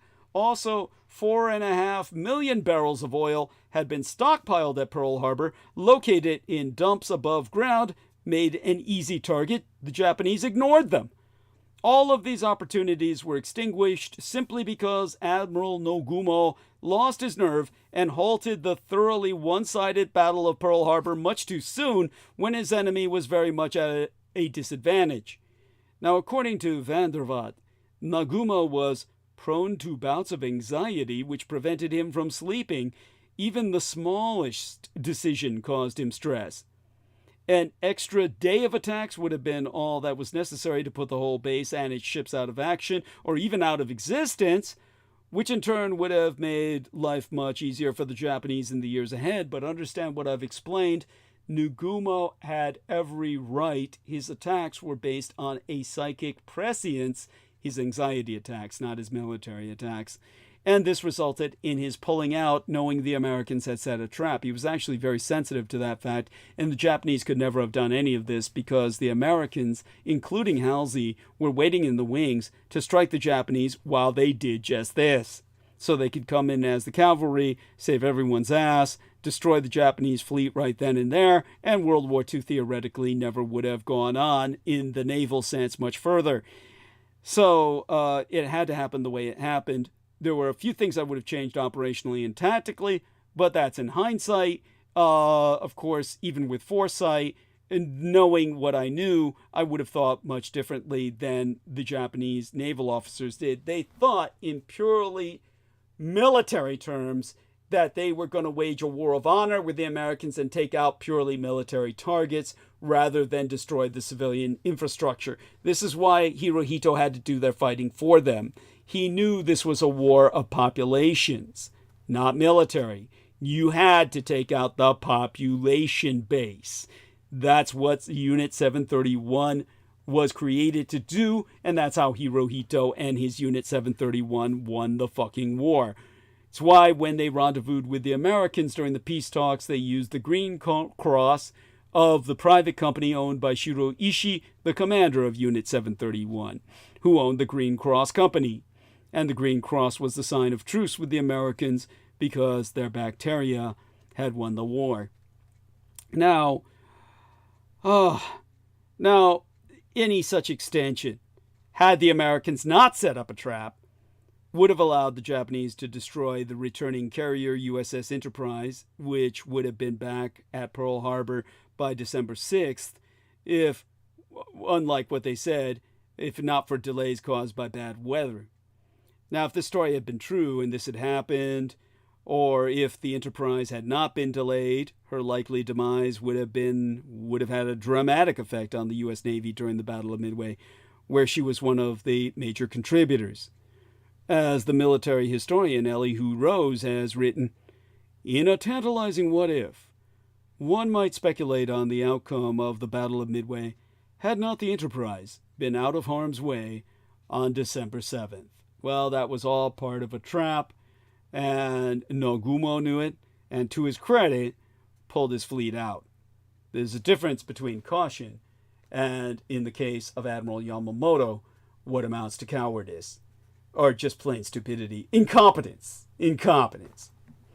And finally, well, there is no doubt that, as it happened, America's carrier task forces and submarines played decisive and integral roles in what could be called the operational success in the Pacific. And I say that purely operational, not strategic, just in carrying out what ultimately was a series of operations based on their strategic failure in the Aleutians, where they lost the 1,000-mile war. And that would take another episode or transmission to articulate. The Americans have since gone against their own propaganda and instead are now transferring, quote-unquote, victory in World War II in the Pacific to the contribution which the Americans pose as significant of the Greater Soviet Union to that same end. The Americans will tell you these days, certainly their academicians will, that in actuality, the Red Army was responsible for neutralizing approximately 32% of Japan's army. But this fact seldom appears in the typical American discourse on the war, as, of course, the aforecited Admiral Gorshkov, not a general, but an admiral, has suggested his Soviet perspective. Victory over Japan demanded a sustained struggle with the enlistment of large land forces, which the Allies did not have. This is why the entry of the USSR into the war against Japan was so necessary for the Allies. Without it, it was not possible to break the determination of the Japanese militarists to continue the war. It is known that in fulfilling their obligations as allies, the Soviet Army and Navy, with a powerful blow, smashed the Guangdong Army and the Japanese support points on Sakhalin and the Kuril Islands, after which Japan was forced to surrender unconditionally. Now, this guy's lying to your fucking face, because Japan and the Greater Soviet Union, which fucking lost because it's no longer around, it didn't even pass the muster of survival of a state. The Russian Empire and Japan are still legally at war. You can look it fucking up. So Russia is currently engaged in a two-front war, a war that is static under conditions of ceasefire with Japan, and the war of aggression against the Ukraine, which they invaded in the hopes of conquering its grain resources to redistribute worldwide to support its war against Japan, and to conquer its source of neon gas, which would then cut off Taiwan from production of microchips, because neon gas is a necessary medium for the lasers that engrave microchips that Taiwan uses, and that neon gas comes from the Ukraine. And with the Russians monopolizing that, the communist Chinese could have closed in on Taiwan, which would no longer be producing microchips. And the world would no longer complain because it would no longer be dependent on Taiwanese microchips. So this was a coordinated attack that failed completely and utterly and miserably, and now Russia's stuck in a two-front war with the Ukrainians and the Japanese on the Pacific side under conditions of ceasefire. So the Russians have no VJ Day because they're still legally at war with Japan. Look it up! Look it up! Russia and Japan are still legally at war. There was no unconditional surrender. It's all a lie. You fucking lost. And more than anyone, the Russians fucking lost.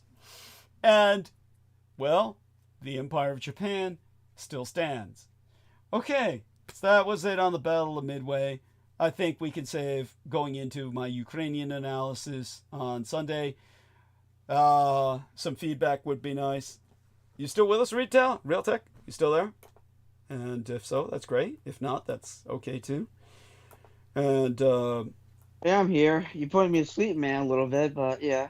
Oh, yeah. It's so nice for a while. Oh my, so sorry. Oh, so sorry. Yeah. I shed tears. I shed tears for our friend Realtech falling asleep. You're a goddamn bloodsucker anyway. So what do I expect after a while? True enough. True enough, my friend. Well, dear friend, around, man. How about closing off for us? But yeah, see, what you said? Oh, I said, your opinion and close off for us. Go ahead and end the show for us. I mean, give us a feedback and then, whatever you want to say, please, by all means. Thank you. Stage is yours. Stage is yours. That's okay. Oh, I want to say to anyone who does collect and purchase computer equipment, especially the graphics cards, this war with Russia and Ukraine is that's why the pricing is so high, and I try my best to explain it to a lot of people on Discord, groups that I've been a part of for a couple of years. Excuse me. That a lot of the geopolitical tensions and war is going on, and it's why it's so pricey. Part of it anyway. And also because of the artificial intelligence hype with NVIDIA and Silicon and also any other company is trying to go after it to for their margins. But it's coming to an insane point with that. Even the demand of it. That the NVIDIA, even though they had so many issues with the drivers and capacitors blowing up and just building it terribly, and that stupid garbage 12-byte 6-volt connector, which I refuse to really deal with, even though I can afford a 4090, even though it's a bit pricey now, over $2,000, $2,400. But anyway, what I'm saying is that they had record revenue this last week on their 50 series, RTX 50 series NVIDIA. And the rumor is they're gonna still cut the production and put more into the data center. And also Saudi Arabia, they also are gonna deal with Saudi Arabia now too. So speaking of that. But yeah, it's just this late stage capitalism, like I was mentioning before in our last transmission, that it's people are being squeezed more and more, and we need fascism.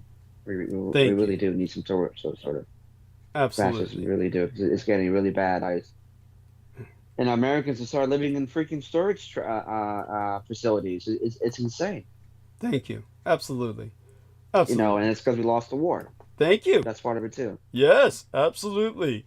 And I can't fucking believe the fucking garbage C-34 tank is what won the war, and they beat the greatest military machine at the Second World War. Oh, it's all German shit. It's all the loaded Vodmach, shit. the Superstoffel. Get the fuck out of here, man! I'm tired of this bullshit. Thank you. No, I'm tired of it. I appreciate that profoundly, and it's all too true. As a matter of fact. Let me just shuffle around a bit here so I can get more comfortable as we close off the show and just validate, everything our dear friend has just articulated. I want people to understand that, as I've said before, it was basically there were three conditions late in the war where the Third Reich could have escaped destruction on the surface world. As we know, the Nazi government evacuated, created a breakaway civilization. I've explained this in depth, and again, the book in which I published about it will deal with that another day, and hopefully I'll just rewrite another book. But understand that the irreplaceable elements in a scenario for my biological father, Adolf Hitler's government, retaining itself on the surface world would be the removal of Franklin Delano Roosevelt, which happened. The cessation of Allied bombing campaigns, or the combined Allied bombing campaign of the Anglo-Americans, and at that point, Germany needed a one-front war. The industrial resources, the military manpower remaining in Germany, even after the catastrophe of the destruction of Army Group Center, which was far greater and significant a disaster for the Germans than Stalingrad. Even talking about the Karlin Pocket? No, I'm talking about the destruction of Army Group Center, which you can look up. It was like, it's just what it is. It's just as it sounds. The destruction of Army Group Center, the Central Command. It's not the Battle of Kursk or the various salients. No, it's like the center front that was standing between strategically in the center of Europe, basically along the lines of White Russia, Belarus today. If intelligently used under the circumstances of a one-front war with the cessation of Allied bombing and a dead Franklin Delano Roosevelt, which had already been accomplished, and Hitler was still alive at that point when Roosevelt died, and he held a party in the bunker with Goebbels, even at that point, just using the resources intelligently, would have stalemated the Soviets in the East. The Soviets were approaching the bottom of even their vast manpower barrel, despite being flush with Lend-Lease equipment and their own war production. The final assault on Berlin in 1945, Stalin cautioned both Zhukov and Konev, there were no replacements. There are no replacements. It's that simple. He had already committed rallying all the World War I veterans to deploy against the Japanese. And you see them in footage of this great attack on Japan, waving their cutlasses, riding on horseback. These are all World War I cavalry. So just understand that one thing they never tell you about World War II is they want you to worship the Russians as the master race. And your own treasonous communist academics want that. Understand that it took a mutually supportive role between the Soviets and the Western Allies. Certainly the Soviets rightly claim to have fought the overwhelming part of the German ground forces, but this is the problem. They've gone on to assert that they essentially won the war. And the truth is they were only successful. Yeah, with their 30 million go on. Soviets that died, they always want to proclaim that. I think last year during a speech that RFK Jr. was talking about, with our JFK, just talking about that in the speech. What a load of shit! By the way, it was a load of shit. It was orders of magnitude were lost more than that. It was 124 to 127 million easily Soviets died. It was basically half their country. And, you don't call that winning a war. That just means you got your ass kicked. And they went on. Just understand this. The truth is they were successful in what they did only because of the Allied bombing campaign. The Allied campaigns in the Mediterranean, and ultimately the opening of a second front with D-Day, the anniversary of which comes up just the day after tomorrow. So this altogether so dissipated German resources that they could only fail everywhere on the surface world. So understand that the Soviets didn't win shit. Despite the fact that they had reindustrialized, their industrial scale of output was nowhere near Germany, even in 1945. So understand that all it took was they already succeeded in getting rid of Roosevelt. If they could have gotten the bombing campaign to stop and the Allies to simply stalemate, stop their front, gotten into a truce with the Allies at that point, forcing them perhaps with nuclear weapons or the like, they could easily, with one hand tied behind their back, have defeated the Soviets. So, yeah, everything they tell you is a load of shit about the war period.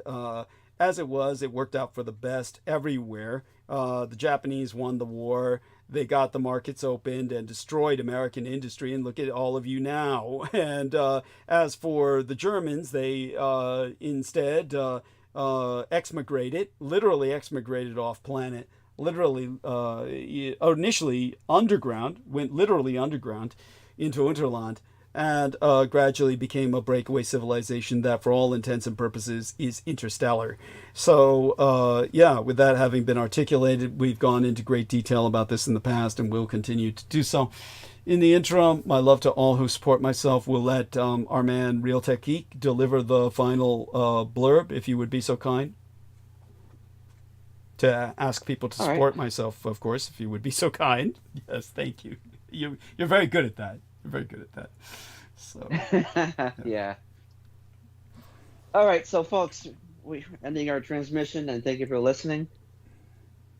It's been a enlightenment transmission because we are getting hard-hitting news, and we are getting news from the underground. That was each was critical on missions.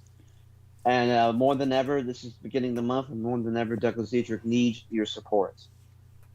We will not get any of this type of news, any type of historical, actual historical and true news from him. Then you will not get on mainstream media. He is the mainstream media in my world. Thank you. And more than ever, he needs your support because he is our national treasure. Along with everyone else, of course. God bless you. That was beautiful. So thank you so much, dear Real Tech. Love you dearly. Stay safe and be well. Share our love with your family. And with that, we're going to end stream. Real Tech and I will be on a private call for a few moments after that, and then we'll